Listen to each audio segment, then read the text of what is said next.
Book 7th, Chapter 1. It wasn't the first time Strether had sat alone in the great dim church. Still less was it the first of his giving himself up, so far as conditions permitted, to its beneficent action on his nerves. He had been to Notre Dame with Waymarsh, he had been there with Miss Gostrey, he had been there with Chad Newsome, and had found the place, even in company, such a refuge from the obsession of his problem, that with renewed pressure from that source he had not unnaturally recurred to a remedy meeting the case, for the moment, so indirectly, no doubt, but so relievingly. He was conscious enough that it was only for the moment, but good moments, if he could call them good, still had their value for a man who by this time struck himself as living almost disgracefully from hand to mouth. Having so well learnt the way, he had lately made the pilgrimage more than once by himself, had quite stolen off, taking an unnoticed chance, and making no point of speaking of the adventure when restored to his friends. His great friend, for that matter, was still absent, as well as remarkably silent. Even at the end of 3 weeks Miss Gostrey hadn't come back. She wrote to him from Mentone, admitting that he must judge her grossly inconsequent, perhaps in fact for the time odiously faithless, but asking for patience, for a deferred sentence, throwing herself in short on his generosity. For her, too, she could assure him, life was complicated, more complicated than he could have guessed. She had moreover made certain of him, certain of not wholly missing him on her return, before her disappearance.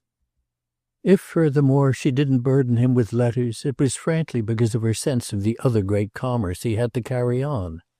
He himself, at the end of a fortnight, had written twice, to show how his generosity could be trusted, but he reminded himself in each case of Mrs. Newsome's epistolary manner at the times when Mrs. Newsome kept off delicate ground. He sank his problem, he talked of Waymarsh and Miss Barras, of little Bilham and the set over the river, with whom he had again had tea, and he was easy, for convenience, about Chad and Madame de Vionnet and Jeanne. He admitted that he continued to see them. He was decidedly so confirmed a haunter of Chad's premises, and that young man's practical intimacy with them was so undeniably great. But he had his reason for not attempting to render for Miss Gostrey's benefit the impression of these last days. That would be to tell her too much about himself, it being at present just from himself he was trying to escape. This small struggle sprang not a little, in its way, from the same impulse that had now carried him across to Notre Dame, the impulse to let things be, to give them time to justify themselves, or at least to pass. He was aware of having no errand in such a place, but the desire not to be, for the hour, in certain other places, a sense of safety, of simplification, which each time he yielded to it he amused himself by thinking of as a private concession to cowardice.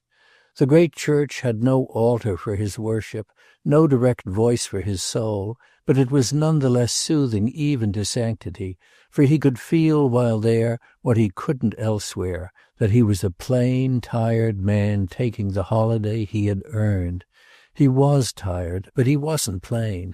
That was the pity and the trouble of it. He was able, however, to drop his problem at the door very much as if it had been the copper piece that he deposited on the threshold in the receptacle of the inveterate blind beggar.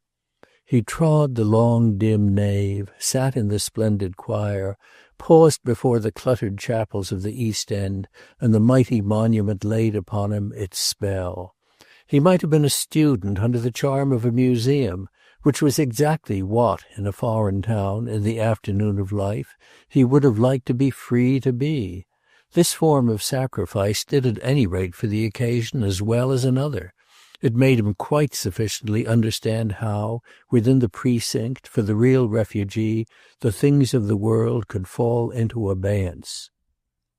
That was the cowardice, probably, to dodge them, to beg the question, not to deal with it in the hard outer light, but his own oblivions were too brief, too vain, to hurt any one but himself, and he had a vague and fanciful kindness for certain persons whom he met, figures of mystery and anxiety, and whom, with observation for his pastime, he ranked as those who were fleeing from justice.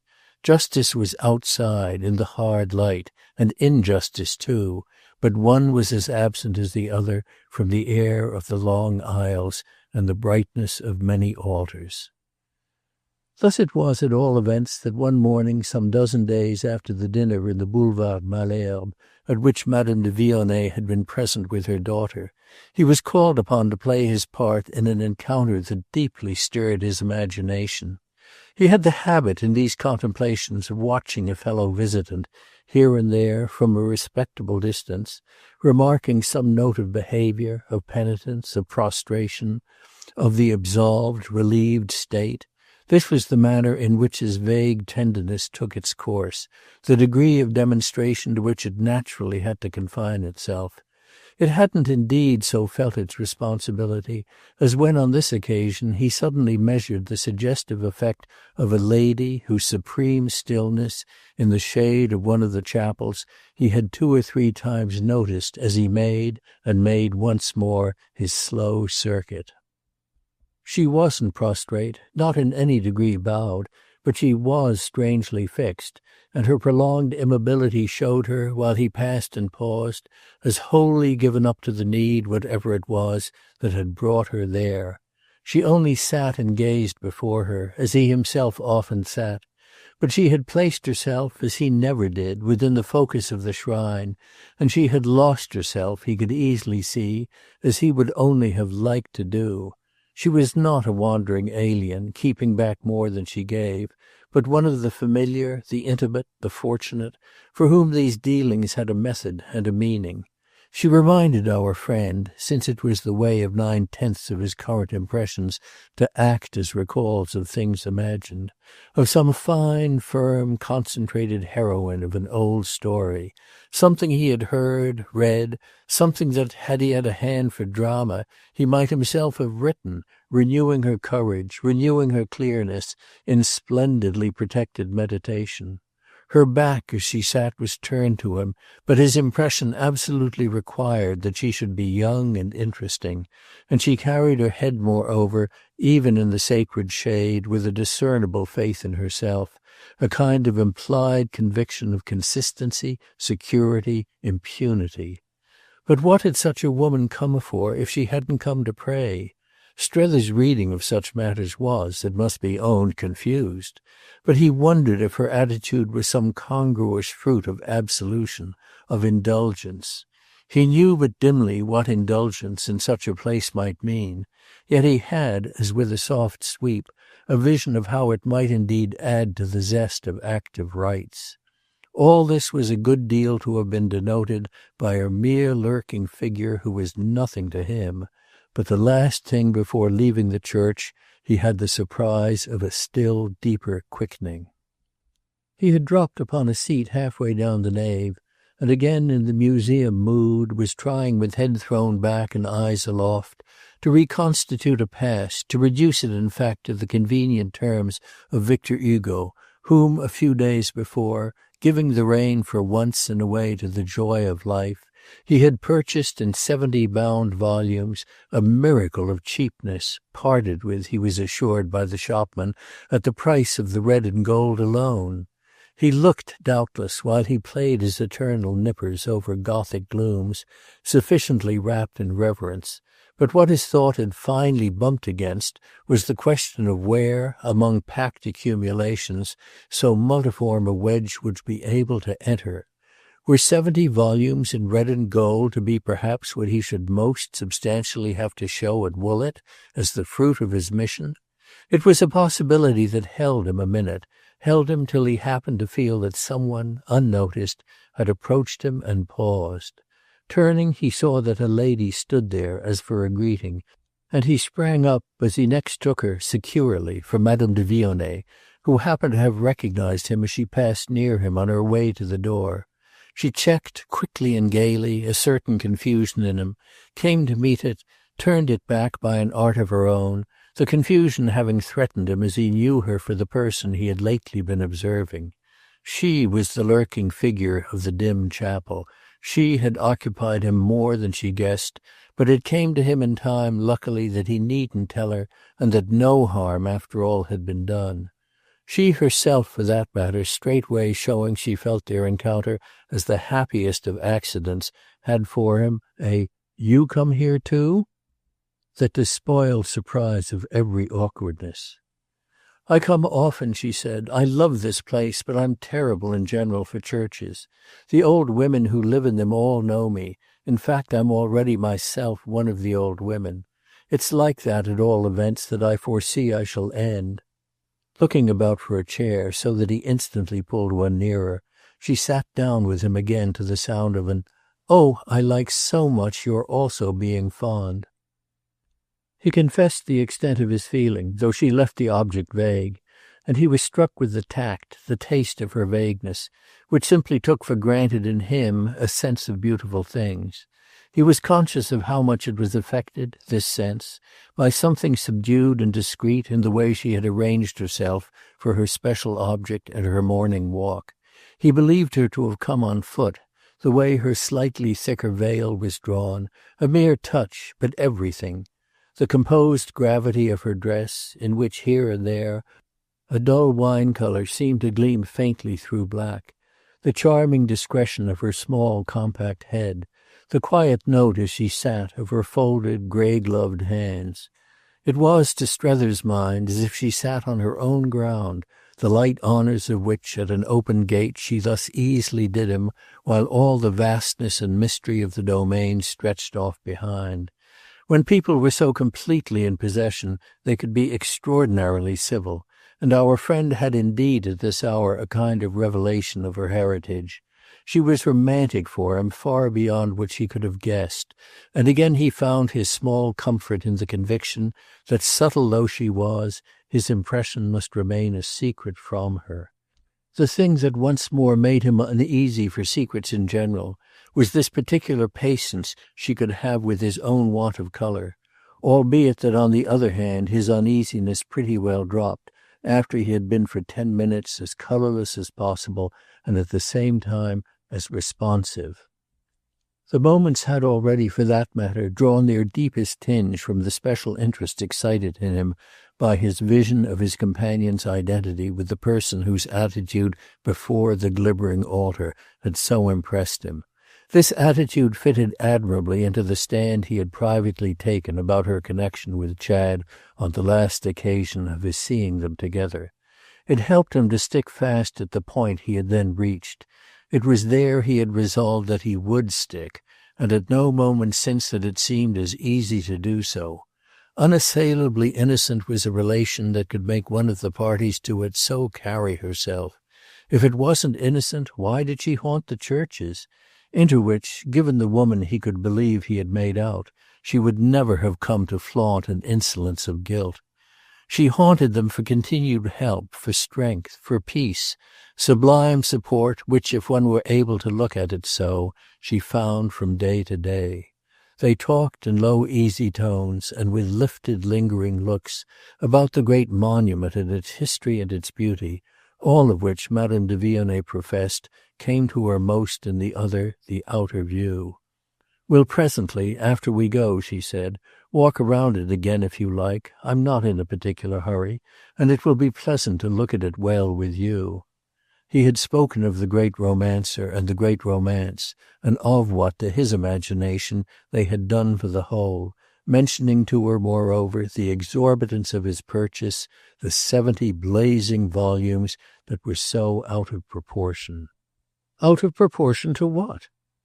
Well, to any other plunge. Yet he felt, even as he spoke, how at that instant he was plunging.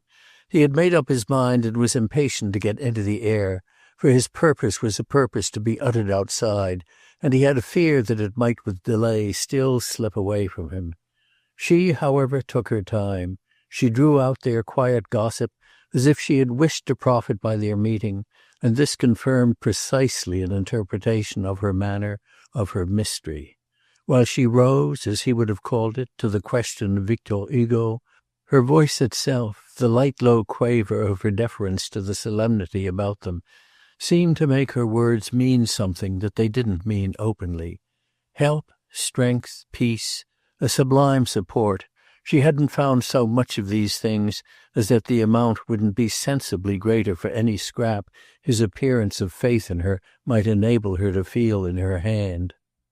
Every little in a long strain helped, and if he happened to affect her as a firm object she could hold on by, he wouldn't jerk himself out of her reach. People in difficulties held on by what was nearest, and he was perhaps after all not further off than sources of comfort more abstract. It was as to this he had made up his mind. He had made it up, that is, to give her a sign. The sign would be that, though it was her own affair, he understood. The sign would be that, though it was her own affair, she was free to clutch. Since she took him for a firm object, much as he might to his own sense appear at times to rock, he would do his best to be one. The end of it was that half an hour later they were seated together for an early luncheon at a wonderful, a delightful house of entertainment on the left bank, a place of pilgrimage for the knowing, they were both aware, the knowing who came, for its great renown, the homage of restless days, from the other end of the town. Strether had already been there 3 times, first with Miss Gostrey, then with Chad again and with Waymarsh and little Bilham, all of whom he had himself sagaciously entertained, and his pleasure was deep now on learning that Madame de Vionnet hadn't yet been initiated. When he had said, as they strolled round the church by the river, acting at last on what within he had made up his mind to, "Will you, if you have time, come to déjeuner with me somewhere? For instance, if you know it, over there on the other side, which is so easy a walk," and then had named the place. When he had done this she stopped short, as for quick intensity and yet deep difficulty of response. She took in the proposal as if it were almost too charming to be true, and there had perhaps never yet been for her companion so unexpected a moment of pride, so fine, so odd a case at any rate, as his finding himself thus able to offer to a person in such universal possession a new, rare amusement. She had heard of the happy spot, but she asked him in reply to a further question how in the world he could suppose her to have been there. He supposed himself to have supposed that Chad might have taken her, and she guessed this the next moment to his no small discomfort. "Ah, let me explain," she smiled, "that I don't go about with him in public.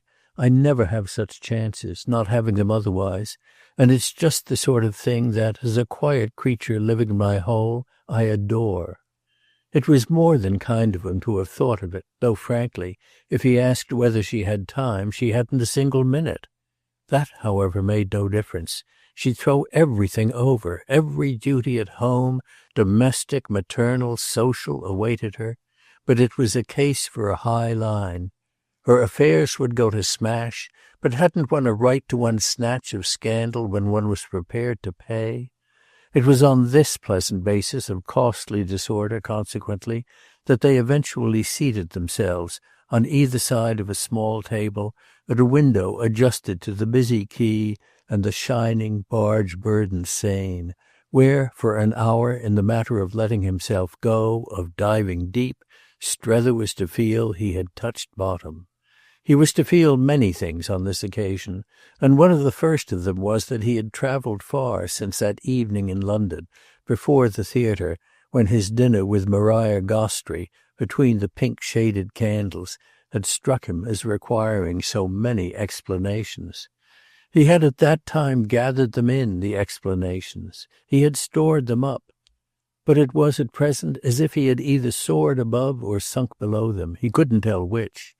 He could somehow think of none that didn't seem to leave the appearance of collapse and cynicism easier for him than lucidity.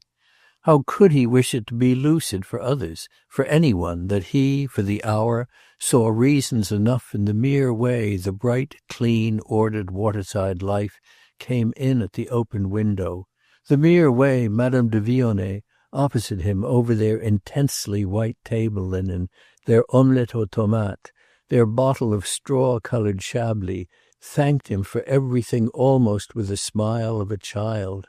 while her grey eyes moved in and out of their talk, back to the quarter of the warm spring air in which early summer had already begun to throb, and then back again to his face and their human questions. Their human questions became many before they had done, many more, as one after the other came up, than our friend's free fancy had at all foreseen. The sense he had had before, the sense that he had had repeatedly, the sense that the situation was running away with him, had never been so sharp as now, and all the more that he could perfectly put his finger on the moment it had taken the bit in its teeth. That accident had definitely occurred the other evening, after Chad's dinner. It had occurred, as he fully knew, at the moment when he interposed between this lady and her child, when he suffered himself so to discuss with her a matter closely concerning them that her own subtlety, marked by its significant "thank you," instantly sealed the occasion in her favour. Again he had held off for 10 days, but the situation had continued out of hand in spite of that, the fact that it was running so fast being indeed just why he had held off. What had come over him as he recognized her in the nave of the church was that holding off could be but a losing game from the instant she was worked for not only by her subtlety but by the hand of fate itself.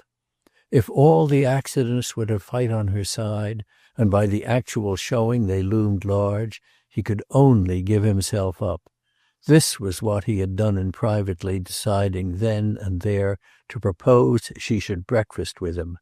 What did the success of his proposal in fact resemble but the smash in which a regular runaway properly ends? The smash was their walk, their déjeuner, their omelette, the Chablis, the place, the view, their present talk and his present pleasure in it, to say nothing, wonder of wonders, of her own. To this tune, and nothing less accordingly, was his surrender made good. It sufficiently lighted up at least the folly of holding off. Ancient proverbs sounded, for his memory, in the tone of their words and the clink of their glasses, in the hum of the town and the plash of the river. It was clearly better to suffer as a sheep than as a lamb. One might as well perish by the sword as by famine. Maria still away? That was the first thing she had asked him, and when he had found the frankness to be cheerful about it in spite of the meaning he knew her to attach to Miss Gostrey's absence, she had gone on to inquire if he didn't tremendously miss her. There were reasons that made him by no means sure, yet he nevertheless answered, tremendously, which she took in as if it were all she had wished to prove. Then, "A man in trouble must be possessed somehow of a woman," she said. "If she doesn't come in one way, she comes in another." "Why do you call me a man in trouble?" "Ah, because that's the way you strike me." She spoke ever so gently, and as if with all fear of wounding him while he sat partaking of his bounty. "Aren't you in trouble?" He felt himself colour at the question, and then hated that, hated to pass for anything so idiotic as woundable by Chad's lady, in respect to whom he had come out with such a fund of indifference. Was he already at that point? Perversely, none the less, his pause gave a strange air of truth to her supposition, and what was he in fact but disconcerted at having struck her just in the way he had most dreamed of not doing? "I'm not in trouble yet," he at last smiled. "I'm not in trouble now." "Well, I'm always so. But that you sufficiently know." She was a woman who, between courses, could be graceful with her elbows on the table. It was a posture unknown to Mrs. Newsome, but it was easy for a femme du monde. "Yes, I am now." "There was a question you put to me," he presently returned, "the night of Chad's dinner. I didn't answer it then, and it has been very handsome of you not to have sought an occasion for pressing me about it since." She was instantly all there. "Of course I know what you allude to. I asked you what you had meant by saying, the day you came to see me, just before you left me, that you'd save me. And you then said, at our friends, that you'd have really to wait to see for yourself what you did mean." "Yes, I asked for time," said Strether. "And it sounds now, as you put it, like a very ridiculous speech." "Oh," she murmured. She was full of attenuation. But she had another thought. "If it does sound ridiculous, why do you deny that you're in trouble?" "Ah, if I were," he replied, "it wouldn't be the trouble of fearing ridicule. I don't fear it." "What then do you?" "Nothing, now." And he leaned back in his chair. "I like your 'now,'" she laughed across at him. "Well, it's precisely that it fully comes to me at present that I've kept you long enough. I know by this time at any rate what I meant by my speech, and I really knew it the night of Chad's dinner." "Then why didn't you tell me?" "Because it was difficult at the moment. I had already at that moment done something for you, in the sense of what I had said the day I went to see you, but I wasn't then sure of the importance I might represent this as having." She was all eagerness. "And you're sure now?" "Yes. I see that practically I've done for you, had done for you when you put me your question, all that it's as yet possible for me to do.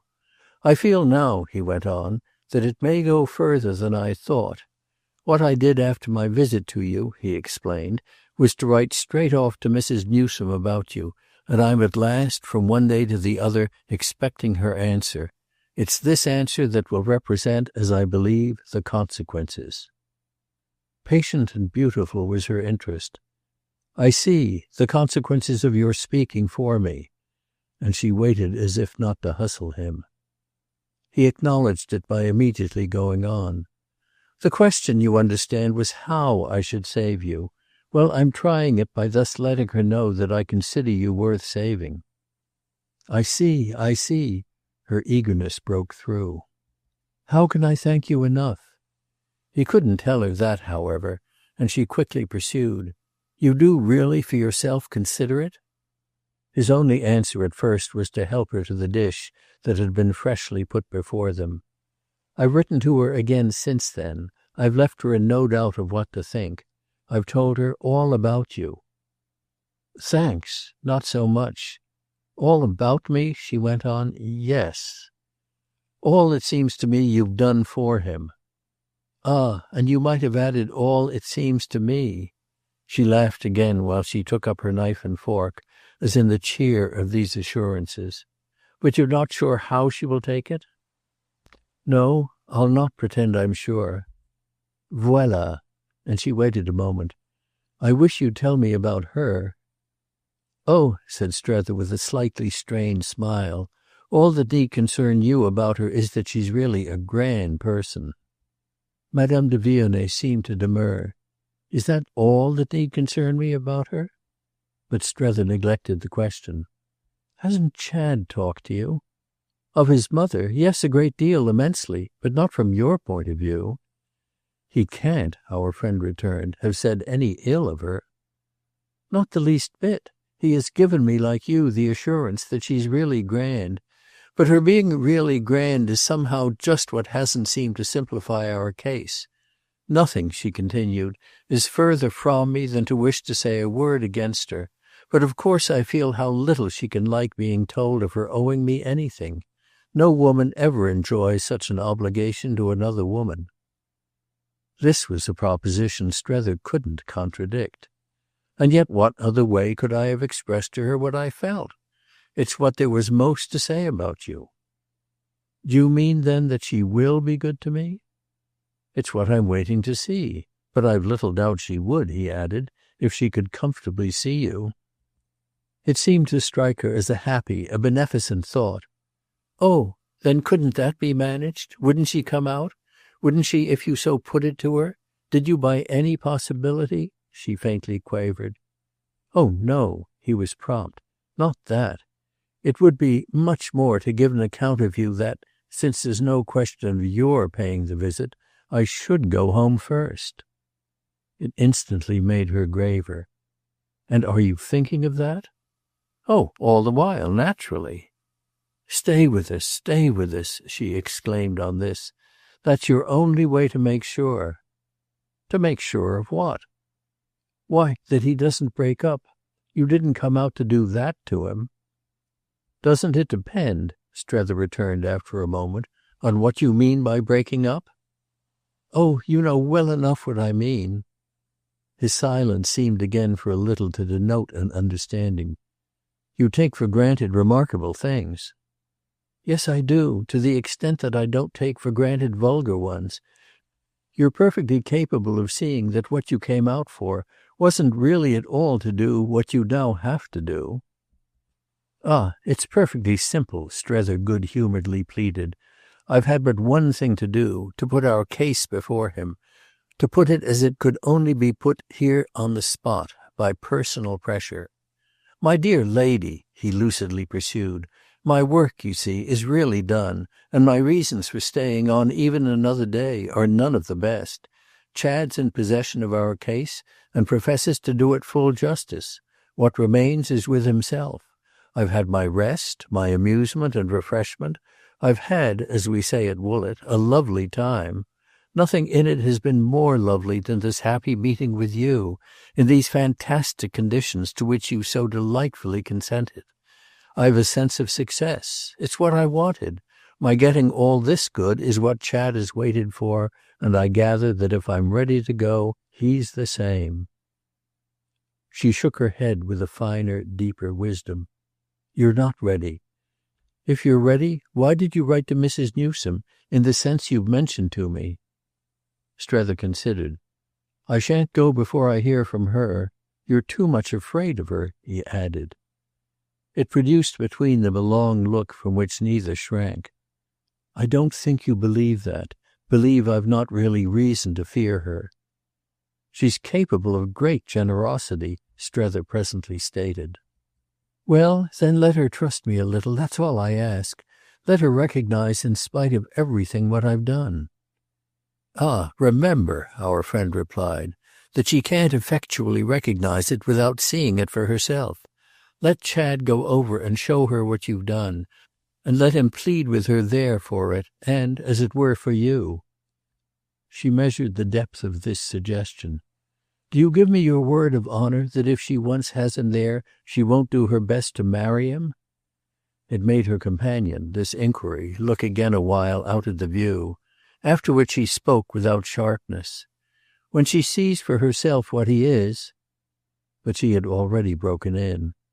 "It's when she sees for herself what he is that she'll want to marry him most."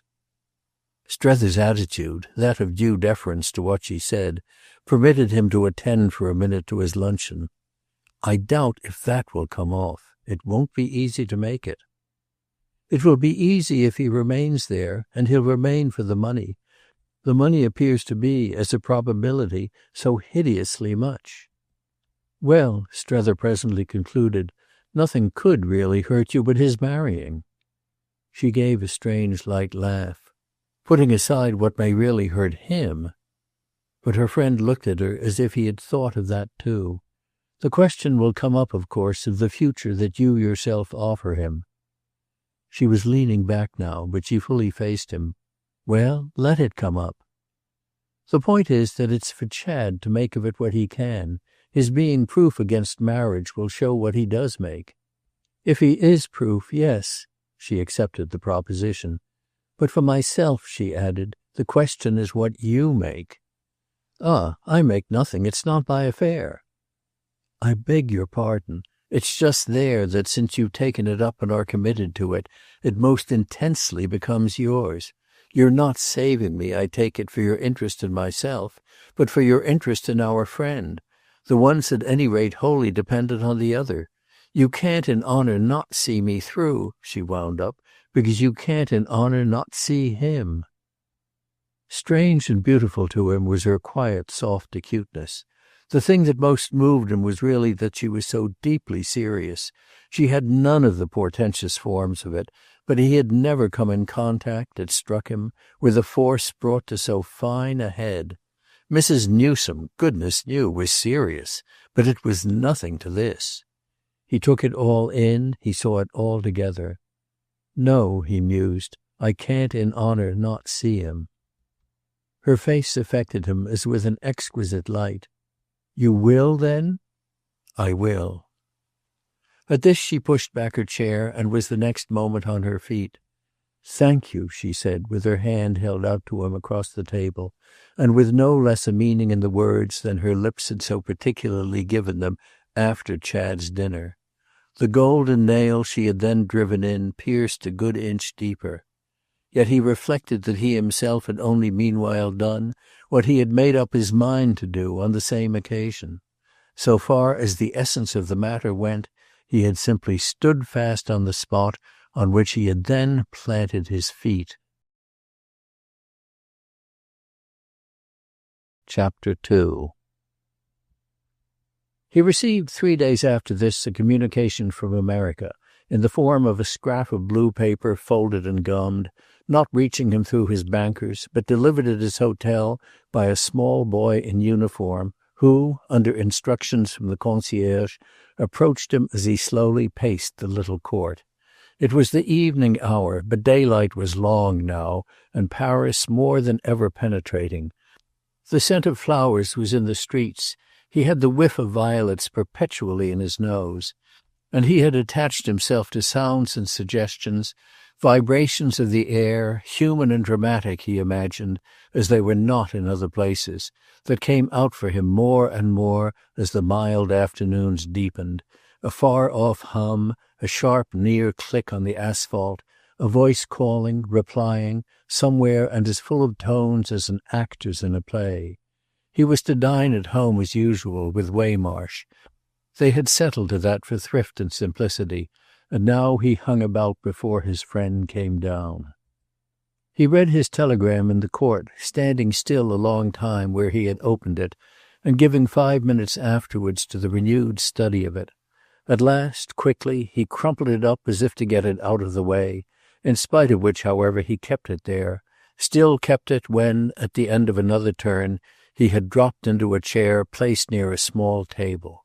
Here, with his scrap of paper compressed in his fist, and further concealed by his folding his arms tight, he sat for some time in thought, gazed before him so straight that Waymarsh appeared and approached him without catching his eye.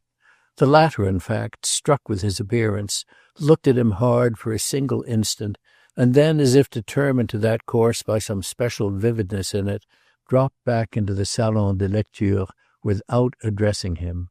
But the pilgrim from Milrose permitted himself still to observe the scene from behind the clear glass plate of that retreat. Strether ended, as he sat, by a fresh scrutiny of his compressed missive, which he smoothed out carefully again as he placed it on his table. There it remained for some minutes, until, at last looking up, he saw Waymarsh watching him from within. It was on this that their eyes met for a moment during which neither moved. But Strether then got up, folding his telegram more carefully and putting it into his waistcoat pocket. A few minutes later the friends were seated together at dinner, but Strether had meanwhile said nothing about it, and they eventually parted, after coffee in the court, with nothing said on either side. Our friend had moreover the consciousness that even less than usual was on this occasion said between them, so that it was almost as if each had been waiting for something from the other. Waymarsh had always more or less the air of sitting at the door of his tent, and silence, after so many weeks, had come to play its part in their concert. This note indeed, to Strether's sense, had lately taken a fuller tone, and it was his fancy tonight that they had never quite so drawn it out. Yet it befell none the less that he closed the door to confidence when his companion finally asked him if there were anything particular the matter with him. "Nothing," he replied, "more than usual." On the morrow, however, at an early hour, he found occasion to give an answer more in consonance with the facts. What was the matter had continued to be so all the previous evening, the first hours of which, after dinner in his room, he had devoted to the copious composition of a letter. He had quitted Waymarsh for this purpose, leaving him to his own resources with less ceremony than their wont, but finally coming down again with his letter unconcluded and going forth into the streets without inquiry for his comrade. He had taken a long, vague walk, and 1 o'clock had struck before his return and his reascent to his room by the aid of the glimmering candle end left for him on the shelf outside the porter's lodge. He had possessed himself, on closing his door, of the numerous loose sheets of his unfinished composition, and then, without reading them over, had torn them into small pieces. He had thereupon slept, as if it had been in some measure thanks to that sacrifice, the sleep of the just, and had prolonged his rest considerably beyond his custom. Thus it was that when, between 9 and 10, the tap of the knob of a walking-stick sounded on his door, he had not yet made himself altogether presentable. Chad Newsome's bright deep voice determined quickly enough none the less the admission of the visitor. The little blue paper of the evening before, plainly an object the more precious for its escape from premature destruction, now lay on the sill of the open window, smoothed out afresh and kept from blowing away by the superincumbent weight of his watch.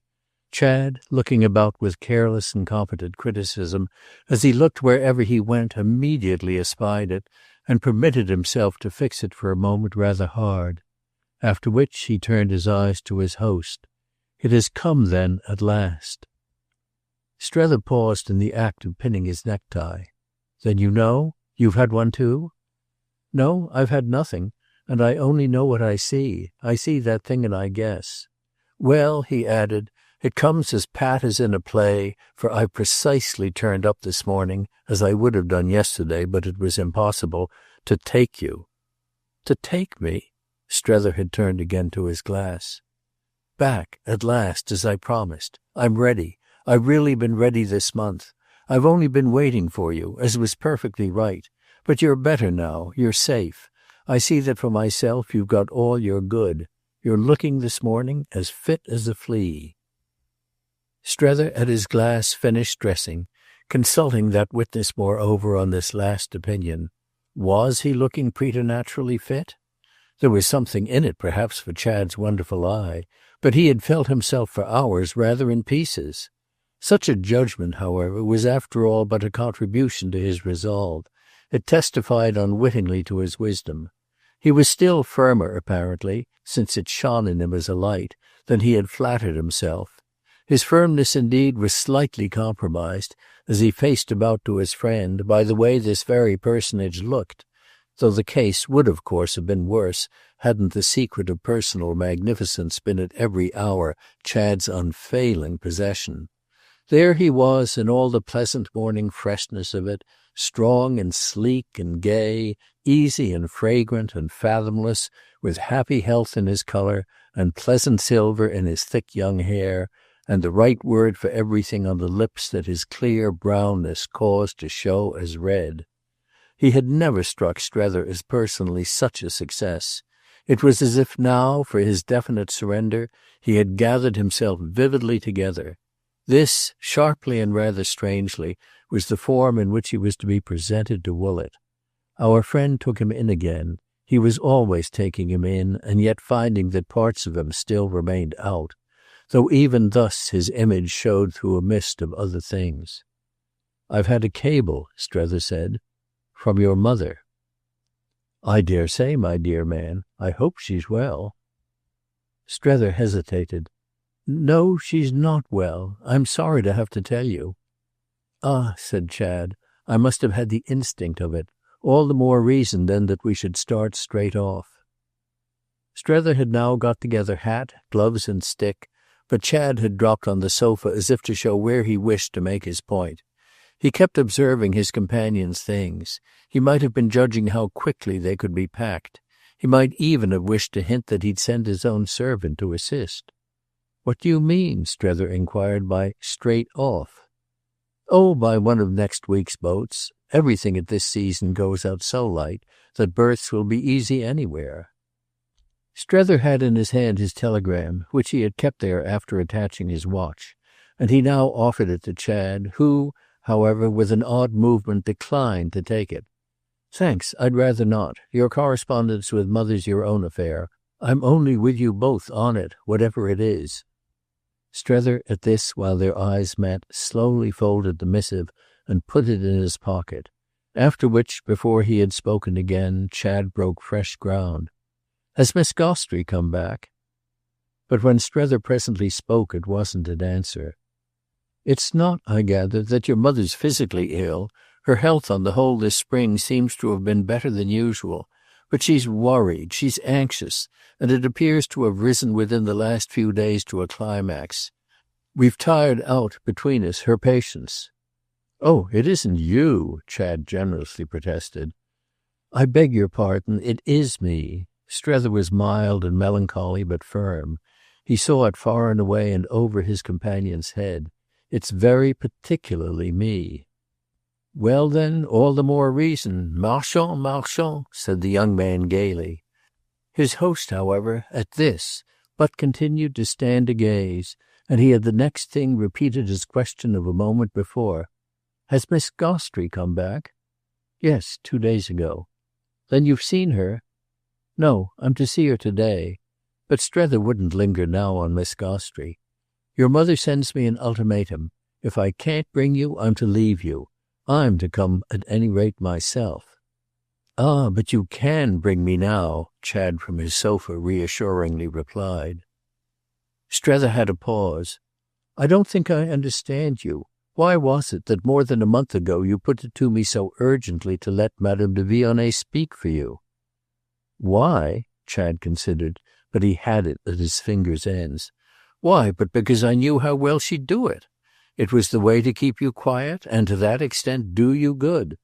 Besides," he happily and comfortably explained, "I wanted you really to know her and to get the impression of her, and you see the good that has done you."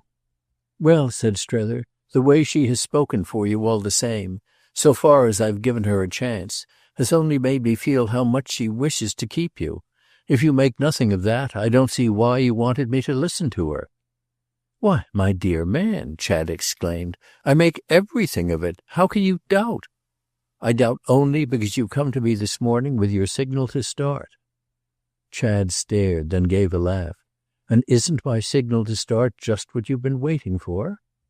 Strether debated. He took another turn. "This last month I've been awaiting, I think, more than anything else, the message I have here." "You mean you've been afraid of it?" "Well, I was doing my business in my own way, and I suppose your present announcement," Strether went on, "isn't merely the result of your sense of what I've expected. Otherwise you wouldn't have put me in relation—" But he paused, pulling up. At this Chad rose. "Ah, her wanting me not to go has nothing to do with it. It's only because she's afraid of the way that, over there, I may get caught. But her fear's groundless." He had met again his companion's sufficiently searching look. "Are you tired of her?" Chad gave him in reply to this, with a movement of his head, the strangest slow smile he had ever had from him. "Never." It had immediately on Strether's imagination so deep and soft an effect that our friend could only for the moment keep it before him. "Never?" "Never," Chad obligingly and serenely repeated. It made his companion take several more steps. "Then you're not afraid?" "Afraid to go?" Strether pulled up again.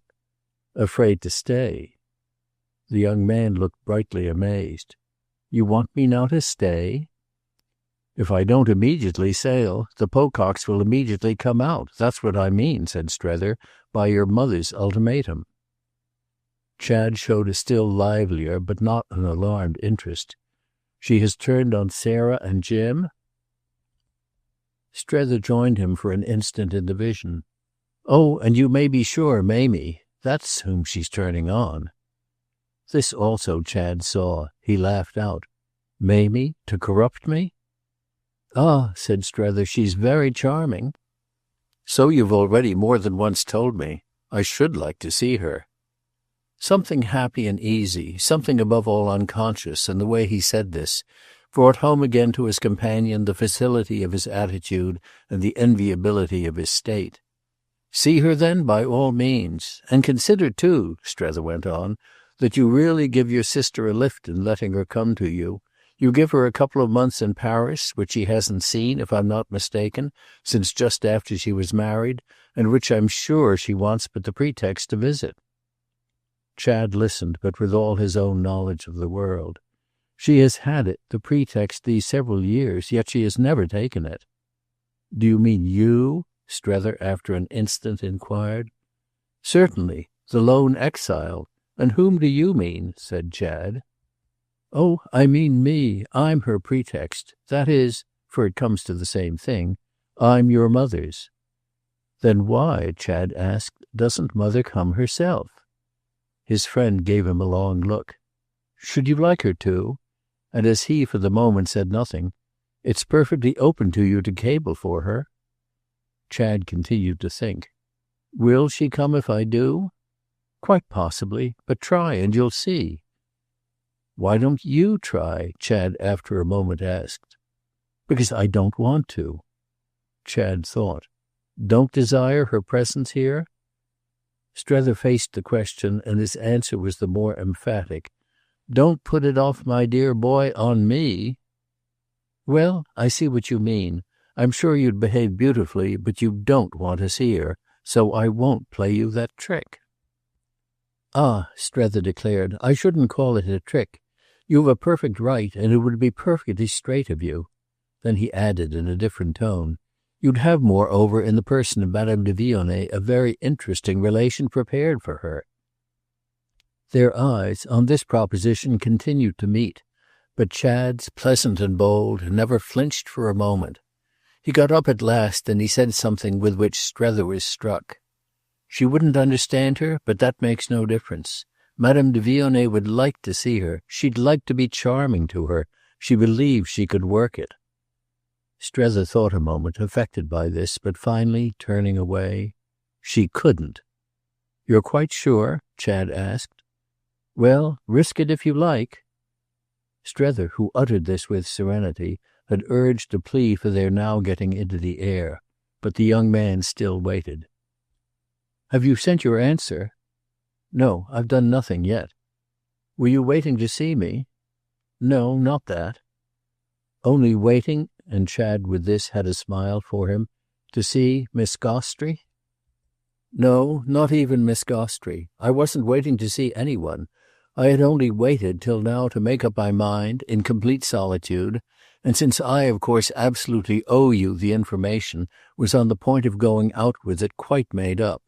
Have, therefore, a little more patience with me. Remember, Strether went on, that that's what you originally asked me to have. I've had it, you see, and you see what has come of it. Stay on with me. Chad looked grave. How much longer? Well, till I make you a sign. I can't myself, you know, at the best or at the worst, stay forever. Let the Pococks come, Strether repeated. Because it gains you time? Yes, it gains me time. Chad, as if it still puzzled him, waited a minute.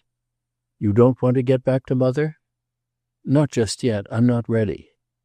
You feel, Chad asked him in a tone of his own, the charm of life over here? Immensely, Strether faced it. You've helped me so to feel it that surely needn't surprise you. No, it doesn't surprise me, and I'm delighted. But what, my dear man, Chad went on with conscious queerness, does it all lead to for you? The change of position and of relation for each was so oddly betrayed in the question that Chad laughed out as soon as he had uttered it, which made Strether also laugh. Well, to my having a certitude that has been tested, that has passed through the fire. But oh, he couldn't help breaking out, if within my first month here you had been willing to move with me? Well, said Chad while he broke down as for weight of thought. Well, we should have been over there by now. Ah, but you wouldn't have had your fun. I should have had a month of it, and I'm having now, if you want to know, Strether continued, enough to last me for the rest of my days. Chad looked amused and interested, yet still somewhat in the dark, partly perhaps because Strether's estimate of fun had required of him from the first a good deal of elucidation.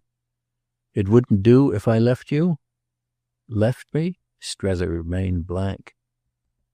Only for a month or two, time to go and come. Madame de Vionnet, Chad smiled, would look after you in the interval. To go back by yourself, I remaining here? Again, for an instant, their eyes had the question out, after which Strether said, Grotesque. But I want to see Mother, Chad presently returned. Remember how long it is since I've seen Mother." "Long indeed, and that's exactly why I was originally so keen for moving you. Hadn't you shown us enough how beautifully you could do without it?" "Oh, but," said Chad wonderfully, "I'm better now." There was an easy triumph in it that made his friend laugh out loud again. "Oh, if you were worse, I should know what to do with you. In that case, I believe I'd have you gagged and strapped down, carried on board, resisting, kicking. How much," Strether asked, "do you want to see Mother?" "How much?" Chad seemed to find it in fact difficult to say. "How much?" "Why, as much as you've made me. I'd give anything to see her. And you've left me," Chad went on, "in little enough doubt as to how much she wants it." Strether thought a minute. "Well then, if those things are really your motive, catch the French steamer and sail tomorrow. Of course, when it comes to that, you're absolutely free to do as you choose. From the moment you can't hold yourself, I can only accept your flight." "I'll fly in a minute then," said Chad, "if you'll stay here." "I'll stay here till the next steamer, then I'll follow you." "And do you call that," Chad asked, "accepting my flight?" "Certainly. It's the only thing to call it. The only way to keep me here, accordingly," Strether explained, "is by staying yourself." Chad took it in. "All the more that I really dished you, eh?" "Dished me?" Strether echoed as inexpressively as possible. "Why, if she sends out the Pococks, it will be that she doesn't trust you. And if she doesn't trust you, that bears upon—well, you know what." Strether decided after a moment that he did know what, and in consonance with this he spoke. "You see then all the more what you owe me." "Well, if I do see, how can I pay?" "By not deserting me. By standing by me." "Oh, I say!" But Chad, as they went downstairs, clapped a firm hand in the manner of a pledge upon his shoulder. They descended slowly together and had in the court of the hotel some further talk, of which the upshot was that they presently separated. Chad Newsome departed, and Strether, left alone, looked about, superficially, for Waymarsh. But Waymarsh hadn't yet, it appeared, come down, and our friend finally went forth without sight of him. Chapter 3. At 4 o'clock that afternoon he had still not seen him, but he was then, as to make up for this, engaged in talk about him with Miss Gostrey. Strether had kept away from home all day, given himself up to the town and to his thoughts, wandered and mused, been at once restless and absorbed, and all with the present climax of a rich little welcome in the Quartier Marbeuf. "Waymarsh has been, unbeknown to me, I'm convinced," for Miss Gostrey had inquired, "in communication with Woollett, the consequence of which was, last night, the loudest possible call for me." "Do you mean a letter to bring you home?"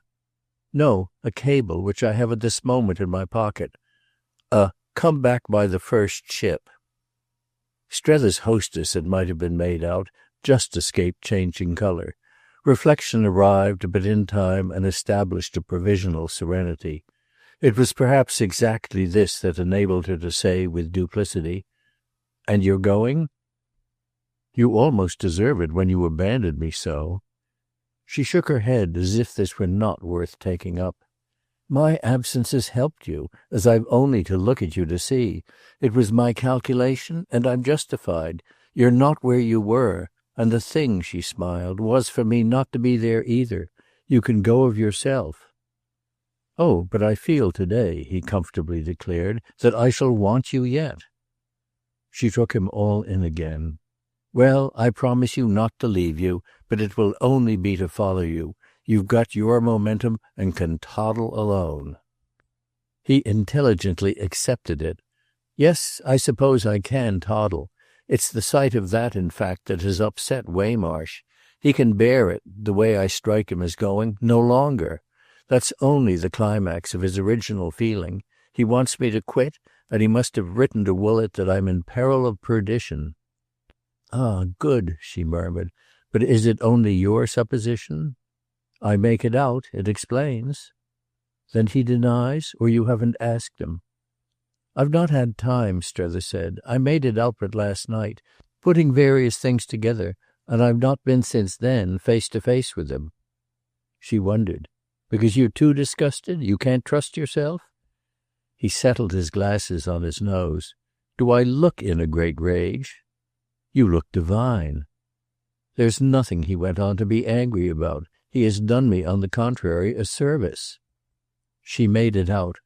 "By bringing things to a head?" "How well you understand," he almost groaned. "Waymarsh won't in the least, at any rate when I have it out with him, deny or extenuate. He has acted from the deepest conviction, with the best conscience, and after wakeful nights. He'll recognize that he's fully responsible, and will consider that he has been highly successful, so that any discussion we may have will bring us quite together again, bridge the dark stream that has kept us so thoroughly apart.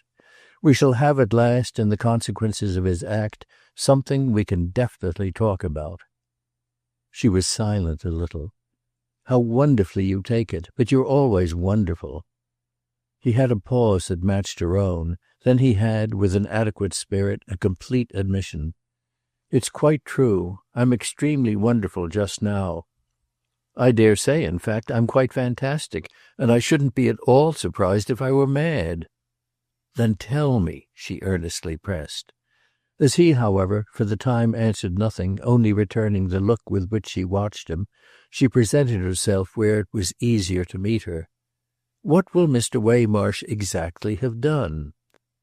"Simply have written a letter. One will have been quite enough. He has told them I want looking after." "And do you?" She was all interest.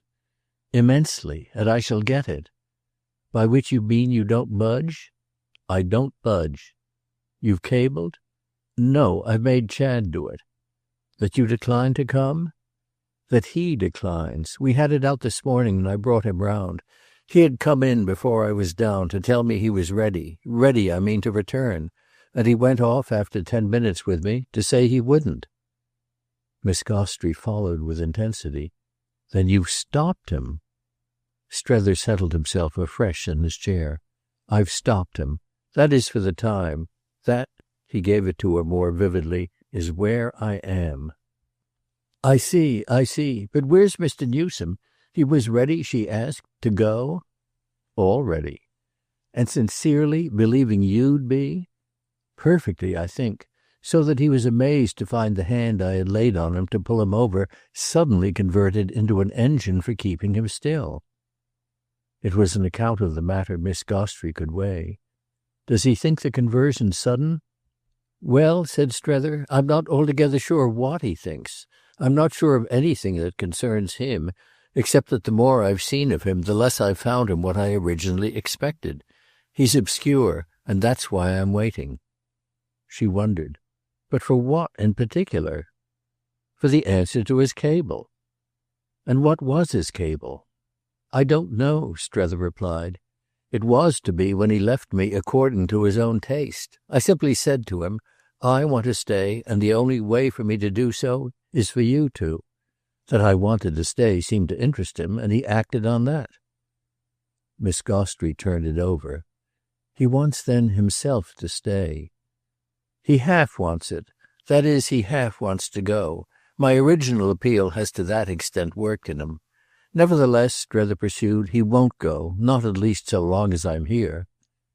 "But you can't," his companion suggested, "stay here always. I wish you could." "By no means. Still, I want to see him a little further. He's not in the least the case I supposed. He's quite another case." "And it's as such that he interests me."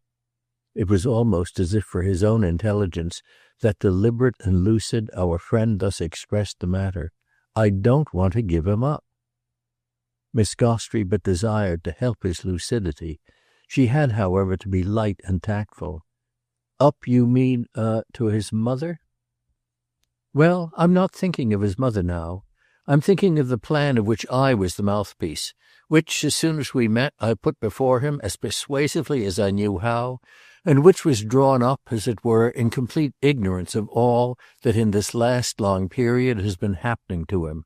It took no account whatever of the impression I was here on the spot immediately to begin to receive from him, impressions of which I feel sure I'm far from having had the last."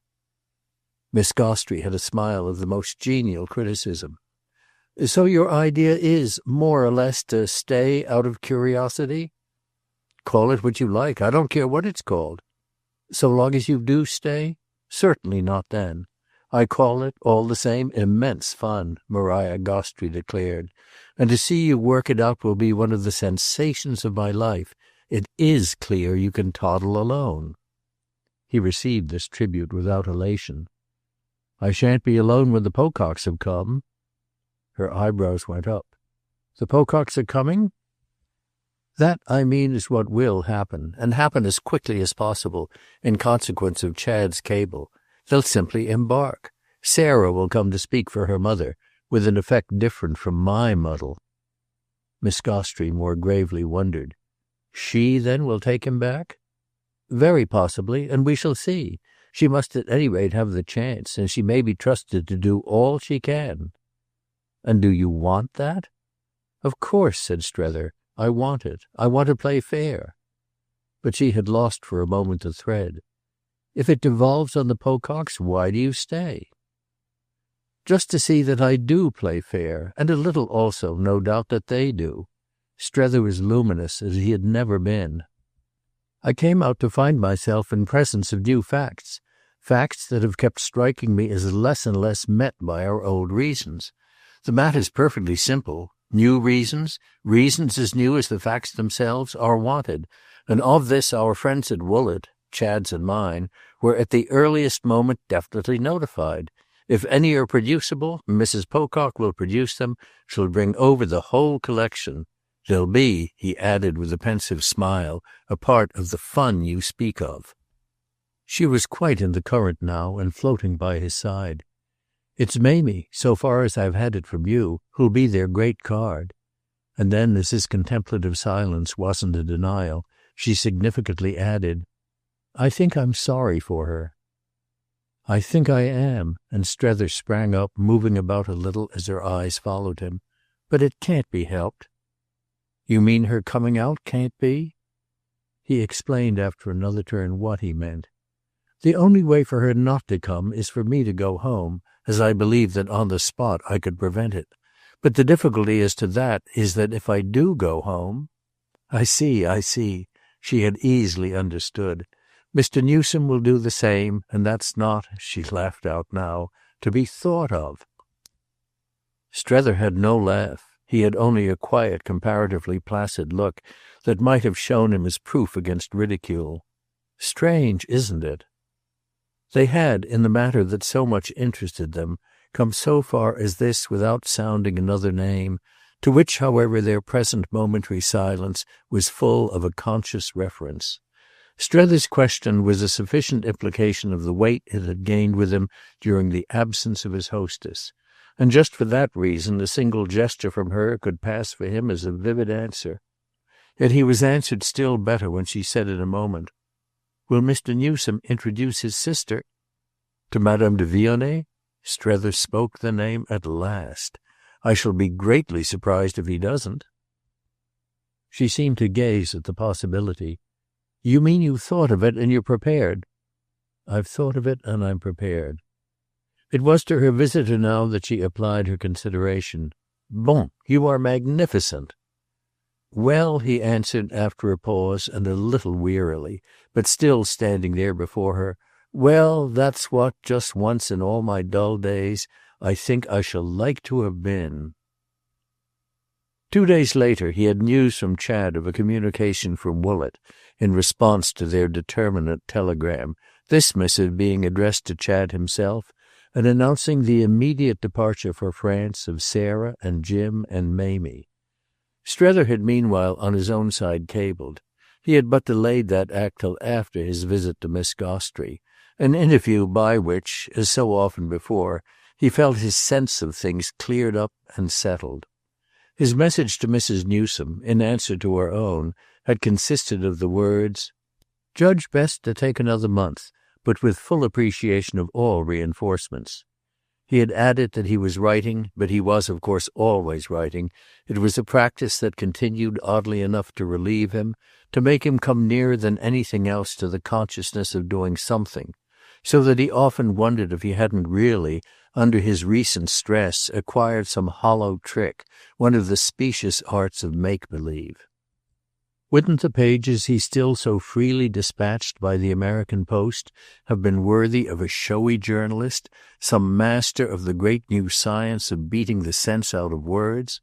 Wasn't he writing against time, and mainly to show that he was kind, since it had become quite his habit not to like to read himself over? On those lines he could still be liberal, yet it was at best a sort of whistling in the dark. It was unmistakable, moreover, that the sense of being in the dark now pressed on him more sharply, creating thereby the need for a louder and livelier whistle. He whistled long and hard after sending his message. He whistled again and again in celebration of Chad's news. There was an interval of a fortnight in which this exercise helped him. He had no great notion of what, on the spot, Sarah Pocock would have to say, though he had indeed confused premonitions. But it shouldn't be in her power to say, it shouldn't be in anyone's anywhere to say, that he was neglecting her mother.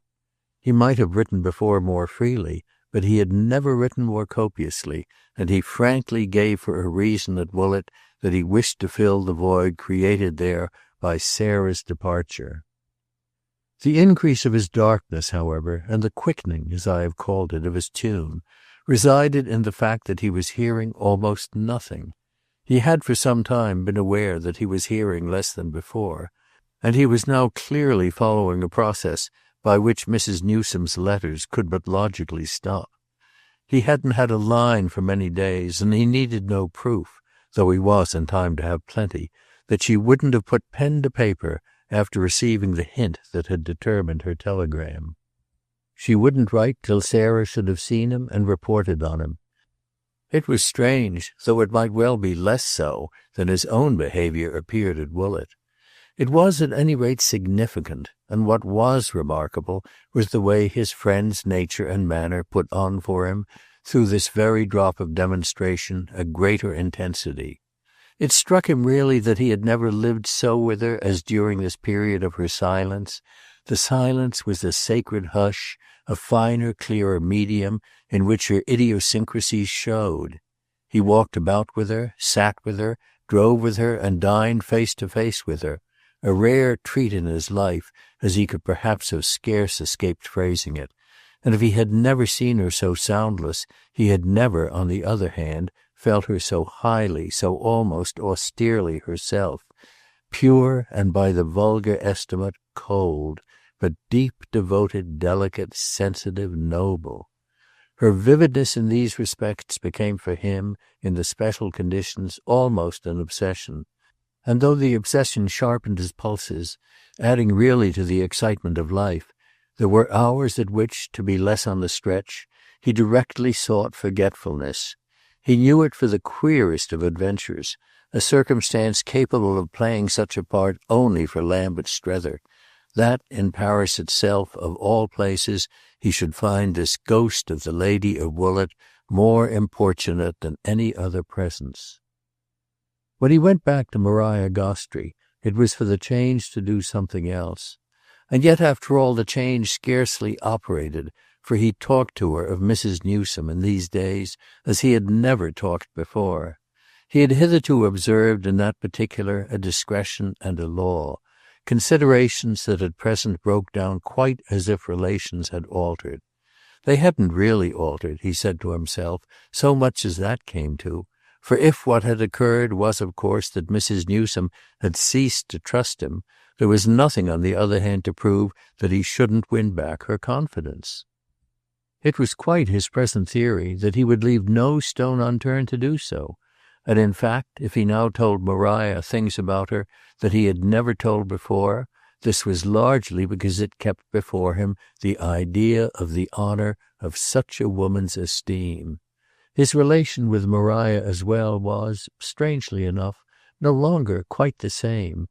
This truth, though not too disconcertingly, had come up between them on the renewal of their meetings.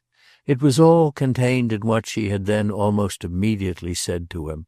It was represented by the remark she had needed but 10 minutes to make, and that he hadn't been disposed to gainsay.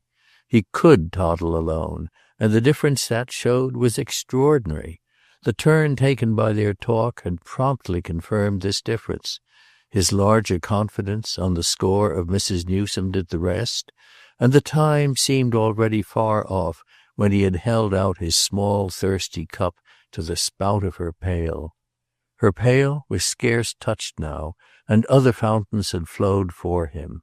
She fell into her place as but one of his tributaries, and there was a strange sweetness, a melancholy mildness that touched him in her acceptance of the altered order.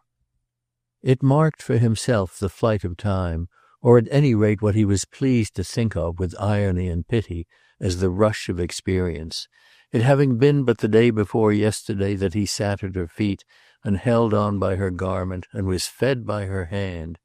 It was the proportions that were changed, and the proportions were, at all times, he philosophized, the very conditions of perception, the terms of thought. It was as if, with her effective little entresol and her wide acquaintance, her activities, varieties, promiscuities, the duties and devotions that took up 9/10 of her time, and of which she got guardedly but the side wind, it was as if she had shrunk to a secondary element and had consented to the shrinkage with the perfection of tact. This perfection had never failed her. It had originally been greater than his prime measure for it. It had kept him quite apart, kept him out of the shop, as she called her huge general acquaintance, made their commerce as quiet, as much a thing of the home alone, the opposite of the shop, as if she had never another customer. She had been wonderful to him at first, with the memory of her little entresol, the image to which, on most mornings at that time, his eyes directly opened. But now she mainly figured for him as but part of the bristling total, though of course always as a person to whom he should never cease to be indebted. It would never be given to him certainly to inspire a greater kindness. She had decked him out for others, and he saw at this point at least nothing she would ever ask for. She only wondered and questioned and listened, rendering him the homage of a wistful speculation. She expressed it repeatedly. He was already far beyond her, and she must prepare herself to lose him. There was but one little chance for her. Often, as she had said it, he met it, for it was a touch he liked, each time the same way. "My coming to grief?" "Yes, then I might patch you up." "Oh, for my real smash, if it takes place, there will be no patching." "But you surely don't mean it will kill you?" "No, worse. It will make me old." "Ah, nothing can do that. The wonderful and special thing about you is that you are, at this time of day, youth." Then she always made further one of those remarks that she had completely ceased to adorn with hesitations or apologies, and that had, by the same token, in spite of their extreme straightness, ceased to produce in Strether the least embarrassment. She made him believe them, and they became thereby as impersonal as truth itself. "It's just your particular charm." His answer, too, was always the same. "Of course I'm youth for the trip to Europe. I began to be young, or at least to get the benefit of it, the moment I met you at Chester, and that's what's been taking place ever since. I never had the benefit of the proper time, which comes to saying that I never had the thing itself. I'm having the benefit at this moment. I had it the other day when I said to Chad, 'Wait.' I shall have it still again when Sarah Pocock arrives. It's a benefit that would make a poor show for many people, and I don't know who else but you and I, frankly, could begin to see in it what I feel. I don't get drunk, I don't pursue the ladies, I don't spend money, I don't even write sonnets. But nevertheless I'm making up late for what I didn't have early. I cultivate my little benefit in my own little way. It amuses me more than anything that has happened to me in all my life. They may say what they like, it's my surrender, it's my tribute to youth. One puts that in where one can. It has to come in somewhere, if only out of the lives, the conditions, the feelings of other persons." Chad gives me the sense of it, for all his grey hairs, which merely make it solid in him and safe and serene. And she does the same, for all her being older than he, for all her marriageable daughter, her separated husband, her agitated history. Though they're young enough, my pair, I don't say they're, in the freshest way, their own absolutely prime adolescence, for that has nothing to do with it. The point is that they're mine. Yes, they're my youth, since somehow at the right time nothing else ever was. What I meant just now, therefore, is that it would all go before doing its work, if they were to fail me. On which, just here, Miss Gostrey inveterately questioned, "What do you, in particular, call its work?" "Well, to see me through." "But through what?" She liked to get it all out of him. "Why, through this experience." That was all that would come. It regularly gave her none the less the last word. "Don't you remember how, in those first days of our meeting, it was I who was to see you through?" "Remember?" Tenderly, deeply, he always rose to it. "You're just doing your part and letting me maunder to you thus." "Ah, don't speak as if my part were small, since whatever else fails you—" "You won't ever, ever, ever," he thus took her up. "Oh, I beg your pardon. You inevitably will. Your conditions, that's what I mean, won't allow me anything to do for you." "Let alone, I see what you mean, that I'm drearily, dreadfully old. I am, but there's a service, possibly for you to render, that I know, all the same, I shall think of." "And what will it be?" This, in fine, however, she would never tell him. "You shall hear only if your smash takes place. As that's really out of the question, I won't expose myself," a point at which, for reasons of his own, Strether ceased to press. He came round, for publicity, it was the easiest thing, to the idea that his smash was out of the question, and this rendered idle the discussion of what might follow it. He attached an added importance, as the days elapsed, to the arrival of the Pococks. He had even a shameful sense of waiting for it insincerely and incorrectly. He accused himself of making believe to his own mind that Sarah's presence, her impression, her judgment would simplify and harmonize. He accused himself of being so afraid of what they might do that he sought refuge to beg the whole question in a vain fury.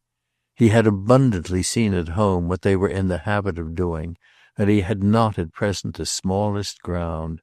His clearest vision was when he made out that what he most desired was an account more full and free of Mrs. Newsome's state of mind than any he felt he could now expect from herself. That calculation at least went hand in hand with the sharp consciousness of wishing to prove to himself that he was not afraid to look his behaviour in the face. If he was, by an inexorable logic, to pay for it, he was literally impatient to know the cost, and he held himself ready to pay in instalments. The first instalment would be precisely this entertainment of Sarah, as a consequence of which, moreover, he should know vastly better where he stood. Book 8th, Chapter 1. Strether rambled alone during these few days, the effect of the incident of the previous week having been to simplify in a marked fashion his mixed relations with Waymarsh.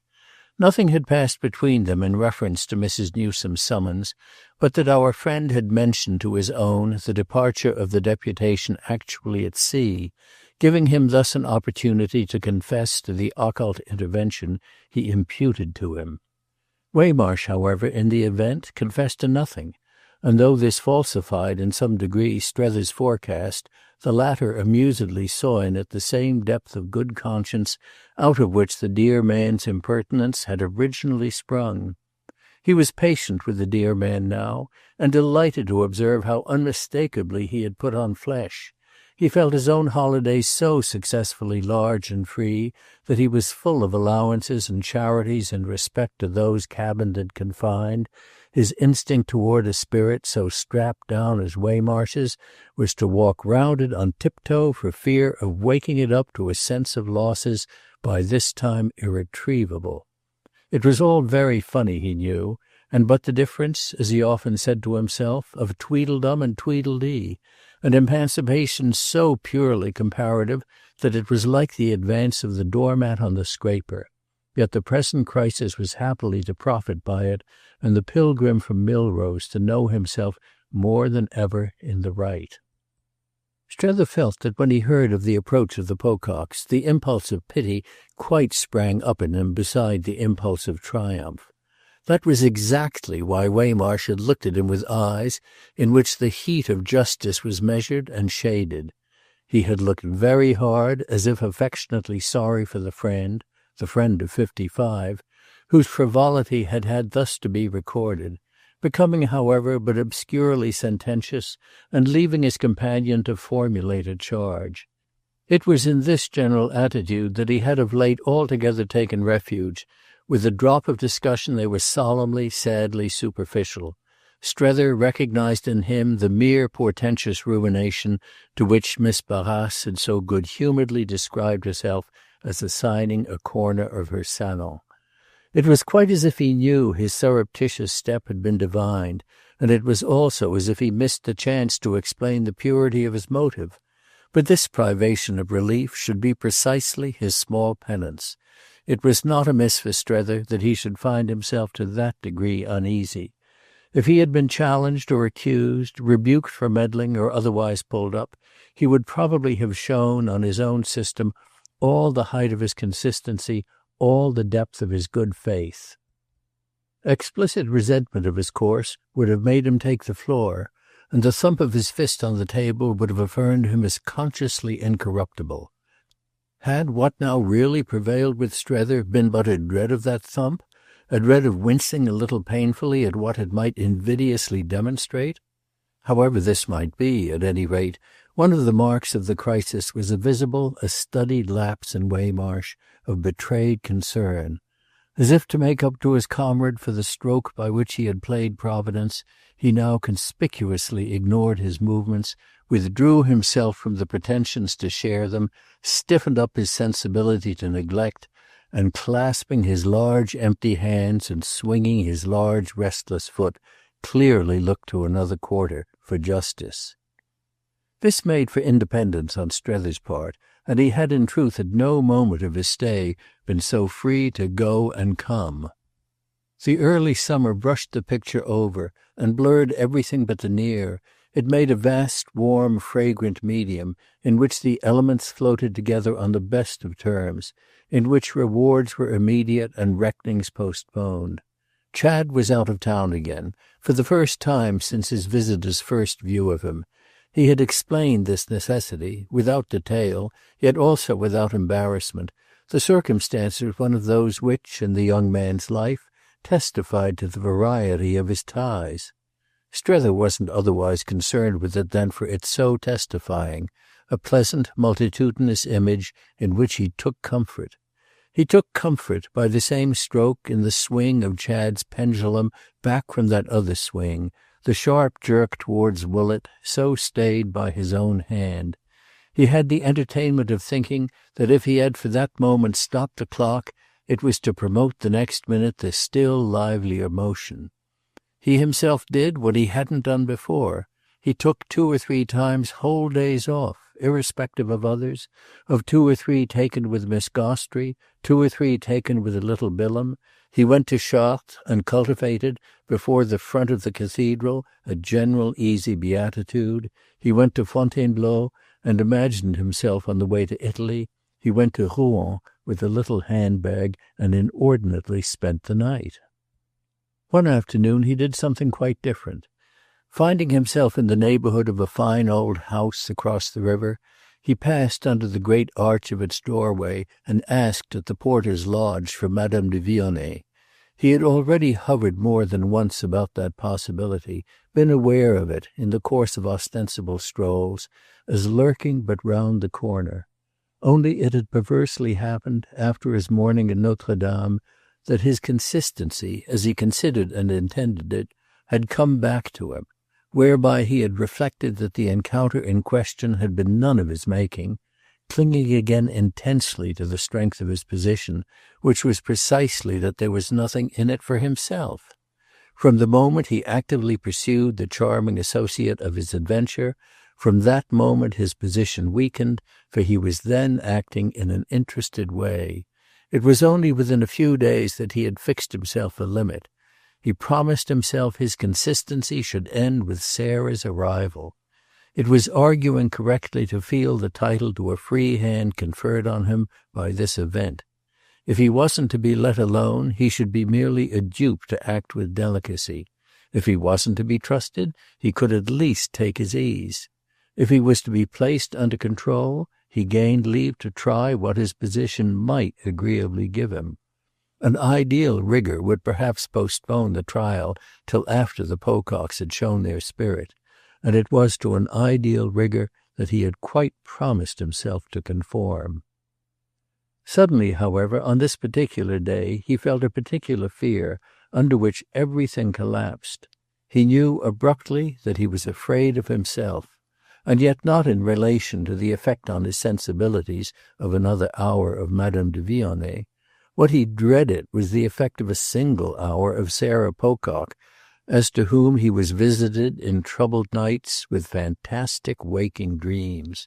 She loomed at him larger than life. She increased in volume as she drew nearer.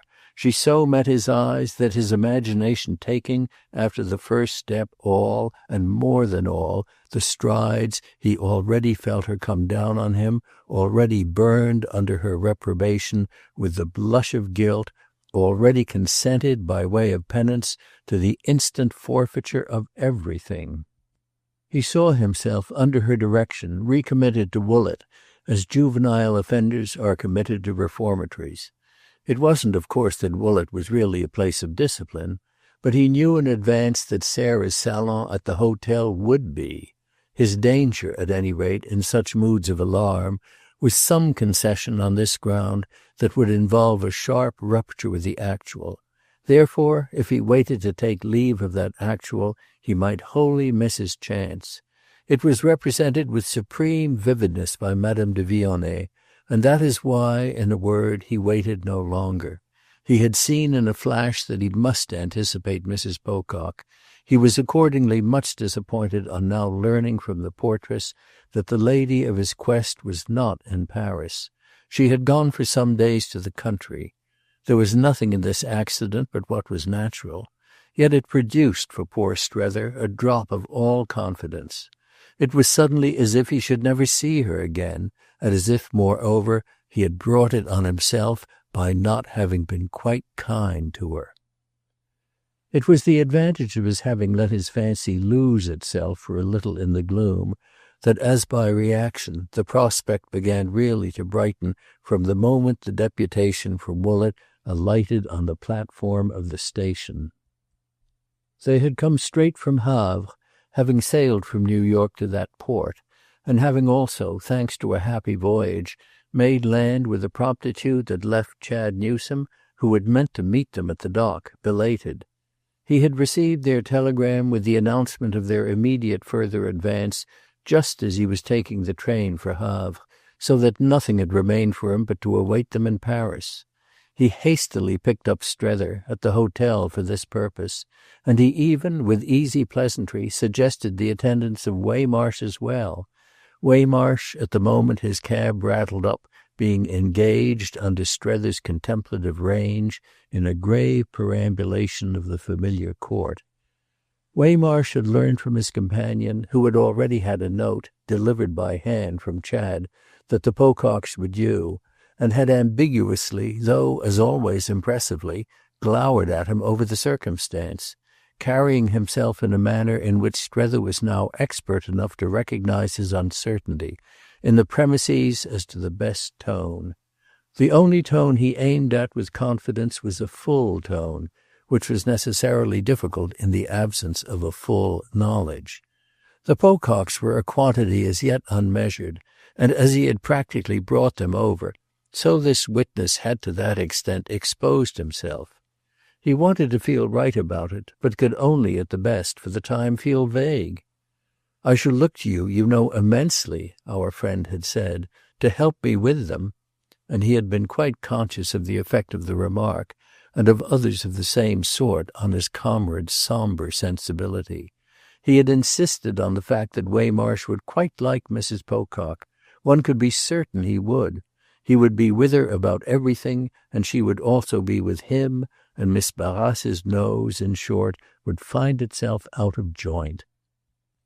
Strether had woven this web of cheerfulness while they waited in the court for Chad. He had sat smoking cigarettes to keep himself quiet, while, caged and leonine, his fellow traveller paced and turned before him. Chad Newsome was doubtless to be struck, when he arrived, with the sharpness of their opposition at this particular hour. He was to remember, as a part of it, how Waymarsh came with him and with Strether to the street, and stood there with a face half wistful and half rueful.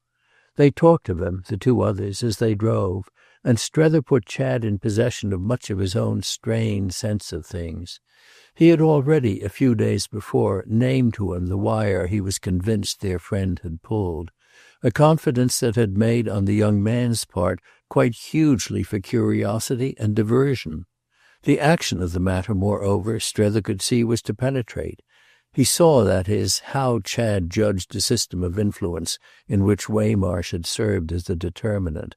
An impression just now quickened again, with the whole bearing of such a fact on the youth's view of his relatives. As it came up between them that they might now take their friend for a feature of the control of these latter, now sought to be exerted from Woollett, Strether felt indeed how it would be stamped all over him half an hour later for Sarah Pocock's eyes that he was as much on Chad's side as Waymarsh had probably described him. He was letting himself at present go. There was no denying it. It might be desperation, it might be confidence. He should offer himself to the arriving travellers, bristling with all the lucidity he had cultivated. He repeated to Chad what he had been saying in the court to Waymarsh, how there was no doubt whatever that his sister would find the latter a kindred spirit, no doubt of the alliance, based on an exchange of views, that the pair would successfully strike up. They would become as thick as thieves, which, moreover, was but a development of what Strether remembered to have said in one of his first discussions with his mate. Struck as he had then already been, with the elements of affinity between that personage and Mrs. Newsome herself. I told him one day, when he had questioned me on your mother, that she was a person who, when he should know her, would rouse in him, I was sure, a special enthusiasm, and that hangs together with the conviction we now feel, the certitude that Mrs. Pocock will take him into her boat, for it's your mother's own boat that she's pulling. "Ah," said Chad, "mother's worth 50 of Sally." "1,000, but when you presently meet her, all the same you'll be meeting your mother's representative, just as I shall. I feel like the outgoing ambassador," said Strether, doing honour to his appointed successor. A moment after speaking as he had just done, he felt he had inadvertently rather cheapened Mrs. Newsome to her son, an impression audibly reflected, as at first seen, in Chad's prompt protest. He had recently rather failed of apprehension of the young man's attitude and temper, remaining principally conscious of how little worry, at the worst, he wasted, and he studied him at this critical hour with renewed interest. Chad had done exactly what he had promised him a fortnight previous, had accepted without another question his plea for delay. He was waiting cheerfully and handsomely, but also inscrutably, and with a slight increase perhaps of the hardness originally involved in his acquired high polish. He was neither excited nor depressed, was easy and acute and deliberate, unhurried, unflurried, unworried, only at most a little less amused than usual. Strether felt him more than ever a justification of the extraordinary process of which his own absurd spirit had been the arena. He knew, as their cab rolled along, knew as he hadn't even yet known, that nothing else than what Chad had done and had been would have led to his present showing. They had made him, these things, what he was, and the business hadn't been easy. It had taken time and trouble. It had cost, above all, a price. The result at any rate was now to be offered to Sally, which Strether, so far as that was concerned, was glad to be there to witness. Would she in the least make it out or take it in, the result, or would she in the least care for it if she did? He scratched his chin as he asked himself by what name, when challenged, as he was sure he should be, he could call it for her. Oh, those were determinations she must herself arrive at. Since she wanted so much to see, let her see then and welcome. She had come out in the pride of her competence, yet it hummed in Strether's inner sense that she practically wouldn't see. That this was, moreover, what Chad shrewdly suspected was clear from a word that next dropped from him. They're children, they play at life. And the exclamation was significant and reassuring. It implied that he hadn't then, for his companion's sensibility, appeared to give Mrs. Newsome away, and it facilitated our friend's presently asking him if it were his idea that Mrs. Pocock and Madame de Vionnet should become acquainted. Strether was still more sharply struck hereupon with Chad's lucidity. Why, isn't that exactly, to get a sight of the company I keep, what she has come out for? Yes, I'm afraid it is, Strether unguardedly replied. Chad's quick rejoinder lightened his precipitation. Why do you say you're afraid? Well, because I feel a certain responsibility. It's my testimony, I imagine, that will have been at the bottom of Mrs. Pocock's curiosity. My letters, as I suppose you to understand from the beginning, have spoken freely. I've certainly said my little say about Madame de Vionnet. All that, for Chad, was beautifully obvious. Yes, but you've only spoken handsomely. Never more handsomely of any woman, but it's just that tone. That tone, said Chad, that has fetched her? I dare say, but I've no quarrel with you about it. And no more has Madame de Vionnet. Don't you know by this time how she likes you? Oh, and Strether had with his groan a real pang of melancholy. For all I've done for her. Ah, you've done a great deal. Chad's urbanity fairly shamed him, and he was at this moment absolutely impatient to see the face Sarah Pocock would present to a sort of thing, as he synthetically phrased it to himself, with no adequate forecast of which, despite his admonitions, she would certainly arrive. I've done this. Well, this is all right. She likes, Chad comfortably remarked, to be liked. It gave his companion a moment's thought. And she's sure Mrs. Pocock will? No, I say that for you. She likes your liking her. It's so much, as it were, Chad laughed, to the good. However, she doesn't despair of Sarah either, and is prepared on her own side to go to all lengths. In the way of appreciation? Yes, and of everything else. In the way of general amiability, hospitality, and welcome. She's under arms, Chad laughed again. She's prepared. Strether took it in, then as if an echo of Miss Barrace were in the air. She's wonderful. You don't begin to know how wonderful. There was a depth in it, to Strether's ear, of confirmed luxury, almost a kind of unconscious insolence of proprietorship. But the effect of the glimpse was not at this moment to foster speculation. There was something so conclusive in so much graceful and generous assurance. It was in fact a fresh evocation, and the evocation had before many minutes another consequence. Well, I shall see her oftener now. I shall see her as much as I like, by your leave, which is what I hitherto haven't done. It has been, said Chad, but without reproach, only your own fault. I tried to bring you together, and she, my dear fellow, I never saw her more charming to any man. But you've got your extraordinary ideas. Well, I did have, Strether murmured, while he felt both how they had possessed him and how they had now lost their authority. He couldn't have traced the sequence to the end, but it was all because of Mrs. Pocock. Mrs. Pocock might be because of Mrs. Newsome, but that was still to be proved. What came over him was the sense of having stupidly failed to profit where profit would have been precious. It had been open to him to see so much more of her, and he had but let the good days pass. Fierce in him almost was the resolve to lose no more of them, and he whimsically reflected, while at Chad's side he drew nearer to his destination, that it was after all Sarah who would have quickened his chance. What her visit of inquisition might achieve in other directions was as yet all obscure. Only not obscure that it would do supremely much to bring two earnest persons together. He had but to listen to Chad at this moment to feel it, for Chad was in the act of remarking to him that they of course both counted on him, he himself and the other earnest person, for cheer and support. It was brave to Strether to hear him talk as if the line of wisdom they had struck out was to make things ravishing to the Pococks.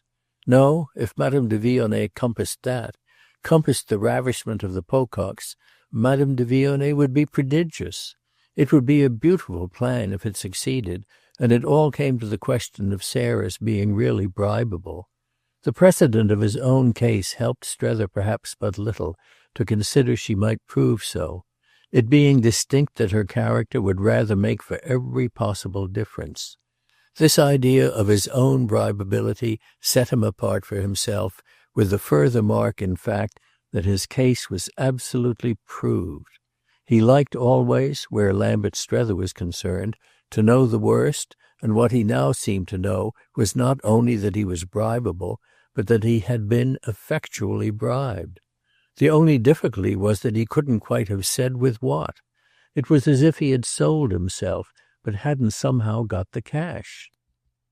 That, however, was what characteristically would happen to him.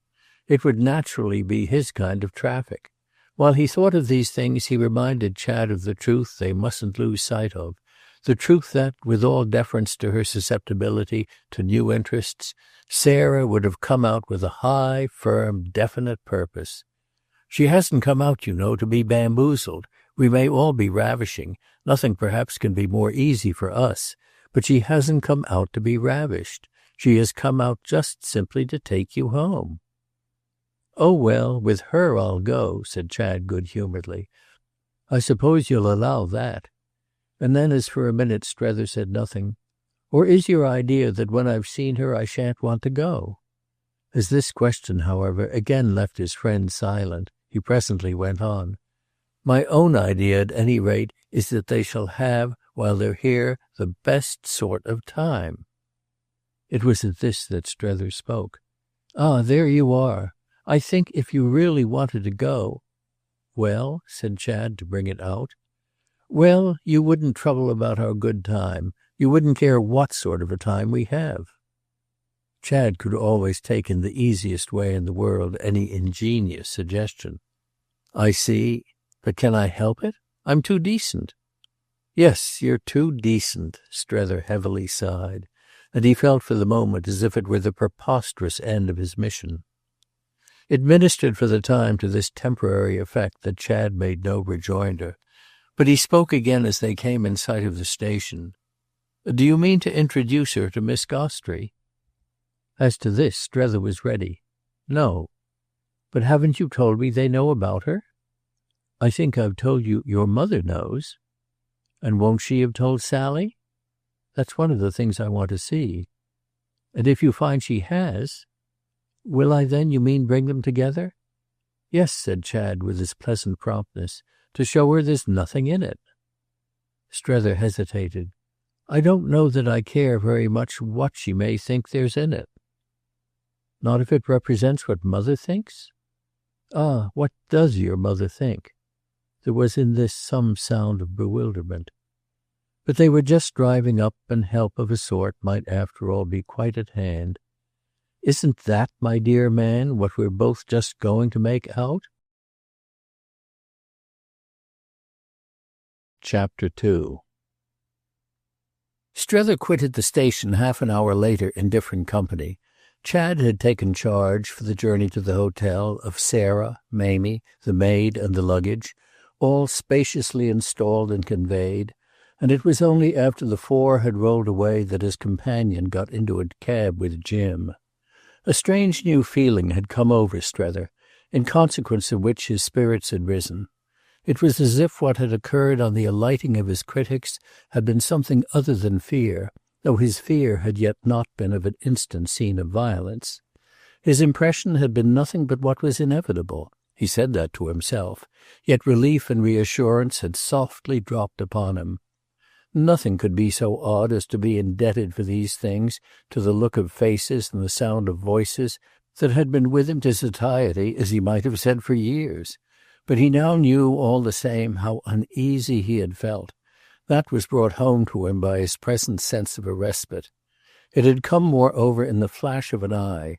It had come in the smile with which Sarah, whom at the window of her compartment they had effusively greeted from the platform, rustled down to them a moment later, fresh and handsome from her cool June progress through the charming land. It was only a sign, but enough. She was going to be gracious and unelusive. She was going to play the larger game, which was still more apparent, after she had emerged from Chad's arms in her direct greeting to the valued friend of her family.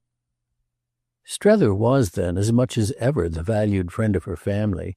It was something he could at all events go on with, and the manner of his response to it expressed even for himself how little he had enjoyed the prospect of ceasing to figure in that likeness. He had always seen Sarah gracious, had in fact rarely seen her shy or dry, her marked thin-lipped smile intense without brightness, and as prompt to act as the scrape of a safety match. The protrusion of a rather remarkably long chin, which in her case represented invitation and urbanity, and not, as in most others, pugnacity and defiance. The penetration of her voice to a distance, the general encouragement and approval of her manner, were all elements with which intercourse had made him familiar, but which he noted today almost as if she had been a new acquaintance. This first glimpse of her had given a brief but vivid accent to her resemblance to her mother. He could have taken her for Mrs. Newsome while she met his eyes as the train rolled into the station. It was an impression that quickly dropped. Mrs. Newsome was much handsomer, and while Sarah inclined to the massive, her mother had, at an age, still the girdle of a maid. Also the latter's chin was rather short than long, and her smile, by good fortune, much more, oh ever so much more, mercifully vague. Strether had seen Mrs. Newsome reserved. He had literally heard her silent, though he had never known her unpleasant. It was the case with Mrs. Pocock that he had known her unpleasant, even though he had never known her not affable. She had forms of affability that were in a high degree assertive. Nothing, for instance, had ever been more striking than that she was affable to Jim. What had told, in any case, at the window of the train was her high, clear forehead, that forehead which her friends, for some reason, always thought of as a brow. The long reach of her eyes, it came out at this juncture in such a manner as to remind him, oddly enough, also of that of Waymarsh's. And the unusual gloss of her dark hair, dressed and hatted, after her mother's refined example, with such an avoidance of extremes that it was always spoken of at Woollett as their own. Though this analogy dropped as soon as she was on the platform, it had lasted long enough to make him feel all the advantage, as it were, of his relief. The woman at home, the woman to whom he was attached, was before him just long enough to give him again the measure of the wretchedness, in fact really of the shame, of their having to recognize the formation between them of a split. He had taken this measure in solitude and meditation, but the catastrophe, as Sarah steamed up, looked for its seconds unprecedentedly dreadful, or proved, more exactly, altogether unthinkable, so that his finding something free and familiar to respond to brought with it an instant renewal of his loyalty. He had suddenly sounded the whole depth, had gasped at what he might have lost. Well, he could now, for the quarter of an hour of their detention, hover about the travellers as soothingly as if their direct message to him was that he had lost nothing. He wasn't going to have Sarah write to her mother that night that he was in any way altered or strange. There had been times enough for a month when it had seemed to him that he was strange, that he was altered in every way, but that was a matter for himself. He knew at least whose business it was not. It was not at all events such a circumstance as Sarah's own unaided lights would help her to. Even if she had come out to flash those lights more than yet appeared, she wouldn't make much headway against mere pleasantness. He counted on being able to be merely pleasant to the end, and if only from incapacity, moreover, to formulate anything different. He couldn't even formulate to himself his being changed and queer. It had taken place, the process, somewhere deep down. Maria Gostry had caught glimpses of it, but how was he to fish it up, even if he desired, for Mrs. Pocock? This was, then, the spirit in which he hovered, and with the easier throb in it much indebted, furthermore, to the impression of high and established adequacy as a pretty girl promptly produced in him by Mamie. He wondered vaguely, turning over many things in the fidget of his thoughts, if Mamie were as pretty as Woollett published her, as to which issue seeing her now again was to be so swept away by Woolett's opinion that this consequence really let loose for the imagination an avalanche of others. There were positively 5 minutes in which the last word seemed of necessity to abide with the Woollett represented by a Mamie. This was the sort of truth the place itself would feel. It would send her forth in confidence. It would point to her with triumph. It would take its stand on her with assurance. It would be conscious of no requirement she didn't meet, of no question she couldn't answer. Well, it was right, Strether slipped smoothly enough into the cheerfulness of saying. Granted that a community might be best represented by a young lady of 22, Mamie perfectly played the part, played it as if she were used to it, and looked and spoke and dressed the character. He wondered if she mightn't, in the high light of Paris, a cool, full studio light becoming yet treacherous, show as too conscious of these matters. But the next moment he felt satisfied that her consciousness was, after all, empty for its size, rather too simple than too mixed, and that the kind way with her would be not to take too many things out of it, but to put as many as possible in. She was robust and conveniently tall, just a trifle too bloodlessly fair perhaps, but with a pleasant public familiar radiance that affirmed her vitality. She might have been receiving for Woollett wherever she found herself, and there was something in her manner, her tone, her motion, her pretty blue eyes, her pretty perfect teeth, and her very small, too small nose, that immediately placed her, to the fancy, between the windows of a hot bright room in which voices were high, up at that end to which people were brought to be presented. They were there to congratulate, these images, and Strether's renewed vision on this hint completed the idea. What Mamie was like was the happy bride, the bride after the church and just before going away. She wasn't the mere maiden, and yet was only as much married as that quantity came to. She was in the brilliant, acclaimed festal stage. Well might it last her long. Strether rejoiced in these things for Chad, who was all genial attention to the needs of his friends, besides having arranged that his servant should reinforce him. The ladies were certainly pleasant to see, and Mamie would be at any time and anywhere pleasant to exhibit. She would look extraordinarily like his young wife, the wife of a honeymoon should he go about with her, but that was his own affair, or perhaps it was hers. It was at any rate something she couldn't help. Strether remembered how he had seen him come up with Madame de Vionnet in Gloriani's garden, and the fancy he had had about that, the fancy obscured now, thickly overlaid with others. The recollection was during these minutes his only note of trouble. He had often, in spite of himself, wondered if Chad but too probably were not with Jeanne the object of a still and shaded flame.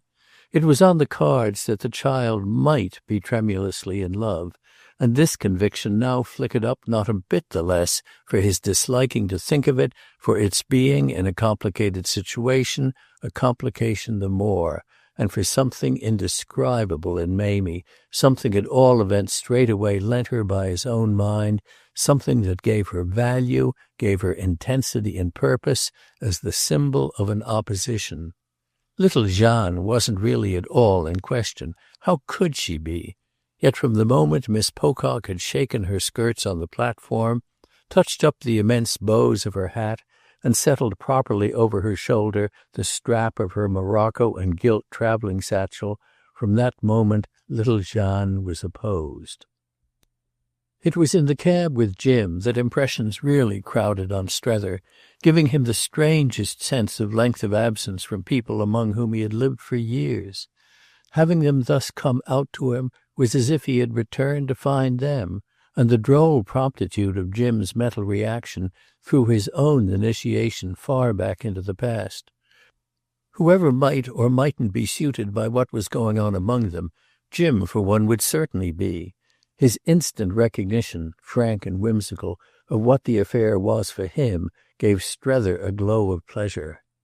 "I say, you know, this is about my shape, and if it hadn't been for you—" So he broke out as the charming streets met his healthy appetite, and he wound up after an expressive nudge with a clap of his companion's knee and an "Oh, you are doing it," that was charged with rich meaning.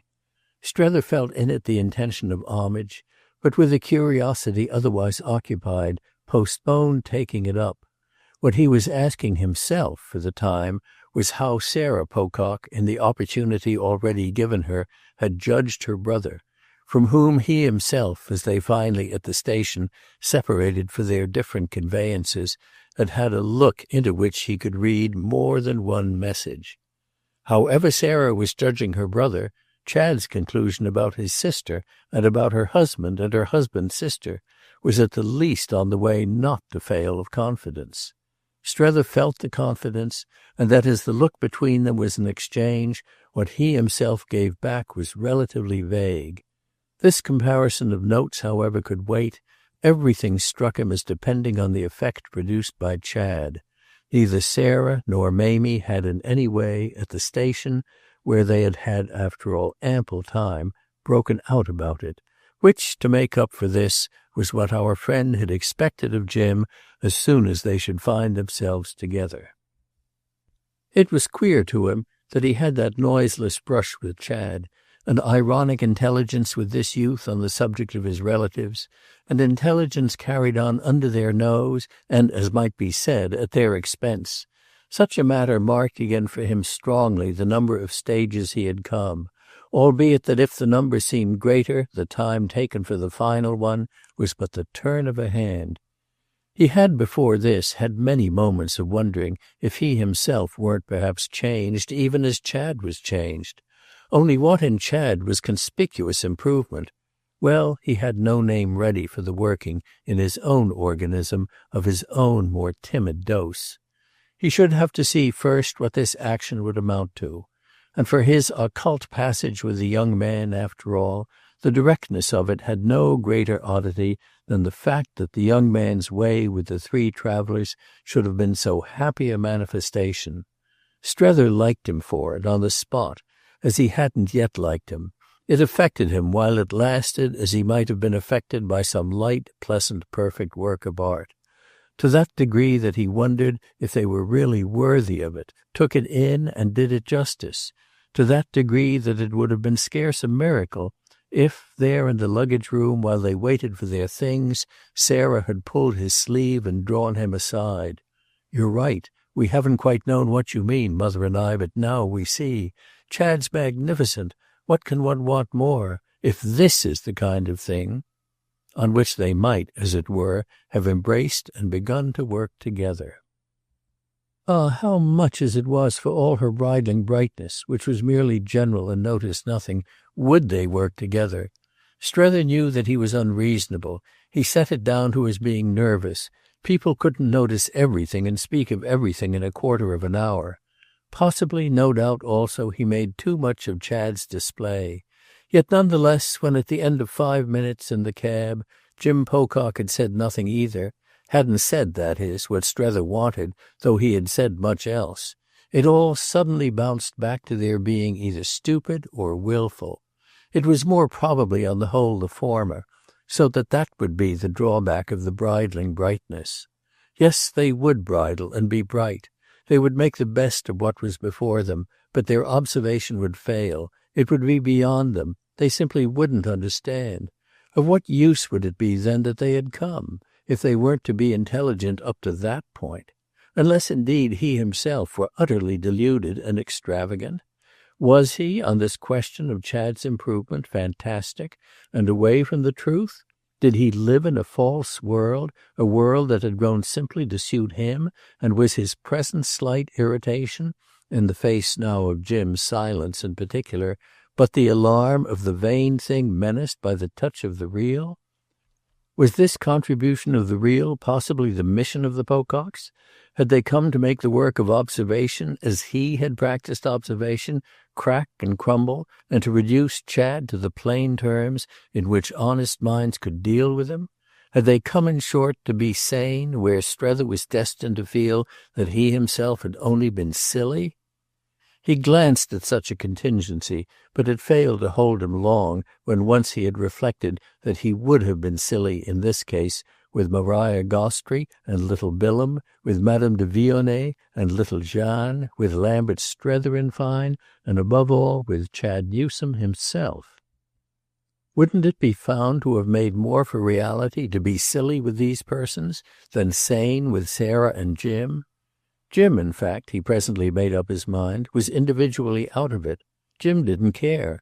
Jim hadn't come out either for Chad or for him.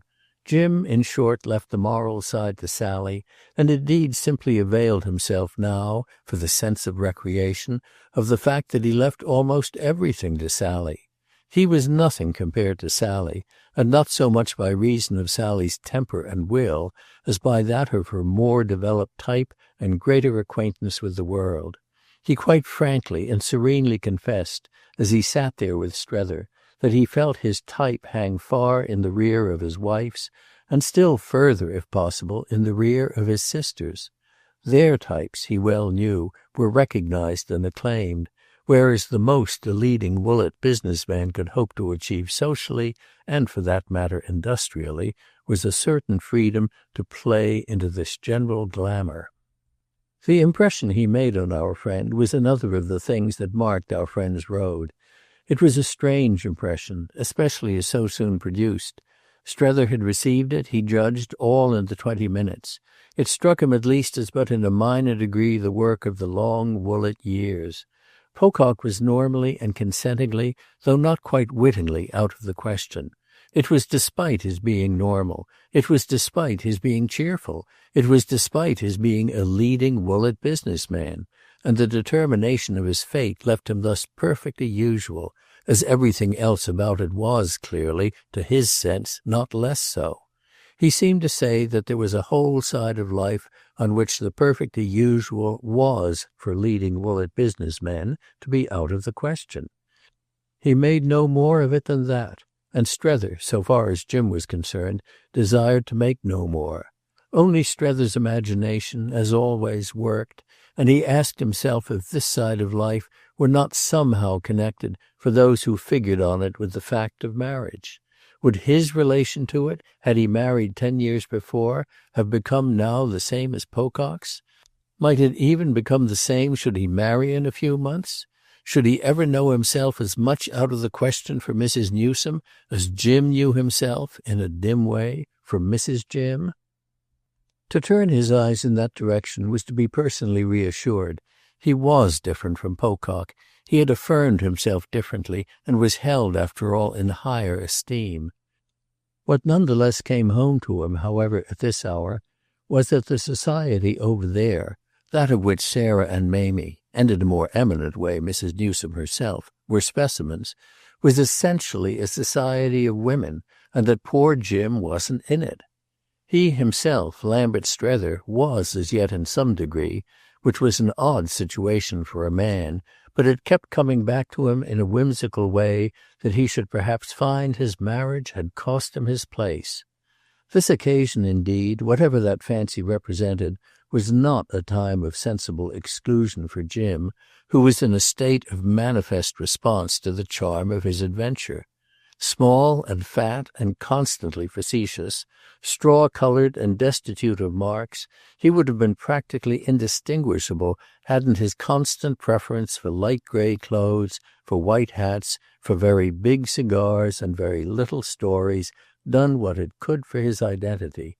There were signs in him, though none of them plaintive, of always paying for the others, and the principal one perhaps was just this failure of type. It was with this that he paid, rather than with fatigue or waste, and also doubtless a little with the effort of humour, never irrelevant to the conditions, to the relations with which he was acquainted. He gurgled his joy as they rolled through the happy streets. He declared that his trip was a regular windfall, and that he wasn't there, he was eager to remark, to hang back from anything. He didn't know quite what Sally had come for, but he had come for a good time. Strether indulged him even while wondering if what Sally wanted her brother to go back for was to become like her husband. He trusted that a good time was to be, out and out, the programme for all of them, and he assented liberally to Jim's proposal that, disencumbered and irresponsible, his things were in the omnibus with those of the others, they should take a further turn round before going to the hotel. It wasn't for him to tackle Chad, it was Sally's job, and as it would be like her, he felt, to open fire on the spot, it wouldn't be amiss of them to hold off and give her time. Strether, on his side, only asked to give her time, so he jogged with his companion along boulevards and avenues, trying to extract from meagre material some forecast of his catastrophe. He was quick enough to see that Jim Pocock declined judgment, had hovered quite round the outer edge of discussion and anxiety, leaving all analysis of their question to the ladies alone, and now only feeling his way toward some small, droll cynicism. It broke out afresh, the cynicism, it had already shown a flicker, in a but slightly deferred, "Well, hanged if I would if I were he." "You mean you wouldn't in Chad's place?" "Give up this to go back and boss the advertising?" Poor Jim, with his arms folded and his little legs out in the open fiacre, drank in the sparkling Paris noon and carried his eyes from one side of their vista to the other. "Why, I want to come right out and live here myself, and I want to live while I am here too. I feel with you, oh, you've been grand, old man, and I've twigged, that it ain't right to worry Chad. I don't mean to persecute him, I couldn't in conscience. It's thanks to you at any rate that I'm here, and I'm sure I'm much obliged. You're a lovely pair." There were things in this speech that Strether let pass for the time. "Don't you then think it important the advertising should be thoroughly taken in hand?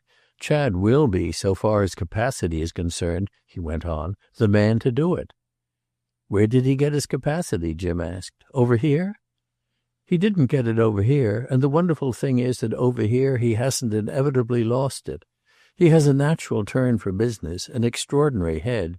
He comes by that," Strether explained, "honestly enough.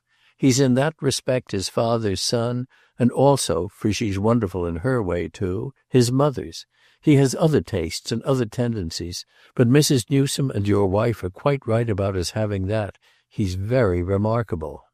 "Well, I guess he is," Jim Pocock comfortably sighed. "But if you've believed so in his making us hum, why have you so prolonged the discussion? Don't you know that we've been quite anxious about you?" These questions were not informed with earnestness, but Strether saw he must none the less make a choice and take a line.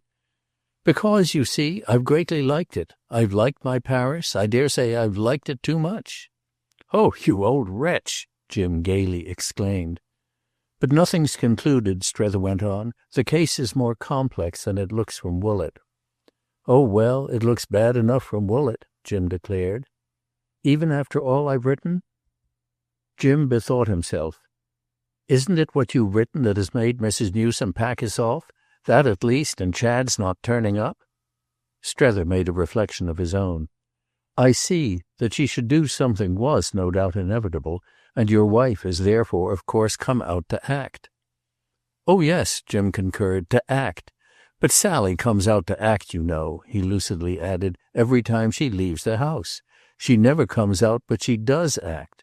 She's acting moreover now for her mother, and that fixes the scale." Then he wound up, opening all his senses to it, with a renewed embrace of pleasant Paris. "We haven't all the same at Woollett got anything like this." Strether continued to consider. "I'm bound to say for you all that you strike me as having arrived in a very mild and reasonable frame of mind.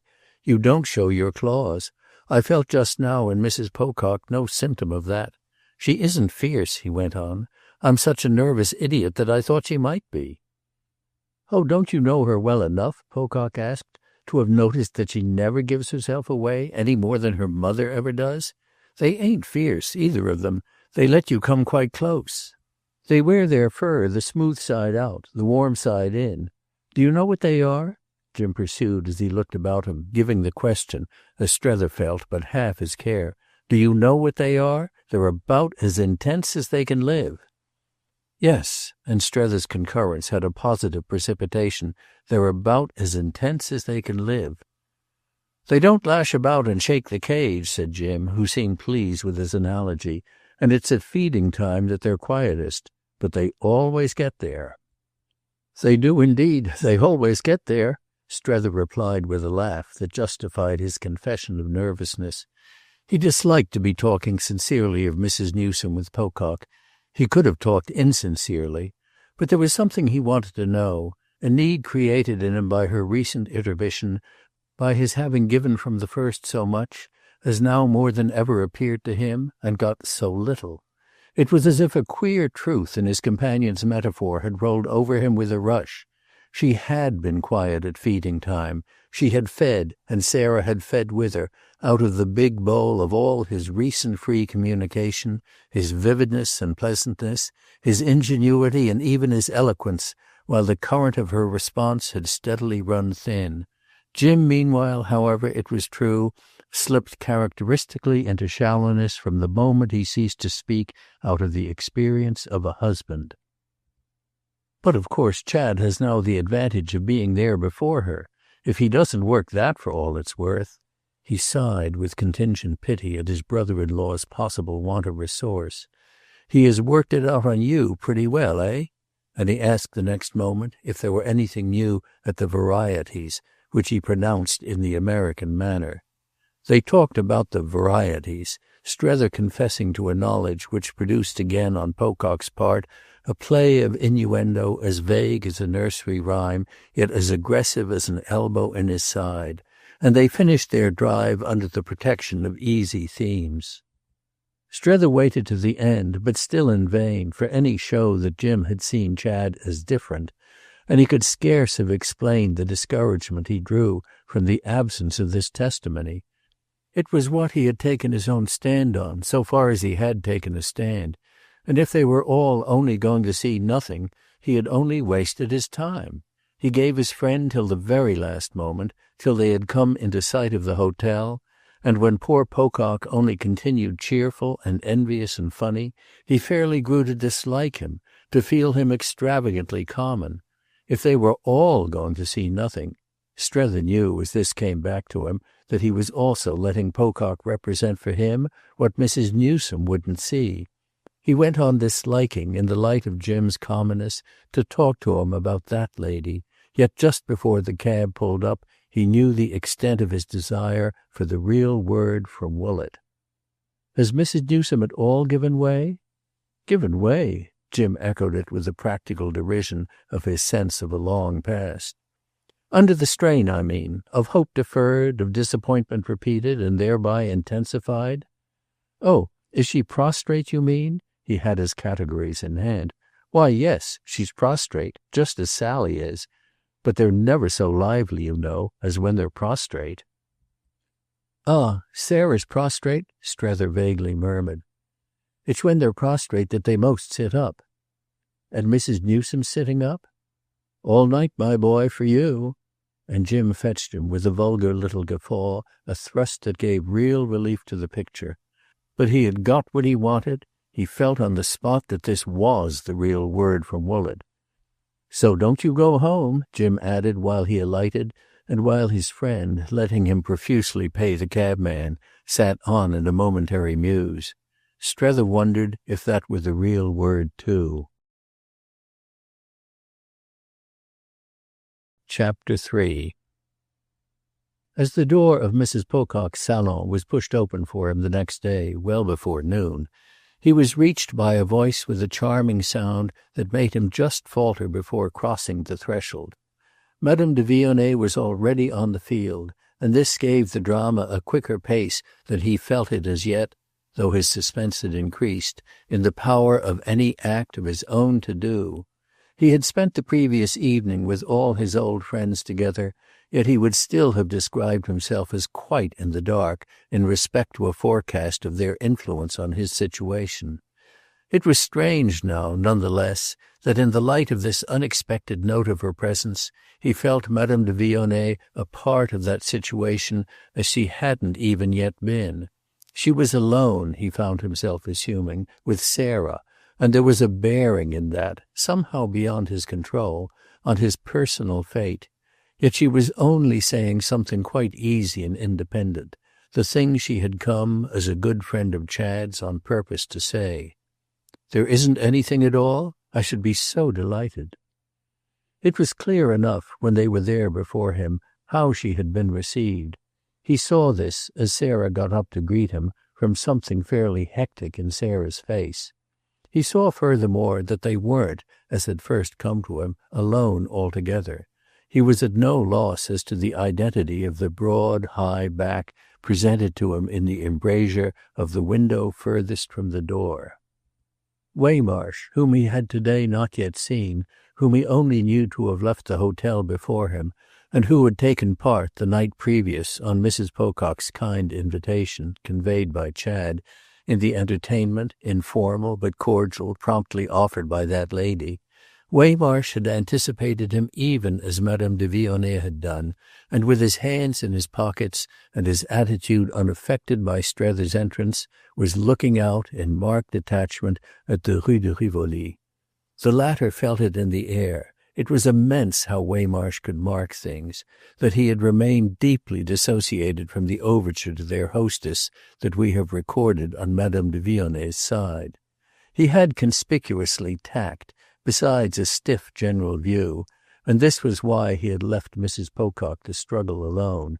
He would outstay the visitor, he would unmistakably wait. To what had he been doomed for months past but waiting? Therefore she was to feel that she had him in reserve. What support she drew from this was still to be seen, for although Sarah was vividly bright, she had given herself up for the moment to an ambiguous flushed formalism. She had had to reckon more quickly than she expected, but it concerned her first of all to signify that she was not to be taken unawares. Strether arrived precisely in time for her showing it. "Oh, you're too good, but I don't think I feel quite helpless. I have my brother and these American friends. And then you know I've been to Paris. I know Paris," said Sally Pocock in a tone that breathed a certain chill on Strether's heart. "Ah, but a woman in this tiresome place, where everything's always changing, a woman of good will," Madame de Vionnet threw off, "can always help a woman. I'm sure you know, but we know perhaps different things." She, too, visibly, wished to make no mistake, but it was a fear of a different order and more kept out of sight. She smiled in welcome at Strether. She greeted him more familiarly than Mrs. Pocock. She put out her hand to him without moving from her place, and it came to him in the course of a minute and in the oddest way that, yes, positively, she was giving him over to ruin. She was all kindness and ease, but she couldn't help so giving him. She was exquisite, and her being just as she was poured for Sarah a sudden rush of meaning into his own equivocations. How could she know how she was hurting him? She wanted to show as simple and humble, in the degree compatible with operative charm, but it was just this that seemed to put him on her side. She struck him as dressed, as arranged, as prepared infinitely to conciliate, with the very poetry of good taste in her view of the conditions of her early call. She was ready to advise about dressmakers and shops. She held herself wholly at the disposition of Chad's family. Strether noticed her card on the table, her coronet and her comtesse, and the imagination was sharp in him of certain private adjustments in Sarah's mind. She had never, he was sure, sat with the comtesse before, and such was the specimen of that class he had been keeping to play on her. She had crossed the sea very particularly for a look at her, but he read in Madame de Vionnet's own eyes that this curiosity hadn't been so successfully met as that she herself would now have more than ever need of him. She looked much as she had looked to him that morning at Notre Dame. He noted in fact the suggestive sameness of her discreet and delicate dress. It seemed to speak, perhaps a little prematurely or too finely, of the sense which she would help Mrs. Pocock with the shops. The way that lady took her in, moreover, added depth to his impression of what Miss Gostrey, by their common wisdom, had escaped. He winced as he saw himself, but for that timely prudence, ushering in Maria as a guide and an example. There was, however, a touch of relief for him in his glimpse, so far as he had got it, of Sarah's line. She knew Paris. Madame de Vionnet had, for that matter, lightly taken this up. "Ah, then you've a turn for that, an affinity that belongs to your family. Your brother, though his long experience makes a difference, I admit, has become one of us in a marvellous way." And she appealed to Strether in the manner of a woman who could always glide off with smoothness into another subject. Wasn't he struck with the way Mr. Newsome had made the place his own, and hadn't he been in position to profit by his friend's wondrous expertness? Strether felt the bravery, at least, of her presenting herself so promptly to sound that note, and yet asked himself what other note, after all, she could strike from the moment she presented herself at all. She could meet Mrs. Pocock only on the ground of the obvious, and what feature of Chad's situation was more eminent than the fact that he had created for himself a new set of circumstances? Unless she hid herself altogether, she could show but as one of these, an illustration of his domiciled and indeed of his confirmed condition. And the consciousness of all this in her charming eyes was so clear and fine that as she publicly drew him into her boat she produced in him such a silent agitation as he was not to fail afterwards to denounce as pusillanimous. "Ah, don't be so charming to me, for it makes us intimate, and after all what is between us when I've been so tremendously on my guard and have seen you but half a dozen times?" He recognized once more the perverse law that so inveterately governed his poor personal aspects. It would be exactly like the way things always turned out for him that he should affect Mrs. Pocock and Waymarsh as launched in a relation in which he had really never been launched at all. They were at this very moment, they could only be, attributing to him the full license of it, and all by the operation of her own tone with him, whereas his sole license had been to cling with intensity to the brink, not to dip so much as a toe into the flood. But the flicker of his fear on this occasion was not, as may be added, to repeat itself. It sprang up for its moment only to die down and then go out for ever. To meet his fellow visitor's invocation and, with Sarah's brilliant eyes on him, answer, was quite sufficiently to step into her boat. During the rest of the time her visit lasted, he felt himself proceed to each of the proper offices, successively, for helping to keep the adventurous skiff afloat. It rocked beneath him, but he settled himself in his place, he took up an oar, and since he was to have the credit of pulling, pulled. "That will make it all the pleasanter if it so happens that we do meet," Madame de Vionnet had further observed, in reference to Mrs. Pocock's mention of her initiated state, and she had immediately added that after all her hostess couldn't be in need with the good offices of Mr. Strether so close at hand. "It's he, I gather, who has learnt to know his Paris and to love it, better than any one ever before in so short a time, so that between him and your brother, when it comes to the point, how can you possibly want for good guidance? The great thing, Mr. Strether will show you," she smiled, "is just to let oneself go." "Oh, I've not let myself go very far," Strether answered, feeling quite as if he had been called upon to hint to Mrs. Pocock how Parisians could talk. "I'm only afraid of showing I haven't let myself go far enough. I've taken a good deal of time, but I must quite have had the air of not budging from one spot." He looked at Sarah in a manner that he thought she might take as engaging, and he made, under Madame de Vionnet's protection as it were, his first personal point. "What has really happened has been that all the while I've done what I came out for." Yet it only at first gave Madame de Vionnet a chance immediately to take him up. "You've renewed acquaintance with your friend. You've learnt to know him again." she spoke with such cheerful helpfulness that they might, in a common cause, have been calling together and pledged to mutual aid. Waymarsh at this, as if he had been in question, straightway turned from the window. "Oh yes, Countess, he has renewed acquaintance with me, and he has, I guess, learned something about me, though I don't know how much he has liked it. It's for Strether himself to say whether he has felt it justifies his course." "Oh, but you," said the Countess gaily, "are not in the least what he came out for. Is he really, Strether? And I hadn't you at all in my mind. I was thinking of Mr. Newsome, of whom we think so much, and with whom, precisely, Mrs. Pocock has given herself the opportunity to take up threads. What a pleasure for you both," Madame de Vionnet, with her eyes on Sarah, bravely continued. Mrs. Pocock met her handsomely, but Strether quickly saw she meant to accept no version of her movements or plans from any other lips. She required no patronage and no support, which were but other names for a false position.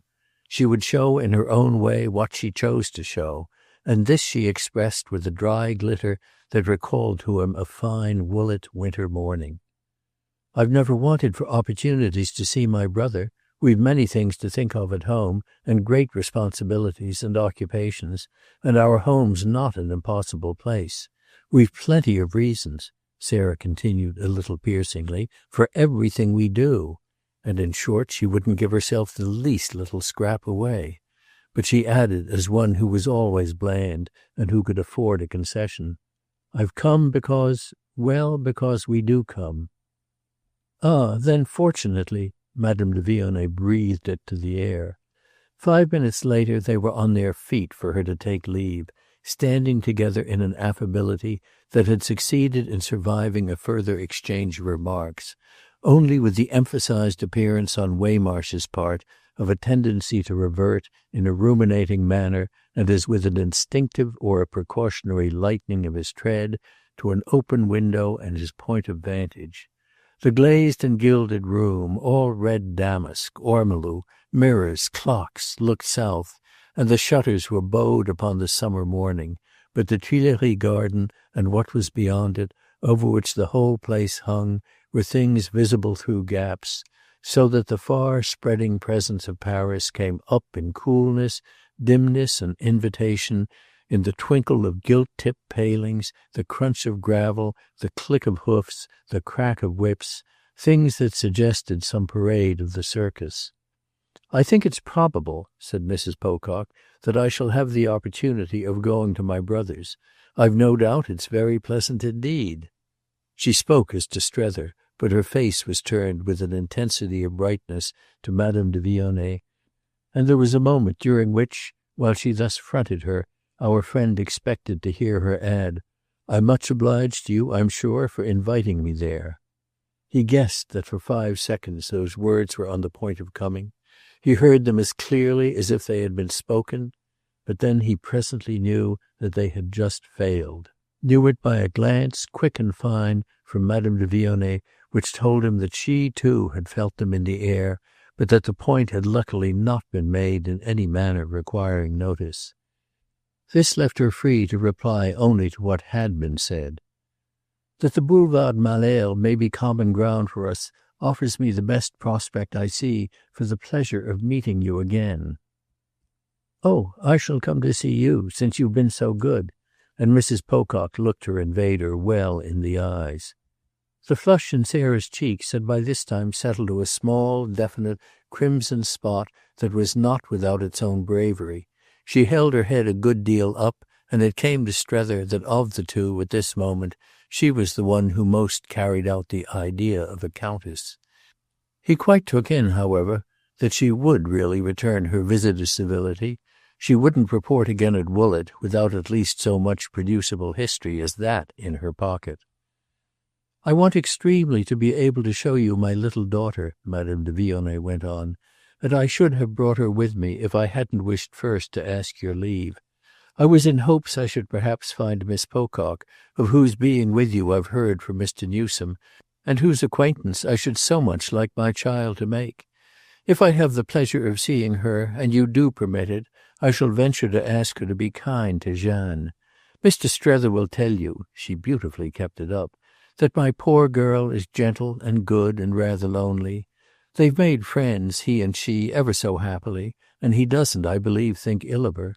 As for Jeanne herself, he has had the same success with her that I know he has had here wherever he has turned." She seemed to ask him for permission to say these things, or seemed rather to take it, softly and happily, with the ease of intimacy, for granted, and he had quite the consciousness now that not to meet her at any point more than halfway would be odiously, basely to abandon her. Yes, he was with her, and, opposed even in this covert, this semi-safe fashion to those who were not, he felt strangely and confusedly, but excitedly, inspiringly, how much and how far. It was as if he had positively waited in suspense for something from her that would let him in deeper, so that he might show her how he could take it. And what did in fact come as she drew out a little her farewell served sufficiently the purpose. As his success is a matter that I'm sure he'll never mention for himself, I feel, you see, the less scruple, which it's very good of me to say, you know, by the way," she added as she addressed herself to him, "considering how little direct advantage I've gained from your triumphs with me." "When does one ever see you? I wait at home and I languish. You'll have rendered me the service, Mrs. Pocock, at least," she wound up, "of giving me one of my much too rare glimpses of this gentleman." "I certainly should be sorry to deprive you of anything that seems so much, as you describe it, your natural due. Mr. Strether and I are very old friends," Sarah allowed, "but the privilege of his society isn't a thing I shall quarrel about with any one." "And yet, dear Sarah," he freely broke in, "I feel, when I hear you say that you don't quite do justice to the important truth of the extent to which, as you're also mine, I'm your natural due. I should like much better," he laughed, "to see you fight for me." She met him, Mrs. Pocock, on this, with an arrest of speech, with a certain breathlessness, as he immediately fancied, on the score of a freedom for which she wasn't quite prepared. It had flared up, for all the harm he had intended by it, because, confoundedly, he didn't want any more to be afraid about her than he wanted to be afraid about Madame de Vionnet. He had never, naturally, called her anything but Sarah at home, and though he had perhaps never quite so markedly invoked her as his "dear," that was somehow partly because no occasion had hitherto laid so effective a trap for it. But something admonished him now that it was too late, unless indeed it were possibly too early, and that he at any rate shouldn't have pleased Mrs. Pocock the more by it. "Well, Mr. Strether," she murmured with vagueness, yet with sharpness, while her crimson spot burned a trifle brighter, and he was aware that this must be for the present the limit of her response. Madame de Vionnet had already, however, come to his aid, and Waymarsh, as if for further participation, moved again back to them. It was true that the aid rendered by Madame de Vionnet was questionable.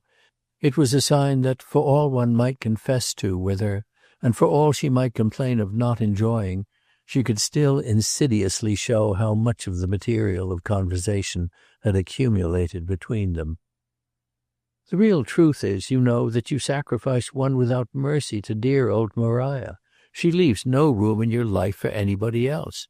Do you know," she inquired of Mrs. Pocock, "about dear old Maria? The worst is that Miss Gostrey is really a wonderful woman." "Oh yes, indeed," Strether answered for her. "Mrs. Pocock knows about Miss Gostrey. Your mother, Sarah, must have told you about her. Your mother knows everything," he sturdily pursued. "And I cordially admit," he added with his conscious gaiety of courage, "that she's as wonderful a woman as you like." "Ah, it isn't I who like, dear Mr. Strether, anything to do with the matter," Sarah Pocock promptly protested, "and I by no means sure I have, from my mother or any one else, a notion of whom you're talking about." "Well, he won't let you see her, you know," Madame de Vionnet sympathetically threw in. "He never lets me, old friends as we are, I mean as I am with Maria. He reserves her for his best hours, keeps her consummately to himself, only gives us others the crumbs of the feast." "Well, Countess, I've had some of the crumbs," Waymarsh observed with weight and covering her with his large look, which led her to break in before he could go on. "Comment donc? He shares her with you?" she exclaimed in droll stupefaction. "Take care you don't have, before you go much further, rather more of all ces dames than you may know what to do with." But he only continued in his massive way. "I can post you about the lady, Mrs. Pocock, so far as you may care to hear. I've seen her quite a number of times, and I was practically present when they made acquaintance. I've kept my eye on her right along, but I don't know as there's any real harm in that." "Harm?" Madame de Vionnet quickly echoed. "Why, she's the dearest and cleverest of all the clever and dear." "Well, you run her pretty close, Countess," Waymarsh returned with spirit, "though there's no doubt she's pretty well up in things. She knows her way round Europe. Above all, there's no doubt she does love Strether." "Ah, but we all do that. We all love Strether. It isn't a merit," their fellow visitor laughed, keeping to her idea with a good conscience, at which our friend was aware that he marvelled, though he trusted also for it, as he met her exquisitely expressive eyes, to some later light. The prime effect of her tone, however, and it was a truth which his own eyes gave back to her in sad ironic play, could only be to make him feel that, to say such things to a man in public, a woman must practically think of him as 90 years old. He had turned awkwardly, responsively red, he knew, at her mention of Maria Gostrey. Sarah Pocock's presence, the particular quality of it, had made this inevitable, and then he had grown still redder in proportion as he hated to have shown anything at all. He felt indeed that he was showing much, as, uncomfortably and almost in pain, he offered up his redness to Waymarsh, who strangely enough seemed now to be looking at him with a certain explanatory yearning. Something deep, something built on their old relation, passed in this complexity between them. He got the side wind of loyalty that stood behind all actual queer questions. Waymarsh's dry, bare humour, as it gave itself to be taken, gloomed out to demand justice. "Well, if you talk of Miss Barrace, I've my chance too," it appeared stiffly to nod, and it granted that it was giving him away, but struggled to add that it did so only to save him. The sombre glow stared it at him till it fairly sounded out. "To save you, poor old man, to save you in spite of yourself." Yet it was somehow just this communication that showed him to himself as more than ever lost. Still another result of it was to put before him as never yet that between his comrade and the interest represented by Sarah there was already a basis. Beyond all question now, yes, Waymarsh had been in occult relation with Mrs. Newsome. Out it all came in the very effort of his face. "Yes, you're feeling my hand," he as good as proclaimed it, "but only because this at least I shall have got out of the damned old world, that I shall have picked up the pieces into which it has caused you to crumble." It was as if, in short, after an instant, Strether had not only had it from him, but had recognized that so far as this went, the instant had cleared the air. Our friend understood and approved. He had the sense that they wouldn't otherwise speak of it. This would be all, and it would mark in himself a kind of intelligent generosity. It was with grim Sarah then, Sarah grim for all her grace, that Waymarsh had begun at 10 o'clock in the morning to save him. Well, if he could, poor dear man, with his big bleak kindness. The upshot of which crowded perception was that Strether, on his own side, still showed no more than he absolutely had to. He showed the least possible by saying to Mrs. Pocock after an interval much briefer than our glance at the picture reflected in him, "Oh, it's as true as they please. There's no Miss Gostrey for any one but me, not the least little peep. I keep her to myself." "Well, it's very good of you to notify me," Sarah replied without looking at him, and thrown for a moment by this discrimination, as the direction of her eyes showed upon a dimly desperate little community with Madame de Vionnet. "But I hope I shan't miss her too much." Madame de Vionnet instantly rallied. "And you know, though it might occur to one, it isn't in the least that he's ashamed of her. She's really, in a way, extremely good-looking." "Ah, but extremely," Strether laughed, while he wondered at the odd part he found thus imposed on him. It continued to be so by every touch from Madame de Vionnet. Well, as I say, you know, I wish you would keep me a little more to yourself. Couldn't you name some day for me, some hour, and better soon than late? I'll be at home whenever it best suits you. There, I can't say fairer." Strether thought a moment while Waymarsh and Mrs. Pocock affected him as standing attentive. "I did lately call on you, last week while Chad was out of town." "Yes, and I was away, as it happened too. You choose your moments well. But don't wait for my next absence, for I shan't make another," Madame de Vionnet declared, "while Mrs. Pocock's here." "That vow needn't keep you long, fortunately," Sarah observed with reasserted suavity. "I shall be at present but a short time in Paris. I have my plans for other countries. I meet a number of charming friends," and her voice seemed to caress that description of these persons. "Ah, then," her visitor cheerfully replied, "all the more reason. To-morrow, for instance, or the next day?" she continued to Strether. "Tuesday would do for me beautifully." "Tuesday, then, with pleasure." "And at 5:30, or at 6?" It was ridiculous, but Mrs. Pocock and Waymarsh struck him as fairly waiting for his answer. It was indeed as if they were arranged, gathered for a performance, the performance of Europe by his confederate and himself. Well, the performance could only go on. "Say 5:45. "5:45. Good." And now at last Madame de Vionnet must leave them, though it carried for herself the performance a little further. "I did hope so much also to see Miss Pocock. Mayn't I still?" Sarah hesitated, but she rose equal. "She'll return your visit with me. She's at present out with Mr. Pocock and my brother." "I see. Of course Mr. Newsome has everything to show them. He has told me so much about her. My great desire is to give my daughter the opportunity of making her acquaintance. I'm always on the lookout for such chances for her. If I didn't bring her today, it was only to make sure first that you'd let me." After which the charming woman risked a more intense appeal. "It wouldn't suit you also to mention some near time, so that we shall be sure not to lose you?" Strether, on his side, waited, for Sarah likewise had after all to perform, and it occupied him to have been thus reminded that she had stayed at home and on her first morning of Paris, while Chad led the others forth.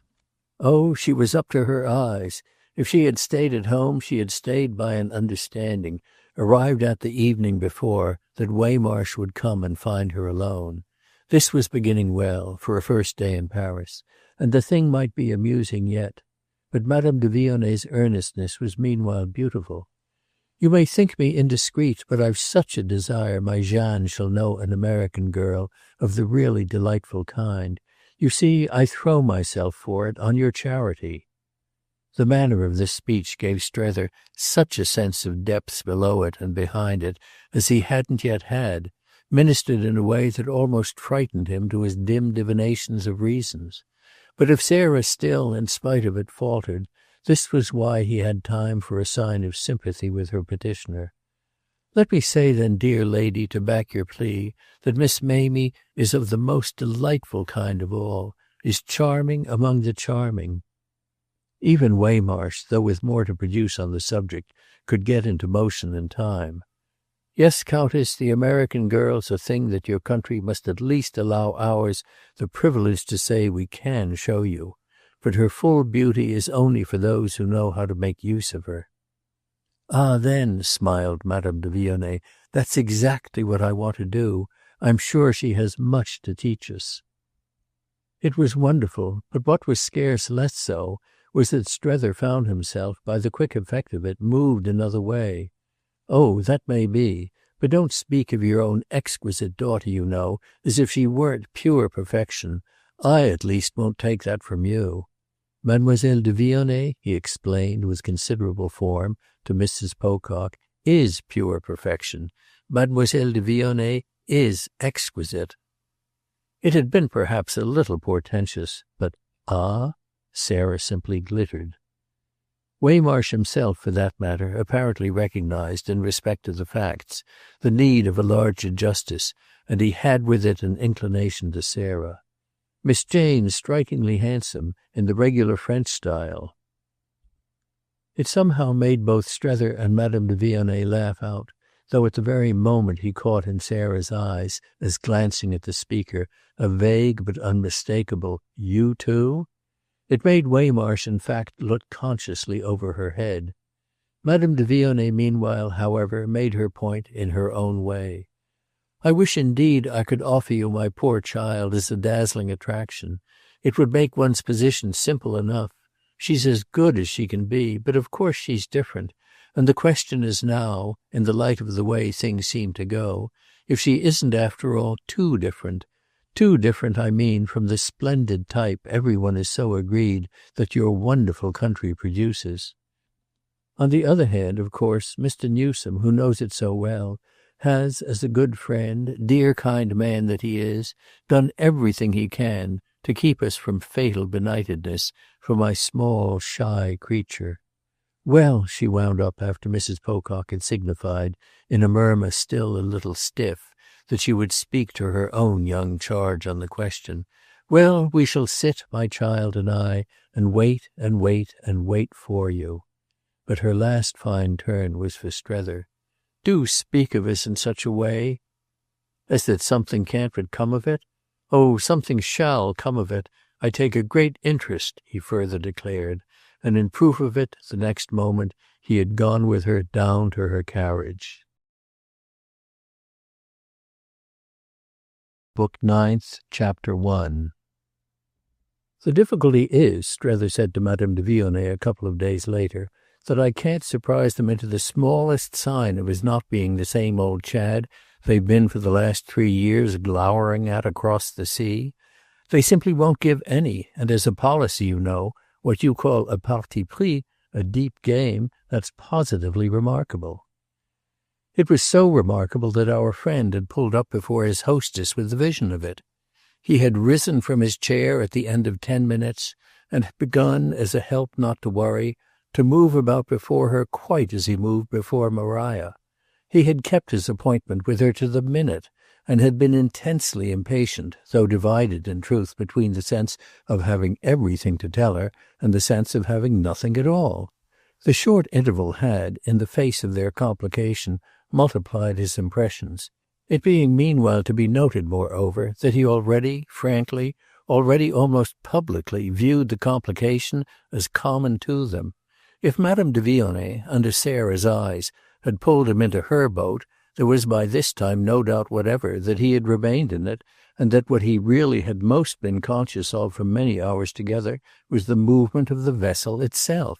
They were in it together this moment as they hadn't yet been, and he hadn't at present uttered the least of the words of alarm or remonstrance that had died on his lips at the hotel. He had other things to say to her than that she had put him in a position. So quickly had his position grown to affect him as quite excitingly, altogether richly inevitable. That the outlook, however, given the point of exposure, hadn't cleared up half so much as he had reckoned was the first warning she received from him on his arrival. She had replied with indulgence that he was in too great a hurry, and had remarked soothingly that if she knew how to be patient, surely he might be. He felt her presence on the spot. He felt her tone and everything about her as an aid to that effort, and it was perhaps one of the proofs of her success with him that he seemed so much to take his ease while they talked. By the time he had explained to her why his impressions, though multiplied, still baffled him, it was as if he had been familiarly talking for hours. They baffled him because Sarah was deep, deeper than she had ever yet had a chance to show herself. He didn't say that this was partly the effect of her opening so straight down, as it were, into her mother, and that, given Mrs. Newsome's profundity, the shaft thus sunk might well have a reach. But he wasn't without a resigned apprehension that at such a rate of confidence between the two women he was likely soon to be moved to show how already, at moments, it had been for him as if he were dealing directly with Mrs. Newsome. Sarah, to a certainty, would have begun herself to feel it in him, and this naturally put it in her power to torment him the more, from the moment she knew he could be tormented. "But why can you be?" His companion was surprised at his use of the word. "Because I'm made so. I think of everything." "Ah, one must never do that," she smiled. "One must think of as few things as possible." "Then," he answered, "one must pick them out right. But all I mean is, for I express myself with violence, that she's in a position to watch me. There's an element of suspense for me, and she can see me wriggle. But my wriggling doesn't matter," he pursued. "I can bear it. Besides, I shall wriggle out." The picture at any rate stirred in her an appreciation that he felt to be sincere. "I don't see how a man can be kinder to a woman than you are to me." Well, kind was what he wanted to be, yet even while her charming eyes rested on him with the truth of this, he none the less had his humour of honesty. "When I say suspense, I mean, you know," he laughed, "suspense about my own case too." "Oh yes, about your own case too." It diminished his magnanimity, but she only looked at him the more tenderly. "Not, however," he went on, "that I want to talk to you about that. It's my own little affair, and I mentioned it simply as part of Mrs. Pocock's advantage." No, no, though there was a queer present temptation in it, and his suspense was so real that the fidget was a relief. He wouldn't talk to her about Mrs. Newsome, wouldn't work off on her the anxiety produced in him by Sarah's calculated omissions of reference. The effect she produced of representing her mother had been produced, and that was just the immense, the uncanny part of it, without her having so much as mentioned that lady. She had brought no message, had alluded to no question, had only answered his inquiries with hopeless limited propriety. She had invented a way of meeting them, as if he had been a polite perfunctory poor relation of distant degree, that made them almost ridiculous in him. He couldn't, moreover, on his own side, ask much without appearing to publish how he had lately lacked news, a circumstance of which it was Sarah's profound policy not to betray a suspicion. These things, all the same, he wouldn't breathe to Madame de Vionnet, much as they might make him walk up and down.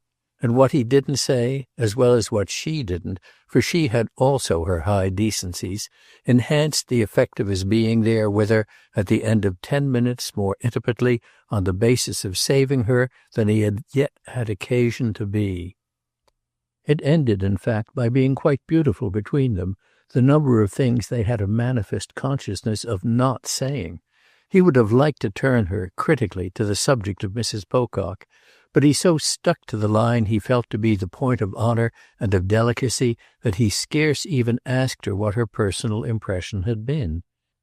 He knew it, for that matter, without putting her to trouble.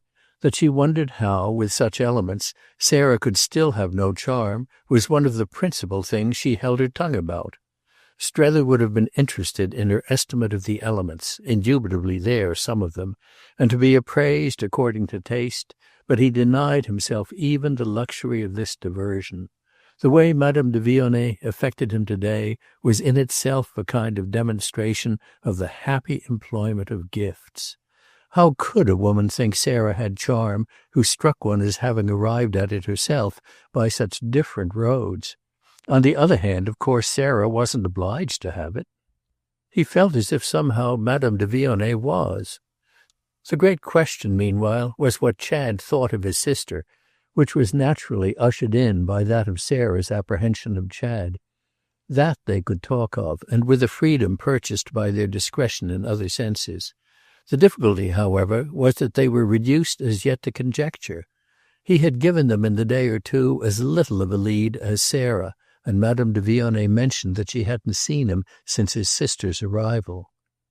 "And does that strike you as such an age?" She met it in all honesty. "Oh, I won't pretend I don't miss him. Sometimes I see him every day. Our friendship's like that, and make what you will of it," she whimsically smiled, a little flicker of the kind, occasional in her, that had more than once moved him to wonder what he might best make of her. "But he's perfectly right," she hastened to add, "and I wouldn't have him fail in any way at present for the world. I'd sooner not see him for 3 months. I begged him to be beautiful to them, and he fully feels it for himself." Strether turned away under his quick perception. She was so odd a mixture of lucidity and mystery. She fell in at moments with the theory about her he most cherished, and she seemed at others to blow it into air. She spoke now as if her art were all an innocence, and then again as if her innocence were all an art. Oh, he's giving himself up, and he'll do so to the end. How can he but want, now that it's within reach, his full impression, which is much more important, you know, than either yours or mine. But he's just soaking, Strether said as he came back. He's going in conscientiously for a saturation. I'm bound to say he is very good. Ah, she quietly replied, to whom do you say it?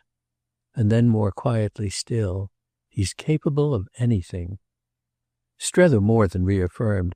Oh, he's excellent. I more and more like, he insisted, to see him with them, though the oddity of this tone between them grew sharper for him even while they spoke.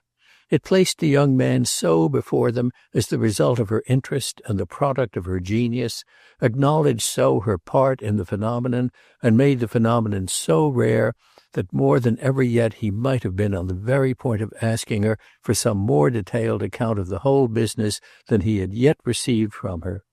The occasion almost forced upon him some question as to how she had managed and as to the appearance such miracles presented from her own singularly close place of survey.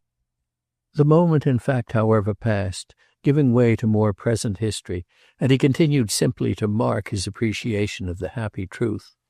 It's a tremendous comfort to feel how one can trust him. And then again, while for a little she said nothing, as if after all to her trust there might be a special limit. I mean for making a good show to them. Yes, she thoughtfully returned, but if they shut their eyes to it? Strether for an instant had his own thought. Well, perhaps that won't matter. You mean because he probably, do what they will, won't like them? Oh, do what they will. They won't do much, especially if Sarah hasn't more than one has yet made out, to give. Madame de Vionnet weighed it. Ah, she has all her grace. It was a statement over which for a little they could look at each other sufficiently straight, and though it produced no protest from Strether, the effect was somehow as if he had treated it as a joke. She may be persuasive and caressing with him, she may be eloquent beyond words, she may get hold of him, she wound up. Well, as neither you nor I have. Yes, she may, and now Strether smiled.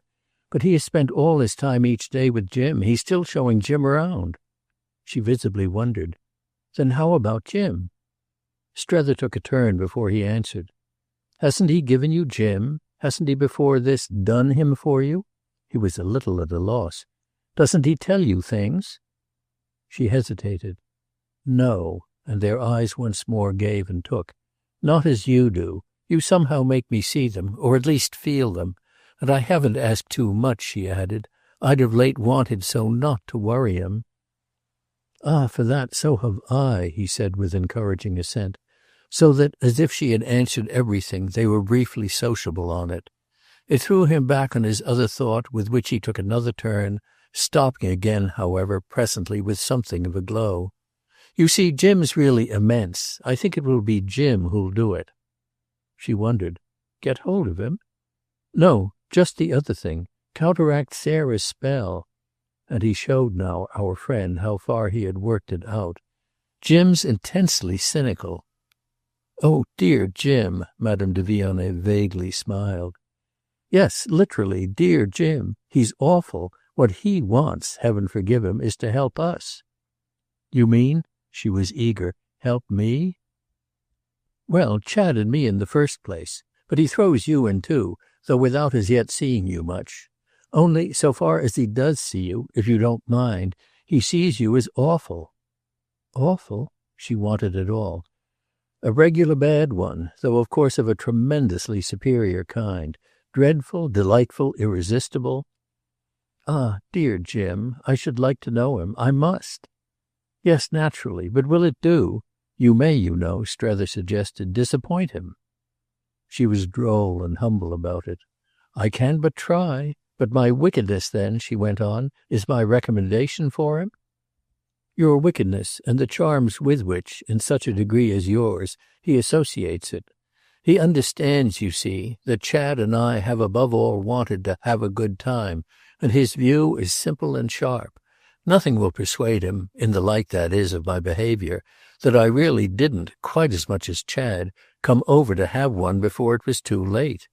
He wouldn't have expected it of me, but men of my age at Woollett, and especially the least likely ones, have been noted as liable to strange outbreaks, belated, uncanny clutches at the unusual, the ideal.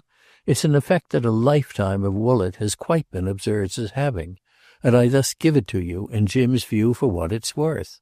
Now, his wife and his mother-in-law, Strether continued to explain, have, as in honour bound, no patience with such phenomena late or early, which puts Jim, as against his relatives, on the other side. Besides, he added, I don't think he really wants Chad back. If Chad doesn't come, he'll have, Madame de Vionnet quite apprehended, more of the free hand? Well, Chad's the bigger man. So he'll work now en dessous to keep him quiet? No, he won't work at all, and he won't do anything en dessous. He's very decent and won't be a traitor in the camp. But he'll be amused with his own little view of our duplicity. He'll sniff up what he supposes to be Paris from morning till night, and he'll be, as to the rest, for Chad, well, just what he is. She thought it over. A warning? He met it almost with glee. You are as wonderful as everybody says. And then to explain what he meant. I drove him about for his first hour, and do you know what, all beautifully unconscious, he most put before me?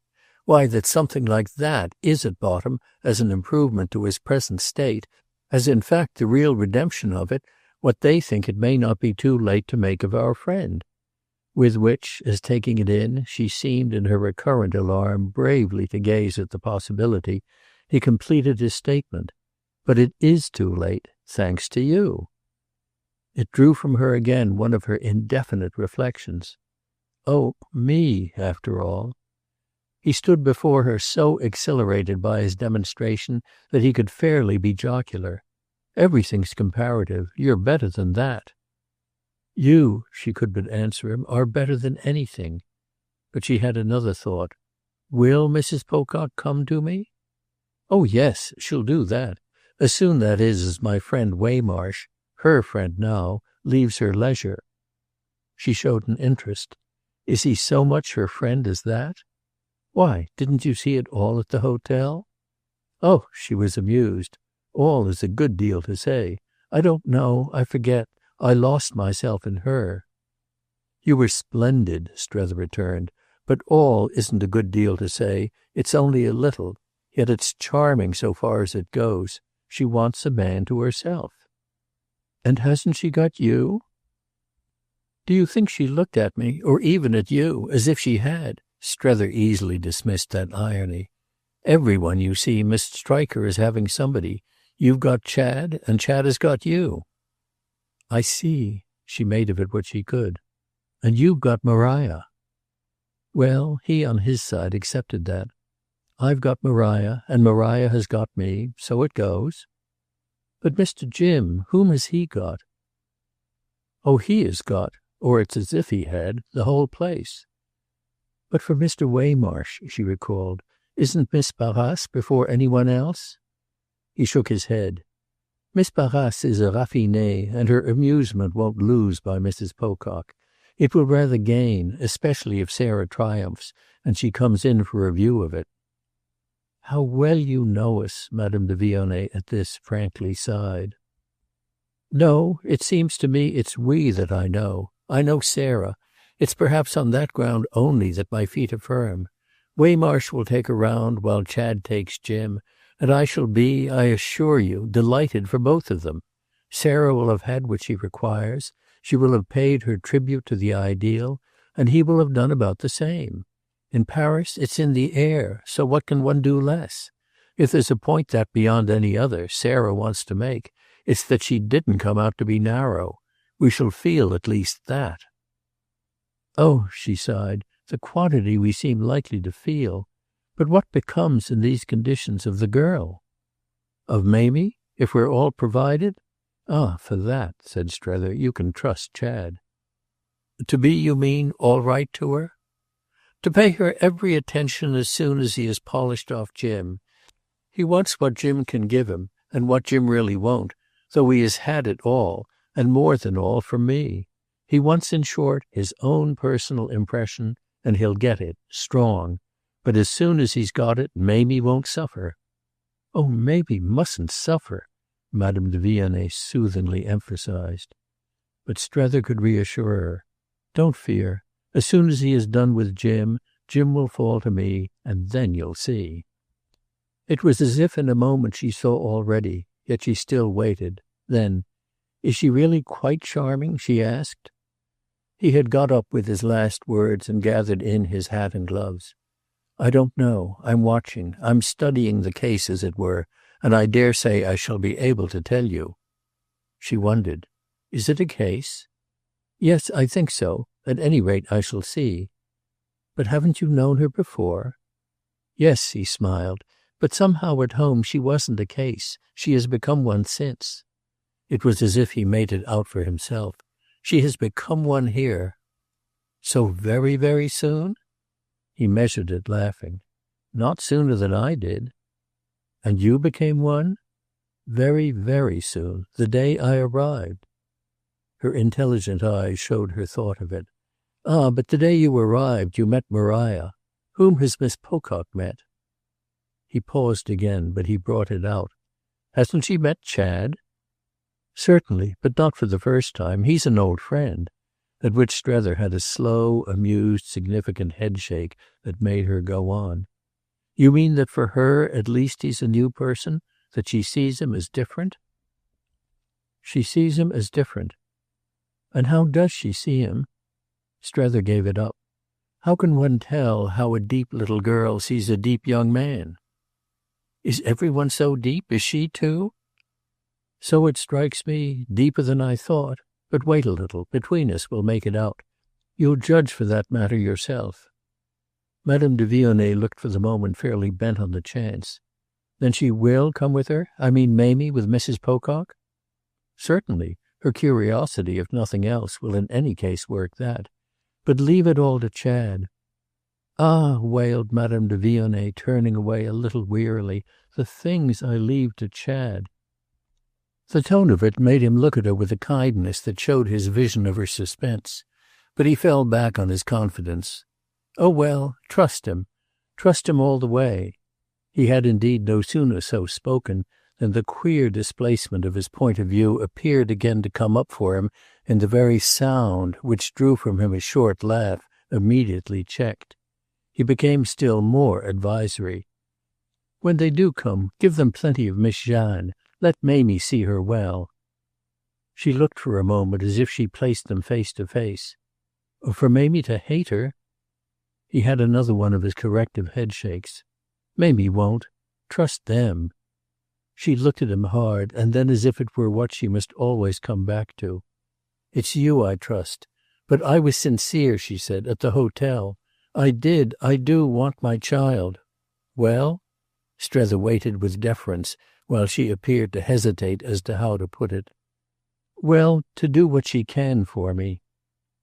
Strether for a little met her eyes on it, after which something that might have been unexpected to her came from him. "Poor little duck." Not more expected for himself, indeed, might well have been her echo of it. "Poor little duck. But she immensely wants herself," she said, "to see our friend's cousin." "Is that what she thinks her?" "It's what we call the young lady." He thought again, then with a laugh, "Well, your daughter will help you." And now at last he took leave of her, as he had been intending for 5 minutes. But she went part of the way with him, accompanying him out of the room and into the next and the next. Her noble old apartment offered a succession of 3, the first 2 of which indeed, on entering, smaller than the last, but each with its faded and formal air, enlarged the office of the antechamber and enriched the sense of approach. Strether fancied them, liked them, and passing through them with her more slowly now, met a sharp renewal of his original impression. He stopped, he looked back. The whole thing made a vista, which he found high, melancholy and sweet, full once more of dim historic shades, of the faint far-away cannon roar of the great empire.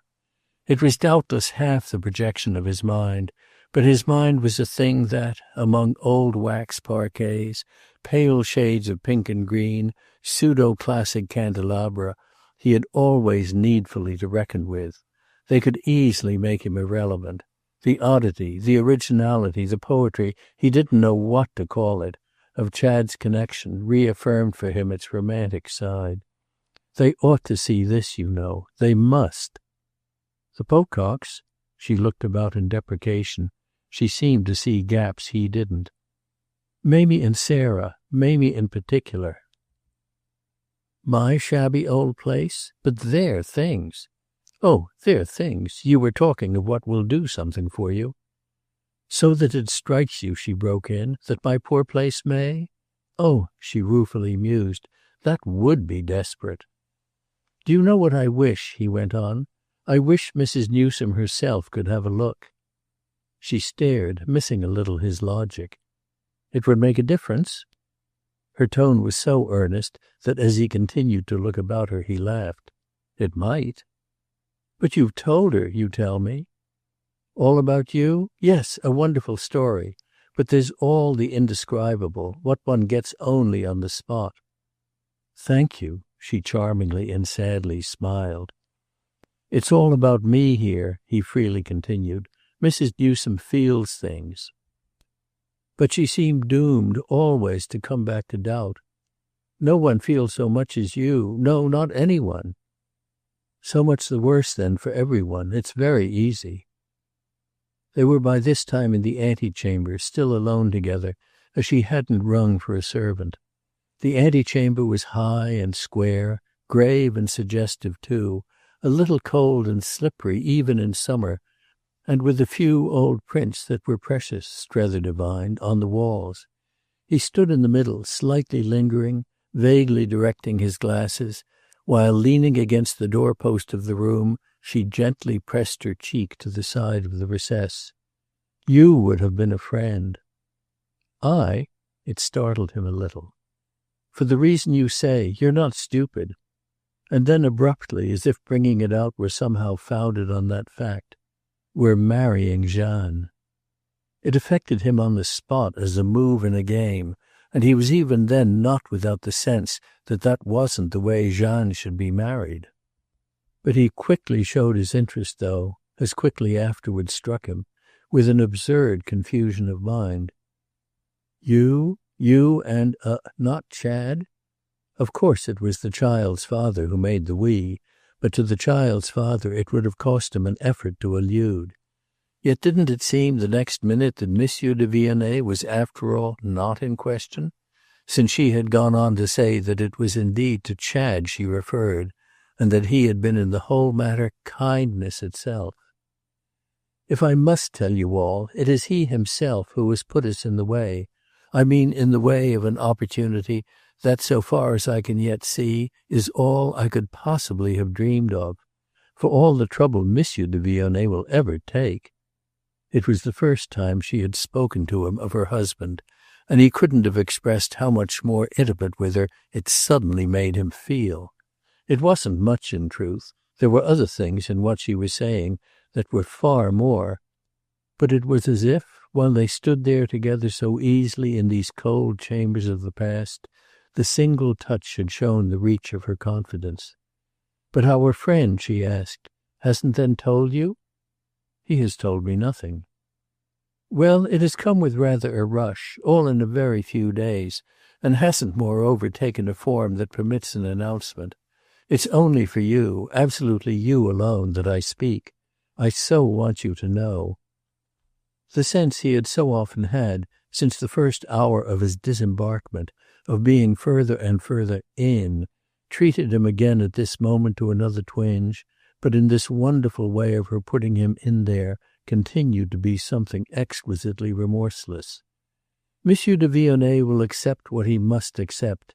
He has proposed half a dozen things, each one more impossible than the other, and he wouldn't have found this if he lives to 100. Chad found it, she continued, with her lighted, faintly flushed, her conscious, confidential face, in the quietest way in the world. Or rather it found him, for everything finds him. I mean finds him right. You'll think we do such things strangely, but at my age, she smiled, one has to accept one's conditions. Our young man's people had seen her. One of his sisters, a charming woman, we know all about them, had observed her somewhere with me. She had spoken to her brother, turned him on, and we were again observed, poor Jeanne and I, without our in the least knowing it. It was at the beginning of the winter. It went on for some time. It outlasted our absence.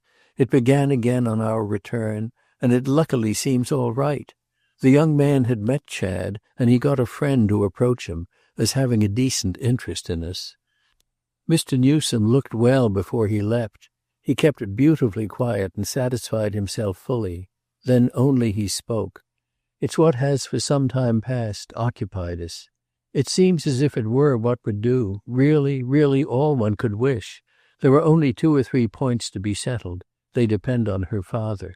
But this time I think we're safe. Strether, consciously gaping a little, had fairly hung upon her lips. I hope so with all my heart. And then he permitted itself. Does nothing depend on her? Ah, naturally, everything did. But she's pleased comme tout. She has been perfectly free, and he, our young friend, is really a combination. I quite adore him. Strether just made sure. You mean your future son-in-law? Future if we all bring it off. Ah, well, said Strether decorously, I heartily hope you may. There seemed little else for him to say, though her communication had the oddest effect on him.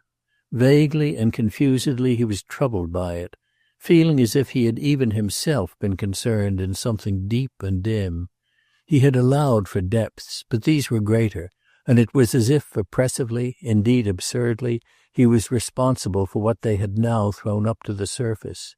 It was, through something ancient and cold in it, what he would have called the real thing. In short, his hostess's news, though he couldn't have explained why, was a sensible shock, and his oppression a weight he felt he must somehow or other immediately get rid of. There were too many connections missing to make it tolerable he should do anything else.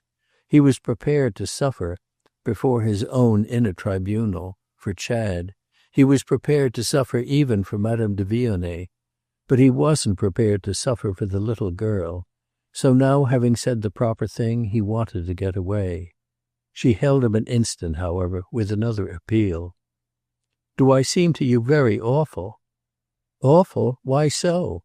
But he called it to himself, even as he spoke, his biggest insincerity yet. Our arrangements are so different from yours. Mine? Oh, he could dismiss that too. I haven't any arrangements. Then you must accept mine, all the more that they're excellent. They're founded on a vieille sagesse. There will be much more, if all goes well, for you to hear and to know, and everything, believe me, for you to like. Don't be afraid. You'll be satisfied. Thus she could talk to him of what? Of her innermost life, for that was what it came to. He must accept. Thus she could extraordinarily speak, as if in such an affair his being satisfied had an importance. It was all a wonder and made the whole case larger. He had struck himself at the hotel, before Sarah and Waymarsh, as being in her boat. But where on earth was he now? This question was in the air till her own lips quenched it with another. And do you suppose he, who loves her so, would do anything reckless or cruel? He wondered what he supposed. Do you mean your young man? I mean yours. I mean Mr. Newsome. It flashed for Strether the next moment a finer light, and the light deepened as she went on. He takes, thank God, the truest, tenderest interest in her. It deepened indeed. Oh, I'm sure of that. You were talking, she said, about one's trusting him. You see then how I do.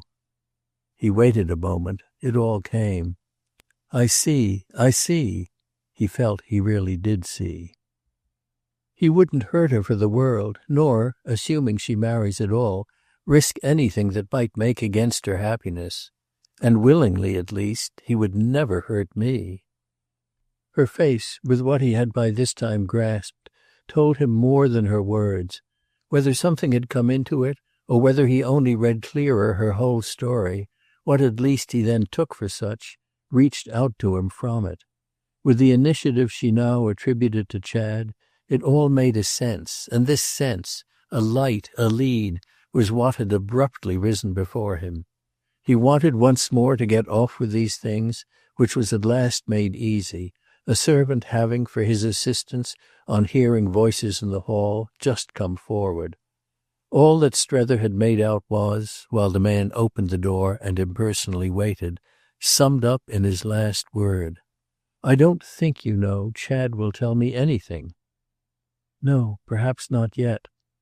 "And I won't as yet speak to him." "Ah, that's as you'll think best. You must judge." She had finally given him her hand, which he held a moment. "How much I have to judge!" "Everything," said Madame de Vionnet, a remark that was indeed, with the refined, disguised, suppressed passion of her face, what he most carried away. Chapter 2. So far as the direct approach was concerned, Sarah had neglected him. For the week now about to end, with a civil consistency of chill, that giving him a higher idea of her social resource, threw him back on the general reflection that a woman could always be amazing. It indeed helped a little to console him that he felt sure she had for the same period also left Chad's curiosity hanging, though on the other hand, for his personal relief, Chad could at least go through the various motions, and he made them extraordinarily numerous, of seeing she had a good time. There wasn't a motion on which, in her presence, poor Strether could so much as venture, and all he could do when he was out of it was to walk over for a talk with Maria. He walked over, of course, much less than usual, but he found a special compensation in a certain half-hour during which, toward the close of a crowded, empty, expensive day, his several companions seemed to him so disposed of as to give his forms and usages a rest. He had been with them in the morning, and had nevertheless called on the Pococks in the afternoon, but their whole group, he then found, had dispersed after a fashion of which it would amuse Miss Gostrey to hear. He was sorry again, gratefully sorry she was so out of it, she who had really put him in, but she had fortunately always her appetite for news. The pure flame of the disinterested burned in her cave of treasures as a lamp in a Byzantine vault. It was just now, as happened, that for so fine a sense as hers a near view would have begun to pay. Within 3 days precisely, the situation on which he was to report had showed signs of an equilibrium. The effect of his look-in at the hotel was to confirm this appearance. If the equilibrium might only prevail! Sarah was out with Waymarsh, Mamie was out with Chad, and Jim was out alone. Later on, indeed, he himself was booked to Jim, was to take him that evening to the Varieties, which Strether was careful to pronounce as Jim pronounced them. Miss Gostrey drank it in. "What then tonight do the others do?" "Well, it has been arranged. Waymarsh takes Sarah to dine at Pignon." She wondered. "And what do they do after? They can't come straight home." "No, they can't come straight home. At least Sarah can't. It's their secret, but I think I've guessed it." Then, as she waited, "The circus." It made her stare a moment longer, then laugh almost to extravagance. "There's no one like you." "Like me?" He only wanted to understand. "Like all of you together, like all of us. Woollett, Milrose, and their products. We're abysmal, but may we never be less so. Mr. Newsome," she continued, "meanwhile takes Miss Pocock?" "Precisely, to the Fiancée, to see what you took Waymarsh and me to, a family bill." "Ah, then may Mr. Chad enjoy it as I did." But she saw so much in things. "Do they spend their evenings, your young people, like that, alone together?" "Well, they're young people, but they're old friends." I see. And do they dine, for a difference, at Brébon?" "Oh, where they dine is their secret too. But I've my secret that it will be, very quietly, at Chad's own place." "She'll come to him there alone?" They looked at each other a moment. "He has known her from a child. Besides," said Strether with emphasis, "Mamie's remarkable. She's splendid." She wondered. Do you mean she expects to bring it off? Getting hold of him? No, I think not. She doesn't want him enough, or doesn't believe in her power? On which, as he said nothing, she continued. She finds she doesn't care for him? No, I think she finds she does. But that's what I mean by so describing her. It's if she does that she's splendid. But we'll see, he wound up, where she comes out. You seem to show me sufficiently, Miss Gostrey laughed, where she goes in. But is her childhood's friend, she asked, permitting himself recklessly to flirt with her? No, not that. Chad's also splendid. They're all splendid, he declared with a sudden strange sound of wistfulness and envy. They're at least happy. Happy? It appeared, with their various difficulties, to surprise her. Well, I seem to myself among them the only one who isn't. She demurred. With your constant tribute to the ideal? He had a laugh at this tribute to the ideal, but he explained after a moment his impression. I mean, they're living. They're rushing about. I've already had my rushing. I'm waiting. But aren't you, she asked by way of cheer, waiting with me? He looked at her in all kindness. Yes, if it weren't for that. And you help me to wait, she said. However, she went on, I've really something for you that will help you to wait, and which you shall have in a minute. Only there's something more I want from you first. I revel in Sarah. So do I, if it weren't, he again amusedly sighed, for that. Well, you owe more to women than any man I ever saw. We do seem to keep you going. Yet Sarah, as I see her, must be great. She is, Strether fully assented, great. Whatever happens, she won't, with these unforgettable days, have lived in vain. Miss Gostrey had a pause. You mean she has fallen in love? I mean she wonders if she hasn't, and it serves all her purpose. It has indeed, Maria laughed, served women's purposes before. Yes, for giving in, but I doubt if the idea, as an idea, has ever up to now answered so well for holding out. That's her tribute to the ideal. We each have our own. It's her romance, and it seems to me better on the whole than mine. To have it in Paris, too, he explained, on this classic ground, in this charged, infectious air, with so sudden an intensity, well, it's more than she expected. She has had in short to recognize the breaking out for her of a real affinity, and with everything to enhance the drama.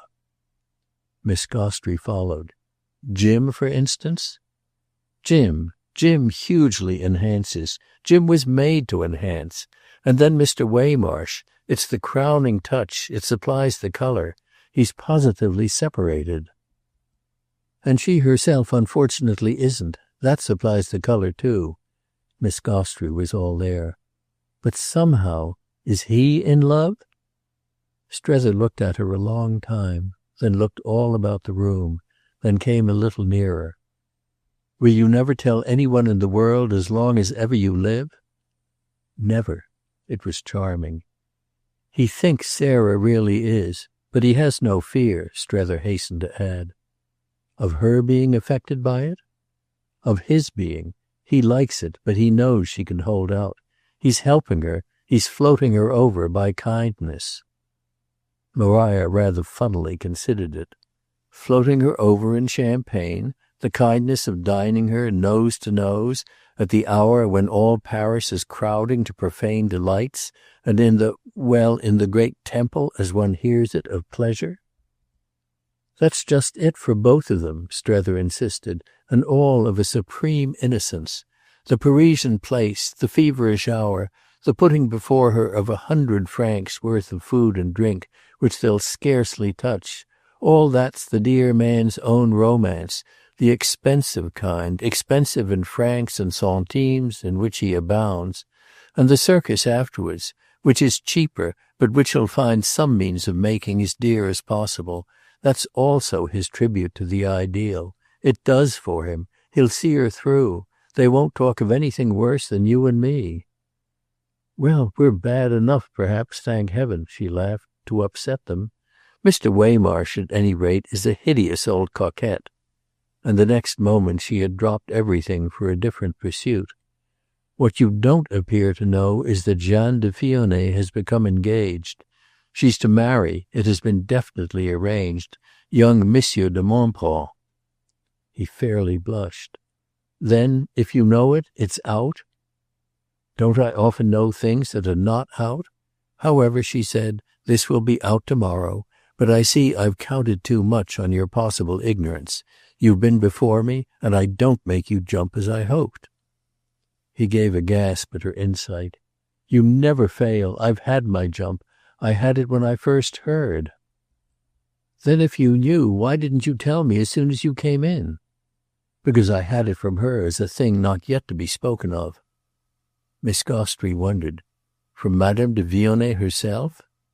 "As a probability, not quite a certainty, a good cause in which Chad has been working. So I waited." "You need wait no longer," she returned. "It reached me yesterday, roundabout and accidental, but by a person who had had it from one of the young man's own people, as a thing quite settled. I was only keeping it for you." "You thought Chad wouldn't have told me?" She hesitated. "Well, if he hasn't." "He hasn't. And yet the thing appears to have been practically his doing. So there we are." "There we are," Maria candidly echoed. "That's why I jumped. I jumped," he continued to explain, "because it means, this disposition of the daughter, that there's now nothing else but him and the mother."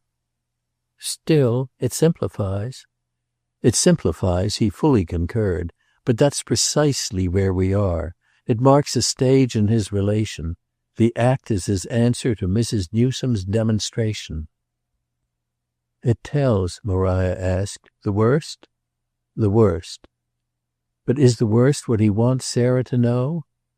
"He doesn't care for Sarah." At which Miss Gostrey's eyebrows went up. "You mean she has already dished herself?"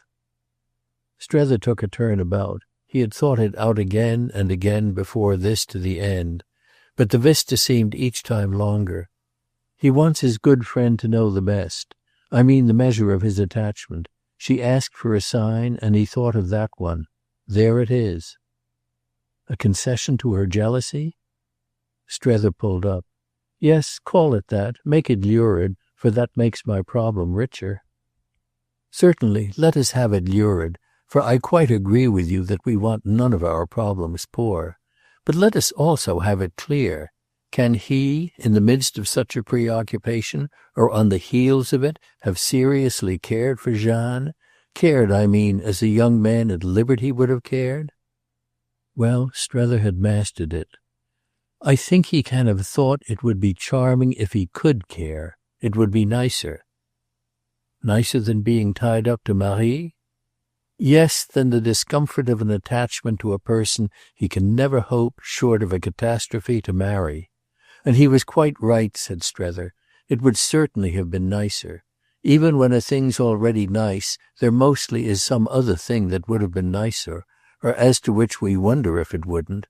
But his question was all the same a dream. He couldn't care in that way. He is tied up to Marie. The relation is too special and has gone too far. It's the very basis, and his recent lively contribution toward establishing Jeanne in life has been his definite and final acknowledgement to Madame de Vionnet that he has ceased squirming. I doubt meanwhile," he went on, "if Sarah has at all directly attacked him." His companion brooded. "But won't he wish for his own satisfaction to make his ground good to her?" "No, he'll leave it to me. He'll leave everything to me. I sort of feel," he worked it out, "that the whole thing will come upon me. Yes, I shall have every inch and every ounce of it. I shall be used for it." And Strether lost himself in the prospect. Then he fancifully expressed the issue. "To the last drop of my blood." Maria, however, roundly protested. "Ah, you'll please keep a drop for me." "I shall have a use for it," which she didn't, however, follow up. She had come back the next moment to another matter. "Mrs. Pocock, with her brother, is trusting only to her general charm?" "So it would seem." "And the charm's not working?" Well, Strether put it otherwise. She's sounding the note of home, which is the very best thing she can do. The best for Madame de Vionnet? The best for home itself, the natural one, the right one. Right? Maria asked, when it fails? Strether had a pause. The difficulty's Jim. Jim is the note of home. She debated. Ah, surely not the note of Mrs. Newsome. But he had it all. The note of the home for which Mrs. Newsome wants him, the home of the business. Jim stands with his little legs apart at the door of that tent, and Jim is, frankly speaking, extremely awful. Maria stared. And you in, you poor thing, for your evening with him? Oh, he's all right for me, Strether laughed. Anyone's good enough for me. But Sarah shouldn't all the same have brought him. She doesn't appreciate him. His friend was amused with his statement of it. Doesn't know, you mean, how bad he is? Strether shook his head with decision. Not really. She wondered. Then doesn't Mrs. Newsome? It made him frankly do the same. Well, no, since you ask me. Maria rubbed it in. Not really either? Not at all. She rates him rather high, with which indeed immediately he took himself up. Well, he is good too in his way. It depends on what you want him for. Miss Gostrey, however, wouldn't let it depend on anything, wouldn't have it and wouldn't want him at any price. It suits my book, she said, that he should be impossible, and it suits it still better, she more imaginatively added, that Mrs. Newsome doesn't know he is. Strether, in consequence, had to take it from her, but he fell back on something else. I'll tell you who does really know. Mr. Waymarsh? Never. Never indeed. I'm not always thinking of Mr. Waymarsh. In fact, I find now I never am. Then he mentioned the person as if there were a good deal in it. Mamie. His own sister? Oddly enough, it but let her down. What good will that do? None, perhaps, but there, as usual, we are. Chapter 3. There they were again, accordingly, for 2 days more, when Strether, on being at Mrs. Pocock's hotel, ushered into that lady's salon, found himself at first assuming a mistake on the part of the servant who had introduced him and retired. The occupants hadn't come in, for the room looked empty, as only a room can look in Paris, of a fine afternoon when the faint murmur of the huge collective life, carried on out of doors, strays among scattered objects, even as the summer air idles in a lonely garden. Our friend looked about and hesitated, observed, on the evidence of a table charged with purchases and other matters, that Sarah had become possessed, by no aid from him, of the last number of the salmon-coloured revue, noted further that Mamie appeared to have received a present of Fromentin's Maître d'Autrefois from Chad, who had written her name on the cover, and pulled up at the sight of a heavy letter addressed in a hand he knew. This letter, forwarded by a banker, and arriving in Mrs. Pocock's absence, had been placed in evidence, and it drew from the fact of its being unopened a sudden queer power to intensify the reach of its author. It brought home to him the scale on which Mrs. Newsome, for she had been copious indeed this time, was writing to her daughter while she kept him in durance. And it had altogether such an effect upon him as made him for a few minutes stand still and breathe low. In his own room, at his own hotel, he had dozens of well-filled envelopes superscribed in that character, and there was actually something in the renewal of his interrupted vision of the character that played straight into the so frequent question of whether he weren't already disinherited beyond appeal. It was such an assurance as the sharp downstrokes of her pen hadn't yet had occasion to give him. But they somehow, at the present crisis, stood for a probable absoluteness in any decree of the writer. He looked at Sarah's name and address, in short, as if he had been looking hard into her mother's face, and then turned from it as if the face had declined to relax. But since it was in a manner as if Mrs. Newsome were thereby all the more, instead of the less, in the room, and were conscious, sharply and sorely conscious of himself, so he felt both held and hushed, summoned to stay at least and take his punishment. By staying accordingly he took it, creeping softly and vaguely about and waiting for Sarah to come in. She would come in if he stayed long enough, and he had now more than ever the sense of her success in leaving him a prey to anxiety. It wasn't to be denied that she had had a happy instinct, from the point of view of Woollett, in placing him thus at the mercy of her own initiative. It was very well to try to say he didn't care, that she might break ground when she would, might never break it at all if she wouldn't, and that he had no confession whatever to wait upon her with. He breathed from day to day an air that damnably required clearing, and there were moments when he quite ached to precipitate that process. He couldn't doubt that, should she only obliging by surprising him just as he then was, a clarifying scene of some sort would result from the concussion. He humbly circulated in this spirit till he suddenly had a fresh arrest. Both the windows of the room stood open to the balcony, but it was only now that in the glass of the leaf of one of them, folded back, he caught a reflection quickly recognized as the color of a lady's dress. Somebody had been then all the while on the balcony, and the person, whoever it might be, was so placed between the windows as to be hidden from him, while on the other hand the many sounds of the street had covered his own entrance and movements. If the person was Sarah, he might on the spot therefore be served to his taste. He might lead her by a move or two up to the remedy for his vain tension, as to which, should he get nothing else from it, he would at least have the relief of pulling down the roof on their heads. There was fortunately no one at hand to observe, in respect to his valour, that even on this completed reasoning he still hung fire. He had been waiting for Mrs. Pocock and the sound of the oracle, but he had to gird himself afresh, which he did in the embrasure of the window, neither advancing nor retreating, before provoking the revelation. It was apparently for Sarah to come more into view. He was in that case there at her service. She did, however, as meanwhile happened, come more into view, only she luckily came at the last minute as a contradiction of Sarah. The occupant of the balcony was after all quite another person, a person presented, on a second look, by a charming back and a slight shift of her position, as beautiful, brilliant, unconscious Mamie. Mamie alone at home, Mamie passing her time in her own innocent way, Mamie in short rather shabbily used, but Mamie absorbed, interested and interesting. With her arms on the balustrade and her attention dropped to the street, she allowed Strether to watch her, to consider several things, without her turning around.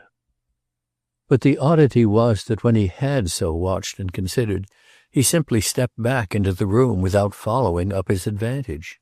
He revolved there again for several minutes, quite as with something new to think of, and as if the bearings of the possibility of Sarah had been superseded. For frankly, yes, it had bearings thus to find the girl in solitary possession. There was something in it that touched him to a point not to have been reckoned beforehand, something that softly but quite pressingly spoke to him, and that spoke the more each time he paused again at the edge of the balcony and saw her still unaware. Her companions were plainly scattered. Sarah would be off somewhere with Waymarsh, and Chad off somewhere with Jim. Strether didn't at all mentally impute to Chad that he was with his good friend. He gave him the benefit of supposing him involved in appearances that, had he had to describe them, for instance to Maria, he would have conveniently qualified as more subtle. It came to him indeed the next thing that there was perhaps almost an excess of refinement in having left Mamie in such weather up there, however she might in fact have extemporized under the charm of the Rue de Rivoli a little makeshift Paris of wonder and fancy. Our friend in any case now recognized, and it was as if at the recognition Mrs. Newsome's fixed intensity had suddenly, with a deep audible gasp, grown thin and vague, that day after day he had been conscious in respect to his young lady of something odd and ambiguous, yet something into which he could at last read a meaning. It had been at the most, this mystery, an obsession. Oh, an obsession agreeable, and it had just now fallen into its place as at the touch of a spring. It had represented the possibility between them of some communication baffled by accident and delay, the possibility even of some relation as yet unacknowledged. There was always their old relation, the fruit of the Woollett years, but that, and it was what was strangest, had nothing whatever in common with what was now in the air. As a child, as a bud, and then again as a flower of expansion, Mamie had bloomed for him freely in the almost incessantly open doorways of home, where he remembered her as first very forward, as then very backward, for he had carried on at one period in Mrs. Newsome's parlours, Mrs. Newsome's phrases and his own, a course of English literature reinforced by exams and teas, and once more finally as very much in advance. But he had kept no great sense of points of contact, it not being in the nature of things at Woollett that the freshest of the buds should find herself in the same basket with the most withered of the winter apples. The child had given sharpness above all to his sense of the flight of time. It was but the day before yesterday that he had tripped up on her hoop, yet his experience of remarkable women, destined, it would seem, remarkably to grow, felt itself ready this afternoon, quite braced itself to include her. She had, in fine, more to say to him than he had ever dreamed the pretty girl of the moment could have, and the proof of the circumstance was that, visibly, unmistakably, she had been able to say it to no one else. It was something she could mention neither to her brother, to her sister-in-law, nor to Chad, though he could just imagine that had she still been at home she might have brought it out as a supreme tribute to age, authority, and attitude for Mrs. Newsome. It was, moreover, something in which they all took an interest. The strength of their interest was, in truth, just the reason of her prudence. All this, then, for 5 minutes, was vivid to Strether, and it put before him that, poor child, she had now but her prudence to amuse her. That, for a pretty girl in Paris, struck him with a rush as a sorry state, so that under the impression he went out to her with a step as hypocritically alert, he was well aware, as if he had just come into the room. She turned with a start at his voice. Preoccupied with him though she might be, she was just a scrap disappointed. "Oh, I thought you were Mr. Bilham." The remark had been at first surprising, and our friend's private thought, under the influence of it, temporarily blighted. Yet we are able to add that he presently recovered his inward tone, and that many a fresh flower of fancy was to bloom in the same air. Little Bilham, since little Bilham was, somewhat incongruously expected, appeared behindhand, a circumstance by which Strether was to profit. They came back in the room together after a little, the couple on the balcony, and amid its crimson and gold elegance, with the others still absent, Strether passed 40 minutes that he appraised even at the time as far in the whole queer connection from his idlest. Yes, indeed, since he had the other day so agreed with Maria about the inspiration of the lurid, here was something for his problem that surely didn't make it shrink, and that was floated in upon him as part of a sudden flood. He was doubtless not to know till afterwards, on turning them over in thought, of how many elements his impression was composed, but he none the less felt, as he sat with the charming girl, the signal growth of a confidence. For she was charming when all was said, and none the less so for the visible habit and practice of freedom and fluency. She was charming, he was aware, in spite of the fact that if he hadn't found her so, he would have found her something he should have been in peril of expressing as funny. Yes, she was funny, wonderful Mamie, and without dreaming it. She was bland, she was bridal, with never, that he could make out as yet, a bridegroom to support it. She was handsome and portly and easy and chatty, soft and sweet and almost disconcertingly reassuring. She was dressed, if we might so far discriminate, less as a young lady than as an old one, had an old one been supposable to Strether as so committed to vanity, The complexities of her hair missed moreover also the looseness of youth, and she had a mature manner of bending a little, as to encourage and reward, while she held neatly together in front of her a pair of strikingly polished hands. The combination of all of which kept up about her the glamour of her receiving, placed her again perpetually between the windows and within sound of the ice-cream plates, suggested the enumeration of all the names, all the Mr. Brookses and Mr. Snookses, gregarious specimens of a single type she was happy to meet. But if all this was where she was funny, and if what was funnier than the rest was the contrast between her beautiful benevolent patronage, such a hint of the polysyllabic as might make her something of a bore towards middle age, and her rather flat little voice, the voice, naturally, unaffectedly yet, of a girl of 15, so Strether, none the less, at the end of 10 minutes, felt in her a quiet dignity that pulled things bravely together. If quiet dignity, almost more than matronly, with too voluminous clothes, was the effect she proposed to produce, that was an ideal one could like in her when once one had got into relation. The great thing now for her visitor was that this was exactly what he had done. It made so extraordinary a mixture of the brief and crowded hour. It was the mark of a relation that he had begun so quickly to find himself sure she was, of all people, as might have been said, on the side and of the party of Mrs. Newsome's original ambassador. She was in his interest and not in Sarah's, and some sign of that was precisely what he had been feeling in her these last days as imminent.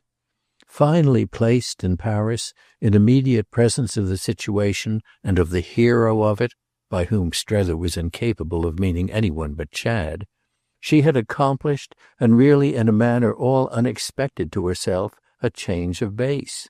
Deep, still things had come to pass within her, and by the time she had grown sure of them, Strether had become aware of the little drama. When she knew where she was, in short, he had made it out, and he made it out at present still better, though with never a direct word passing between them all the while on the subject of his own predicament. There had been at first, as he sat with her, a moment during which he wondered if she meant to break ground in respect to his prime undertaking. That door stood so strangely ajar that he was half prepared to be conscious at any juncture of anyone's having quite bounced in. But friendly, familiar, light of touch and happy of tact, she exquisitely stayed out, so that it was for all the world as if to show she could deal with him without being reduced to, well, scarcely anything. It fully came up for them then, by means of their talking of everything but Chad, that Mamie, unlike Sarah, unlike Jim, knew perfectly what had become of him. It fully came up that she had taken to the last fraction of an inch the measure of the change in him, and that she wanted Strether to know what a secret she proposed to make of it. They talked most conveniently, as if they had had no chance yet, about Woollett, and that had virtually the effect of their keeping their secret more close. The hour took on for Strether, little by little, a queer, sad sweetness of quality. He had such a revulsion in Mamie's favour, and on behalf of her social value, as might have come from remorse at some early injustice. She made him, as under the breath of some vague western whiff, homesick and freshly restless. He could really for the time have fancied himself stranded with her on a far shore during an ominous calm in a quaint community of shipwreck. Their little interview was like a picnic on a coral strand. They passed each other with melancholy smiles and looks sufficiently elusive, such cupfuls of water as they had saved. Especially sharp in Strether, meanwhile, was the conviction that his companion really knew, as we have hinted, where she had come out.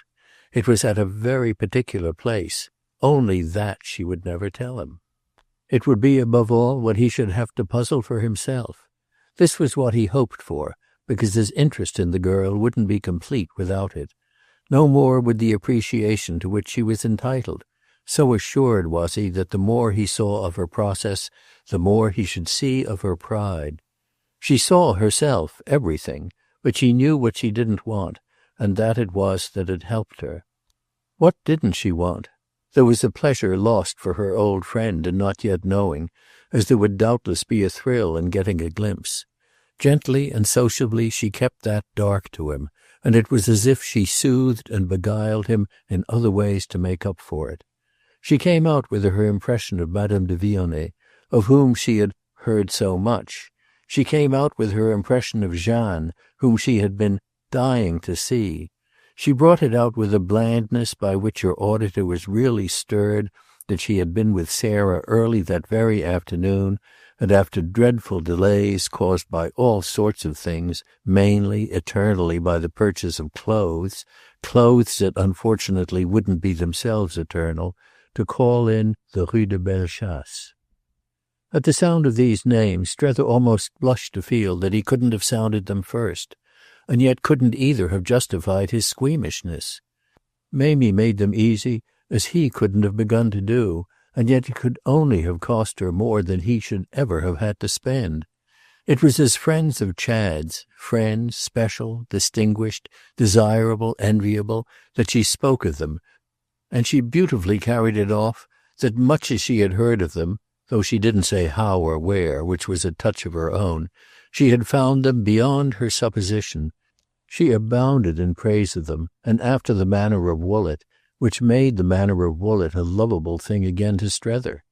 He had never so felt the true inwardness of it as when his blooming companion pronounced the elder of the ladies of the Rue de Bellechasse too fascinating for words, and declared of the younger that she was perfectly ideal, a real little monster of charm.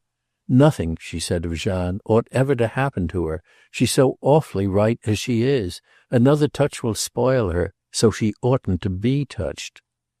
Ah, but things here in Paris, Strether observed, do happen to little girls. And then for the joke's and the occasion's sake, haven't you found that yourself? That things happen? Oh, I'm not a little girl. I'm a big, battered, blousy one. I don't care, Mamie laughed, what happens. Strether had a pause while he wondered if it mightn't happen that he should give her the pleasure of learning that he had found her nicer than he had really dreamed.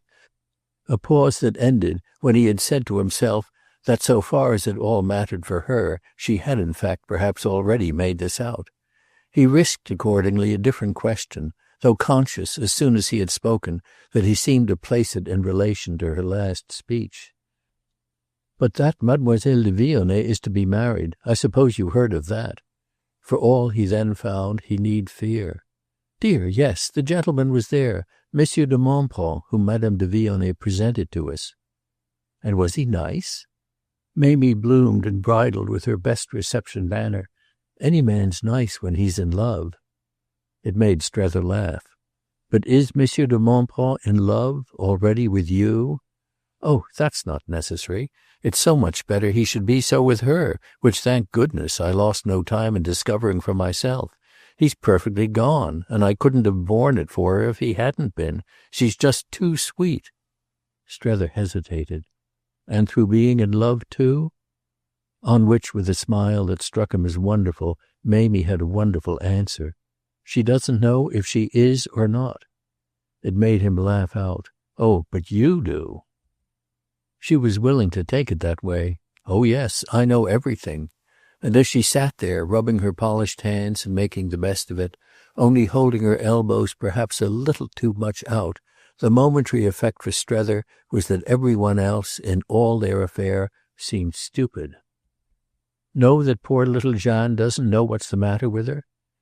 It was as near as they came to saying that she was probably in love with Chad, but it was quite near enough for what Strether wanted, which was to be confirmed in his certitude that whether in love or not, she appealed to something large and easy in the girl before him. Mamie would be fat, too fat at 30, but she would always be the person who at the present sharp hour had been disinterestedly tender. "If I see a little more of her, as I hope I shall, I think she'll like me enough, for she seemed to like me today, to want me to tell her." "And shall you?" "Perfectly. I shall tell her the matter with her is that she wants only too much to do right. To do right for her, naturally," said Mamie, "is to please." "Her mother, do you mean?" "Her mother first." Strether waited. "And then?" "Well, then," Mr. Newsome." There was something really grand for him in the serenity of this reference. "And last only Monsieur de Montbron?" "Last only." She good-humoredly kept it up. Strether considered. "So that every one after all then will be suited?" She had one of her few hesitations, but it was a question only of a moment, and it was her nearest approach to being explicit with him about what was between them. "I think I can speak for myself. I shall be." It said indeed so much, told such a story of her being ready to help him, so committed to him that truth, in short, for such use as he might make of it towards those ends of his own, with which, patiently and trustfully, she had nothing to do, it so fully achieved all this that he appeared to himself simply to meet it in its own spirit by the last frankness of admiration. Admiration was of itself almost accusatory, but nothing less would serve to show her how nearly he understood. He put out his hand for good-bye with a "Splendid, splendid, splendid," and he left her in her splendour, still waiting for little Bilham. Book 10th, Chapter 1. Strether occupied beside little Bilham 3 evenings after his interview with Mamie Pocock the same deep divan they had enjoyed together on the first occasion of our friend's meeting Madame de Vionnet and her daughter in the apartment of the Boulevard Malesherbes, where his position affirmed itself again as ministering to an easy exchange of impressions. The present evening had a different stamp. If the company was much more numerous, so, inevitably, were the ideas set in motion. It was, on the other hand, however, now strongly marked that the talkers moved, in respect to such matters, round an inner, a protected circle. They knew at any rate what really concerned them tonight, and Strether had begun by keeping his companion close to it. Only a few of Chad's guests had dined, that is, 15 or 20, a few compared with the large concourse offered to sight by 11 o'clock, but number and mass, quantity and quality, light, fragrance, sound, the overflow of hospitality meeting the high tide of response, had all from the first pressed upon Strether's consciousness, and he felt himself somehow part and parcel of the most festive scene, as the term was, in which he had ever in his life been engaged. He had perhaps seen on 4th of July and on dear old domestic commencements more people assembled, but he had never seen so many in proportion to the space, or had at all events never known so great a promiscuity to show so markedly as picked. Numerous as was the company, it had still been made so by selection, and what was above all rare for Strether was that by no fault of his own he was in the secret of the principle that had worked. He hadn't inquired, he had averted his head, but Chad had put him a pair of questions that themselves smoothed the ground. He hadn't answered the questions, he had replied that they were the young man's own affair, and he had then seen perfectly that the latter's direction was already settled. Chad had applied for counsel only by way of intimating that he knew what to do, and he had clearly never known it better than in now presenting to his sister the whole circle of his society. This was all in the sense and the spirit of the note struck by him on that lady's arrival. He had taken at the station itself a line that led him without a break, and that enabled him to lead the Pococks, though dazed a little, no doubt, breathless, no doubt, and bewildered, to the uttermost end of the passage accepted by them perforce as pleasant. He had made it for them violently pleasant and mercilessly full, the upshot of which was, to Strether's vision, that they had come all the way without discovering it to be really no passage at all. It was a brave, blind alley, where to pass was impossible, and where, unless they stuck fast, they would have, which was always awkward, publicly to back out. They were touching bottom assuredly tonight. The whole scene represented the terminus of the cul-de-sac. So could things go when there was a hand to keep them consistent, a hand that pulled the wire with a skill at which the elder man more and more marvelled. The elder man felt responsible, but he also felt successful, since what had taken place was simply the issue of his own contention 6 weeks before that they should properly wait to see what their friends would have really to say. He had determined Chad to wait. He had determined him to see. He was therefore not to quarrel with the time given up to the business. As much as ever, accordingly, now that a fortnight had elapsed, the situation created for Sarah, and against which she had raised no protest, was that of her having accommodated herself to her adventure as to a pleasure party, surrendered perhaps even somewhat in excess to bustle and to pace. If her brother had been at any point the least bit open to criticism, it might have been on the ground of his spicing the draught too highly and pouring the cup too full. Frankly treating the whole occasion of the presence of his relatives as an opportunity for amusement, he left it, no doubt, but scant margin as an opportunity for anything else. He suggested, invented, abounded, yet all the while with the loosest, easiest rein. Strether, during his own weeks, had gained a sense of knowing Paris, but he saw it afresh and with fresh emotion in the form of the knowledge offered to his colleague. 1,000 unuttered thoughts hummed for him in the air of these observations, not the least frequent of which was that Sarah might well of a truth not quite know whither she was drifting.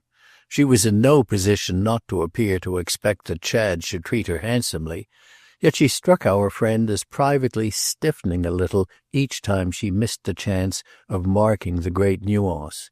The great nuance was, in brief, that of course her brother must treat her handsomely. She should like to see him not. But that treating her handsomely none the less wasn't all in all.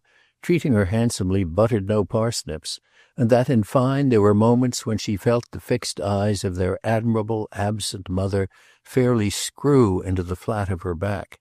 Strether, watching, after his habit, and overscoring with thought, positively had moments of his own in which he found himself sorry for her. Occasions on which she affected him as a person seated in a runaway vehicle and turning over the question of a possible jump. Would she jump? Could she? Would that be a safe place? This question, at such instants, sat for him in her lapse into pallor, her tight lips, her conscious eyes. It came back to the main point at issue. Would she be, after all, to be squared? He believed on the whole she would jump. Yet his alternations on this subject were the more especial stuff of his suspense. One thing remained well before him, a conviction that was in fact to gain sharpness from the impressions of this evening, that if she should gather in her skirts, close her eyes and quit the carriage while in motion, he would promptly enough become aware. She would alight from her headlong course more or less directly upon him.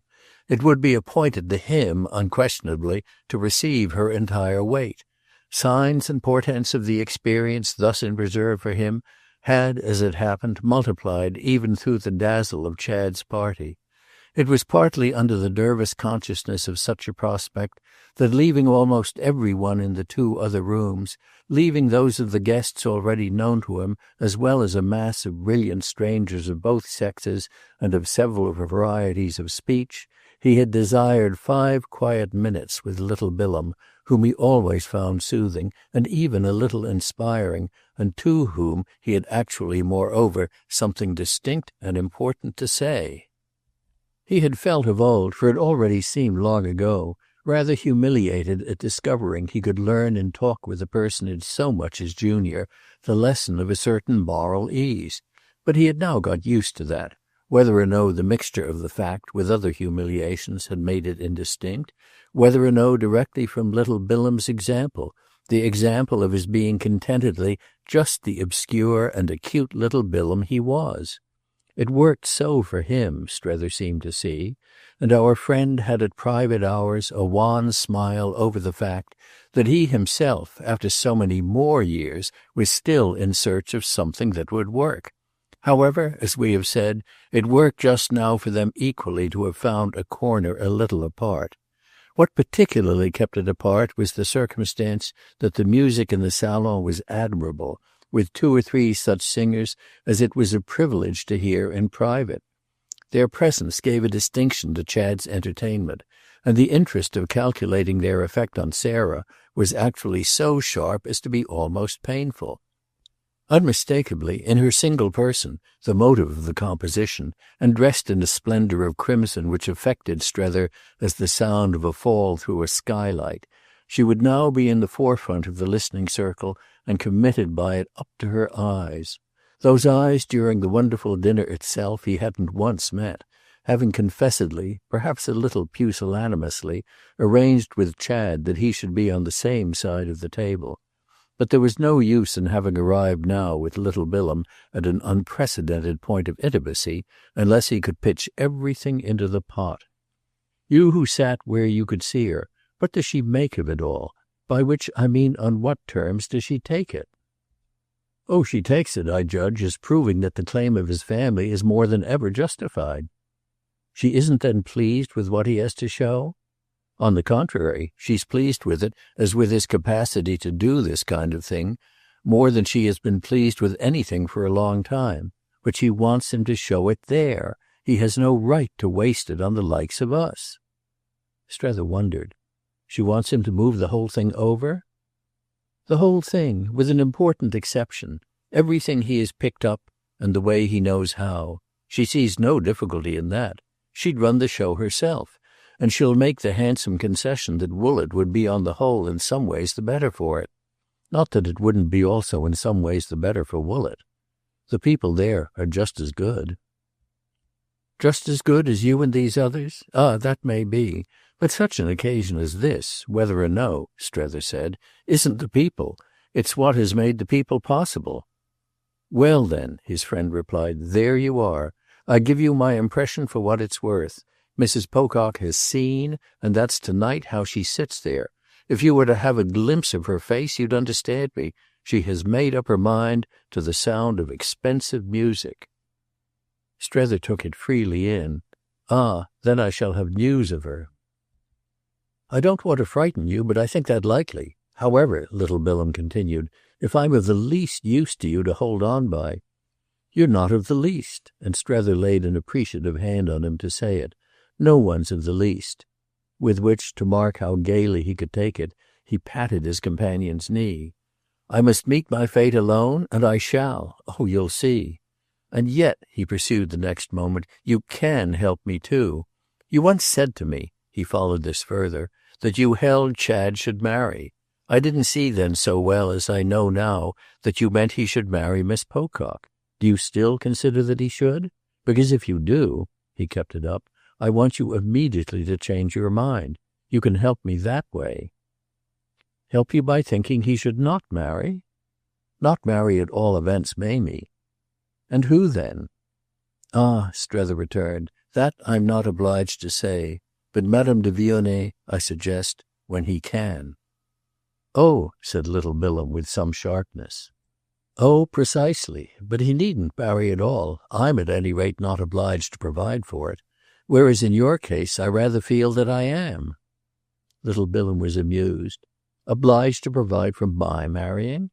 Yes, after all I've done to you. The young man weighed it. Have you done as much as that?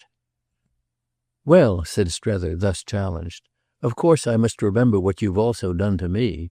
We may perhaps call it square.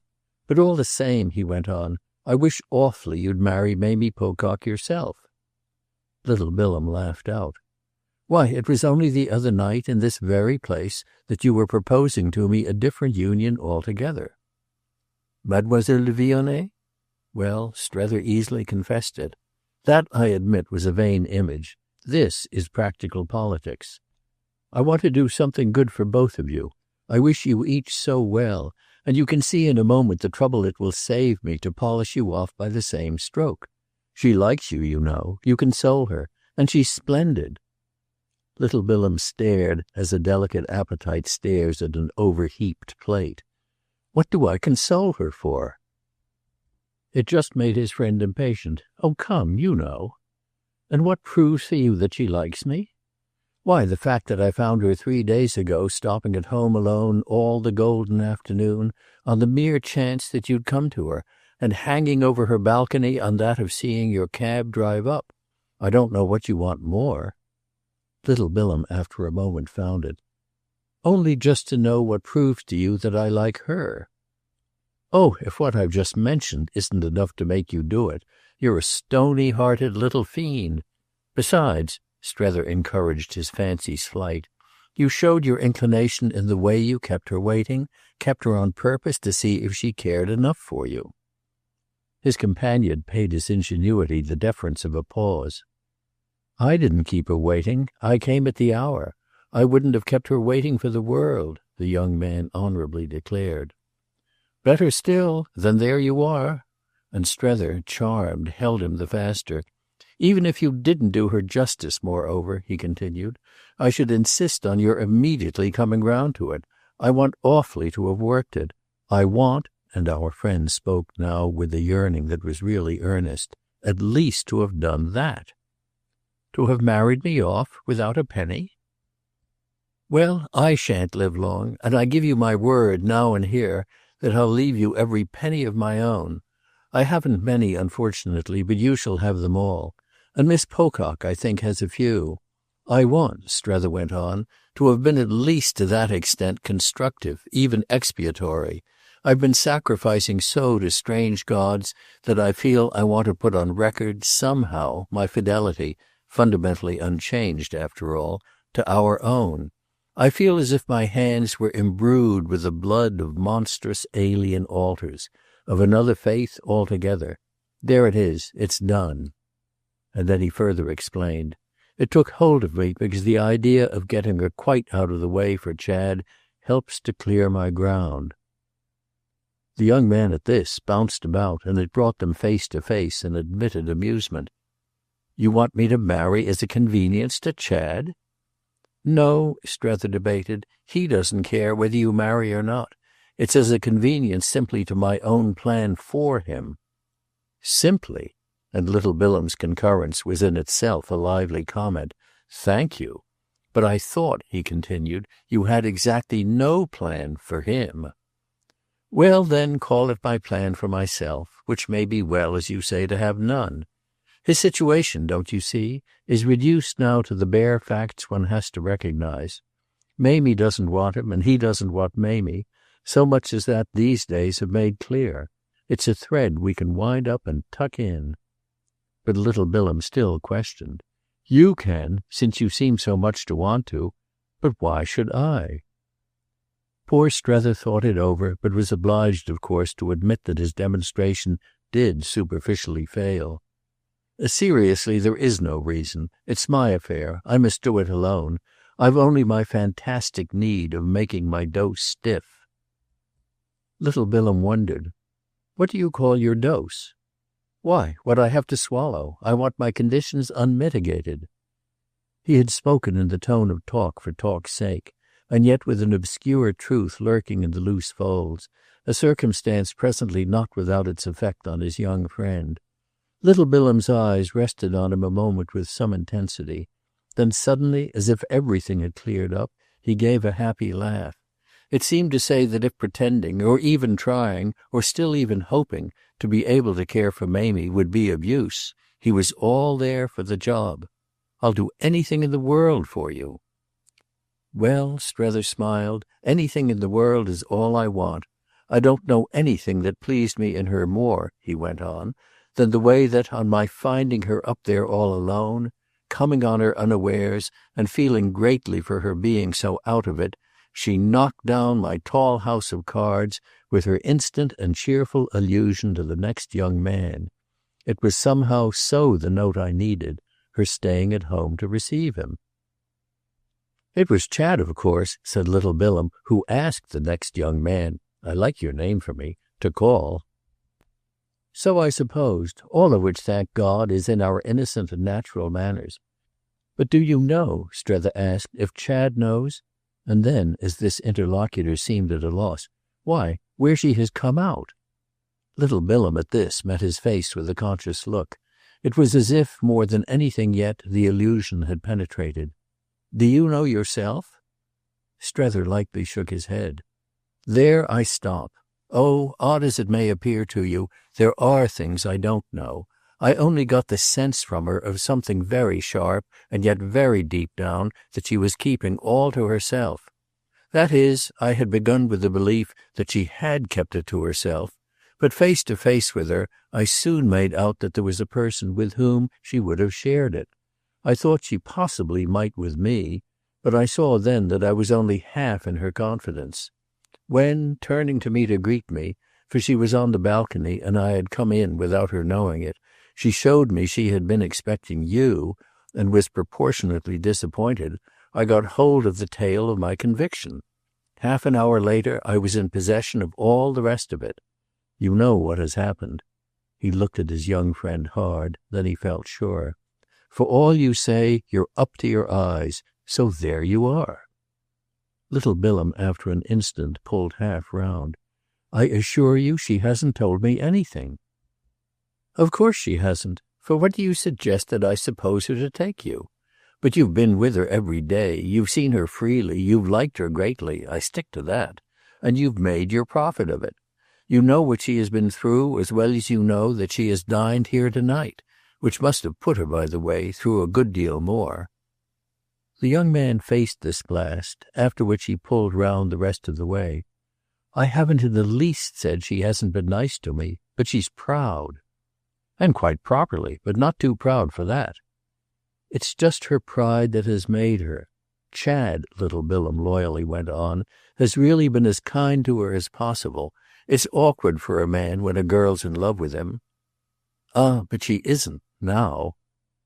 Little Bilham sat staring before him, then he sprang up as if his friend's penetration, recurrent and insistent, made him really after all too nervous.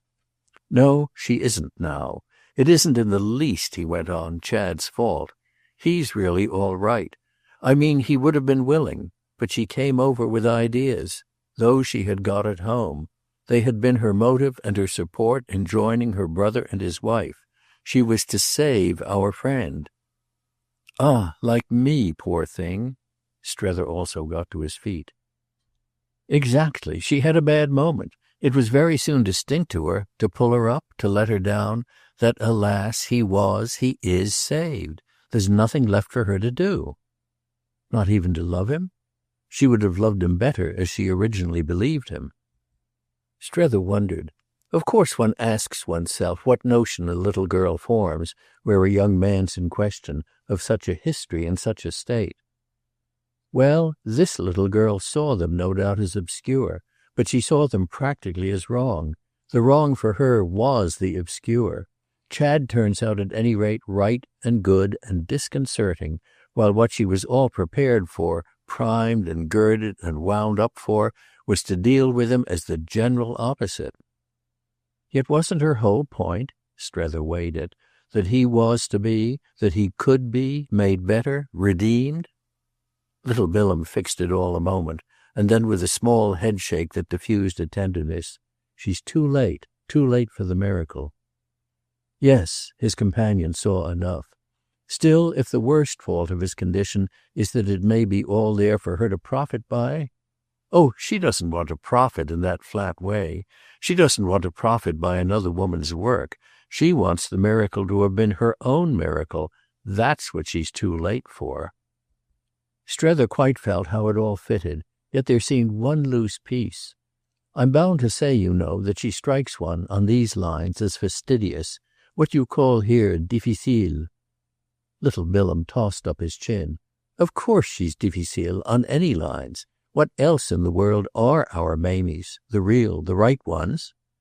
I see," our friend repeated, charmed by the responsive wisdom he had ended by so richly extracting. "Mamie is one of the real and the right." "The very thing itself." "And what it comes to then," Strether went on, "is that poor awful Chad is simply too good for her." Ah, too good was what he was after all to be, but it was she herself, and she herself only, who was to have made him so. It hung beautifully together, but with still a loose end. Wouldn't he do for her even if he should after all break? With his actual influence? Oh, little Bilham had for this inquiry the sharpest of all his controls. How can he do, on any terms whatever, when he's flagrantly spoiled? Strether could only meet the question with his passive, his receptive pleasure. "Well, thank goodness you're not.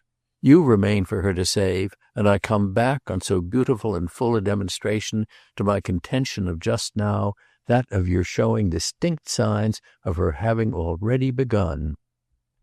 The most he could say further to himself, as his young friend turned away, was that the charge encountered for the moment no renewed denial. Little Bilham, taking his course back to the music, only shook his good-natured ears an instant in the manner of a terrier who has got wet, while Strether relapsed into the sense, which had for him in these days most of comfort, that he was free to believe in anything that from hour to hour kept him going. He had positively motions and flutters of this conscious hour-to-hour kind, temporary surrenders to irony, to fancy, frequent instinctive snatches at the growing rose of observation, constantly stronger for him, as he felt, in scent and colour, and in which he could bury his nose even to wantonness. This last resource was offered him, for that matter, in the very form of his next clear perception, the vision of a prompt meeting in the doorway of the room between little Bilham and brilliant Miss Barrace, who was entering as Bilham withdrew. She had apparently put him a question, to which he had replied by turning to indicate his late interlocutor, toward whom, after an interrogation further aided by a resort to that optical machinery which seemed, like her other ornaments, curious and archaic, the genial lady, suggesting more than ever for her fellow guest the old French print, the historic portrait, directed herself with an intention that Strether instantly met. He knew in advance the first note she would sound, and took in as she approached it all her need of sounding it. Nothing yet had been so wonderful between them as the present occasion, and it was her special sense of this quality in occasions that she was there, as she was in most places, to feed. That sense had already been so well fed by the situation about them that she had quitted the other room, forsaken the music, dropped out of the play, abandoned, in a word, the stage itself, that she might stand a minute behind the scenes with Strether, and so perhaps figure in one of the famous augurs replying, behind the oracle, to the wink of the other. Seated near him presently where little Bilham had sat, she replied in truth to many things, beginning as soon as he had said to her what he hoped he said without fatuity: "All you ladies are extraordinarily kind to me." She played her long handle, which shifted her observation. She saw in an instant all the absences that left them free. "How can we be anything else? But isn't that exactly your plight? We ladies, oh, we're nice, and you must be having enough of us. As one of us, you know, I don't pretend I'm crazy about us. But Miss Gostrey, at least tonight, has left you alone, hasn't she?" With which she again looked about as if Maria might still lurk. "Oh yes," said Strether, "she's only sitting up for me at home." And then, as this elicited from his companion her gay "oh," he explained that he meant sitting up in suspense and prayer. "We thought it on the whole better she shouldn't be present, and either way, of course, it's a terrible worry for her." He abounded in the sense of his appeal to the ladies, and they might take their choice of his doing so from humility or from pride. "Yet she inclines to believe I shall come out." "Oh, I incline to believe too you'll come out." Miss Barrace, with her laugh, was not to be behind.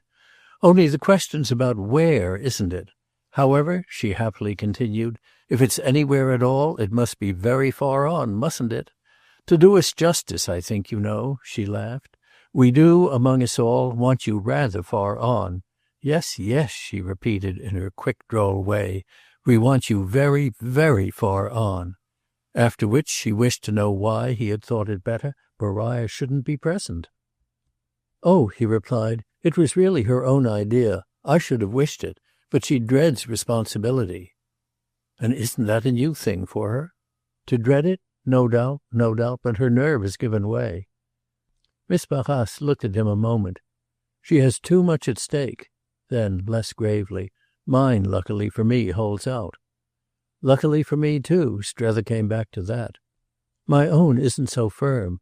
My appetite for responsibility isn't so sharp as that I haven't felt the very principle of this occasion to be the more the merrier. If we are so merry it's because Chad has understood so well." "He has understood amazingly," said Miss Barrace. "It's wonderful," Strether anticipated for her. "It's wonderful," she, to meet it, intensified, so that face to face over it they largely and recklessly laughed.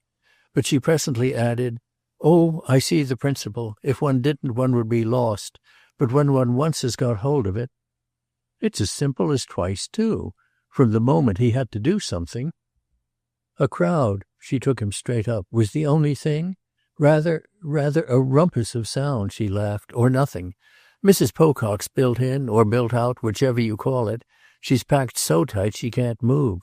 She's in splendid isolation." Miss Barrace embroidered the theme. Strether followed, but scrupulous of justice. "Yet with every one in the place successively introduced to her." "Wonderfully, but just so that it does build her out. She's bricked up, she's buried alive." Strether seemed for a moment to look at it, but it brought him to a sigh. "Oh, but she's not dead. It will take more than this to kill her." His companion had a pause that might have been for pity. "No, I can't pretend I think she's finished, or that it's for more than tonight." She remained pensive, as if with the same compunction. "It's only up to her chin." Then again, for the fun of it, "She can breathe." "She can breathe." He echoed it in the same spirit.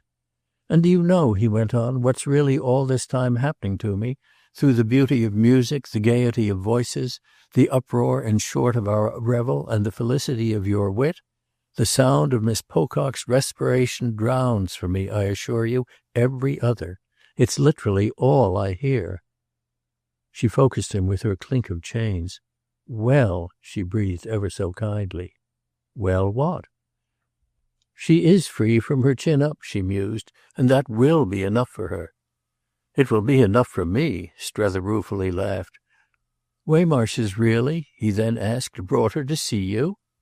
"Yes, but that's the worst of it. I could do you no good, and yet I tried hard." Strether wondered.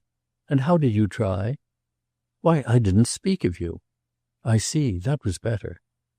"Then what would have been worse? For speaking or silent," she lightly wailed, "I somehow compromise, and it has never been any one but you." "That shows," he was magnanimous, "that it's something not in you but in oneself. It's my fault." She was silent a little. "No, it's Mr. Waymarsh's. It's the fault of his having brought her." "Ah then," said Strether good-naturedly, "why did he bring her?" "He couldn't afford not to." "Oh, you were a trophy, one of the spoils of conquest. But why in that case, since you do compromise—" "Don't I compromise him as well? I do compromise him as well," Miss Barrace smiled. "I compromise him as hard as I can. But for Mr. Waymarsh it isn't fatal. It's, so far as his wonderful relation with Mrs. Pocock is concerned, favourable." And then, as he still seemed slightly at sea, "The man who had succeeded with me, don't you see? For her to get him from me was such an added incentive." Strether saw, but as if his path was still strewn with surprises. "It's from you, then, that she has got him?" She was amused at his momentary muddle. "You can fancy my fight. She believes in her triumph. I think it has been part of her joy." "Oh, her joy," Strether sceptically murmured. "Well, she thinks she has had her own way. And what's tonight for her but a kind of apotheosis? Her frock's really good." "Good enough to go to heaven in? For after a real apotheosis," Strether went on, "there's nothing but heaven. For Sarah there's only tomorrow." "And you mean that she won't find tomorrow heavenly?" "Well, I mean that somehow I feel tonight, on her behalf, too good to be true. She has had her cake. That is, she's in the act now of having it, of swallowing the largest and sweetest piece. There won't be another left for her. Certainly I haven't one. It can only at the best be Chad." He continued to make it out as for their common entertainment. "He may have one, as it were, up his sleeve, yet it's borne in upon me that if he had—" "He wouldn't," she quite understood, "have taken all this trouble? I dare say not, and if I may be quite free and dreadful, I very much hope he won't take any more. Of course I won't pretend now," she added, "not to know what it's a question of." "Oh, every one must know now," poor Strether thoughtfully admitted, And it's strange enough and funny enough that one should feel everybody here at this very moment to be knowing and watching and waiting." "Yes, isn't it indeed funny?" Miss Barrace quite rose to it. "That's the way we are in Paris." She was always pleased with a new contribution to that queerness. "It's wonderful. But you know," she declared, "it all depends on you. I don't want to turn the knife in your vitals, but that's naturally what you just now meant by our all being on top of you. We know you as the hero of the drama, and we're gathered to see what you'll do." Strether looked at her a moment with a light perhaps slightly obscured. "I think that must be why the hero has taken refuge in this corner. He's scared at his heroism. He shrinks from his part." "Ah, but we nevertheless believe he'll play it. That's why," Miss Barrace kindly went on, "we take such an interest in you. We feel you'll come up to the scratch." And then as he seemed perhaps not quite to take fire, "Don't let him do it." "Don't let Chad go?" "Yes, keep hold of him. With all this," and she indicated the general tribute, "he has done enough. We love him here. He's charming." "It's beautiful," said Strether, "the way you all can simplify when you will." But she gave it to him back. "It's nothing to the way you will when you must." He winced at it as at the very voice of prophecy, and it kept him a moment quiet. He detained her, however, on her appearing about to leave him alone in the rather cold clearance their talk had made. "There positively isn't a sign of a hero tonight. The hero's dodging and shirking, the hero's ashamed. Therefore, you know, I think, what you must all really be occupied with is the heroine." Miss Barrace took a minute. "The heroine?" "The heroine. I've treated her," said Strether, "not a bit like a hero. Oh," he sighed, "I don't do it well." She eased him off. "You do it as you can." And then after another hesitation, "I think she's satisfied." But he remained compunctious. "I haven't been near her. I haven't looked at her." "Ah, then you've lost a good deal." He showed he knew it. "She's more wonderful than ever?" "Than ever, with Mr. Pocock." Strether wondered. "Madame de Vionnet with Jim?" "Madame de Vionnet with Jim." Miss Barrace was historic. "And what's she doing with him?" "Ah, you must ask him." Strether's face lighted again at the prospect. "It will be amusing to do so." Yet he continued to wonder. "But she must have some idea." "Of course she has. She has 20 ideas. She has in the first place," said Miss Barrace, swinging a little her tortoise shell, "that of doing her part.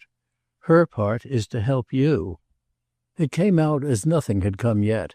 Links were missing and connections unnamed, but it was suddenly as if they were at the heart of their subject. "Yes, how much more she does it," Strether gravely reflected, "than I help her." It all came over him as with the near presence of the beauty, the grace, the intense dissimulated spirit with which he had, as he said, been putting off contact. She has courage. "Ah, she has courage," Miss Barrace quite agreed, and it was as if for a moment they saw the quantity in each other's face. But indeed the whole thing was present. "How much she must care!" "Ah, there it is. She does care. But it isn't, is it?" Miss Barrace considerately added, "as if you had ever any doubt of that?" Strether seemed suddenly to like to feel that he really never had. "Why, of course it's the whole point." "Voilà," Miss Barrace smiled. "It's why one came out," Strether went on, "and it's why one has stayed so long, and it's also," he abounded, "why one's going home. It's why everything," she concurred. "It's why she might be tonight, for all she looks and shows, and for all your friend Jim does, about 20 years old. There's another of her ideas, to be for him, and to be quite easily and charmingly as young as a little girl." Strether assisted at his distance. "For him? For Chad?" "For Chad, in a manner, naturally, always. But in particular tonight for Mr. Pocock." And then as her friend still stared, "Yes, it is of her bravery. But that's what she has, her high sense of duty." It was more than sufficiently before them. When Mr. Newsome has his hands so embarrassed with his sister—" "It's quite the least," Strether filled it out, "that she should take his sister's husband? Certainly, quite the least. So she has taken him." "She has taken him." It was all Miss Barrace had meant. Still it remained enough. "It must be funny." "Oh, it is funny." That, of course, essentially went with it. But it brought them back. How indeed then she must care? In answer to which Strether's entertainer dropped a comprehensive "ah," expressive perhaps of some impatience for the time he took to get used to it. She herself had got used to it long before. Chapter 2. When one morning within the week he perceived the whole thing to be really at last upon him, Strether's immediate feeling was all relief. He had known this morning that something was about to happen, known it in a moment, by Waymarsh's manner when Waymarsh appeared before him during his brief consumption of coffee and a roll in the small, slippery salle à manger so associated with rich rumination. Strether had taken there of late various lonely and absent-minded meals. He communed there, even at the end of June, with a suspected chill, the air of old shivers mixed with old savours, the air in which so many of his impressions had perversely matured, the place meanwhile renewing its message to him by the very circumstance of his singular state. He now sat there, for the most part, to sigh softly, while he vaguely tilted his carafe over the vision of how much better Waymarsh was occupied. That was really his success, by the common measure, to have led this companion so on and on. He remembered how at first there had been scarce a squatting place he could beguile him into passing, the actual outcome of which at last was that there was scarce one that could arrest him in his rush. His rush, as Strether vividly and amusedly figured it, continued to be all with Sarah, and contained perhaps moreover the word of the whole enigma, whipping up in its fine full-flavoured froth the very principle, for good or for ill, of his own, of Strether's destiny. It might after all to the end only be that they had united to save him, and indeed so far as Waymarsh was concerned that had to be the spring of action. Strether was glad at all events, in connection with the case, that the saving he required was not more scant. So constituted a luxury was it in certain lights, just to lurk there out of the full glare. He had moments of quite seriously wondering whether Waymarsh wouldn't in fact, thanks to old friendship and a conceivable indulgence, make about as good terms for him as he might make for himself. They wouldn't be the same terms, of course, but they might have the advantage that he himself probably should be able to make none at all. He was never in the morning very late, but Waymarsh had already been out, and after a peep into the dim refectory he presented himself with much less than usual of his large looseness. He had made sure, through the expanse of glass exposed to the court, that they would be alone, and there was now in fact that about him that pretty well took up the room. He was dressed in the garments of summer, and save that his white waistcoat was redundant and bulging, these things favoured, they determined, his expression. He wore a straw hat such as his friend hadn't yet seen in Paris, and he showed a buttonhole freshly adorned with a magnificent rose. Strether read on the instant his story, how, astir for the previous hour, the sprinkled newness of the day, so pleasant at that season in Paris, he was fairly panting with the pulse of adventure, and had been with Mrs. Pocock unmistakably to the Marché aux Fleurs. Strether really knew in this vision of him a joy that was akin to envy. So reversed as he stood there did their old positions seem, so comparatively doleful now showed, by the sharp turn of the wheel, the posture of the pilgrim from Woollett. He wondered, this pilgrim, if he had originally looked to Waymarsh so brave and well, so remarkably launched, as it was at present the latter's privilege to appear. He recalled that his friend had remarked to him even at Chester that his aspect belied his plea of prostration. But there certainly couldn't have been, for an issue, an aspect less concerned than Waymarsh's with the menace of decay. Strether had at any rate never resembled a southern planter of the great days, which was the image picturesquely suggested by the happy relation between the fuliginous face and the wide Panama of his visitor. This type, it further amused him to guess, had been, on Waymarsh's part, the object of Sarah's care. He was convinced that her taste had not been a stranger to the conception and purchase of the hat, any more than her fine fingers had been guiltless of the bestowal of the rose. It came to him in the current of thought, as things so oddly did come, that he had never risen with the lark to attend a brilliant woman to the Marché aux Fleurs. This could be fastened on him in connection neither with Miss Gostrey nor with Madame de Vionnet. The practice of getting up early for adventures could indeed in no manner be fastened on him. It came to him, in fact, that just here was his usual case. He was forever missing things through his general genius for missing them, while others were forever picking them up through a contrary bent. And it was others who looked abstemious and he who looked greedy. It was he somehow who finally paid, and it was others who mainly partook. Yes, he should go to the scaffold yet, for he wouldn't know quite whom. He almost, for that matter, felt on the scaffold now, and really quite enjoying it. It worked out as because he was anxious there. It worked out as for this reason that Waymarsh was so blooming. It was his trip for health, for a change, that proved a success, which was just what Strether, planning and exerting himself, had desired it should be. That truth already sat full-blown on his companion's lips. Benevolence breathed from them as with the warmth of active exercise, and also a little as with the bustle of haste.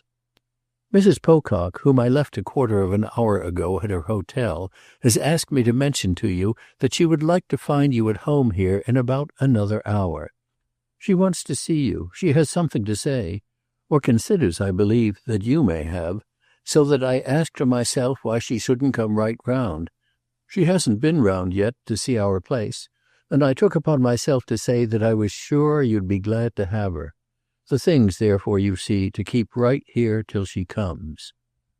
The announcement was sociably, even though, after Waymarsh's wont, somewhat solemnly made.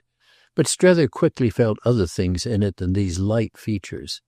It was the first approach from that quarter to admitted consciousness.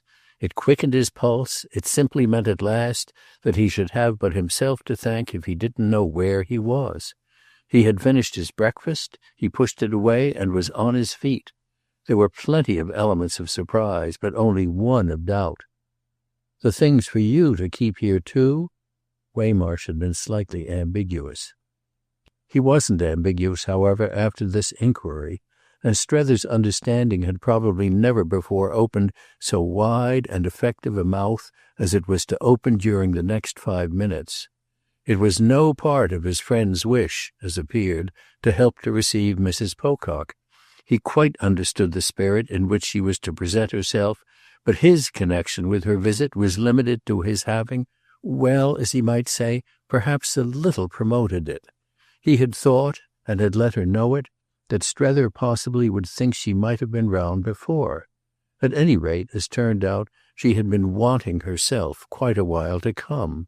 "I told her," said Waymarsh, "that it would have been a bright idea if she had only carried it out before." Strether pronounced it so bright as to be almost dazzling. "But why hasn't she carried it out before? She has seen me every day. She had only to name her hour. I've been waiting and waiting." "Well, I told her you had, and she has been waiting too."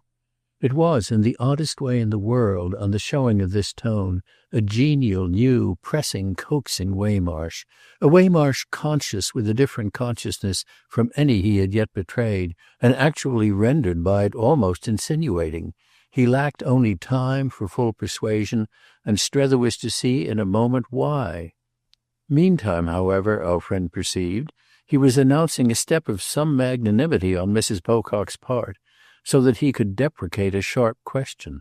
It was his own high purpose, in fact, to have smoothed sharp questions to rest.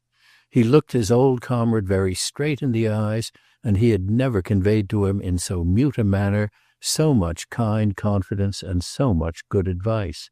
Everything that was between them was again in his face, but matured and shelved and finally disposed of.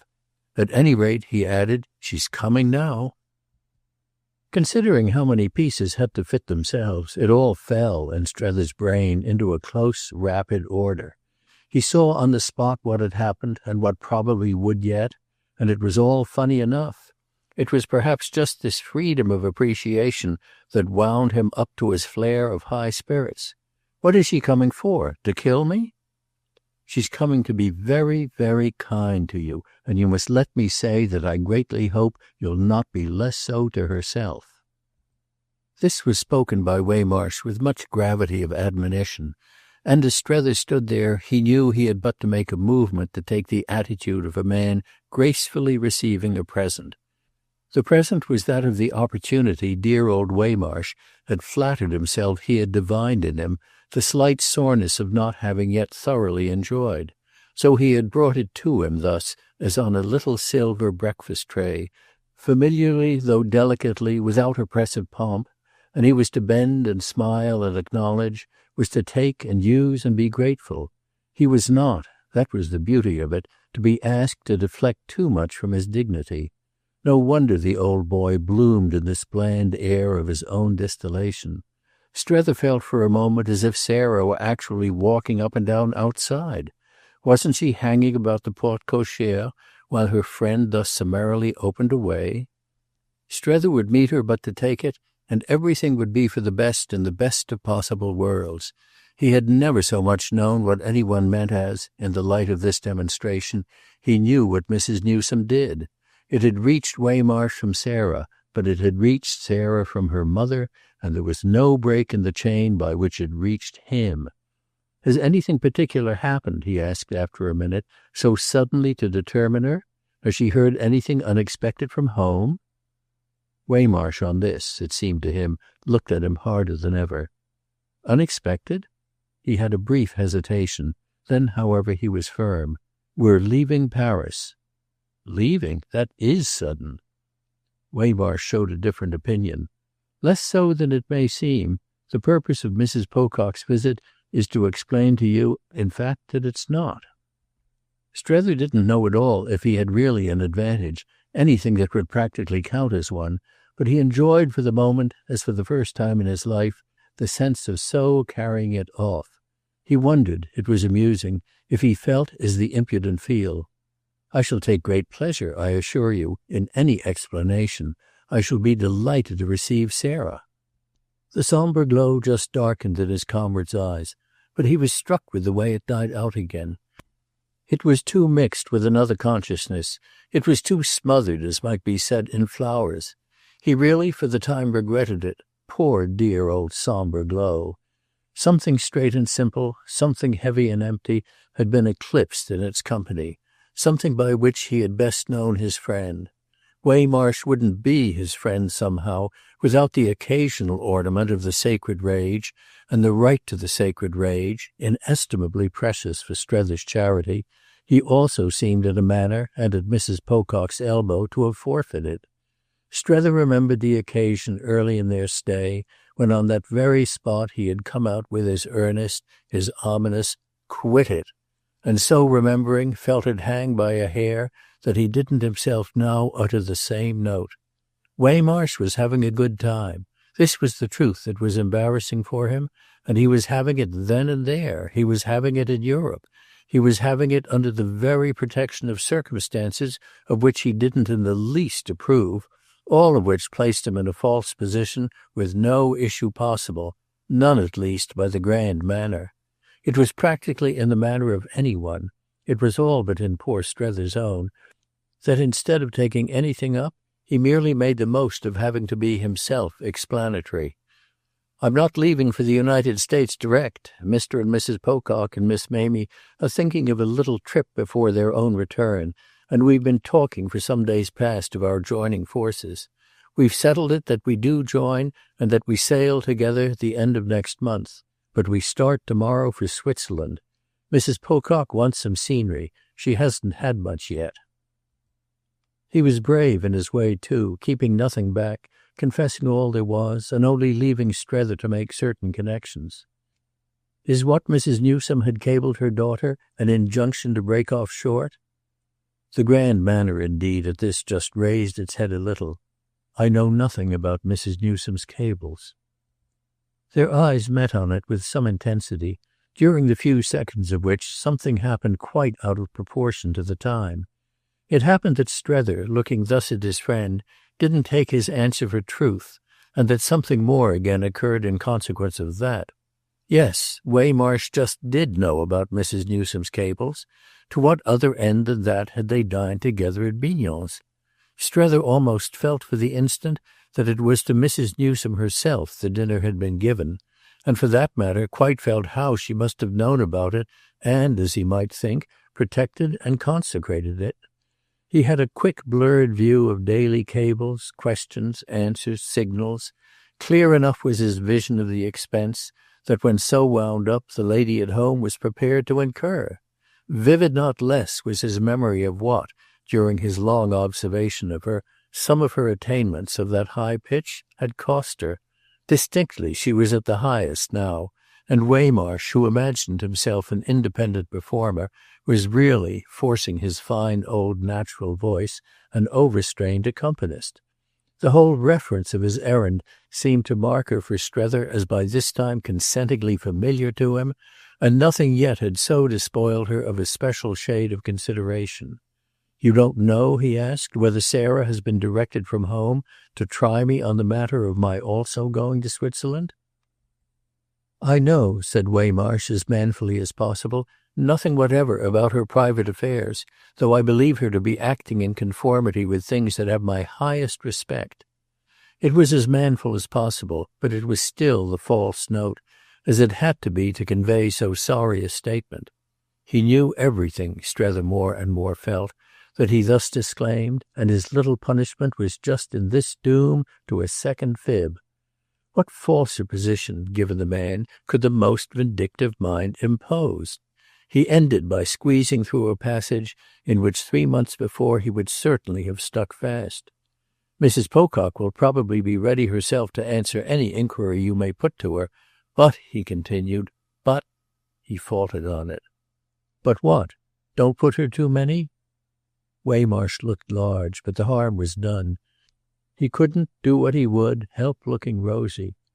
"Don't do anything you'll be sorry for." It was an attenuation, Strether guessed, of something else that had been on his lips. It was a sudden drop to directness, and was thereby the voice of sincerity. He had fallen to the supplicating note, and that immediately, for our friend, made a difference and reinstated him. They were in communication as they had been that first morning in Sarah's salon and in her presence and Madame de Vionet's, and the same recognition of a great good will was again, after all, possible. Only the amount of response Waymarsh had then taken for granted was doubled, decoupled now. This came out when he presently said, "Of course I needn't assure you I hope you'll come with us." Then it was that his implications and expectations loomed up for Strether as almost pathetically gross. The latter patted his shoulder while he thanked him, giving him the go-by to the question of joining the Pococks. He expressed the joy he felt at seeing him go forth again so brave and free, and he in fact almost took leave of him on the spot. "I shall see you again, of course, before you go, but I'm meanwhile much obliged to you for arranging so conveniently for what you told me. I shall walk up and down in the court there, dear little old court, which we've each bepaced so this last couple of months, to the tune of our flights and our drops, our hesitations and our plunges. I shall hang about there all impatience and excitement. Please let Sarah know, till she graciously presents herself. Leave me with her without fear," he laughed. "I assure you I shan't hurt her. I don't think either she'll hurt me. I'm in a situation in which damage was some time ago discounted. Besides, that isn't what worries you. But don't explain. We're all right as we are, which was the degree of success our adventure was pledged to for each of us. We weren't, it seemed, all right as we were before, and we've got over the ground, all things considered, quickly. I hope you'll have a lovely time in the Alps." Waymarsh fairly looked up at him as from the foot of them. "I don't know as I ought really to go." It was the conscience of Milrose, and the very voice of Milrose, but oh, it was feeble and flat. Strether suddenly felt quite ashamed for him. He breathed a greater boldness. Let yourself, on the contrary, go, in all agreeable directions. These are precious hours. At our age they mayn't recur. Don't have it to say to yourself at Milrose next winter that you hadn't courage for them. And then, as his comrade queerly stared, live up to Mrs. Pocock. Live up to her? You're a great help to her. Waymarsh looked at it as at one of the uncomfortable things that were certainly true and that it was yet ironical to say. It's more then than you are. That's exactly your own chance and advantage. Besides, said Strether, I do in my own way contribute. I know what I'm about. Waymarsh had kept on his great Panama, and as he now stood nearer the door, his last look beneath the shade of it had turned again to darkness and warning. So do I. See here, Strether. I know what you're going to say. Quit this? Quit this. But it lacked its old intensity. Nothing of it remained. It went out of the room with him. Chapter 3. Almost the first thing, strangely enough, that about an hour later Strether found himself doing in Sarah's presence was to remark articulately on this failure in their friend of what had been superficially his great distinction. It was as if, he alluded of course to the grand manner, the dear man had sacrificed it to some other advantage, which would be of course only for himself to measure. It might be simply that he was physically so much more sound than on his first coming out. This was all prosaic, comparatively cheerful, and vulgar. And fortunately, if one came to that, his improvement in health was really itself grander than any manner it could be conceived as having cost him. You yourself alone, dear Sarah, Strether took the plunge, have done him, it strikes me, in these 3 weeks, as much good as all the rest of his time together. It was a plunge because somehow the range of reference was, in the conditions, funny, and made funnier still by Sarah's attitude, by the turn the occasion had with her appearance so sensibly taken. Her appearance was really indeed funnier than anything else, the spirit in which he felt her to be there as soon as she was there, the shade of obscurity that cleared up for him as soon as he was seated with her in the small salon de lecture that had for the most part in all the weeks witnessed the wane of his early vivacity of discussion with Waymarsh. It was an immense thing, quite a tremendous thing, for her to have come. This truth opened out to him in spite of his having already arrived for himself at a fairly vivid view of it. He had done exactly what he had given Waymarsh his word for, had walked and re-walked the court while he awaited her advent, acquiring in this exercise an amount of light that affected him at the time as flooding the scene. She had decided upon the step in order to give him the benefit of a doubt, in order to be able to say to her mother that she had, even to abjectness, smoothed the way for him. The doubt had been as to whether he mightn't take her as not having smoothed it, and the admonition had possibly come from Waymarsh's more detached spirit. Waymarsh had, at any rate, certainly thrown his weight into the scale. He had pointed to the importance of depriving their friend of a grievance. She had done justice to the plea, and it was to set herself right with a high ideal that she actually sat there in her state. Her calculation was sharp in the immobility with which she held her tall parasol stick upright and at arm's length, quite as if she had struck the place to plant her flag, in the separate precaution she took not to show as nervous, in the aggressive repose in which she did nothing but wait for him. Doubt ceased to be possible from the moment he had taken in that she had arrived with no proposal whatever, that her concern was simply to show what she had come to receive.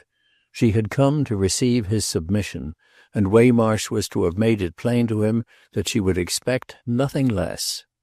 He saw 50 things, her host, at this convenient stage, but one of those he most saw was that their anxious friend hadn't quite had the hand required of him. Waymarsh had, however, uttered the request that she might find him mild, and while hanging about the court before her arrival he had turned over with zeal the different ways in which he could be so The difficulty was that if he was mild, he wasn't, for her purpose, conscious. If she wished him conscious, as everything about her cried aloud that she did, she must accordingly be at costs to make him so. Conscious he was for himself, but only of too many things, so she must choose the one she required. Practically, however, it at last got itself named, and when once that had happened, they were quite at the centre of their situation. One thing had really done as well as another when Strether had spoken of Waymarsh's leaving him, and that had necessarily brought on a reference to Mrs. Pocock's similar intention. The jump was but short to supreme lucidity. Light became indeed after that so intense that Strether would doubtless have but half made out, in the prodigious glare, by which of the two the issue had been in fact precipitated. It was, in their contracted quarters, as much there between them as if it had been something suddenly spilled with a crash and a splash on the floor.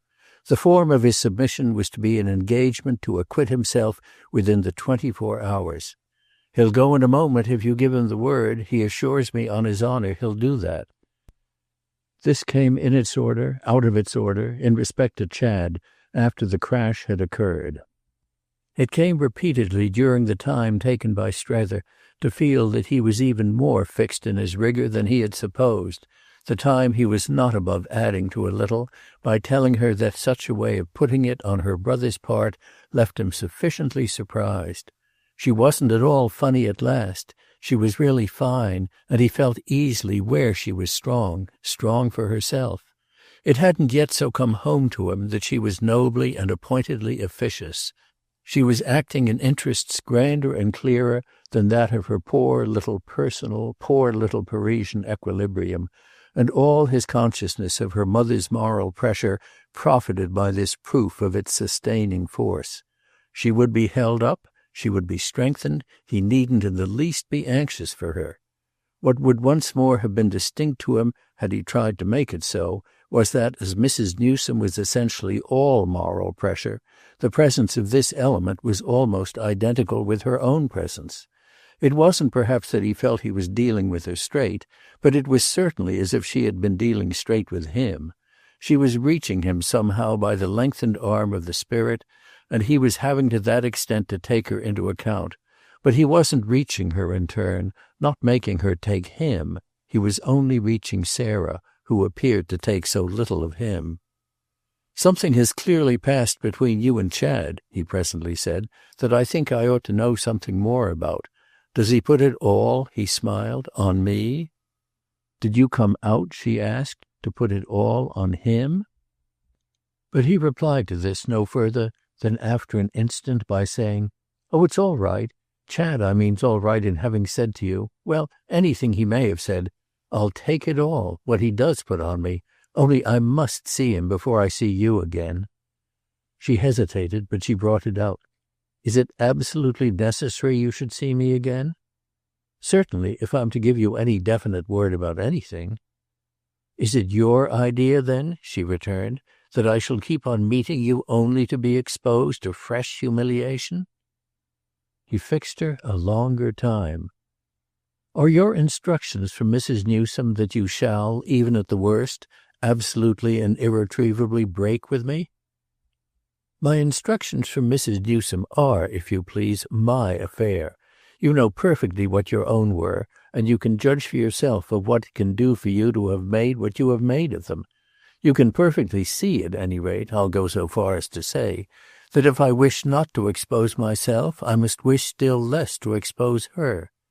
She had already said more than she had quite expected, but though she had pulled up, the colour in her face showed him he should from one moment to the other have it all. He now indeed felt the high importance of his having it. "What is your conduct?" she broke out as if to explain. "What is your conduct but an outrage to women like us? I mean your acting as if there could be a doubt, as between us and such another, of his duty?" He thought a moment. It was rather much to deal with at once, not only the question itself, but the sore abysses it revealed. "Of course they're totally different kinds of duty." "And do you pretend that he has any at all to such another?" "Do you mean to Madame de Vionnet?" He uttered the name not to affront her, but yet again to gain time. Time that he needed for taking in something still other and larger than her demand of a moment before. It wasn't at once that he could see all that was in her actual challenge, but when he did, he found himself just checking a low, vague sound, a sound which was perhaps the nearest approach his vocal cords had ever known to a growl. Everything Mrs. Pocock had failed to give a sign of recognizing in Chad as a particular part of a transformation, everything that had lent intention to this particular failure, affected him as gathered into a large loose bundle and thrown, in her words, into his face. The missile made him to that extent catch his breath, which, however, he presently recovered. "Why, when a woman's at once so charming and so beneficent—" "You can sacrifice mothers and sisters to her without a blush, and can make them cross the ocean on purpose to feel the more and take from you the straighter how you do it?" Yes, she had taken him up as short and as sharply as that, but he tried not to flounder in her grasp. "I don't think there's anything I've done in any such calculated way as you describe. Everything has come as a sort of indistinguishable part of everything else. Your coming out belonged closely to my having come before you, and my having come was a result of our general state of mind. Our general state of mind had proceeded, on its side, from our queer ignorance, our queer misconceptions and confusions, from which, since then, an inexorable tide of light seems to have floated us into our perhaps still queerer knowledge. Don't you like your brother as he is?" he went on, "and haven't you given your mother an intelligible account of all that comes to?" It put to her also, doubtless, his own tone, too many things. This at least would have been the case hadn't his final challenge directly helped her. Everything at the stage they had reached directly helped her, because everything betrayed in him such a basis of intention. He saw, the odd way things came out, that he would have been held less monstrous had he only been a little wilder. What exposed him was just his poor old trick of quiet inwardness. What exposed him was his thinking such offence. He hadn't in the least, however, the desire to irritate that Sarah imputed to him, and he could only at last temporize for the moment with her indignant view. She was altogether more inflamed than he had expected, and he would probably understand this better when he should learn what had occurred for her with Chad. Till then her view of his particular blackness, her clear surprise at his not clutching the pole she held out, must pass as extravagant. "I leave you to flatter yourself," she returned, "that what you speak of is what you've beautifully done. When a thing has been already described in such a lovely way—" But she caught herself up, and her comment on his description rang out sufficiently loud.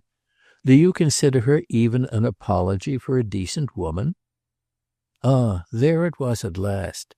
She put the matter more crudely than for his own mixed purposes he had yet had to do, but essentially it was all one matter. It was so much, and she treated it, poor lady, as so little. He grew conscious, as he was now apt to do, of a strange smile, and the next moment he found himself talking like Miss Barrace. "She has struck me from the first as wonderful. I've been thinking too, moreover, that after all she would probably have represented even for yourself something rather new and rather good." He was to have given Mrs. Pocock with this, however, but her best opportunity for a sound of derision. "Rather new? I hope so with all my heart." "I mean," he explained, "that she might have affected you by her exquisite amiability, a real revelation, it has seemed to myself, her high rarity, her distinction of every sort." He had been, with these words, consciously a little precious, but he had had to be. He couldn't give her the truth of the case without them. And it seemed to him moreover now that he didn't care. He had at all events not served his cause, for she sprang at its exposed side. "A revelation? To me? I've come to such a woman for a revelation? You talk to me about distinction. You who've had your privilege, when the most distinguished woman we shall either of us have seen in the world sits there insulted in her loneliness by your incredible comparison?" Strether forbore with an effort from straying, but he looked all about it.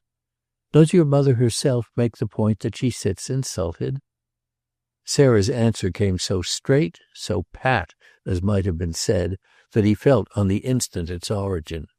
"She has confided to my judgment and my tenderness the expression of her personal sense of everything and the assertion of her personal dignity." They were the very words of the Lady of Woollett. He would have known them in 1,000, her parting charge to her child.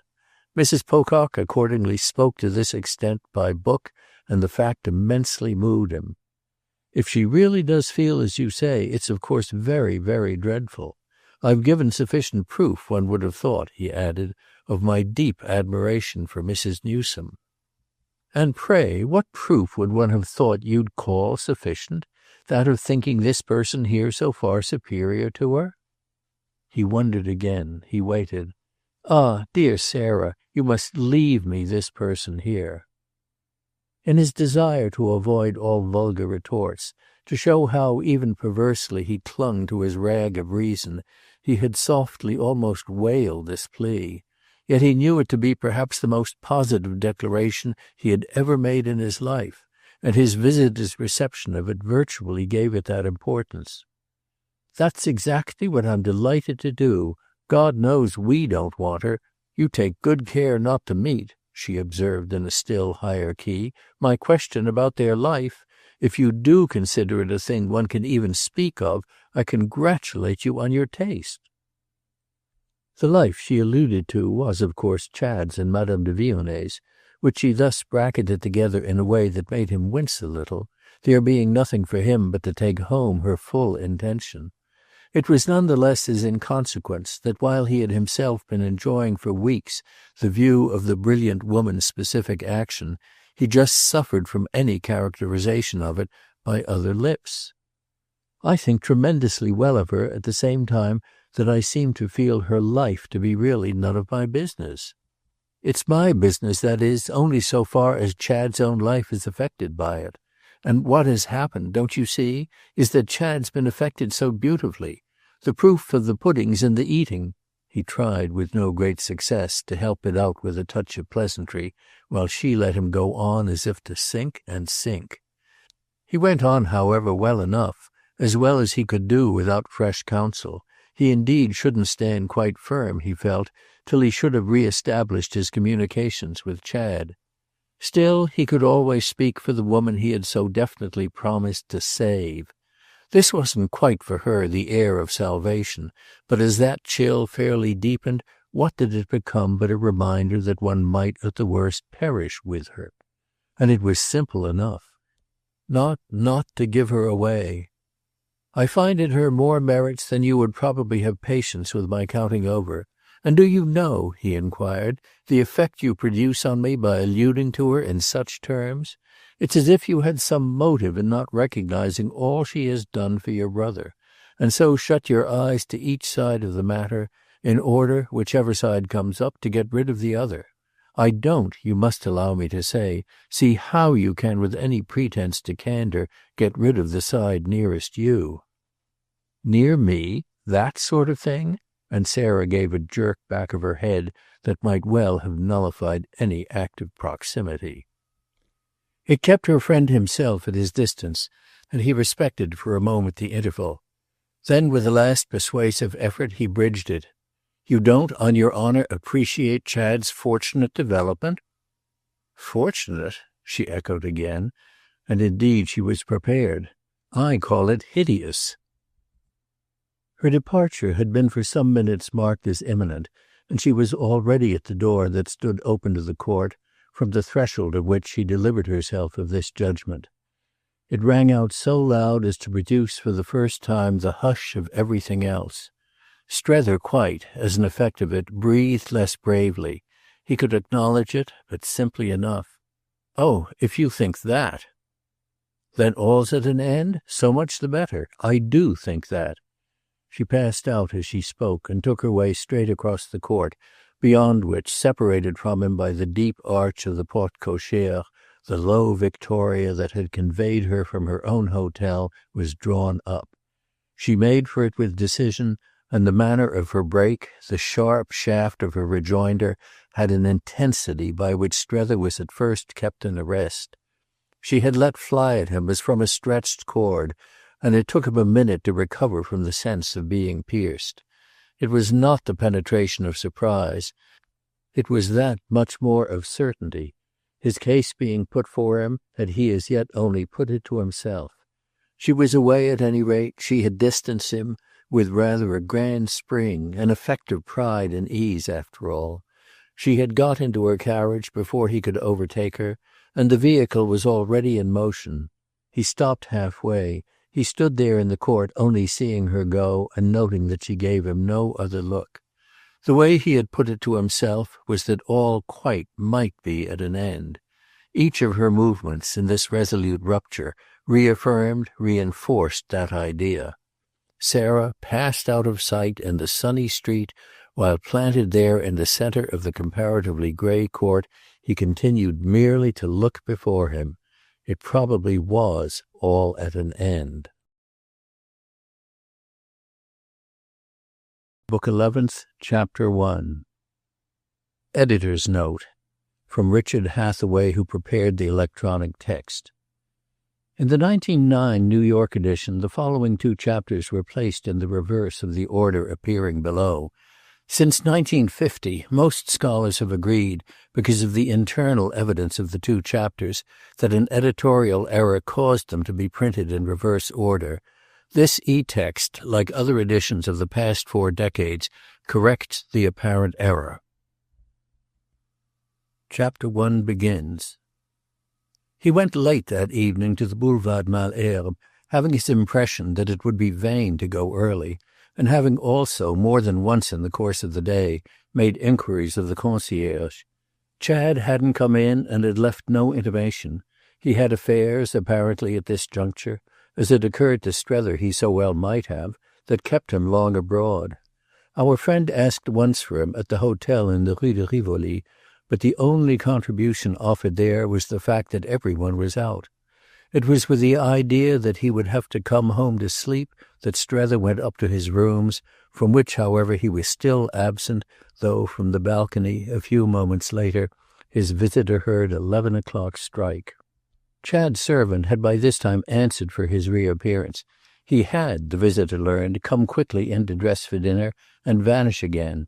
Strether spent an hour in waiting for him, an hour full of strange suggestions, persuasions, recognitions, one of those that he was to recall at the end of his adventure as the particular handful that most had counted. The mellowest lamplight and the easiest chair had been placed at his disposal by Baptiste, subtlest of servants. The novel half uncut, the novel lemon-coloured and tender, with the ivory knife athwarted like the dagger in a contadina's hair, had been pushed within the soft circle, a circle which for some reason affected Strether as softer still after the same Baptiste had remarked that in the absence of a further need of anything by Monsieur, he would betake himself to bed. The night was hot and heavy, and the single lamp sufficient, the great flare of the lighted city rising high, spending itself afar, played up from the boulevard, and through the vague vista of the successive rooms brought objects into view and added to their dignity. Strether found himself in possession, as he never yet had been. He had been there alone, had turned over books and prints, had invoked in Chad's absence the spirit of the place, but never at the witching hour and never with a relish quite so like a pang. He spent a long time on the balcony. He hung over it as he had seen little Bilham hang the day of his first approach, as he had seen Mamie hang over her own the day little Bilham himself might have seen her from below.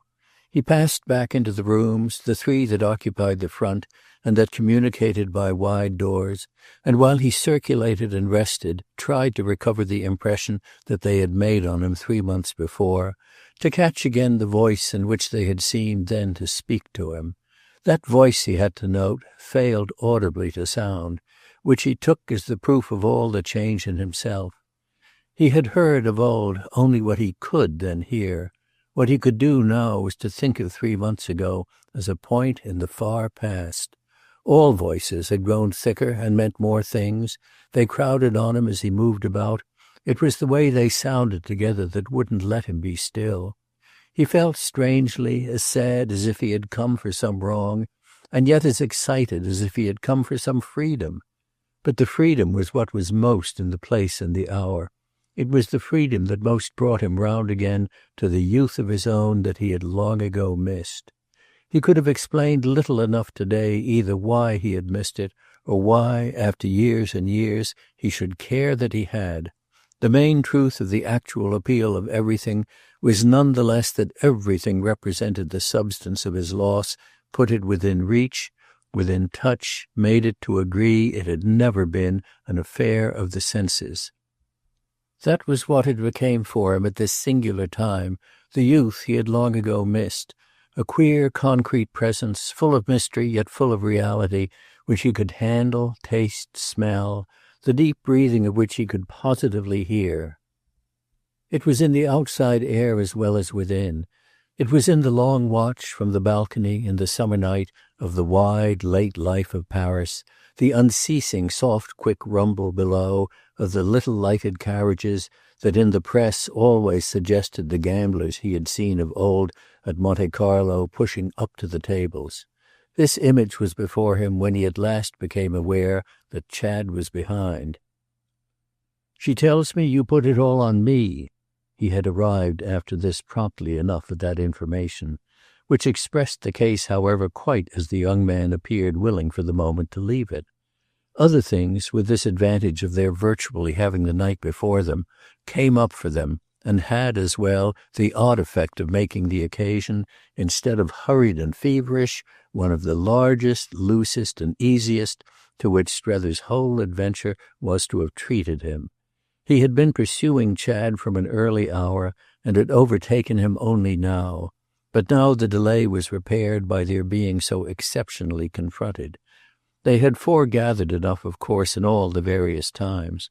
They had, again and again, since that first night at the theatre, been face to face over their question, but they had never been so alone together as they were actually alone. Their talk hadn't yet been so supremely for themselves. And if many things moreover passed before them, none passed more distinctly for Strether than that striking truth about Chad of which he had been so often moved to take note, the truth that everything came happily back with him to his knowing how to live. It had been seated in his pleased smile, a smile that pleased exactly in the right degree, as his visitor turned round on the balcony to greet his advent. His visitor, in fact, felt on the spot that there was nothing their meeting would so much do as bear witness to that facility. He surrendered himself accordingly to so approved a gift. For what was the meaning of the facility but that others did surrender themselves? He didn't want, luckily, to prevent Chad from living, but he was quite aware that even if he had, he would himself have thoroughly gone to pieces. It was in truth essentially by bringing down his personal life to a function all subsidiary to the young man's own that he held together. And the great point, above all, the sign of how completely Chad possessed the knowledge in question, was that one thus became, not only with a proper cheerfulness, but with wild native impulses, the feeder of his stream. Their talk had accordingly not lasted 3 minutes without Strether's feeling basis enough for the excitement in which he had waited. This overflow fairly deepened, wastefully abounded, as he observed the smallness of anything corresponding to it on the part of his friend. That was exactly this friend's happy case. He put out his excitement, or whatever other emotion the matter involved, as he put out his washing, than which no arrangement could make more for domestic order. It was quite for Strether himself, in short, to feel a personal analogy with the laundress bringing home the triumphs of the mangle. When he had reported on Sarah's visit, which he did very fully, Chad answered his question with perfect candour. "I positively referred her to you, told her she must absolutely see you. This was last night, and it all took place in 10 minutes. It was our first free talk, really the first time she had tackled me. She knew I also knew what her line had been with yourself, knew moreover how little you had been doing to make anything difficult for her. So I spoke for you frankly, assured her you were all at her service. I assured her I was too, the young man continued, and I pointed out how she could perfectly at any time have got at me. Her difficulty has been simply her not finding the moment she fancied." "Her difficulty," Strether returned, "has been simply that she finds she's afraid of you. She's not afraid of me, Sarah, one little scrap.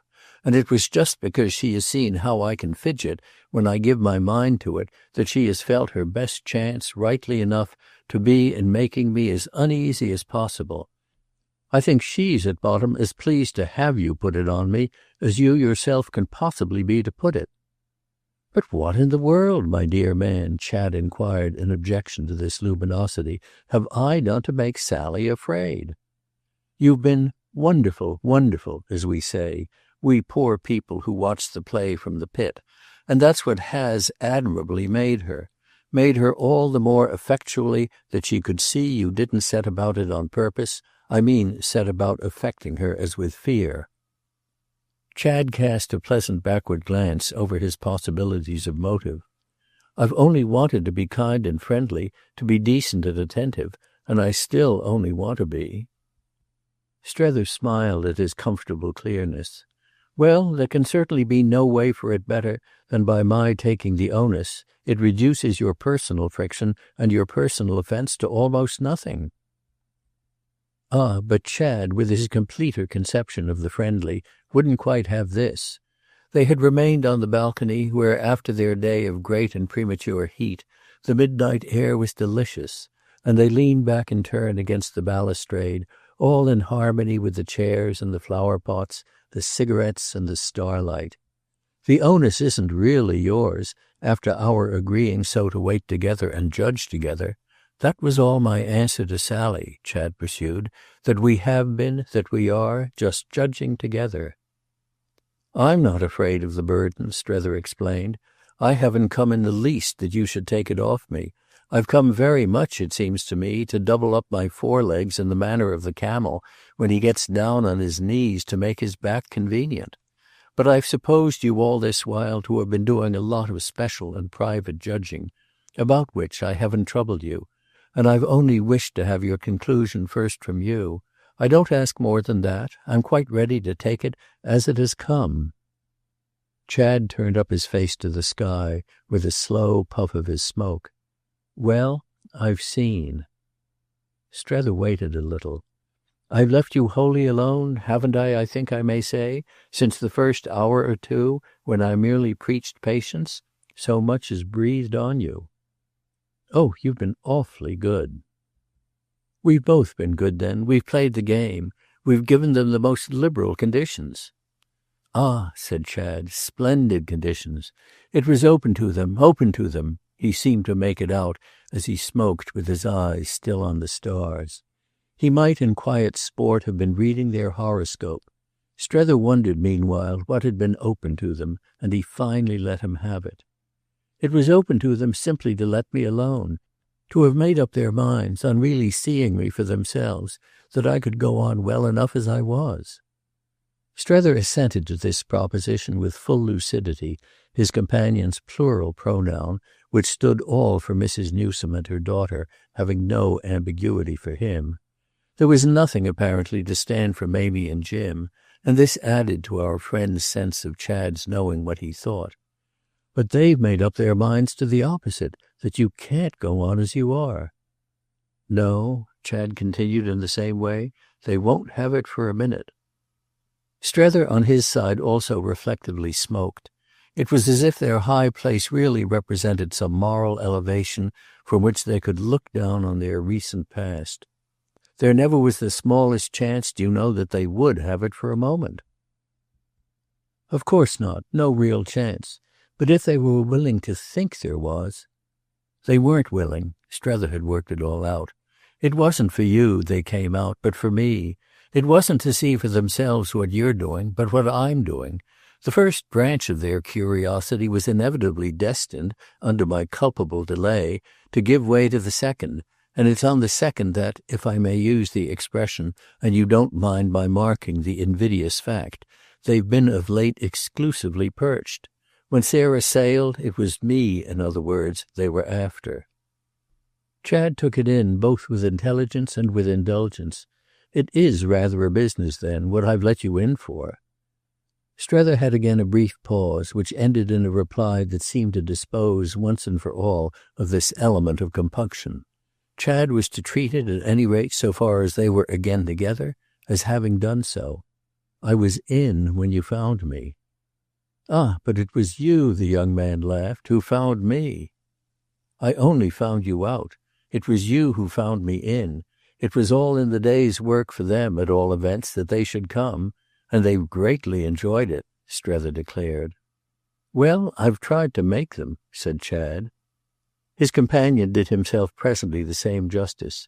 "So have I. I tried even this very morning, while Mrs. Pocock was with me. She enjoys, for instance, almost as much as anything else, not being, as I've said, afraid of me. And I think I gave her help in that." Chad took a deeper interest. "Was she very, very nasty?" Strether debated. "Well, she was the most important thing. She was definite. She was at last crystalline. And I felt no remorse. I saw that they must have come." "Oh, I wanted to see them for myself, so that if it were only for that—" Chad's own remorse was as small. This appeared almost all Strether wanted. "Isn't your having seen them for yourself then the thing, beyond all others, that has come of their visit?" Chad looked as if he thought it nice of his old friend to put it so. "Don't you count it as anything that you're dished, if you are dished? Are you, my dear man, dished?"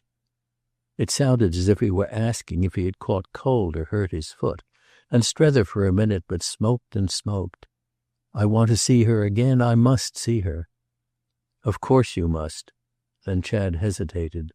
"Do you mean mother herself?" "Oh, your mother, that will depend." It was as if Mrs. Newsome had somehow been placed by the words very far off. Chad, however, endeavoured in spite of this to reach the place. "What do you mean it will depend on?" Strether, for all answer, gave him a longish look. "I was speaking of Sarah. I must positively, though she quite cast me off, see her again. I can't part with her that way." "Then she was awfully unpleasant?" Again Strether exhaled. "She was what she had to be. I mean that from the moment they're not delighted they can only be, well, what I admit she was. We gave them," he went on, "their chance to be delighted, and they've walked up to it and looked all around it and not taken it." "You can bring a horse to water," Chad suggested. "Precisely. And the tune to which this morning Sarah wasn't delighted, the tune to which, to adopt your metaphor, she refused to drink, leaves us on that side nothing more to hope."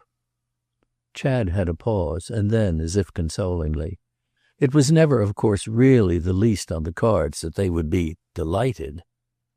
"Well, I don't know, after all," Strether mused. "I've had to come as far round. However," he shook it off, "it's doubtless my performance that's absurd." "There are certainly moments," said Chad, "when you seem to me too good to be true. Yet if you are true," he added, "that seems to be all that need concern me." "I'm true, but I'm incredible. I'm fantastic and ridiculous. I don't explain myself even to myself. How can they then," Strether asked, "understand me? So I don't quarrel with them." "I see. They quarrel," said Chad rather comfortably, "with us." Strether noted once more the comfort, but his young friend had already gone on.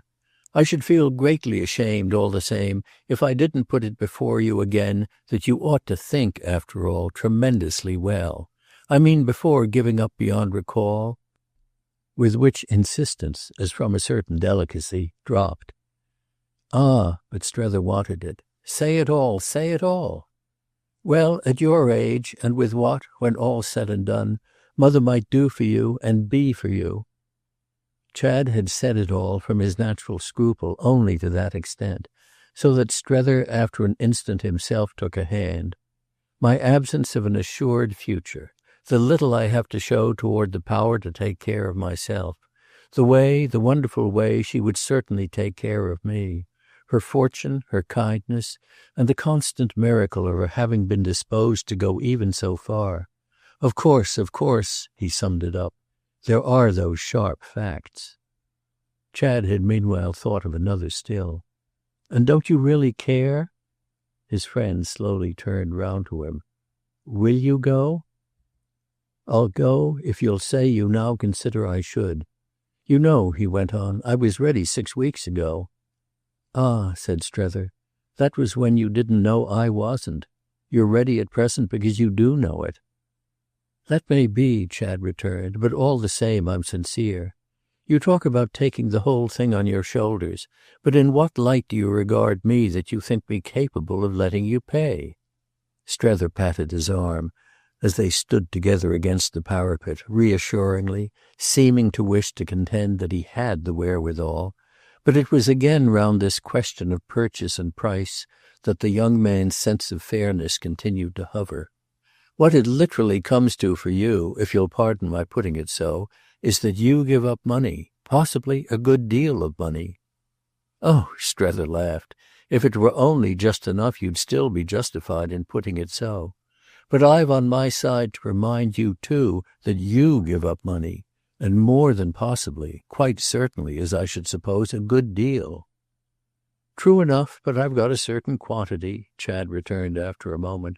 Whereas you, my dear man, you— I can't be at all said, Strether took him up, to have a quantity, certain or uncertain? Very true. Still, I shan't starve. Oh, you mustn't starve, Chad pacifically emphasized. And so, in the pleasant conditions, they continued to talk, though there was, for that matter, a pause in which the younger companion might have been taken as weighing again the delicacy of his then and there promising the elder some provision against the possibility just mentioned. This, however, he presumably thought best not to do, for at the end of another minute they had moved in quite a different direction. Strether had broken in by returning to the subject of Chad's passage with Sarah, and inquiring if they had arrived, in the event, at anything in the nature of a scene. To this Chad replied that they had on the contrary kept tremendously polite, adding moreover that Sally was, after all, not the woman to have made the mistake of not being. Her hands are a good deal tied, you see. I got so from the first, he sagaciously observed, the start of her. You mean she has taken so much from you? Well, I couldn't, of course, in common decency give less. Only she hadn't expected, I think, that I'd give her nearly so much. And she began to take it before she knew it. And she began to like it, said Strether, as soon as she began to take it. Yes, she has liked it, also more than she expected. After which Chad observed, but she doesn't like me. In fact, she hates me. Strether's interest grew. Then why does she want you at home? Because when you hate you want to triumph, and if she should get me neatly stuck there, she would triumph. Strether followed afresh, but looking as he went. Certainly, in a manner, but it would scarce be a triumph worth having if once entangled, feeling her dislike and possibly conscious in time of a certain quantity of your own, you should on the spot make yourself unpleasant to her.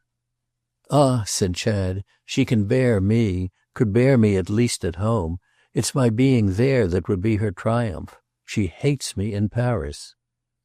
She hates, in other words? Yes, that's it. Chad had quickly understood this understanding, which formed on the part of each as near an approach as they had yet made to naming Madame de Vionnet. The limitations of their distinctness didn't, however, prevent its fairly lingering in the air that it was this lady Mrs. Pocock hated. It added one more touch moreover to their established recognition of the rare intimacy of Chad's association with her. He had never yet more twitched away the last light veil from this phenomenon than in presenting himself as confounded and submerged in the feeling she had created at Woollett. And I'll tell you who hates me too, he immediately went on. Strether knew as immediately whom he meant, but with as prompt a protest. Ah, no, Mamie doesn't hate. Well, he caught himself in time, anybody at all. Mamie's beautiful. Chad shook his head. That's just why I mind it. She certainly doesn't like me. How much do you mind it? What would you do for her? Well, I'd like her if she'd like me. Really, really, Chad declared. It gave his companion a moment's pause. You asked me just now if I don't, as you said, care about a certain person. You rather tempt me, therefore, to put the question in my turn. Don't you care about a certain other person?" Chad looked at him hard in the lamplight of the window. "The difference is that I don't want to." Strether wondered. "Don't want to?" "I try not to. That is, I have tried. I've done my best. You can't be surprised," the young man easily went on, "when you yourself set me on it. I was indeed," he added, "already on it a little, but you set me harder. It was 6 weeks ago that I thought I had come out." Strether took it well in. "But you haven't come out." "I don't know. It's what I want to know," said Chad. "And if I could have sufficiently wanted by myself to go back, I think I might have found out." "Possibly," Strether considered.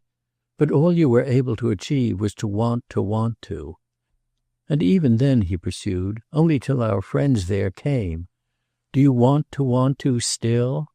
And with a sound half dolorous, half droll, and all vague and equivocal, Chad buried his face for a little in his hands, rubbing it in a whimsical way that amounted to an evasion.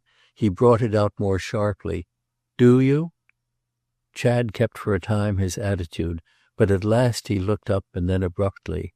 "Jim is a damned dose," he declared. "Oh, I don't ask you to abuse or describe or in any way pronounce on your relatives. I simply put it to you once more whether you're now ready. You say you've seen. Is what you've seen that you can't resist?" Chad gave him a strange smile, the nearest approach he had ever shown to a troubled one. "Can't you make me not resist?"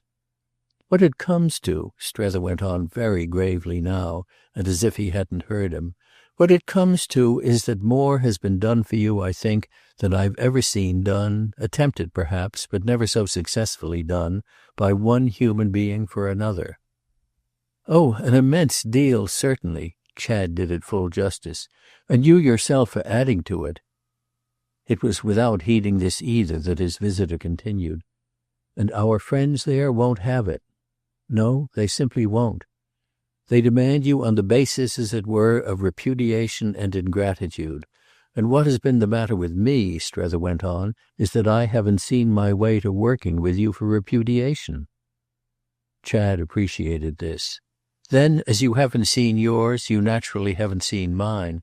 There it is."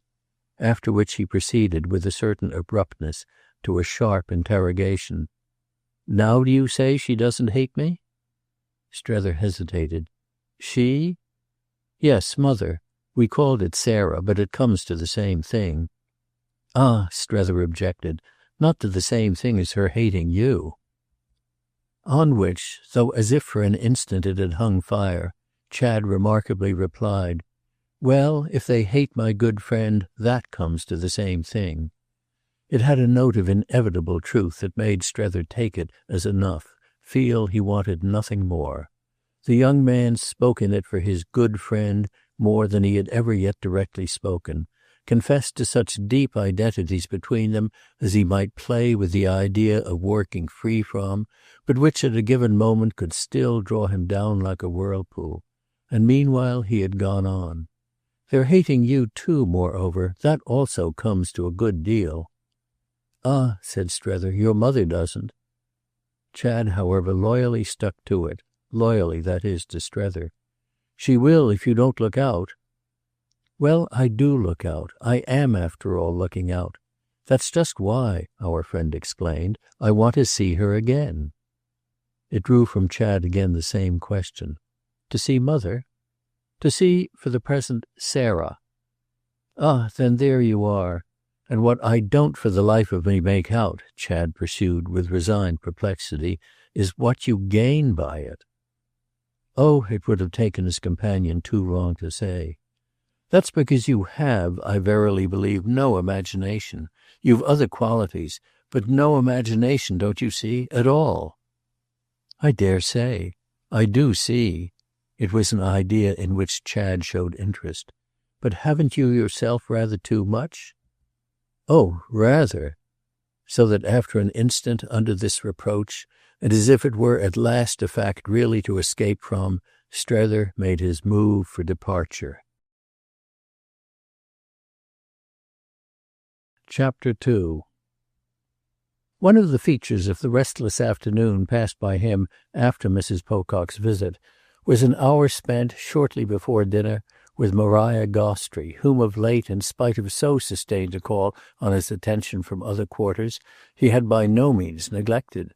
And that he was still not neglecting her will appear from the fact that he was with her again at the same hour on the very morrow, with no less fine a consciousness, moreover, of being able to hold her ear. It continued inveterately to occur, for that matter, that whenever he had taken one of his greater turns, he came back to where she so faithfully awaited him. None of these excursions had on the whole been livelier than the pair of incidents, the fruit of the short interval since his previous visit, on which he had now to report to her. He had seen Chad Newsome late the night before, and had had that morning, as a sequel to this conversation, a second interview with Sarah. "But they're all off," he said, "at last." It puzzled her a moment. "All? Mr. Newsome with them?" "Ah, not yet. Sarah and Jim and Mamie. But Waymarsh with them, for Sarah. It's too beautiful," Strether continued. "I find I don't get over that. It's always a fresh joy. But it's a fresh joy, too," he added, "that—well, what do you think? Little Bilham also goes. But he, of course, goes for Mamie." Miss Gostrey wondered. "For her? Do you mean they're already engaged?" "Well," said Strether, "say then for me. He'll do anything for me, just as I will, for that matter, anything I can, for him.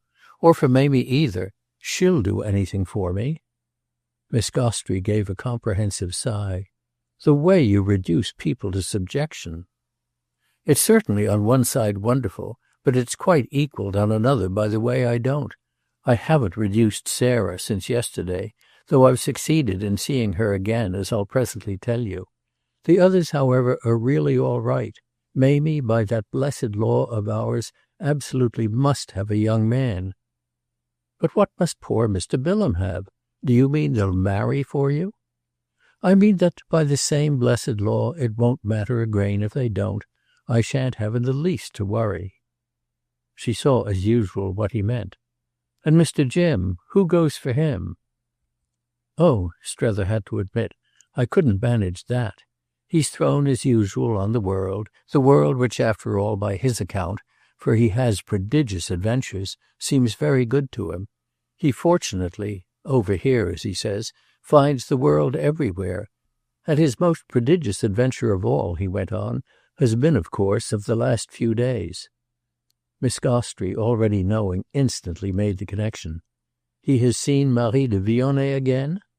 "He went all by himself the day after Chad's party, didn't I tell you, to tea with her, by her invitation, all alone." "Quite like yourself," Maria smiled. "Oh, but he's more wonderful about her than I am." And then, as his friend showed how she could believe it, filling it out, fitting it on to old memories of the wonderful woman, "What I should have liked to manage would have been her going." "To Switzerland with the party?" "For Jim, and for symmetry. If it had been workable, moreover, for a fortnight, she'd have gone. She's ready," he followed up his renewed vision of her, "for anything." Miss Gostrey went with him a minute. "She's too perfect." "She will, I think," he pursued, "go tonight to the station." "To see him off?" "With Chad, marvellously, as part of their general attention. And she does it kept before him, with a light grace, a free gaiety that may well softly bewilder Mr. Pocock." It kept her so before him that his companion had after an instant a friendly comment. "As in short it has softly bewildered a saner man. Are you really in love with her?" Maria threw off. "It's of no importance I should know," he replied. "It matters so little. Has nothing to do, practically, with either of us." "All the same," Maria continued to smile, "they go, the five, as I understand you, and you and Madame de Vionnet stay." "Oh, and Chad," to which Strether added, "and you." "Ah, me!" She gave a small impatient wail again, in which something of the unreconciled seemed suddenly to break out. I don't stay. It somehow seems to me much to my advantage. In the presence of all you cause to pass before me, I've a tremendous sense of privation." Strether hesitated. "But your privation, your keeping out of everything has been, hasn't it, by your own choice?" "Oh yes, it has been necessary. That is, it has been better for you. What I mean is only that I seem to have ceased to serve you." "How can you tell that?" he asked. "You don't know how you serve me. When you cease—" "Well," she said as he dropped. "Well, I'll let you know. Be quiet till then." She thought a moment. "Then you positively like me to stay?" "Don't I treat you as if I did?" "You're certainly very kind to me. But that," said Maria, "is for myself. It's getting late, as you see, and Paris turning rather hot and dusty. People are scattering, and some of them in other places want me. But if you want me here—" She had spoken as resigned to his word, but he had of a sudden a still sharper sense than he would have expected of desiring not to lose her. "I want you here." She took it as if the words were all she had wished, as if they brought her, gave her something that was the compensation of her case. "Thank you," she simply answered, and then as he looked at her a little harder, "Thank you very much," she repeated. It had broken as with a slight arrest into the current of their talk, and had held him a moment longer. "Why, 2 months, or whatever the time was, ago, did you so suddenly dash off?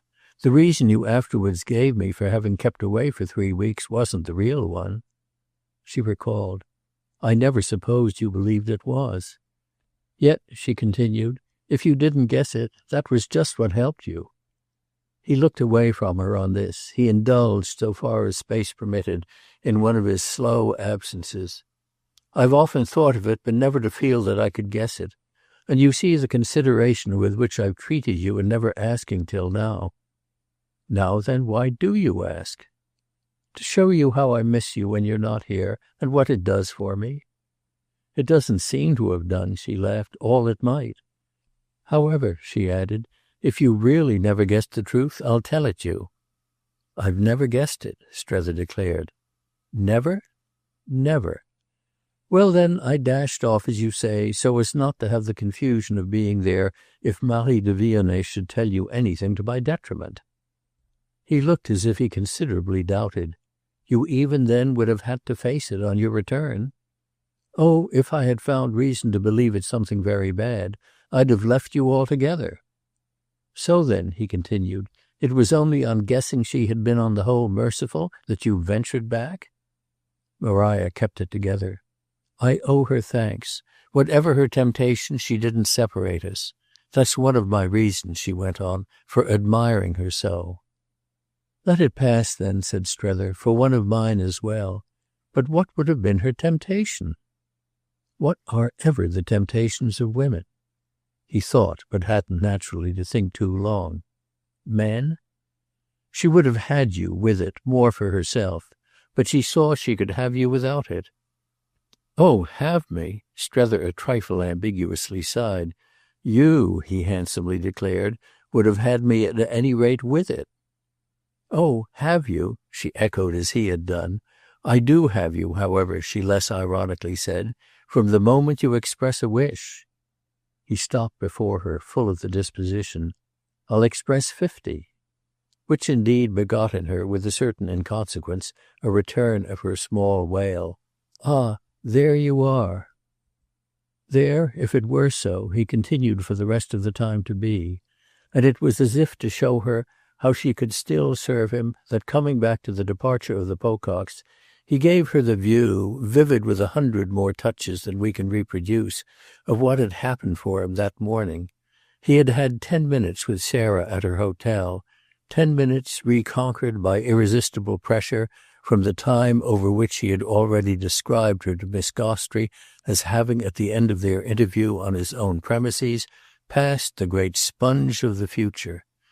He had caught her by not announcing himself, had found her in her sitting-room with a dressmaker and a lingère whose accounts she appeared to have been more or less ingenuously settling, and who soon withdrew.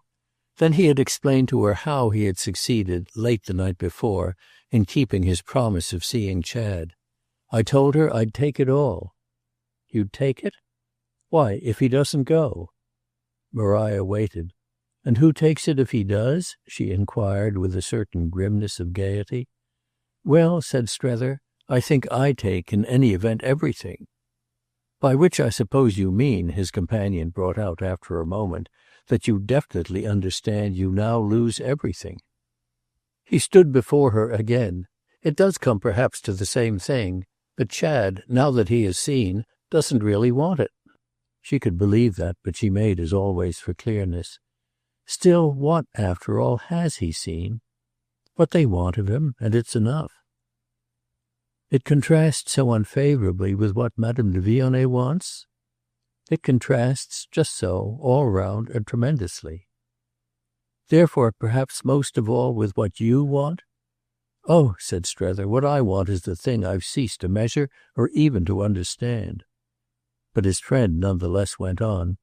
"Do you want Mrs. Newsome, after such a way of treating you?" It was a straighter mode of dealing with this lady than they had as yet, such was their high form, permitted themselves, but it seemed not wholly for this that he delayed a moment. "I dare say it has been, after all, the only way she could have imagined." "And does that make you want her any more?" "I've tremendously disappointed her," Strether thought it worth while to mention. "Of course you have. That's rudimentary. That was plain to us long ago. But isn't it almost as plain," Maria went on, "that you've even yet your straight remedy? Really drag him away, as I believe you still can, and you'd cease to have to count with her disappointment." "Ah then," he laughed, "I should have to count with yours." But this barely struck her now. "What, in that case, should you call counting? You haven't come out where you are, I think, to please me." "Oh," he insisted, "that too, you know, has been part of it. I can't separate. It's all one. And that's perhaps why, as I say, I don't understand." But he was ready to declare again that this didn't in the least matter, all the more that, as he affirmed, he hadn't really as yet come out. "She gives me, after all, on its coming to the pinch, a last mercy, another chance. They don't sail, you see, for 5 or 6 weeks more, and they haven't, she admits that, expected Chad would take part in their tour. It's still open to him to join them, at the last, at Liverpool." Miss Gostrey considered. "How in the world is it open unless you open it? How can he join them at Liverpool if he but sinks deeper into his situation here?" "He has given her, as I explained to you that she let me know yesterday, his word of honour to do as I say." Maria stared. "But if you say nothing?" "Well, he as usual walked about on it. I did say something this morning. I gave her my answer, the word I had promised her after hearing from himself what he had promised. What she demanded of me yesterday, you'll remember, was the engagement then and there to make him take up this vow." "Well then," Miss Gostrey inquired, "was the purpose of your visit to her only to decline?" "No, it was to ask, odd as that may seem to you, for another delay." "Ah, that's weak." "Precisely." She had spoken with impatience, but so far as that, at least, he knew where he was. "If I am weak, I want to find it out. If I don't find it out, I shall have the comfort, the little glory, of thinking I'm strong." "It's all the comfort, I judge," she returned, "that you will have." "At any rate," he said, "it will have been a month more. Paris may grow from day to day hot and dusty, as you say, but there are other things that are hotter and dustier. I'm not afraid to stay on. The summer here must be amusing in a wild, if it isn't a tame, way of its own. The place at no time more picturesque. I think I shall like it. And then," he benevolently smiled for her, "there will be always you." "Oh," she objected, "it won't be as a part of the picturesqueness that I shall stay, for I shall be the plainest thing about you. You may, you see, at any rate," she pursued, "have nobody else. Madame de Vionnet may very well be going off, mayn't she? And Mr. Newsome by the same stroke, unless indeed you've had an assurance from them to the contrary. So that if your idea's to stay for them"—it was her duty to suggest it—"you may be left in the lurch.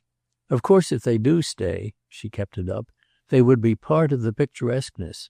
Or else, indeed, you might join them somewhere." Strether seemed to face it as if it were a happy thought, but the next moment he spoke more critically. "Do you mean that they'll probably go off together?" She just considered. "I think it will be treating you quite without ceremony if they do, though after all," she added, "it would be difficult to see now quite what degree of ceremony properly meets your case." "Of course," Strether conceded, "my attitude toward them is extraordinary." "Just so that one may ask oneself what style of proceeding on their own part can altogether match it. The attitude of their own that won't pale in its light they've doubtless still to work out.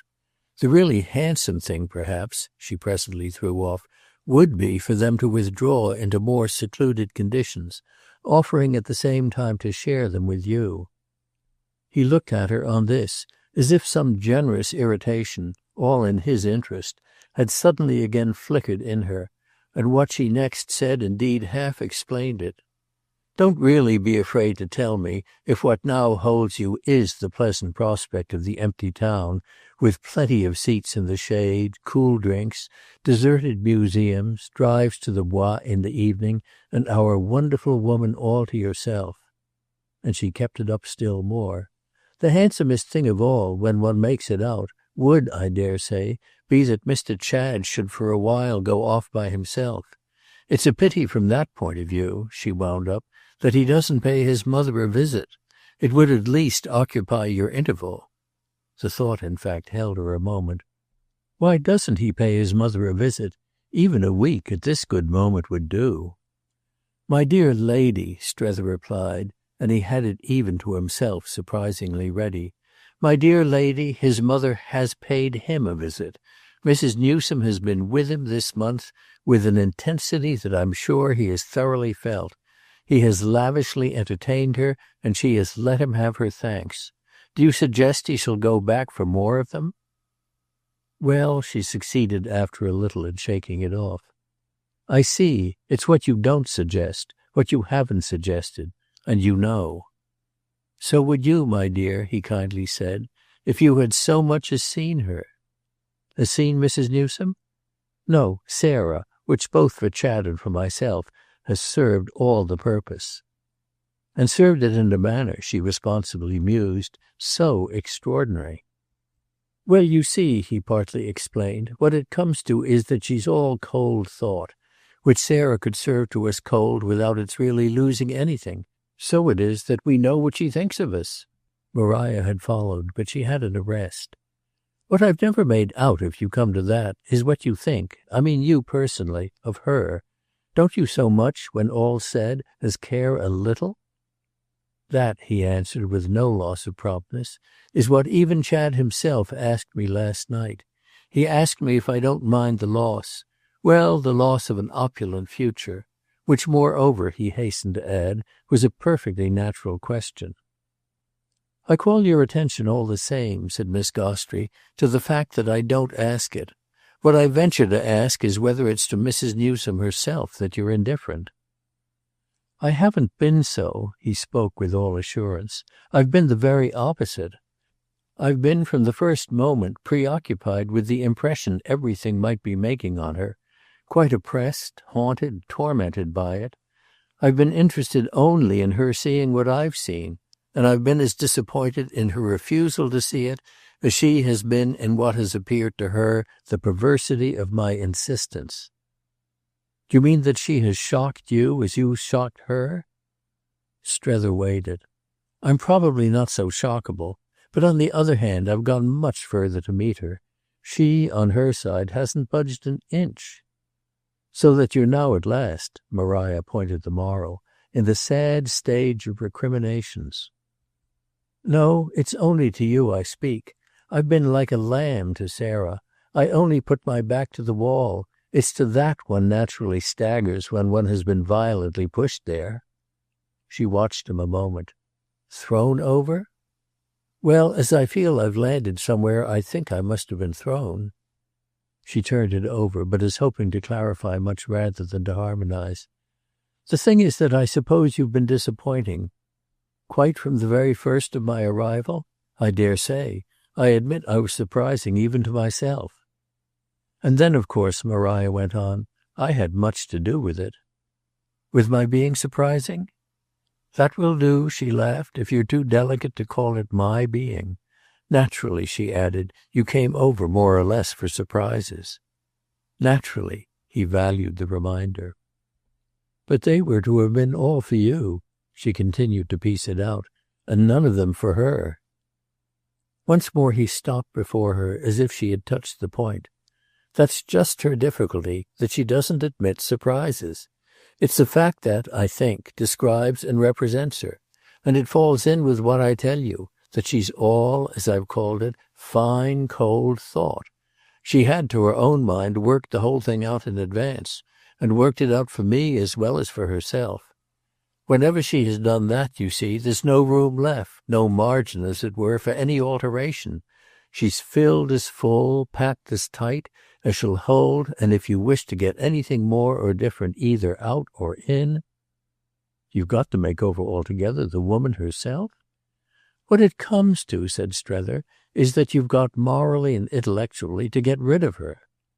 Which would appear, Maria returned, to be practically what you've done. But her friend threw back his head. I haven't touched her. She won't be touched. I see it now as I've never done. And she hangs together with a perfection of her own, he went on, that does suggest a kind of a wrong in any change of her composition. It was at any rate, he wound up, the woman herself, as you call her, the whole moral and intellectual being or block that Sarah brought me over to take or to leave. It turned Miss Gostrey to deeper thought. Fancy having to take at the point of the bayonet a whole moral and intellectual being or block. It was, in fact, said Strether, what, at home, I had done, but somehow, over there, I didn't quite know it. One never does, I suppose, Miss Gostrey concurred, realize in advance, in such a case, the size, as you may say, of the block. Little by little it looms up. It has been looming for you more and more till at last you see it all. I see it all, he absently echoed, while his eyes might have been fixing some particularly large iceberg in a cool blue northern sea. It's magnificent, he then rather oddly exclaimed. But his friend, who was used to this kind of inconsequence in him, kept the thread.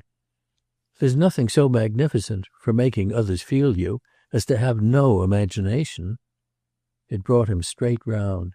Ah, there you are. It's what I said last night to Chad, that he himself, I mean, has none.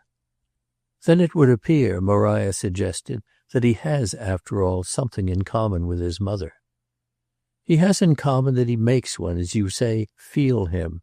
And yet, he added, as if the question were interesting, one feels others too, even when they have plenty. Miss Gostrey continued suggestive. Madame de Vionnet? She has plenty. Certainly, she had quantities of old, but there are different ways of making oneself felt. Yes, it comes no doubt to that. You now. He was benevolently going on, but she wouldn't have it. Oh, I don't make myself felt, so my quantity needn't be settled. Yours, you know, she said, is monstrous. No one has ever had so much. It struck him for a moment. That's what Chad also thinks. There you are, then, though it isn't for him to complain of it. Oh, he doesn't complain of it, said Strether. That's all that would be wanting. But apropos of what, Maria went on, did the question come up? Well, of his asking me what it is I gain. She had a pause. Then, as I've asked you too, it settles my case. Oh, you have, she repeated, treasures of imagination. But he had been for an instant thinking away from this, and he came up in another place. And yet Mrs. Newsome, it's a thing to remember, has imagined, did, that is, imagine, and apparently still does, horrors about what I shouldn't have found. I was booked by her vision, extraordinarily intense after all, to find them, and that I didn't, that I couldn't, that as she evidently felt I wouldn't, this evidently didn't at all, as they say, suit her book. It was more than she could bear. That was her disappointment. You mean you were to have found Chad himself horrible? I was to have found the woman. Horrible? Found her as she imagined her, and Strether paused as if for his own expression of it he could add no touch to that picture. His companion had meanwhile thought, "She imagined stupidly, so it comes to the same thing." "Stupidly? Oh," said Strether. But she insisted. "She imagined meanly." He had it, however, better. "It couldn't but be ignorantly." "Well, intensity with ignorance, what do you want worse?" This question might have held him, but he let it pass. "Sarah isn't ignorant now. She keeps up the theory of the horrible." "Ah, but she's intense, and that by itself will do sometimes as well. If it doesn't do, in this case at any rate, to deny that Marie's charming, it will do at least to deny that she's good." "What I claim is that she's good for Chad." "You don't claim," she seemed to like it clear, "that she's good for you." But he continued without heeding.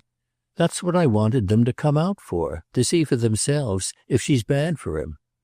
And now that they've done so, they won't admit that she's good even for anything." "They do think," Strether presently admitted, "that she's on the whole about as bad for me. But they're consistent, of course, inasmuch as they've their clear view of what's good for both of us. For you, to begin with," Maria, all responsive, confined the question for the moment, "to eliminate from your existence, and if possible even from your memory, the dreadful creature that I must gruesomely shadow forth for them, even more than to eliminate the distincter evil, thereby a little less portentous, of the person whose confederate you've suffered yourself to become.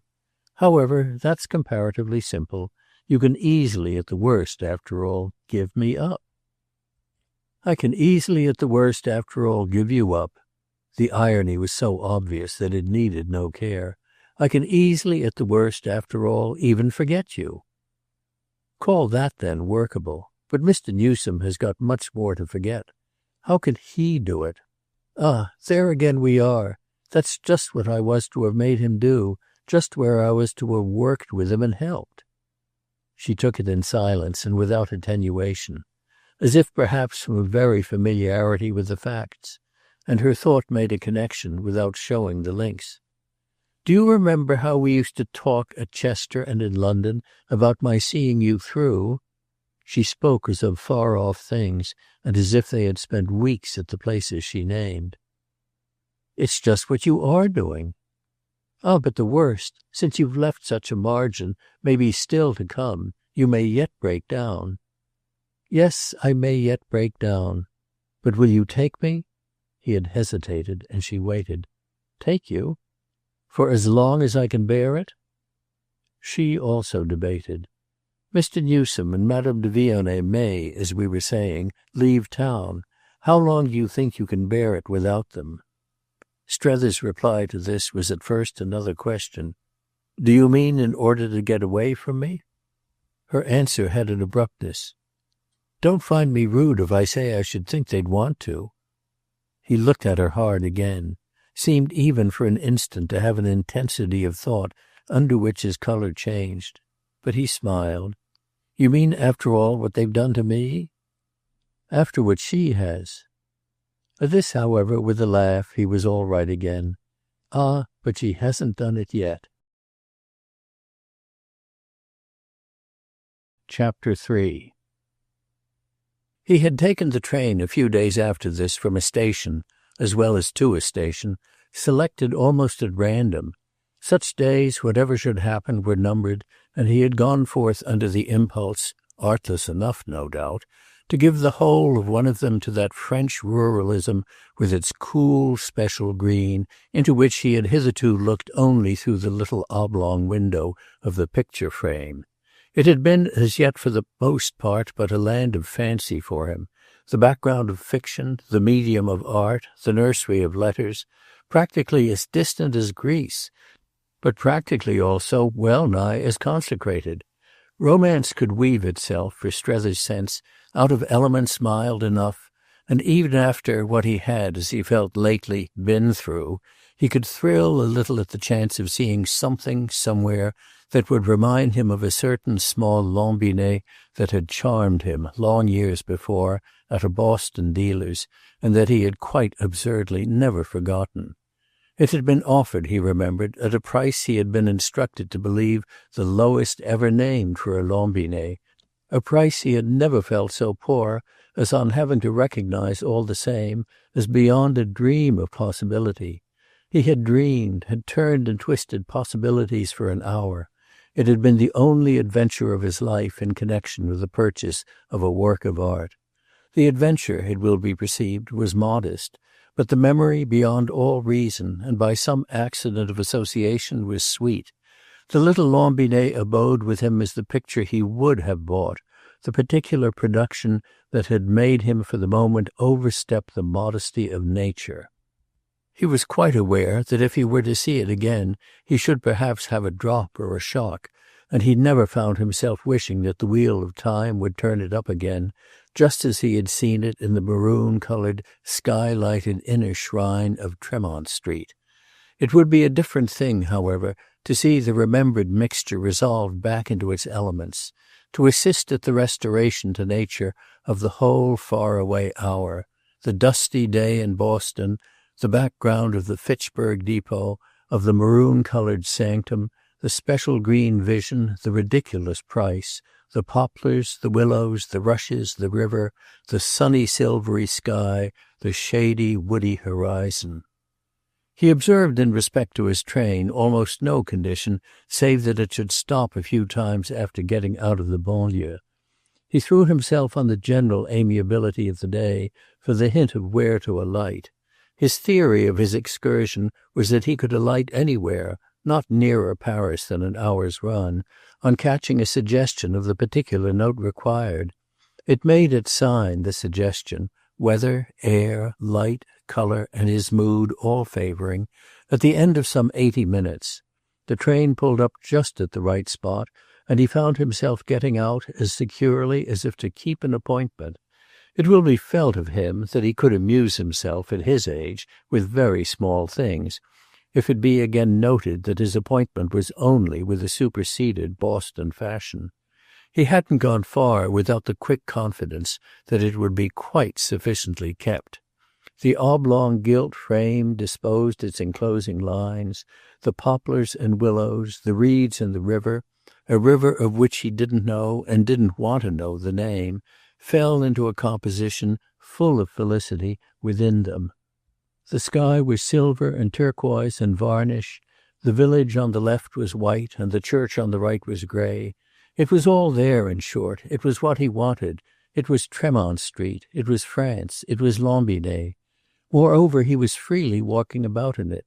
He did this last for an hour to his heart's content, making for the shady, woody horizon and boring so deep into his impression and his idleness that he might fairly have got through them again and reached the maroon-coloured wall. It was a wonder, no doubt, that the taste of idleness for him shouldn't need more time to sweeten, but it had in fact taken the few previous days. It had been sweetening in truth ever since the retreat of the Pococks. He walked and walked as if to show himself how little he had now to do. He had nothing to do but turn off to some hillside where he might stretch himself and hear the poplars rustle, and whence, in the course of an afternoon so spent, an afternoon richly suffused too with the sense of a book in his pocket, he should sufficiently command the scene to be able to pick out just the right little rustic inn for an experiment in respect to dinner. There was a train back to Paris at 9:20, and he saw himself partaking, at the close of the day, with the enhancements of a coarse white cloth and a sanded door, of something fried and felicitous, washed down with authentic wine, after which he might, as he liked, either stroll back to his station in the gloaming, or propose for the local carriole and converse with his driver, a driver who naturally wouldn't fail of a stiff clean blouse, of a knitted nightcap, and of the genius of response, who, in fine, would sit on the shafts, tell him what the French people were thinking, and remind him, as indeed the whole episode would incidentally do, of Maupassant. Strether heard his lips for the first time in French air as this vision assumed consistency, amid sounds of expressive intention without fear of his company. He had been afraid of Chad and of Maria and of Madame de Vionnet. He had been most of all afraid of Waymarsh, in whose presence, so far as they had mixed together in the light of the town, he had never, without somehow paying for it, aired either his vocabulary or his accent. He usually paid for it by meeting immediately afterwards Waymarsh's eye. Such were the liberties with which his fancy played after he had turned off to the hillside that did really and truly, as well as most amiably, await him beneath the poplars, the hillside that made him feel, for a murmurous couple of hours, how happy had been his thought. He had the sense of success, of a finer harmony in things, nothing but what had turned out as yet according to his plan. It most of all came home to him, as he lay on his back on the grass, that Sarah had really gone, that his tension was really relaxed. The peace diffused in these ideas might be delusive, but it hung about him none the less for the time. It fairly, for half an hour, sent him to sleep. He pulled his straw hat over his eyes — he had bought it the day before, with a reminiscence of Waymarsh's — and lost himself anew in Lambinet.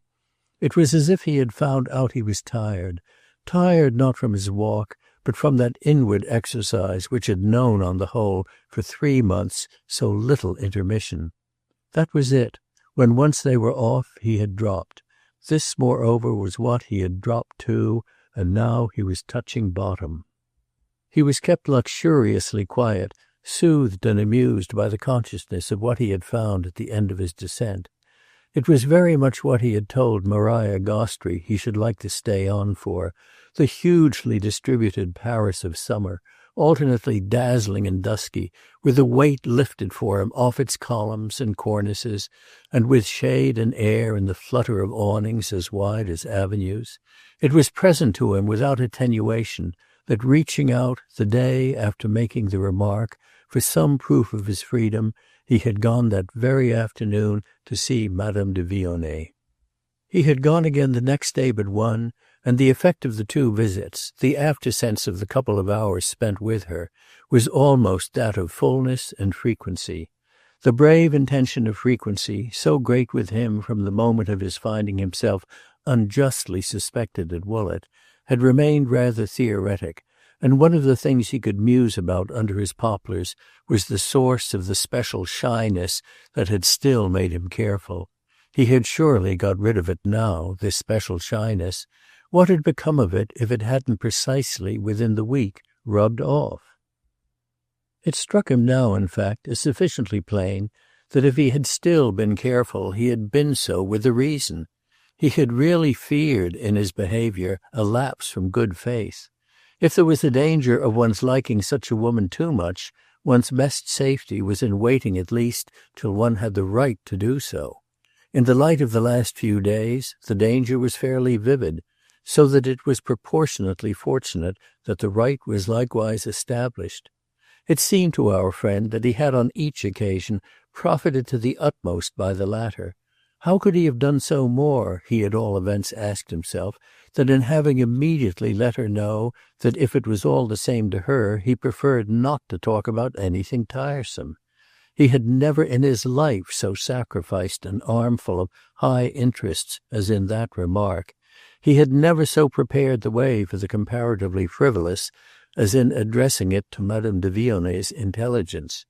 It hadn't been till later that he quite recalled how, in conjuring away everything but the pleasant, he had conjured away almost all they had hitherto talked about. It was not till later even that he remembered how, with their new tone, they hadn't so much as mentioned the name of Chad himself. One of the things that most lingered with him on his hillside was this delightful facility, with such a woman, of arriving at a new tone.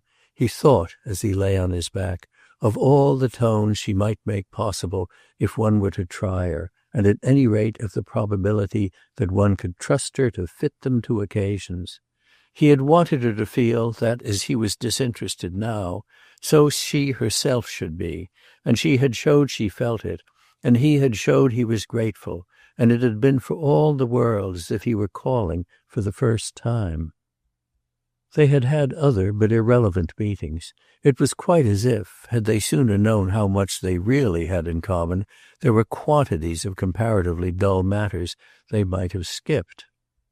Well, they were skipping them now, even to graceful gratitude, even to handsome "don't mention it," and it was amazing what could still come up with reference to what had been going on between them.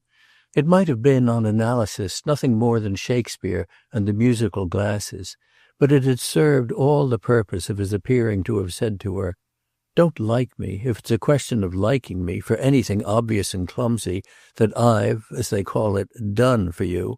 Like me, well, simply like me, hang it, for anything else you choose. So by the same propriety, don't be for me simply the person I've come to know through my awkward connection with Chad. Was ever anything, by the way, more awkward? Be for me, please, with all your admirable tact and trust, just whatever I may show you it's a present pleasure to me to think you." It had been a large indication to meet, but if she hadn't met it, what had she done, and how had their time together slipped along so smoothly, mild but not slow, and melting, liquefying, into his happy illusion of idleness? He could recognize, on the other hand, that he had probably not been, without reason, in his prior, his restricted state, for keeping an eye on his liability to lapse from good faith. He really continued in the picture, that being for himself his situation, all the rest of this rambling day, so that the charm was still, was indeed more than ever upon him, when towards 6 o'clock he found himself amicably engaged with a stout, white-capped, deep-voiced woman at the door of the auberge of the biggest village, a village that affected him as a thing of whiteness, blueness, and crookedness, set in coppery green, and that had the river flowing behind or before it, one couldn't say which, at the bottom in particular of the inn garden.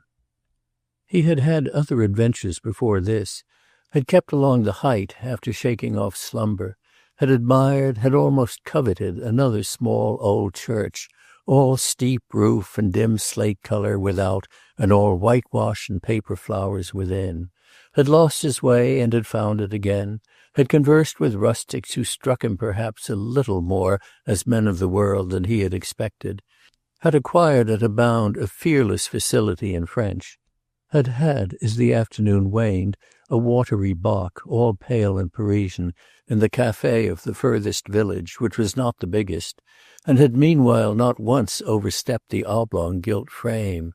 The frame had drawn itself out for him, as much as you please, but that was just his luck. He had finally come down again to the valley, to keep within touch of stations and trains, turning his face to the quarter from which he had started, and thus it was that he had at last pulled up before the hostess of the Cheval Blanc, who met him with a rough readiness that was like the clatter of sabots over stones on their common ground of a côtelette de veau à l'oiselle and a subsequent lift. He had walked many miles and didn't know he was tired, but he still knew he was amused, and even that, though he had been alone all day, he had never yet so struck himself as engaged with others and in mid-stream of his drama. It might have passed for finished, his drama, with its catastrophe all but reached. It had, however, none the less been vivid again for him as he thus gave it its fuller chance. He had only had to be at last well out of it to feel it, oddly enough, still going on. For this had been all day at bottom the spell of the picture, that it was essentially more than anything else a scene and a stage, that the very air of the play was in the rustle of the willows and the tone of the sky. The play and the characters had, without his knowing it till now, peopled all his space for him, and it seemed somehow quite happy that they should offer themselves, in the conditions so supplied, with a kind of inevitability. It was as if the conditions made them not only inevitable, but so much more nearly natural and right, as that they were at least easier, pleasanter to put up with. The conditions had nowhere so asserted their difference from those of Woollett as they appeared to him to assert it in the little court of the Cheval Blanc, while he arranged with his hostess for a comfortable climax. They were few and simple, scant and humble, but they were the thing, as he would have called it, even to a greater degree than Madame de Vionet's old high salon where the ghost of the Empire walked. The thing was the thing that implied the greatest number of other things of the sort he had had to tackle, and it was queer, of course, but so it was. The implication here was complete. Not a single one of his observations but somehow fell into a place in it, not a breath of the cooler evening that wasn't somehow a syllable of the text. The text was simply, when condensed, that in these places such things were, and that if it was in them one elected to move about, one had to make one's account with what one lighted on. Meanwhile, at all events, it was enough that they did affect one, so far as the village aspect was concerned, as whiteness, crookedness, and blueness set in coppery green, there being positively, for that matter, an outer wall of the White Horse that was painted the most improbable shade. That was part of the amusement, as if to show that the fun was harmless, just as it was enough, further, that the picture and the play seemed supremely to melt together in the good woman's broad sketch of what she could do for her visitor's appetite. He felt, in short, a confidence, and it was general, and it was all he wanted to feel. It suffered no shock even on her mentioning that she had in fact just laid the cloth for two persons who, unlike Monsieur, had arrived by the river, in a boat of their own, who had asked her, half an hour before, what she could do for them, and had then paddled away to look at something a little further up, from which promenade they would presently return. Monsieur might meanwhile, if he liked, pass into the garden, such as it was, where she would serve him, should he wish it, for there were tables and benches in plenty, a bitter before his repast. Here she would also report to him on the possibility of a conveyance to his station, and here at any rate he would have the agrément of the river. It may be mentioned without delay that Monsieur had the agrément of everything, and in particular, for the next 20 minutes, of a small and primitive pavilion that at the garden's edge almost overhung the water, testifying in its somewhat battered state to much fond frequentation. It consisted of little more than a platform, slightly raised, with a couple of benches and a table, a protecting rail and a projecting roof, but it raked the full grey-blue stream, which, taking a turn a short distance above, passed out of sight to reappear much higher up, and it was clearly in esteemed requisition for Sundays and other feasts. Strether sat there, and though hungry, felt at peace. The confidence that had so gathered for him deepened with the lap of the water, the ripple of the surface, the rustle of the reeds on the opposite bank, the faint diffused coolness and the slight rock of a couple of small boats attached to a rough landing place hard by. The valley on the further side was all copper-green level and glazed pearly sky, a sky hatched across with screens of trimmed trees which looked flat like espaliers, and though the rest of the village straggled away in the near quarter, the view had an emptiness that made one of the boats suggestive. Such a river set one afloat almost before one could take up the oars, the idle play of which would be moreover the aid to the full impression. This perception went so far as to bring him to his feet, but that movement in turn made him feel afresh that he was tired, and while he leaned against a post and continued to look out, he saw something that gave him a sharper arrest. Chapter 4. What he saw was exactly the right thing, a boat advancing around the bend and containing a man who held the paddles, and a lady at the stern with a pink parasol. It was suddenly as if these figures, or something like them, had been wanted in the picture, had been wanted more or less all day, and had now drifted into sight with the slow current on purpose to fill up the measure. They came slowly, floating down, evidently directed to the landing place near their spectator, and presenting themselves to him not less clearly as the two persons for whom his hostess was already preparing a meal.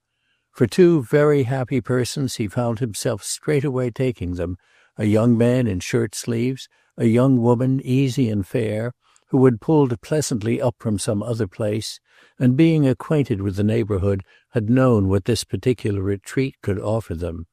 The air quite thickened at their approach with further intimations. the intimation that they were expert, familiar, frequent, that this wouldn't at all events be the first time. They knew how to do it, he vaguely felt, and it made them but the more idyllic, though at the very moment of the impression, as happened, their boat seemed to have begun to drift wide, the oarsman letting it go.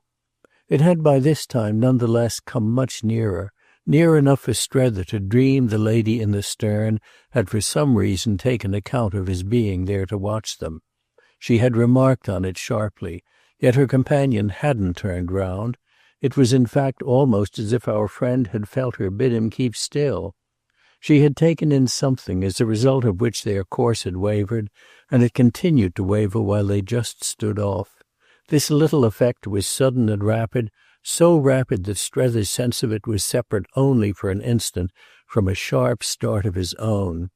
He, too, had within the minute taken in something, taken in that he knew the lady whose parasol, shifting as if to hide her face, made so fine a pink point in the shining scene. It was too prodigious, a chance in a million, but if he knew the lady, the gentleman who still presented his back and kept off, the gentleman, the coatless hero of the idyll, who had responded to her start, was, to match the marvel, none other than Chad. Chad and Madame de Vionnet were then, like himself, taking a day in the country, though it was as queer as fiction, as farce, that their country could happen to be exactly his. And she had been the first at recognition, the first to feel, across the water, the shock, for it appeared to come to that, of their wonderful accident.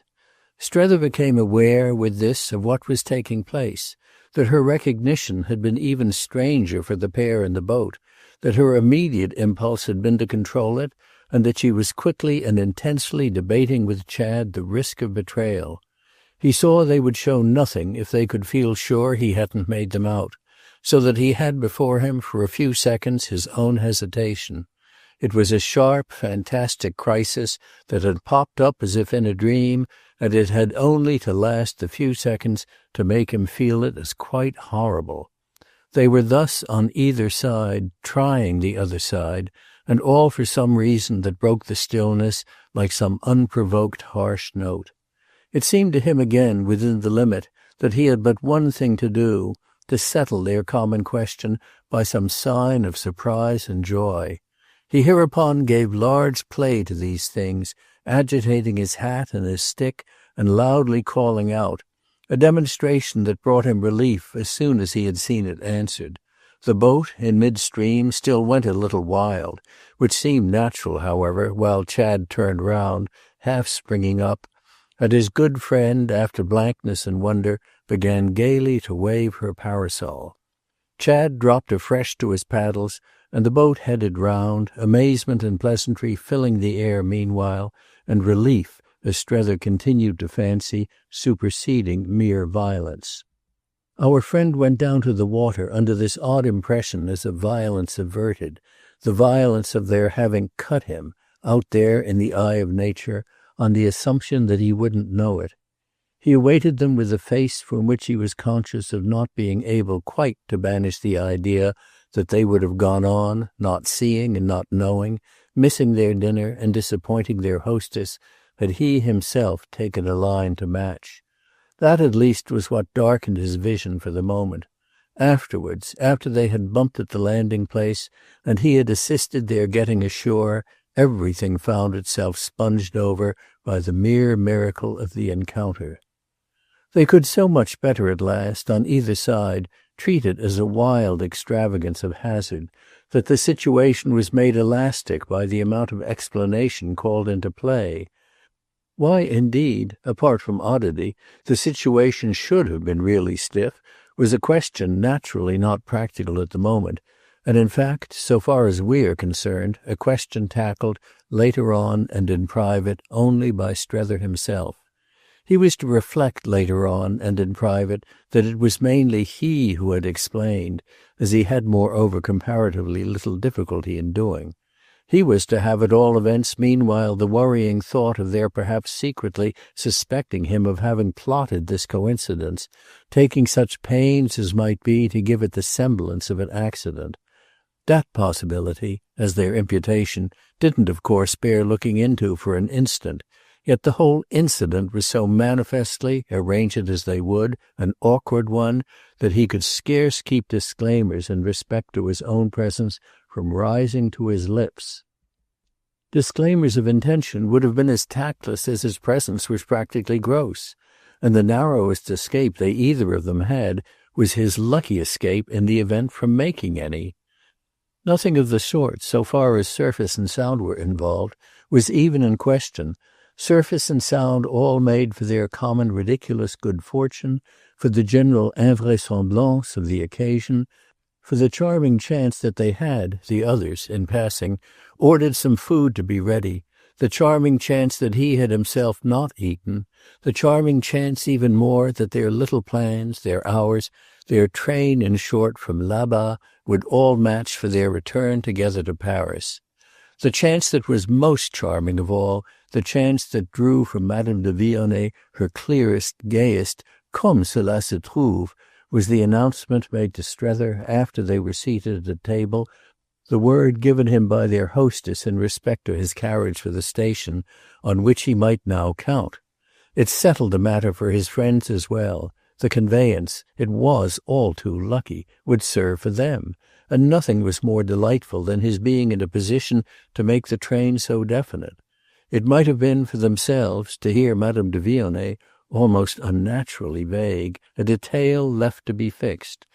Though Strether indeed was afterwards to remember that Chad had promptly enough intervened to forestall this appearance, laughing at his companion's flightiness and making the point that he had, after all, in spite of the bedazzlement of a day out with her, known what he was about. Strether was to remember afterwards further that this had had for him the effect of forming Chad's almost sole intervention, and indeed he was to remember further still, in subsequent meditation, many things that, as it were, fitted together. Another of them was, for instance, that the wonderful woman's overflow of surprise and amusement was wholly into French, which he struck him as speaking with an unprecedented command of idiomatic turns, but in which she got, as he might have said, somewhat away from him, taking all at once little brilliant jumps that he could but lamely match. The question of his own French had never come up for them. It was the one thing she wouldn't have permitted. It belonged, for a person who had been through much, to mere boredom. But the present result was odd, fairly veiling her identity, shifting her back into a mere voluble class or race, to the intense audibility of which he was by this time inured. When she spoke the charming, slightly strange English he best knew her by, he seemed to feel her as a creature, among all the millions, with a language quite to herself, the real monopoly of a special shade of speech, beautifully easy for her, yet of a colour and a cadence that were both inimitable and matters of accident. She came back to these things after they had shaken down in the inn parlour and knew, as it were, what was to become of them. It was inevitable that loud ejaculation over the prodigy of their convergence should at last wear itself out. Then it was that his impression took fuller form, the impression destined only to deepen, to complete itself, that they had something to put a face upon, to carry off and make the best of it, and that it was she who, admirably on the whole, was doing this. It was familiar to him, of course, that they had something to put a face upon. Their friendship, their connection, took any amount of explaining, that it would have been made familiar by his 20 minutes with Mrs. Pocock if it hadn't already been so. Yet his theory, as we know, had bountifully been that the facts were specifically none of his business, and were, over and above, so far as one had to do with them, intrinsically beautiful, and this might have prepared him for anything, as well as rendered him proof against mystification. When he reached home that night, however, he knew he had been, at bottom, neither prepared nor proof, and since we have spoken of what he was, after his return, to recall and interpret, it may as well immediately be said that his real experience of these few hours put on, in that belated vision, for he scarce went to bed till morning, the aspect that is most to our purpose. He then knew more or less how he had been affected. He but half knew at the time. There had been plenty to affect him even after, as has been said, they had shaken down, for his consciousness, though muffled, had its sharpest moments during this passage, a marked drop into innocent, friendly Bohemia. Then they had put their elbows on the table, deploring the premature end of their 2 or 3 dishes, which they had tried to make up with another bottle, while Chad joked a little spasmodically, perhaps even a little irrelevantly with his hostess.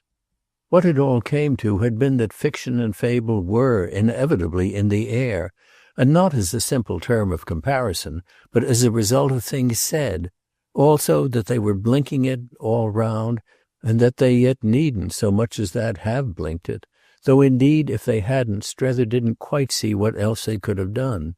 Strether didn't quite see that, even at an hour or 2 past midnight, even when he had, at his hotel, for a long time, without a light and without undressing, sat back on his bedroom sofa and stared straight before him. He was, at that point of vantage, in full possession, to make of it all what he could.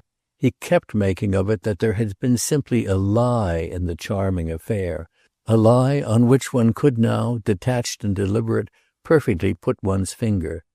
It was with the lie that they had eaten and drunk and talked and laughed, that they had waited for their carriole rather impatiently, and had then got into the vehicle, and sensibly subsiding, driven their 3 or 4 miles through the darkening summer night. The eating and drinking, which had been a resource, had had the effect of having served its turn. The talk and laughter had done as much, and it was during their somewhat tedious progress to the station, during the waits there, the further delays, their submission to fatigue, their silences in the dim compartment of the much-stopping train, that he prepared himself for reflections to come.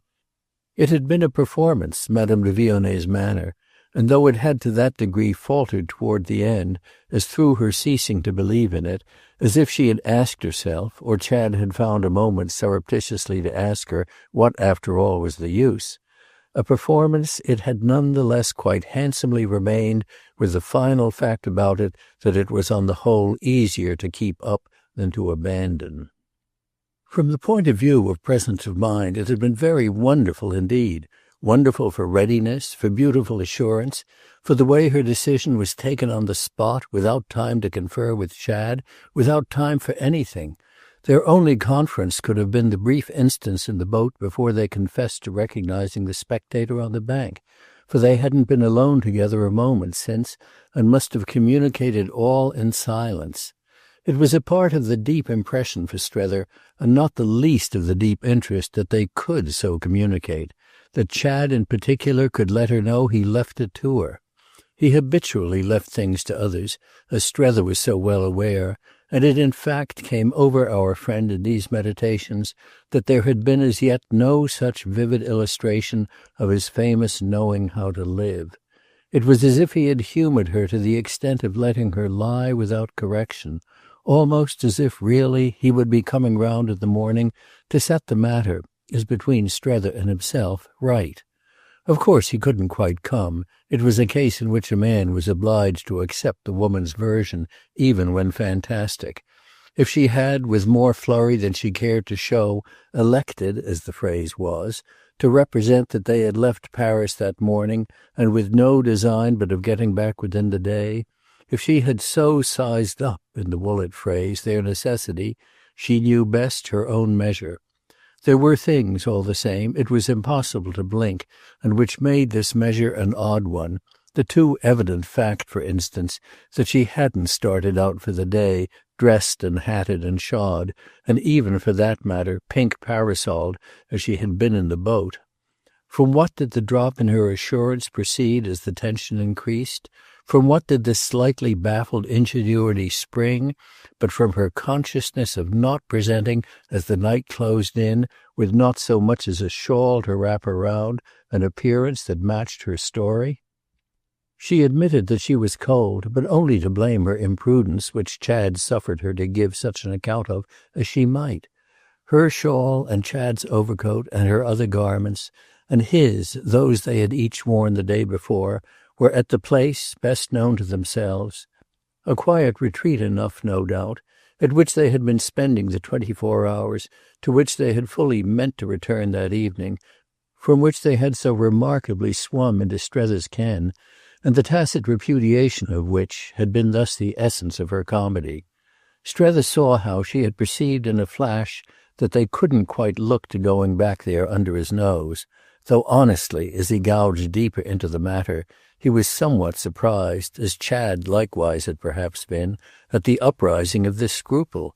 He seemed even to divine that she had entertained it rather for Chad than for herself, and that, as the young man had lacked the chance to enlighten her, she had had to go on with it, he meanwhile mistaking her motive.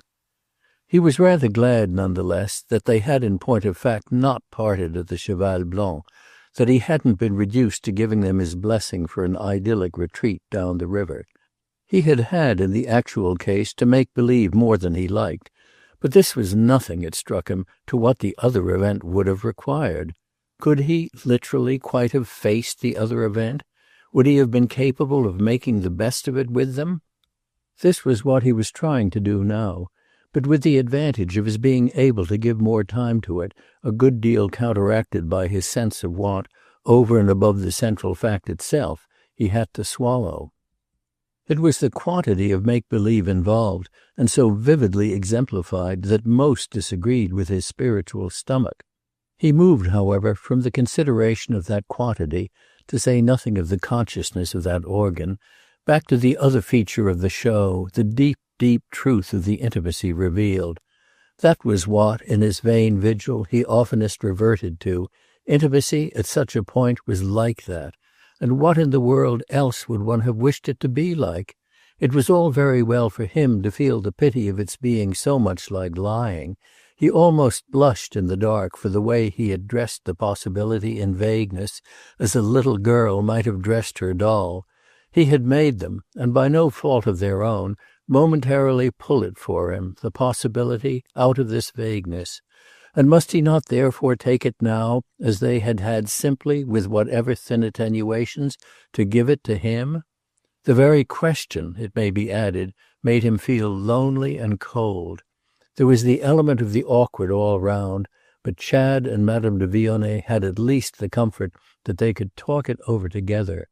With whom could he talk of such things? Unless indeed always, at almost any stage, with Maria. He foresaw that Miss Gostrey would come again into requisition on the morrow, though it wasn't to be denied that he was already a little afraid of her. What on earth, that's what I want to know now, had you then supposed? He recognized at last that he had really been trying all along to suppose nothing. Verily, verily, his labor had been lost. He found himself supposing innumerable and wonderful things. Book 12th, Chapter 1. Strether couldn't have said he had during the previous hours definitely expected it. Yet when later on that morning, though no later indeed than for his coming forth at 10 o'clock, he saw the concierge produce on his approach a petit bleu delivered since his letters had been sent up, he recognized the appearance as the first symptom of a sequel. He then knew he had been thinking of some early sign from Chad as more likely after all than not, and this would be precisely the early sign. He took it so for granted that he opened the petit bleu just where he had stopped, in the pleasant cool draught of the porte cochere, only curious to see where the young man would, at such a juncture, break out. His curiosity, however, was more than gratified. The small missive, whose gummed edge he had detached without attention to the address, not being from the young man at all, but from the person whom the case gave him on the spot as still more worthwhile.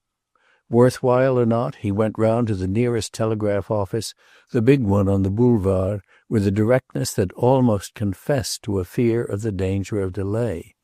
He might have been thinking that if he didn't go before he could think, he wouldn't perhaps go at all. He, at any rate, kept in the lower side pocket of his morning coat a very deliberate hand on his blue missive, crumpling it up rather tenderly than harshly. He wrote a reply on the boulevard also in the form of a petit bleu, which was quickly done, under pressure of the place, inasmuch as, like Madame de Vionet's own communication, it consisted of the fewest words. She had asked him if he could do her the very great kindness of coming to see her that evening at 9:30, and he answered, as if nothing were easier, that he would present himself at the hour she named. She had added a line of postscript to the effect that she would come to him elsewhere and at his own hour if he preferred, but he took no notice of this, feeling that if he saw her at all, half the value of it would be in seeing her where he had already seen her best. He mightn't see her at all. That was one of the reflections he made after writing and before he dropped his closed card into the box. He mightn't see any one at all, any more at all. He might make an end as well now as ever, leaving things as they were, since he was doubtless not to leave them better, and taking his way home so far as should appear that a home remained to him. This alternative was for a few minutes so sharp that if he at last did deposit his missive, it was perhaps because the pressure of the place had an effect. There was none other, however, than the common and constant pressure, familiar to our friend under the rubric of poste et télégraphe, the something in the air of these establishments, the vibration of the vast strange life of the town, the influence of the types, the performers concocting their messages, the little prompt Paris women, arranging, pretexting, goodness knew what, driving the dreadful needle-pointed public pen at the dreadful sand-strewn public table, implements that symbolized for Strether's too interpretive innocence something more acute in manners, more sinister in morals, more fierce in the national life. After he had put in his paper he had ranged himself, he was really amused to think, on the side of the fierce, the sinister, the acute. He was carrying on a correspondence across the great city quite in the key of the poste de télégraphe in general, and it was fairly as if the acceptance of that fact had come from something in his state that sorted with the occupation of his neighbours.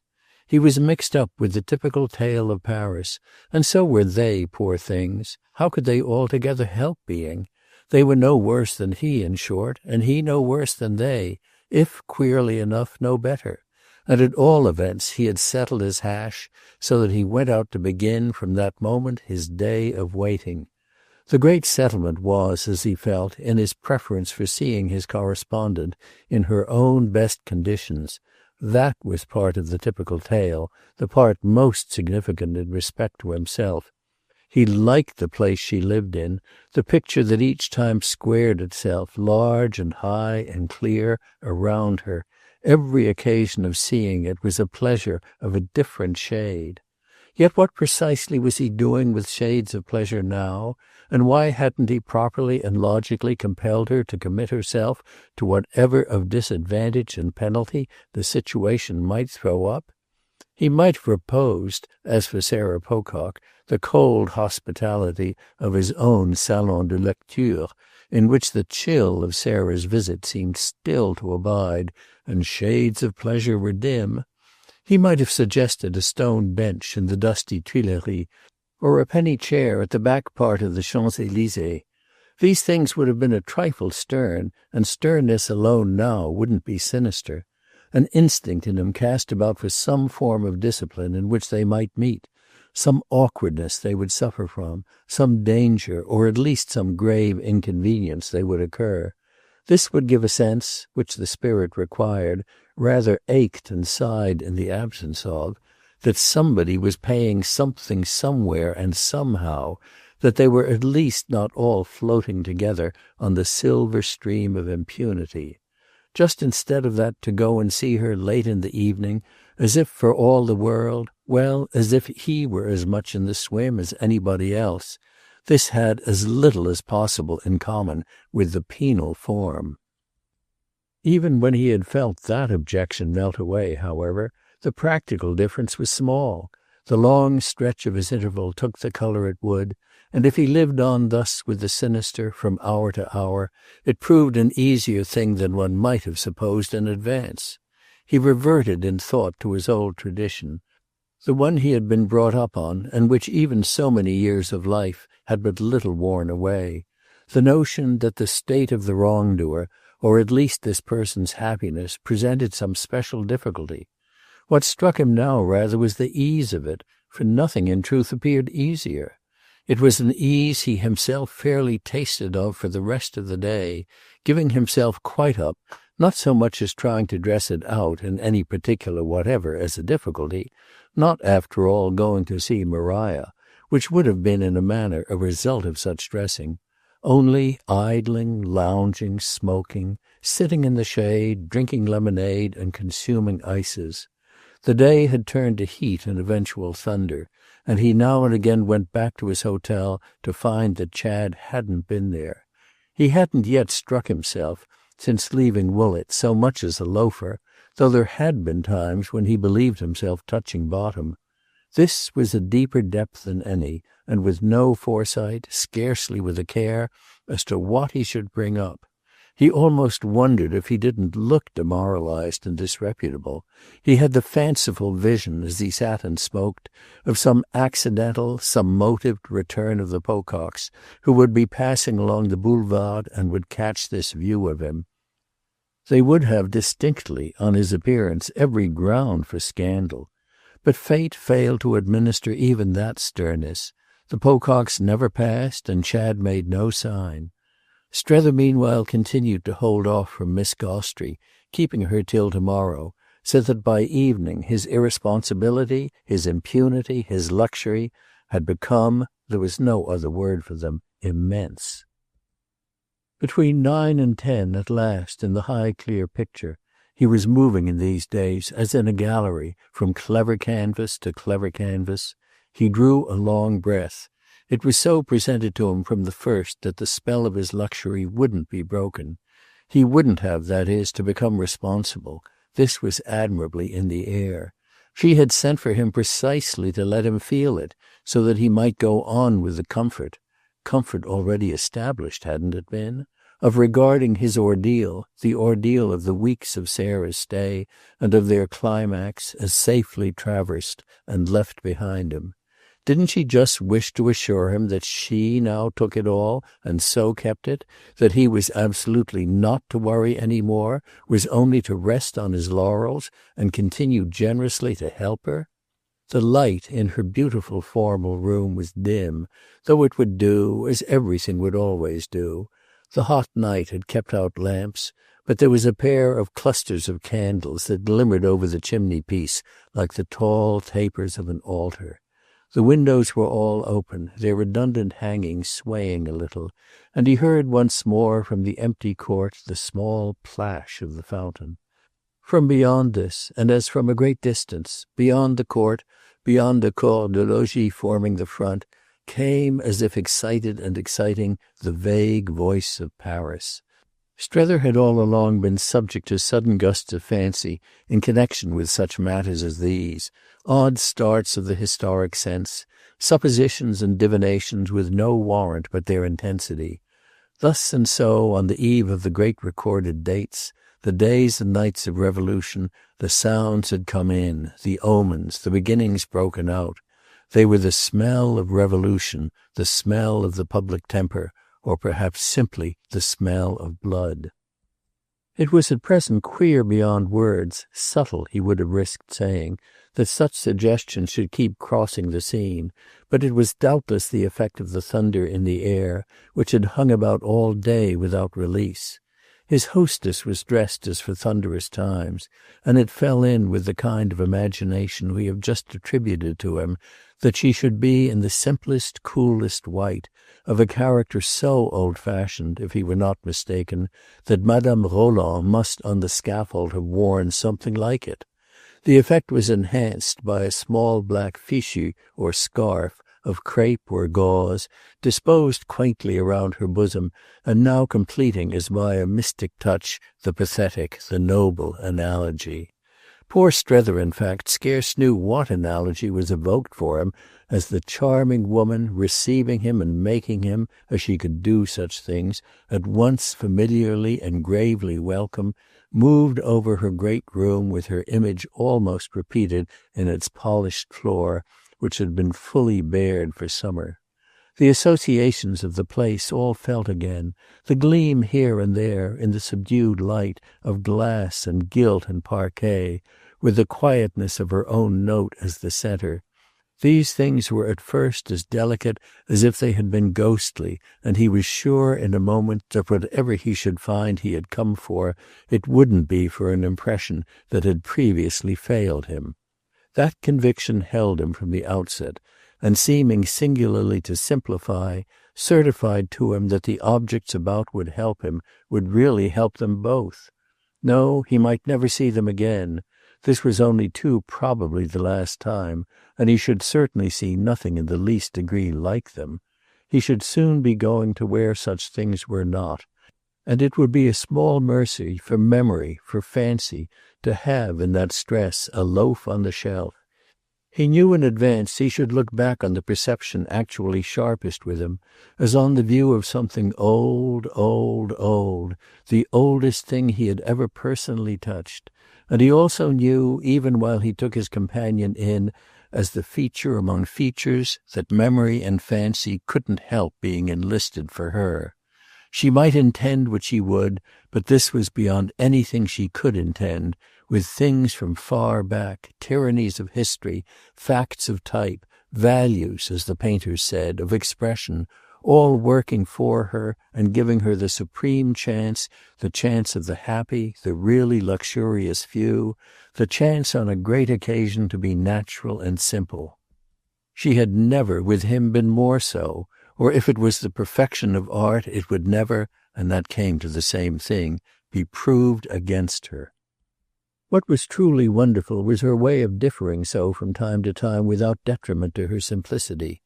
Caprices, he was sure she felt, were before anything else bad manners, and that judgment in her was by itself a thing making more for safety of intercourse than anything that in his various own past intercourses he had had to reckon on. If therefore her presence was now quite other than the one she had shown him the night before, there was nothing of violence in the change. It was all harmony and reason. It gave him a mild, deep person, whereas he had had on the occasion to which their interview was a direct reference, a person committed to movement and surface and abounding in them. But she was in either character more remarkable for nothing than for her bridging of intervals, and this now fell in with what he understood he was to leave to her. The only thing was that, if he was to leave it all to her, why exactly had she sent for him? He had had, vaguely in advance, his explanation, his view of the probability of her wishing to set something right, to deal in some way with the fraud so lately practised on his presumed credulity. Would she attempt to carry it further, or would she blot it out? Would she throw over it some more or less happy colour, or would she do nothing about it at all? He perceived, soon enough at least, that however reasonable she might be, she wasn't vulgarly confused, and it herewith pressed upon him that their eminent lie, Chad's and hers, was simply after all such an inevitable tribute to good taste as he couldn't have wished them not to render.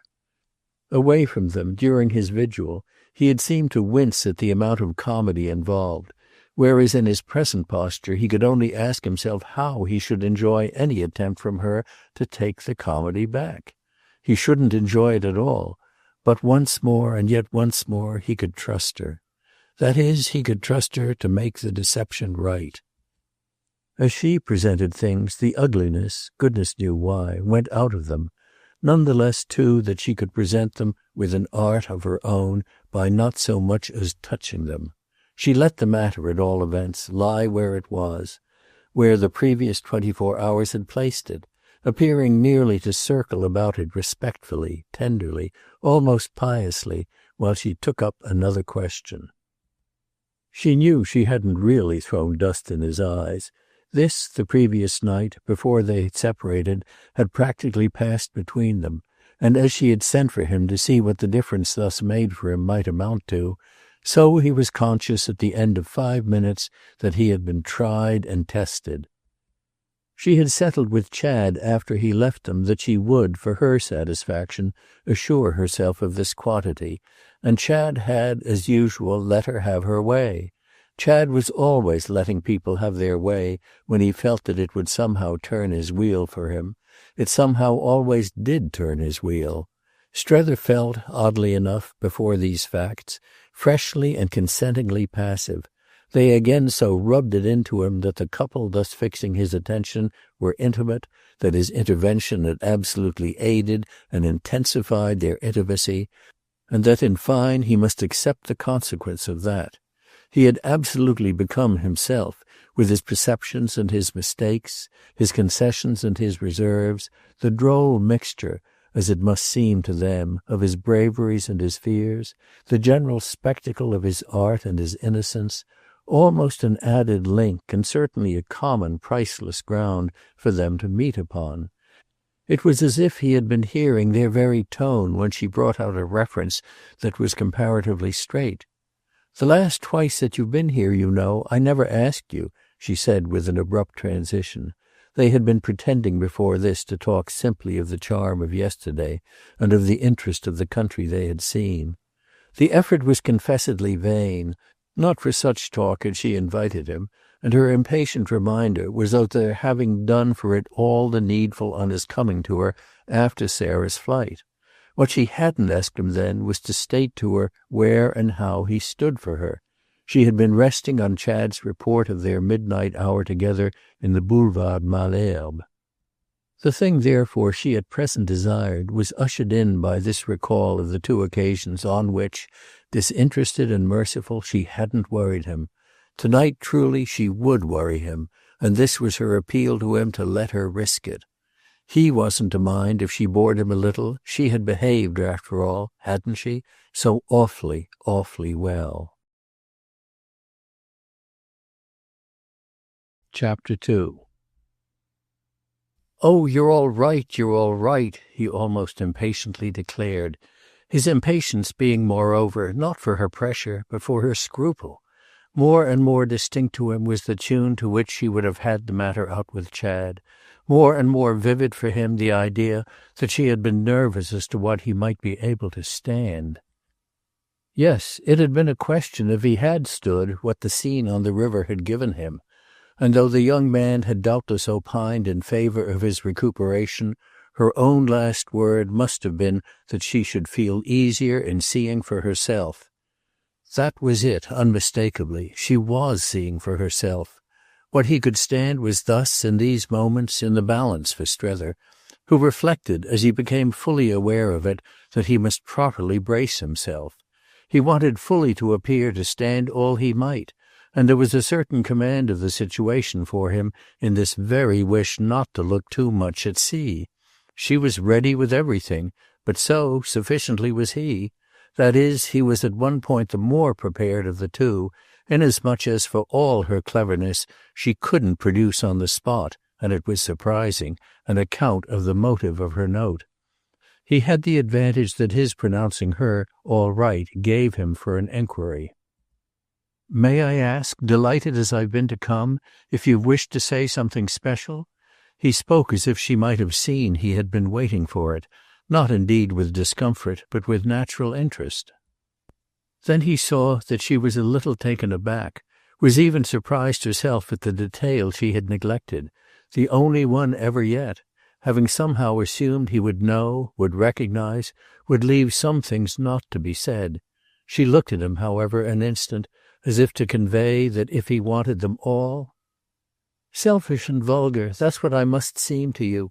You've done everything for me, and here I am as if I were asking for more. But it isn't," she went on, "because I'm afraid, though I am of course afraid, as a woman in my position always is. I mean it isn't because one lives in terror, it isn't because of that one is selfish, for I'm ready to give you my word tonight that I don't care what still may happen and what I may lose. I don't ask you to raise your little finger for me again, Nor do I wish so much as to mention to you what we've talked of before, either my danger or my safety, or his mother or his sister, or the girl he may marry, or the fortune he may make or miss, or the right or the wrong of any kind he may do. If, after the help one has had from you, one can't either take care of oneself or simply hold one's tongue, one must renounce all claim to be an object of interest. It's in the name of what I do care about that I've tried still to keep hold of you. How can I be indifferent, she asked, to how I appear to you? And, as he found himself unable immediately to say, why, if you're going, need you after all? Is it impossible you should stay on, so that one mayn't lose you? Impossible I should live with you here instead of going home? Not with us, if you object to that, but near enough to us somewhere for us to see you. Well, she beautifully brought out, when we feel we must. How shall we not sometimes feel it? I wanted to see you often when I couldn't, she pursued, all these last weeks. How shan't I then miss you now, with the sense of your being gone forever? Then, as if the straightness of this appeal, taking him unprepared, had visibly left him wondering, where is your home, moreover, now? What has become of it? I've made a change in your life, I know I have. I've upset everything in your mind as well, in your sense of, what shall I call it, all the decencies and possibilities. It gives me a kind of detestation. She pulled up short. Oh, but he wanted to hear. Detestation of what? Of everything, of life. Ah, that's too much, he laughed, or too little. Too little, precisely, she was eager. What I hate is myself, when I think that one has to take so much to be happy out of the lives of others, and that one isn't happy even then. One does it to cheat oneself and to stop one's mouth, but that's only at the best for a little. The wretched self is always there, always making one somehow a fresh anxiety. What it comes to is that it's not, that it's never a happiness, any happiness at all, to take. The only safe thing is to give. It's what plays you least false. Interesting, touching, strikingly sincere as she let these things come from her, she yet puzzled and troubled him, so fine was the quaver of her quietness. He felt what he had felt before with her, that there was always more behind what she showed, and more again behind that. You know so, at least, she added, where you are. You ought to know it indeed, then, for isn't what you've been giving exactly what has brought us together in this way? You've been making, as I've so fully let you know I've felt, Strether said, the most precious present I've ever seen made, and if you can't sit down peacefully on that performance, you are, no doubt, born to torment yourself. But you ought, he wound up, to be easy. And not trouble you any more, no doubt, not thrust on you even the wonder and the beauty of what I've done, only let you regard our business as over and well over, and see you depart in a peace that matches my own. No doubt, no doubt, no doubt, she nervously repeated, all the more that I don't really pretend I believe you couldn't, for yourself, not have done what you have. I don't pretend you feel yourself victimized, for this evidently is the way you live, and it's what, we're agreed, is the best way. Yes, as you say, she continued after a moment, I ought to be easy and rest on my work. Well then, here I am doing so. I am easy. You'll have it for your last impression. When is it you say you go? She asked with a quick change. He took some time to reply. His last impression was more and more so mixed a one. It produced in him a vague disappointment, a drop that was deeper even than the fall of his elation the previous night. The good of what he had done, if he had done so much, wasn't there to enliven him quite to the point that would have been ideal for a grand, gay finale. Women were thus endlessly absorbent, and to deal with them was to walk on water. What was at bottom the matter with her, embroider as she might and disclaim as she might? What was at bottom the matter with her was simply Chad himself. It was of Chad she was after all renewedly afraid. The strange strength of her passion was the very strength of her fear. She clung to him, Lambert Strether, as to a source of safety she had tested, and generous, graceful, truthful as she might try to be, exquisite as she was, she dreaded the term of his being within reach. With this sharpest perception yet, it was like a chill in the air to him. It was almost appalling that a creature so fine could be, by mysterious forces, a creature so exploited. For at the end of all things they were mysterious. She had but made Chad what he was, so why could she think she had made him infinite? She had made him better, she had made him best, she had made him anything one would, but it came to our friend with supreme queerness that he was none the less only Chad. Strether had the sense that he, a little, had made him too. His high appreciation had, as it were, consecrated her work. The work, however admirable, was nevertheless of the strict human order, and in short it was marvellous that the companion of mere earthly joys, of comforts, aberrations, however one classed them, within the common experience should be so transcendently prized. It might have made Strether hot or shy, as such secrets of others brought home sometimes do make us, but he was held there by something so hard that it was fairly grim. This was not the discomposure of last night.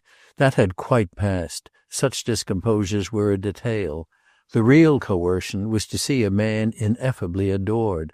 There it was again. It took women, it took women. If to deal with them was to walk on water, what wonder that the water rose? And it had never surely risen higher than round this woman. He presently found himself taking a long look from her, and for the next thing he knew had uttered all his thought. "You're afraid for your life." It drew out her long look, and he soon enough saw why. A spasm came into her face. The tears she had already been unable to hide overflowed at first in silence, and then, as the sound suddenly comes from a child, quickened to gasps, to sobs. She sat and covered her face with her hands, giving up all attempt at a manner. "It's how you see me, it's how you see me," she caught her breath with it, "and it's as I am, and as I must take myself, and of course it's no matter."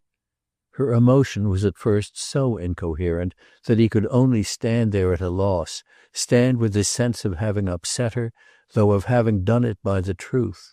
He had to listen to her in a silence that he made no immediate effort to attenuate, feeling her doubly woeful amid all her dim diffused elegance, consenting to it as he had consented to the rest, and even conscious of some vague inward irony in the presence of such a fine free range of bliss and bale. He couldn't say it was not no matter, for he was serving her to the end, he now knew anyway, quite as if what he had thought of her had nothing to do with it.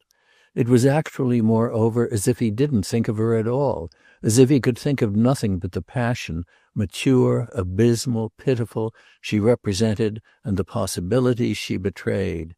She was older for him tonight, visibly less exempt from the touch of time, but she was as much as ever the finest and subtlest creature, the happiest apparition it had been given him in all his years to meet.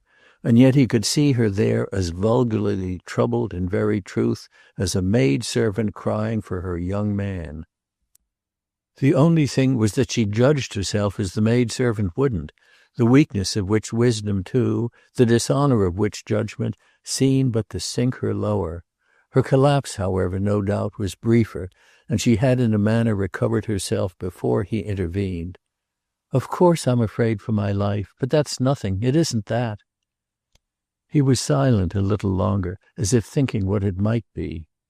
"There's something I have in mind that I can still do." But she threw off at last, with a sharp, sad headshake, drying her eyes, what he could still do. "I don't care for that. Of course, as I've said, you're acting in your wonderful way for yourself. And what's for yourself is no more my business, though I may reach out unholy hands so clumsily to touch it, than if it were something in Timbuktu. It's only that you don't snub me, as you've had 50 chances to do. It's only your beautiful patience that makes one forget one's manners. In spite of your patience all the same," she went on, "you'd do anything rather than be with us here, even if that were possible. You'd do everything for us but be mixed up with us, which is a statement you can easily answer to the advantage of your own manners. You can say, what's the use of talking of things that at the best are impossible? What is, of course, the use? It's only my little madness. You'd talk if you were tormented. And I don't mean now about him. Oh, for him. Positively, strangely, bitterly, as it seemed to Strether, she gave him for the moment away. You don't care what I think of you, but I happen to care what you think of me, and what you might, she added, what you perhaps even did. He gained time. What I did? Did think before this. Didn't you think? But he had already stopped her. I didn't think anything. I never think a step further than I'm obliged to. That's perfectly false, I believe, she returned, except that you may, no doubt, often pull up when things become too ugly, or even, I'll say, to save you a protest, too beautiful. At any rate, even so far as it's true, we've thrust on you appearances that you've had to take in and that have therefore made your obligation. Ugly or beautiful, it doesn't matter what we call them, you were getting on without them, and that's where we're detestable. We bore you, that's where we are, and we may well, for what we've cost you.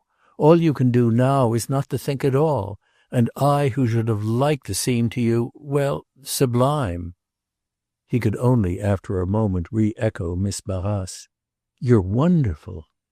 I'm old and abject and hideous, she went on, as without hearing him. Abject above all, or old above all. It's when one's old that it's worst. I don't care what becomes of it, let what will. There it is. It's a doom, I know it. You can't see it more than I do myself. Things have to happen as they will. With which she came back again to what, face to face with him, had so quite broken down. Of course you wouldn't, even if possible, and no matter what may happen to you, be near us. But think of me, think of me. She exhaled it into air. He took refuge in repeating something he had already said, and that she had made nothing of. There's something I believe I can still do. And he put his hand out for goodbye. She again made nothing of it. She went on with her insistence. That won't help you. There's nothing to help you. Well, it may help you, he said. She shook her head. There's not a grain of certainty in my future, for the only certainty is that I shall be the loser in the end. She hadn't taken his hand, but she moved with him to the door. That's cheerful, he laughed, for your benefactor. What's cheerful for me, she replied, is that we might, you and I, have been friends. That's it, that's it. You see how, as I say, I want everything. I've wanted you, too. Ah, but you've had me, he declared at the door, with an emphasis that made an end. Chapter 3. His purpose had been to see Chad the next day, and he had prefigured seeing him by an early call, having in general never stood on ceremony in respect to visits at the Boulevard Malherbe. It had been more often natural for him to go there than for Chad to come to the small hotel, the attractions of which were scant. Yet it nevertheless, just now, at the 11th hour, did suggest itself to Strether to begin by giving the young man a chance. It struck him that, in the inevitable course, Chad would be round, as Waymarsh used to say, Waymarsh who already somehow seemed long ago. He hadn't come the day before, because it had been arranged between them that Madame de Vionnet should see their friend first. But now that this passage had taken place, he would present himself, and their friend wouldn't have long to wait.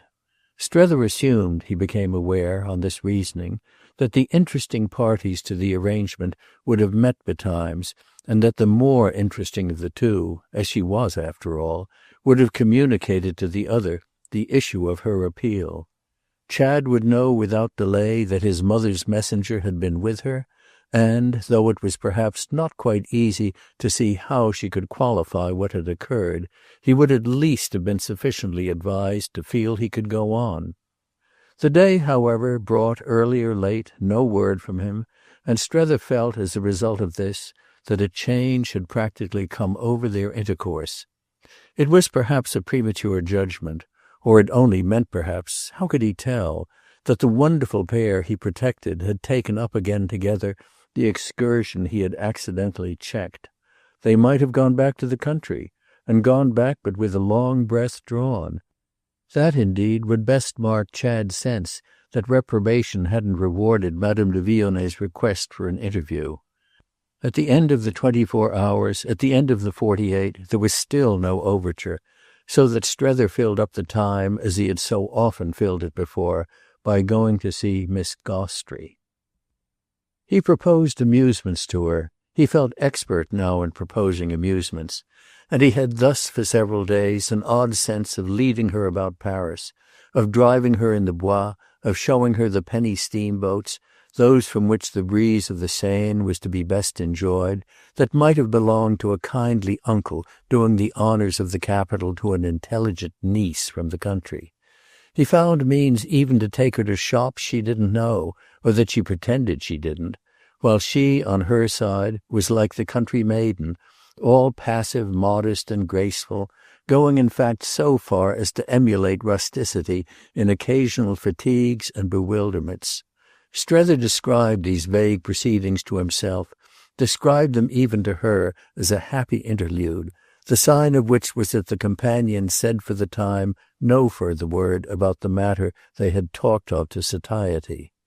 He proclaimed satiety at the outset, and she quickly took the hint, as docile both in this and in everything else as the intelligent, obedient niece.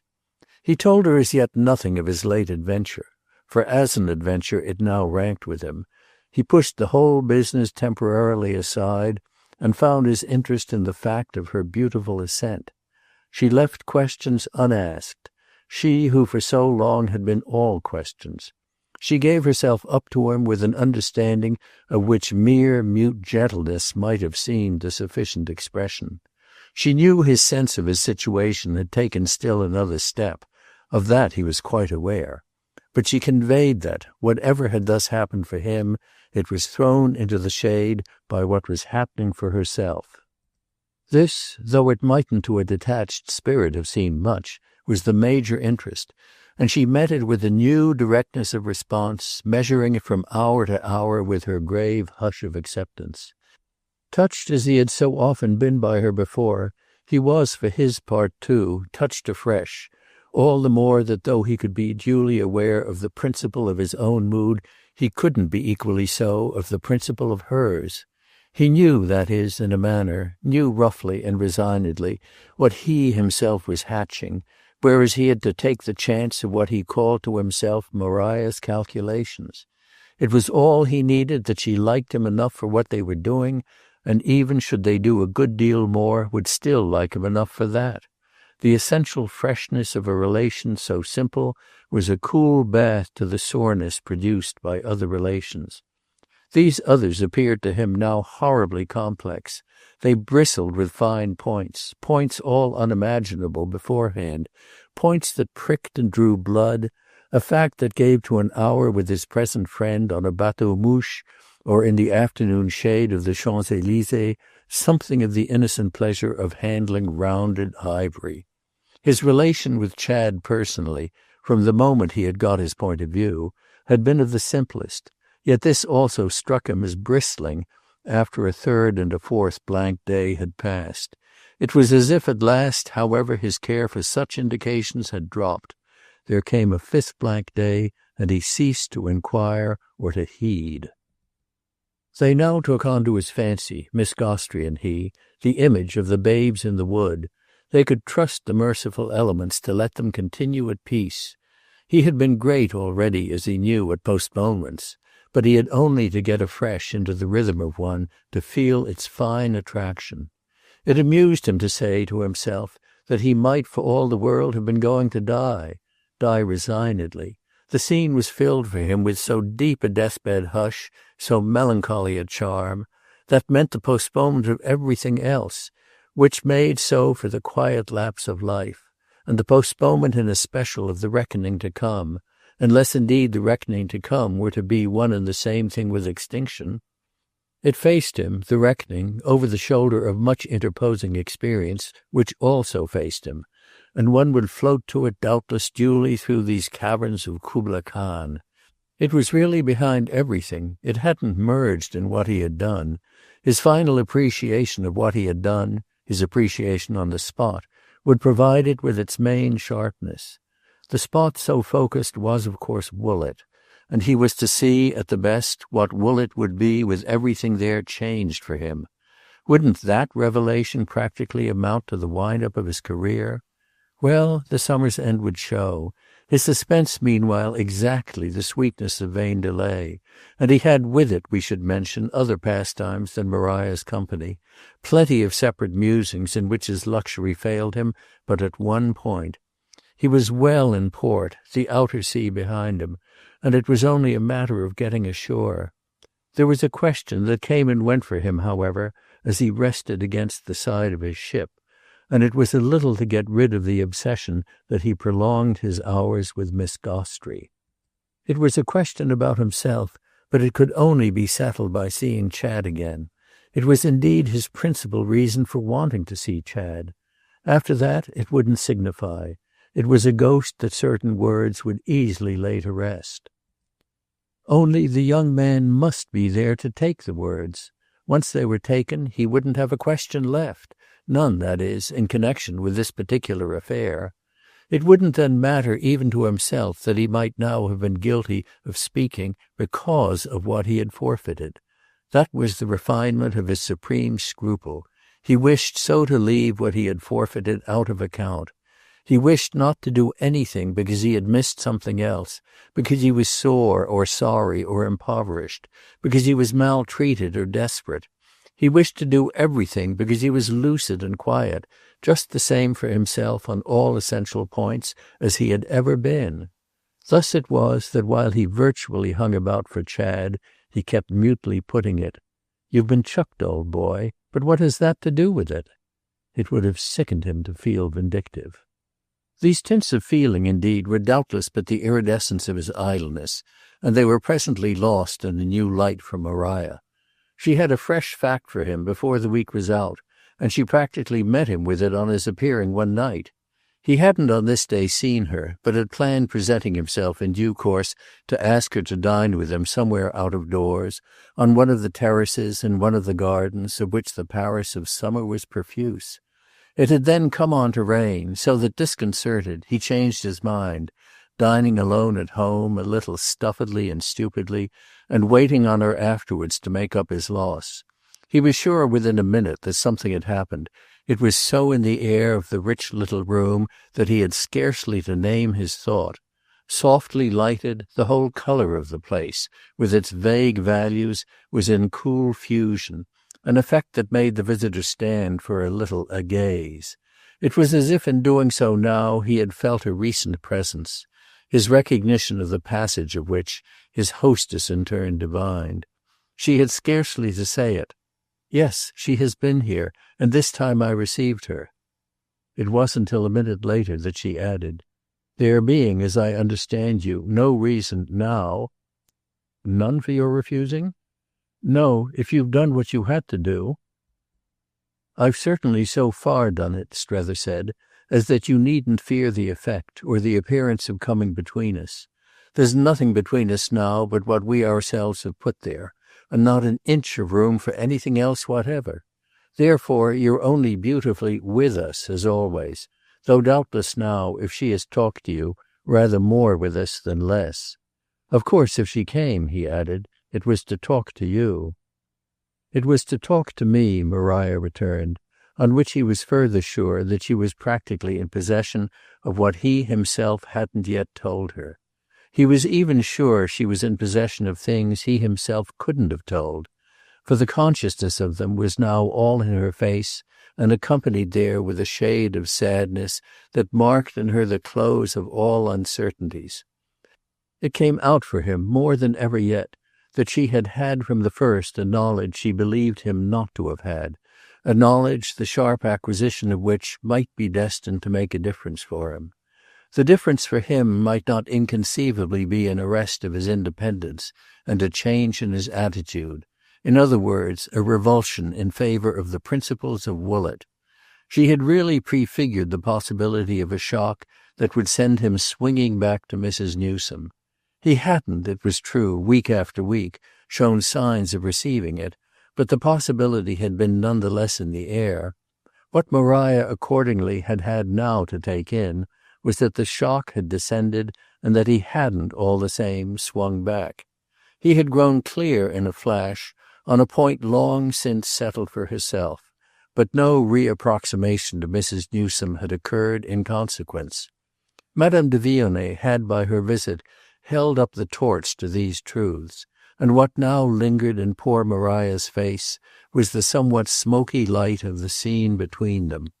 If the light, however, wasn't, as we have hinted, the glow of joy, the reasons for this also were perhaps discernible to Strether, even through the blur cast over them by his natural modesty. She had held herself for months with a firm hand. She hadn't interfered on any chance, and chances were specious enough, that she might interfere to her profit. She had turned her back on the dream that Mrs. Newsome's rupture, their friend's forfeiture, the engagement, the relation itself, broken beyond all mending, might furnish forth her advantage. And, to stay her hand from promoting these things, she had, on private, difficult, but rigid lines, played strictly fair. She couldn't therefore but feel that though, as the end of all, the facts in question had been stoutly confirmed, her ground for personal, for what might have been called interested, elation remained rather vague. Strether might easily have made out that she had been asking herself, in the hours she had just sat through, if there were still for her, or were only not, a fair shade of uncertainty. Let us hasten to add, however, that what he had first made out on this occasion he also at first kept to himself. He only asked what in particular Madame de Vionnet had come for, and as to this his companion was ready. "She wants tidings of Mr. Newsome, whom she appears not to have seen for some days." "Then she hasn't been away with him again?" "She seemed to think," Maria answered, "that he might have gone away with you." "And did you tell her I know nothing of him?" She had her indulgent headshake. "I've known nothing of what you know. I could only tell her I'd ask you." "Then I've not seen him for a week, and of course I've wondered." His wonderment showed at this moment as sharper, but he presently went on. "Still, I dare say I can put my hand on him. Did she strike you," he asked, "as anxious?" "She's always anxious." "After all I've done for her?" And he had one of the last flickers of his occasional mild mirth. "To think that was just what I came out to prevent." She took it up but to reply, "You don't regard him then as safe?" "I was just going to ask you how in that respect you regard Madame de Vionnet." She looked at him a little. "What woman was ever safe? She told me," she added, and it was as if at the touch of the connection, "of your extraordinary meeting in the country. After that, à quoi se fier?" "It was, as an accident, in all the possible or impossible chapter," Strether conceded, "amazing enough. But still. But still she didn't mind?" "She doesn't mind anything." "Well then, as you don't either, we may all sink to rest." He appeared to agree with her, but he had his reservation. "I do mind Chad's disappearance." "Oh, you'll get him back. But now you know," she said, "why I went to Mentone." He had sufficiently let her see that he had by this time gathered things together, but there was nature in her wish to make them clearer still. "I didn't want you to put it to me." "To put it to you?" "The question of what you were at last, a week ago, to see for yourself. I didn't want to have to lie for her. I felt that to be too much for me. A man, of course, is always expected to do it. To do it, I mean, for a woman, but not a woman for another woman, unless perhaps on the tit-for-tat principle as an indirect way of protecting herself. I don't need protection, so that I was free to funk you, simply to dodge your test. The responsibility was too much for me. I gained time, and when I came back the need of a test had blown over." Strether thought of it serenely. "Yes, when you came back little Bilham had shown me what's expected of a gentleman. Little Bilham had lied like one." "And like what you believed him?" "Well," said Strether, "it was but a technical lie. He classed the attachment as virtuous. That was a view for which there was much to be said, and the virtue came out for me hugely. There was, of course, a great deal of it. I got it full in the face, and I haven't, you see, done with it yet." "What I see, what I saw," Maria returned, "is that you dressed up even the virtue. You were wonderful, you were beautiful, as I've had the honour of telling you before. But if you wish really to know," she sadly confessed, "I never quite knew where you were. There were moments," she explained, "when you struck me as grandly cynical. There were others when you struck me as grandly vague." Her friend considered. "I had phases, I had flights." "Yes, but things must have a basis." "A basis seemed to me just what her beauty supplied." "Her beauty of person?" "Well, her beauty of everything, the impression she makes. She has such variety and yet such harmony." She considered him with one of her deep returns of indulgence, returns out of all proportion to the irritations they flooded over. "You're complete." "You're always too personal," he good-humouredly said, "but that's precisely how I wondered and wandered." "If you mean," she went on, "that she was from the first for you the most charming woman in the world, nothing's more simple. Only that was an odd foundation." "For what I reared on it?" "For what you didn't."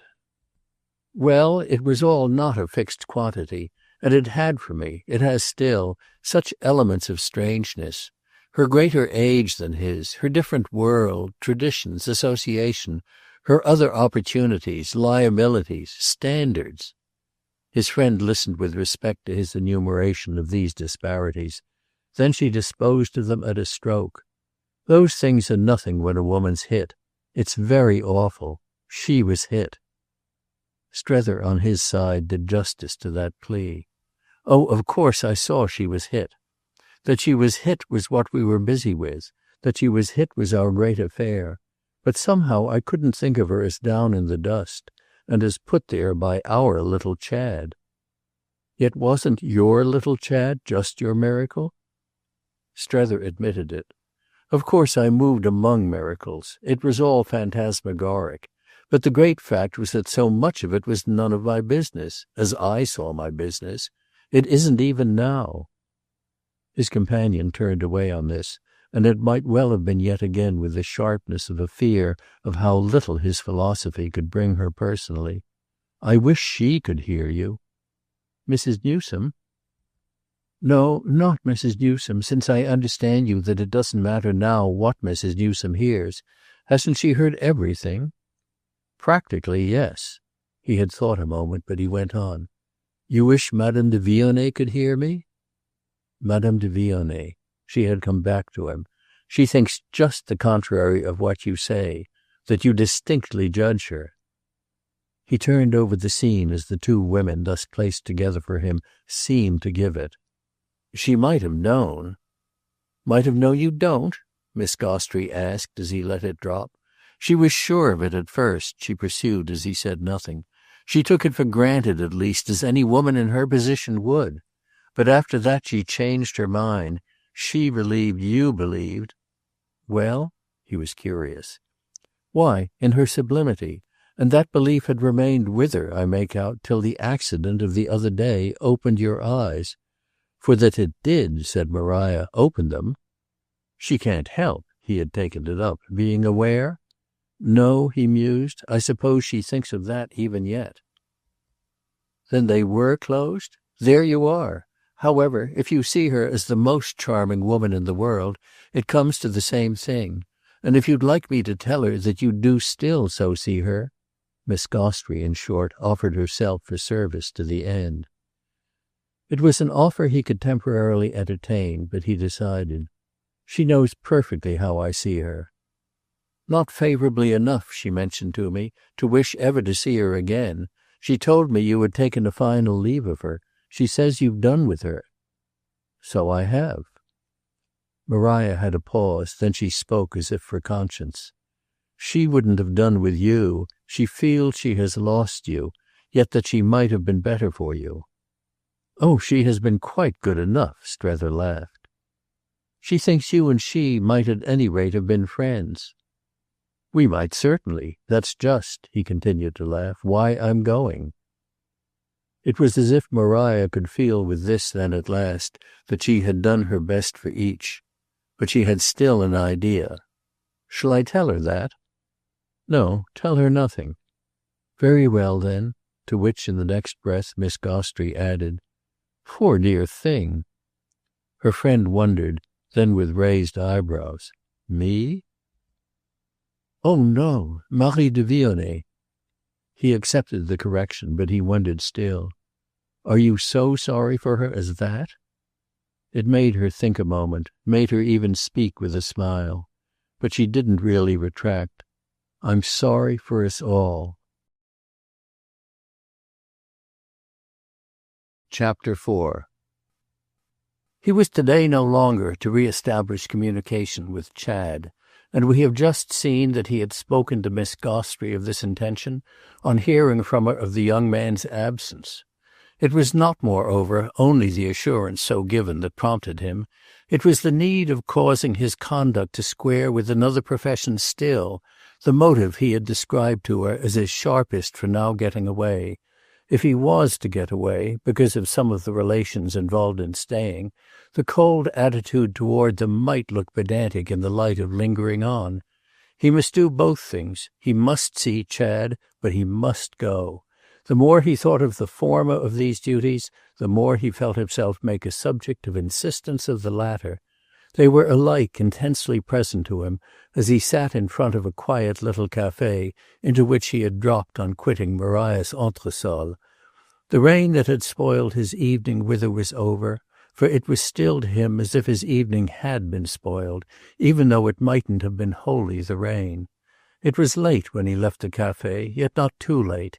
He couldn't in any case go straight to bed, and he would walk round by the Boulevard Malherbe, rather far round, on his way home. Present enough always with the small circumstance that had originally pressed for him the spring of so big a difference. The accident of little Bilham's appearance on the balcony of the Mystic Troisième at the moment of his first visit, and the effect of it on his sense of what was then before him. He recalled his watch, his weight, and the recognition that had proceeded from the younger stranger, that had played frankly into the air and had presently brought him up, things smoothing the way for his first straight step.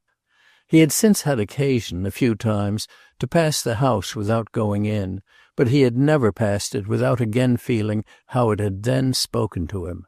He stopped short tonight on coming to sight of it. It was as if his last day were oddly copying his first. The windows of Chad's apartment were open to the balcony, a pair of them lighted, and a figure that had come out and taken up little Bilham's attitude, a figure whose cigarette spark he could see, leaned on the rail and looked down at him. It denoted, however, no reappearance of his younger friend.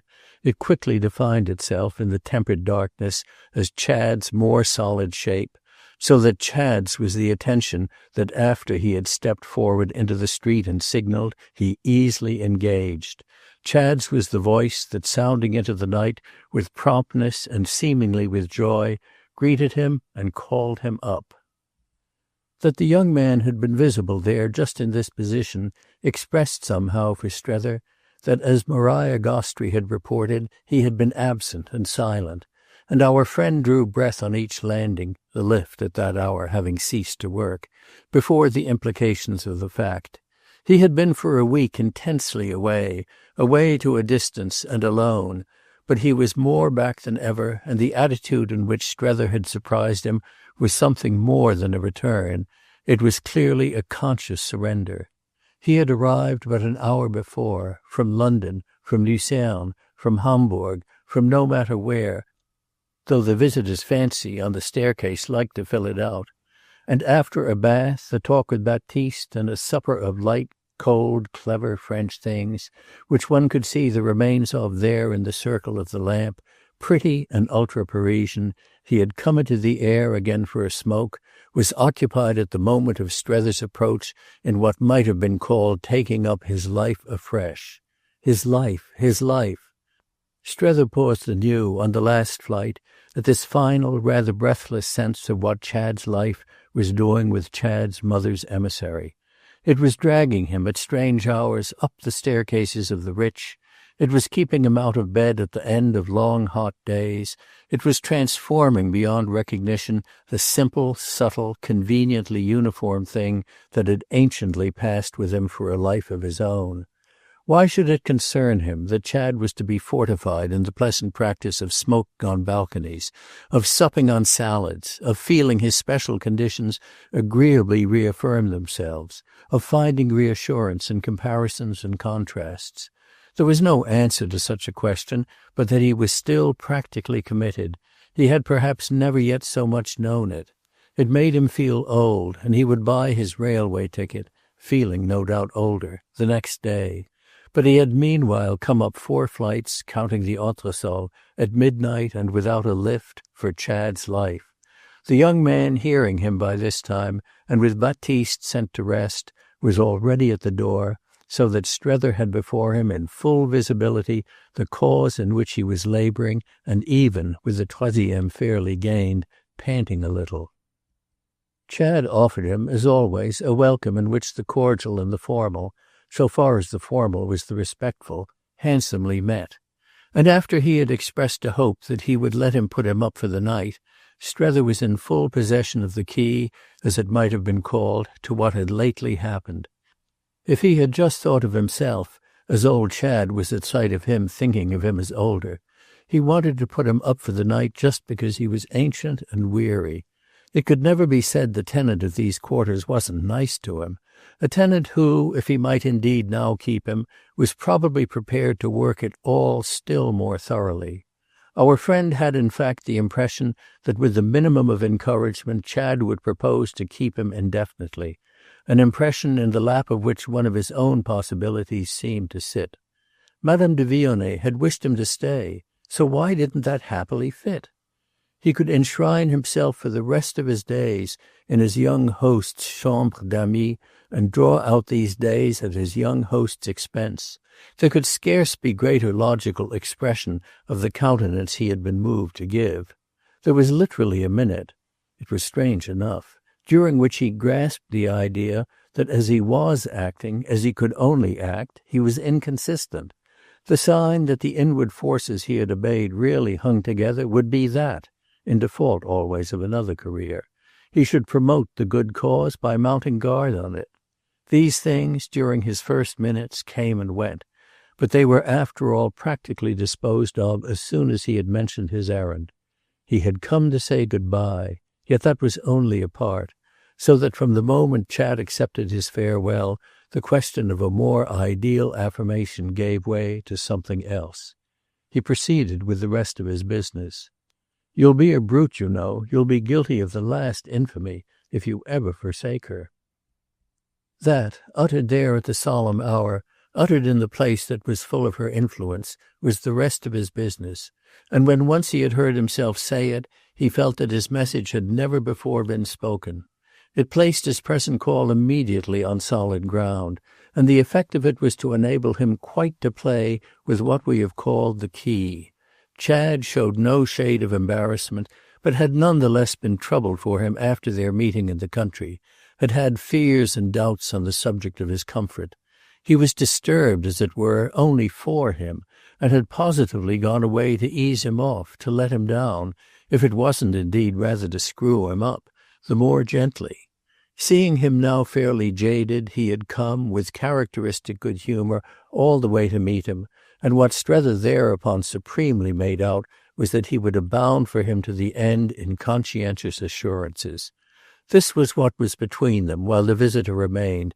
So far from having to go over old ground, he found his entertainer keen to agree to everything. It couldn't be put too strongly for him that he'd be a brute.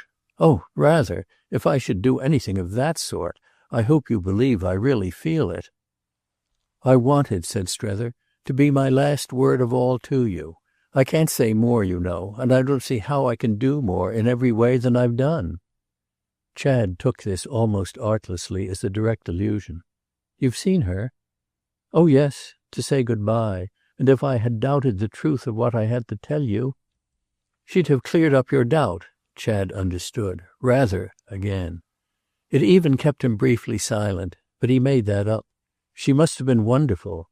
She was, Strether candidly admitted, all of which practically told as a reference to the conditions created by the accident of the previous week.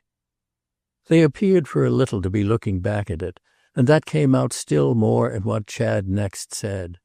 "I don't know what you really thought all along. I never did know, for anything with you seemed to be possible. But of course. Without confusion, quite with nothing but indulgence, he broke down, he pulled up. "After all, you understand, I spoke to you originally only as I had to speak. There's only one way, isn't there, about such things? However," he smiled with a final philosophy, "I see it's all right." Strether met his eyes with a sense of multiplying thoughts. What was it that made him at present, late at night and after journeys, so renewedly, so substantially young? Strether saw in a moment what it was. It was that he was younger again than Madame de Vionnet. He himself said immediately none of the things that he was thinking. He said something quite different. "You have really been to a distance?" "I've been to England." Chad spoke cheerfully and promptly, but gave no further account of it than to say, "One must sometimes get off." Strether wanted no more facts. He only wanted to justify, as it were, his question. "Of course you do as you're free to do, but I hope this time that you didn't go for me." "For very shame at bothering you really too much? My dear man," Chad laughed, "what wouldn't I do for you?" Strether's easy answer for this was that it was a disposition he had exactly come to profit by. "Even at the risk of being in your way, I've waited on, you know, for a definite reason." Chad took it in. "Oh yes, for us to make, if possible, a still better impression." And he stood there happily exhaling his full general consciousness. "I'm delighted to gather that you feel we've made it." There was a pleasant irony in the words which his guest, preoccupied and keeping to the point, didn't take up. "If I had my sense of wanting the rest of the time of their being still on this side," he continued to explain, "I know now why I wanted it." He was as grave, as distinct, as a demonstrator before a blackboard, and Chad continued to face him like an intelligent pupil. "You wanted to have been put through the whole thing." Strether again, for a moment, said nothing. He turned his eyes away, and they lost themselves through the open window in the dusky outer air. "I shall learn from the bank here where they're now having their letters, and my last word, which I shall write in the morning and which they're expecting as my ultimatum, will so immediately reach them." The light of his plural pronoun was sufficiently reflected in his companion's face as he again met it, and he completed his demonstration. He pursued, indeed, as if for himself, "Of course I've first to justify what I shall do." "You're justifying it beautifully," Chad declared. "It's not a question of advising you not to go," Strether said, "but of absolutely preventing you, if possible, from so much as thinking of it. Let me accordingly appeal to you by all you hold sacred." Chad showed a surprise. "What makes you think me capable?" "You'd not only be, as I say, a brute. You'd be," his companion went on in the same way, "a criminal of the deepest dye." Chad gave a sharper look as if to gauge a possible suspicion. "I don't know what should make you think I'm tired of her." Strether didn't quite know either, and such impressions, for the imaginative mind, were always too fine, too floating, to produce on the spot their warrant. There was none the less for him, in the very manner of his host's allusion to satiety as a thinkable motive, a slight breath of the ominous. "I feel how much more she can do for you. She hasn't done it all yet. Stay with her at least till she has." "And leave her then?" Chad had kept smiling, but its effect in Strether was a shade of dryness. "Don't leave her before. When you've got all that can be got, I don't say," he added a trifle grimly. "That will be the proper time. But as, for you, from such a woman, there will always be something to be got, my remark's not a wrong to her."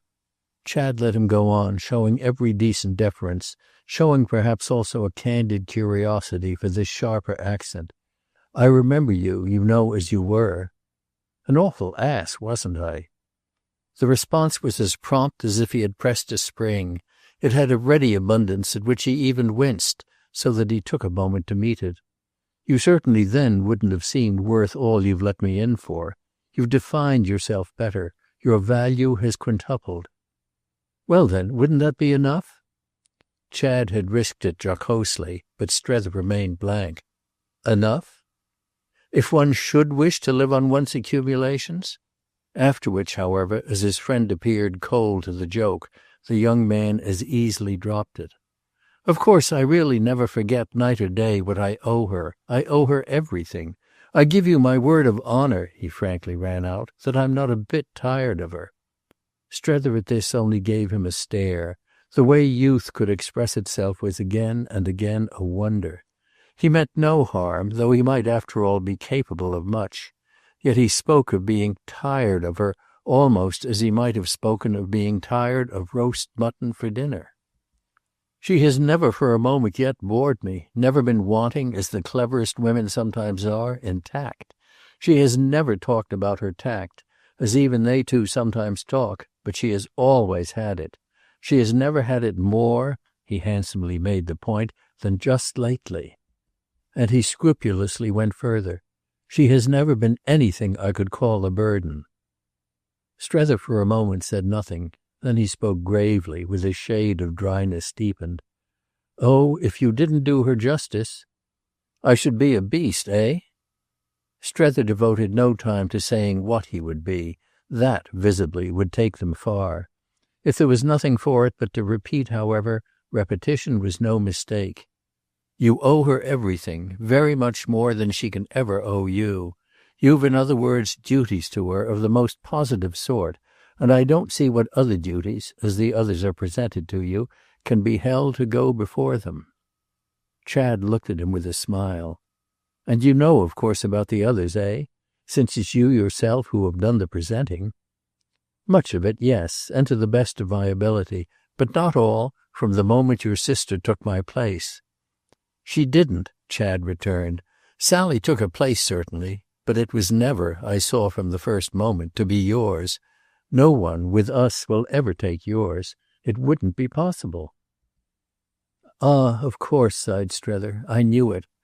I believe you're right. No one in the world, I imagine, was ever so portentously solemn. There I am," he added with another sigh, as if weary enough on occasion of this truth. "I was made so." Chad appeared for a little to consider the way he was made. He might for this purpose have measured him up and down. His conclusion favoured the fact. "You have never needed any one to make you better. There has never been any one good enough. They couldn't," the young man declared. His friend hesitated. "I beg your pardon. They have." Chad showed, not without amusement, his doubt. "Who then?" Strether, though a little dimly, smiled at him. "Women, too." "Two?" Chad stared and laughed. "Oh, I don't believe for such work in any more than one. So you're proving too much. And what is beastly, at all events," he added, "is losing you." Strether had set himself in motion for departure, but at this he paused. "Are you afraid?" "Afraid?" "Of doing wrong. I mean away from my eye." Before Chad could speak, however, he had taken himself up. "I am certainly," he laughed, "prodigious." "Yes, you spoil us for all the stupid—" This might have been, on Chad's part, in its extreme emphasis, almost too freely extravagant, but it was full, plainly enough, of the intention of comfort. It carried with it a protest against doubt and a promise, positively, of performance. Picking up a hat in the vestibule, he came out with his friend, came downstairs, took his arm affectionately as to help and guide him, treating him if not exactly as aged and infirm, yet as a noble eccentric who appealed to tenderness, and keeping on with him while they walked to the next corner and the next. "You needn't tell me, you needn't tell me." This again, as they proceeded, he wished to make Strether feel. What he couldn't tell him was now at last, in the geniality of separation, anything at all it concerned him to know. He knew up to the hilt. That really came over Chad. He understood, felt, recorded his vow, and they lingered on it as they had lingered in their walk to Strether's hotel the night of their first meeting. The latter took, at this hour, all he could get. He had given all he had had to give. He was as depleted as if he had spent his last sou. But there was just one thing for which, before they broke off, Chad seemed disposed slightly to bargain. His companion needn't, as he said, tell him, but he might himself mention that he had been getting some news of the art of advertisement. He came out quite suddenly with this announcement, while Strether wondered if his revived interest were what had taken him, with strange inconsequence, over to London. He appeared at all events to have been looking into the question and had encountered a revelation. Advertising, scientifically worked, presented itself thus as the great new force. It really does the thing, you know. They were face to face under the street lamp, as they had been the first night, and Strether no doubt looked blank. Affects, you mean, the sale of the object advertised? Yes, but affects it extraordinarily, really beyond what one had supposed. I mean, of course, when it's done as one makes out that in our roaring age it can be done. I've been finding out a little, though it doubtless doesn't amount to much more than what you originally, so awfully vividly, and all very nearly that first night, put before me. It's an art like another, an infinite like all the arts. He went on as if for the joke of it, almost as if his friend's face amused him. In the hands, naturally, of a master. The right man must take hold. With the right man to work it, c'est un monde. Strether had watched him quite as if there on the pavement without a pretext he had begun to dance a fancy step. Is what you're thinking of that you yourself, in the case you have in mind, would be the right man? Chad had thrown back his light coat and thrust each of his thumbs into an armhole of his waistcoat, in which position his fingers played up and down. Why, what is he but what you yourself, as I say, took me for when you first came out?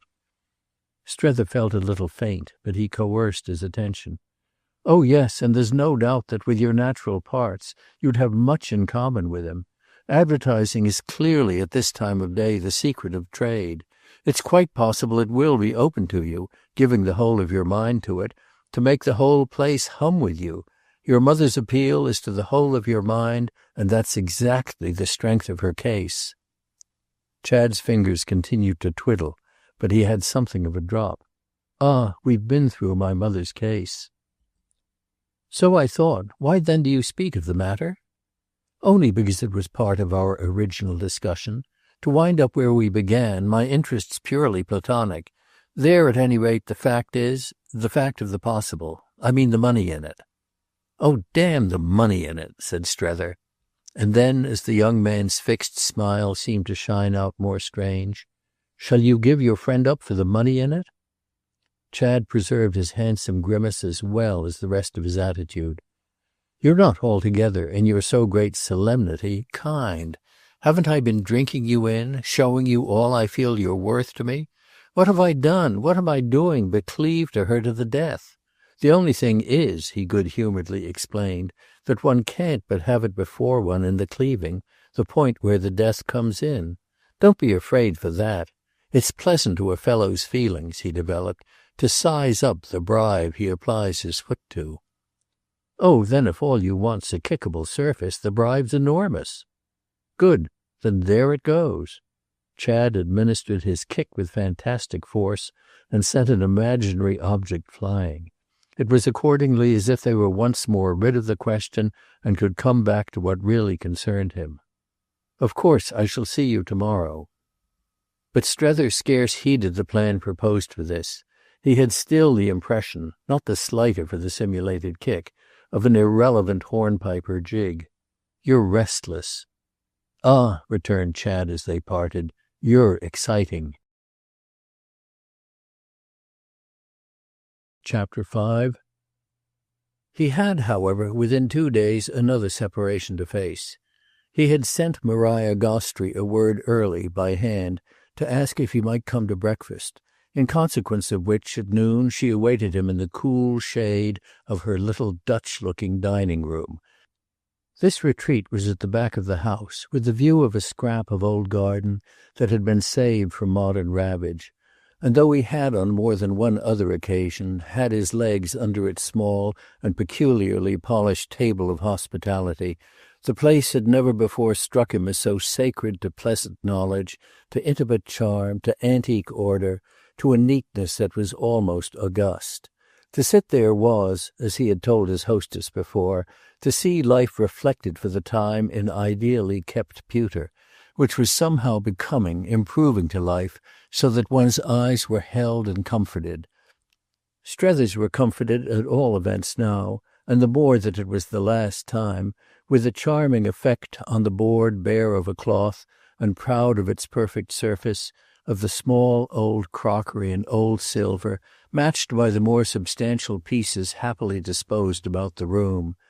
The specimens of vivid Delft in particular had the dignity of family portraits, and it was in the midst of them that our friend resignedly expressed himself. He spoke even with a certain philosophic humour. "There's nothing more to wait for. I seem to have done a good day's work. I've let them have it all around. I've seen Chad, who has been to London and come back. He tells me I'm exciting, and I seem indeed pretty well to have upset every one. I've at any rate excited him. He's distinctly restless." "You've excited me," Miss Gostrey smiled. "I'm distinctly restless." "Oh, you were that when I found you. It seems to me I've rather got you out of it. What's this," he asked as he looked about him, "but a haunt of ancient peace?" "I wish with all my heart," she presently replied, "I could make you treat it as a haven of rest." On which they fronted each other, across the table, as if things unuttered were in the air. Strether seemed, in his way, when he next spoke, to take some of them up. "It wouldn't give me—that would be the trouble—what it will, no doubt, still give you. I'm not," he explained, leaning back in his chair, but with his eyes on a small ripe round melon, "in real harmony with what surrounds me. You are. I take it too hard. You don't. It makes—that's what it comes to in the end—a fool of me." Then, at a tangent, "What has he been doing in London?" he demanded. "Ah, one may go to London," Maria laughed. "You know I did." Yes, he took the reminder. "And you brought me back." He brooded there opposite to her, but without gloom. "Whom has Chad brought? He's full of ideas. And I wrote to Sarah," he added, "the first thing this morning. So I'm square. I'm ready for them." She neglected certain parts of this speech in the interests of others. "Marie said to me the other day that she felt him to have the makings of an immense man of business." "There it is. He's the son of his father." "But such a father." "Ah, just the right one from that point of view. But it isn't his father in him," Strether added, "that troubles me." "What is it then?" He came back to his breakfast. He partook presently of the charming melon, which she liberally cut for him, and it was only after this that he met her question. Then, moreover, it was but to remark that he'd answer her presently. She waited, she watched, she served him and amused him, and it was perhaps with this last idea that she soon reminded him of his having never even yet named to her the article produced at Woollett. "Do you remember our talking of it in London, that night at the play?" Before he could say yes, however, she had put it to him for other matters. Did he remember this and that of their first days? He remembered everything, bringing up with humour even things of which she professed no recollection, things she vehemently denied, and falling back above all on the great interest of their early time, the curiosity felt by both of them as to where he would "come out." They had so assumed it was to be in some wonderful place. They had thought of it as so very much out. Well, that was doubtless what it had been, since he had come out just there. He was out, in truth, as far as it was possible to be, and must now rather bethink himself of getting in again. He found on the spot the image of his recent history. He was like one of the figures of the old clock at Berne. They came out on one side at their hour, jigged along their little course in the public eye, and went in on the other side. He too had jigged his little course. Him too a modest retreat awaited. He offered now, should she really like to know, to name the great product of Woollett. It would be a great commentary on everything. At this she stopped him off. She not only had no wish to know, but she wouldn't know for the world. She had done with the products of Woollett, for all the good she had got from them. She desired no further news of them, and she mentioned that Madame de Vionnet herself had, to her knowledge, lived exempt from the information he was ready to supply. She had never consented to receive it, though she would have taken it under stress from Mrs. Pocock. But it was a matter about which Mrs. Pocock appeared to have had little to say, never sounding the word, and it didn't signify now. There was nothing clearly for Maria Gostrey that signified now, save one sharp point, that is, to which she came in time. I don't know whether it's before you as a possibility that, left to himself, Mr. Chad may after all go back. I judge that it is more or less so before you, from what you just now said of him. Her guest had his eyes on her, kindly but attentively, as if foreseeing what was to follow this. I don't think it will be for the money. And then, as she seemed uncertain, I mean, I don't believe it will be for that he'll give her up. Then he will give her up? Strether waited a moment, rather slow and deliberate now, drawing out a little this last soft stage, pleading with her in various suggestive and unspoken ways for patience and understanding. What were you just now about to ask me? Is there anything he could do that would make you patch it up? With Mrs. Newsome? Her assent, as if she had had a delicacy about sounding the name, was only in her face, but she added with it, or is there anything he can do that would make her try it? To patch it up with me? His answer came at last in a conclusive headshake. There's nothing any one can do. It's over for both of us. Maria wondered, seemed a little to doubt. Are you so sure for her? Oh, yes, sure now. Too much has happened. I'm different for her. She took it in then, drawing a deeper breath. I see. So that as she's different for you— Ah, but, he interrupted, she's not. And as Miss Gostrey wondered again, she's the same. She's more than ever the same. But I do what I didn't before. I see her. He spoke gravely and as if responsibly, since he had had to pronounce, and the effect of it was slightly solemn, so that she simply exclaimed, "Oh!" Satisfied and grateful, however, she showed in her own next words an acceptance of his statement. What then do you go home to? He had pushed his plate a little away, occupied with another side of the matter, taking refuge verily in that side, and feeling so moved that he soon found himself on his feet. He was affected in advance by what he believed might come from her, and he would have liked to forestall it and deal with it tenderly. Yet in the presence of it he wished still more to be, though as smoothly as possible, deterrent and conclusive. He put her question by for the moment. He told her more about Chad.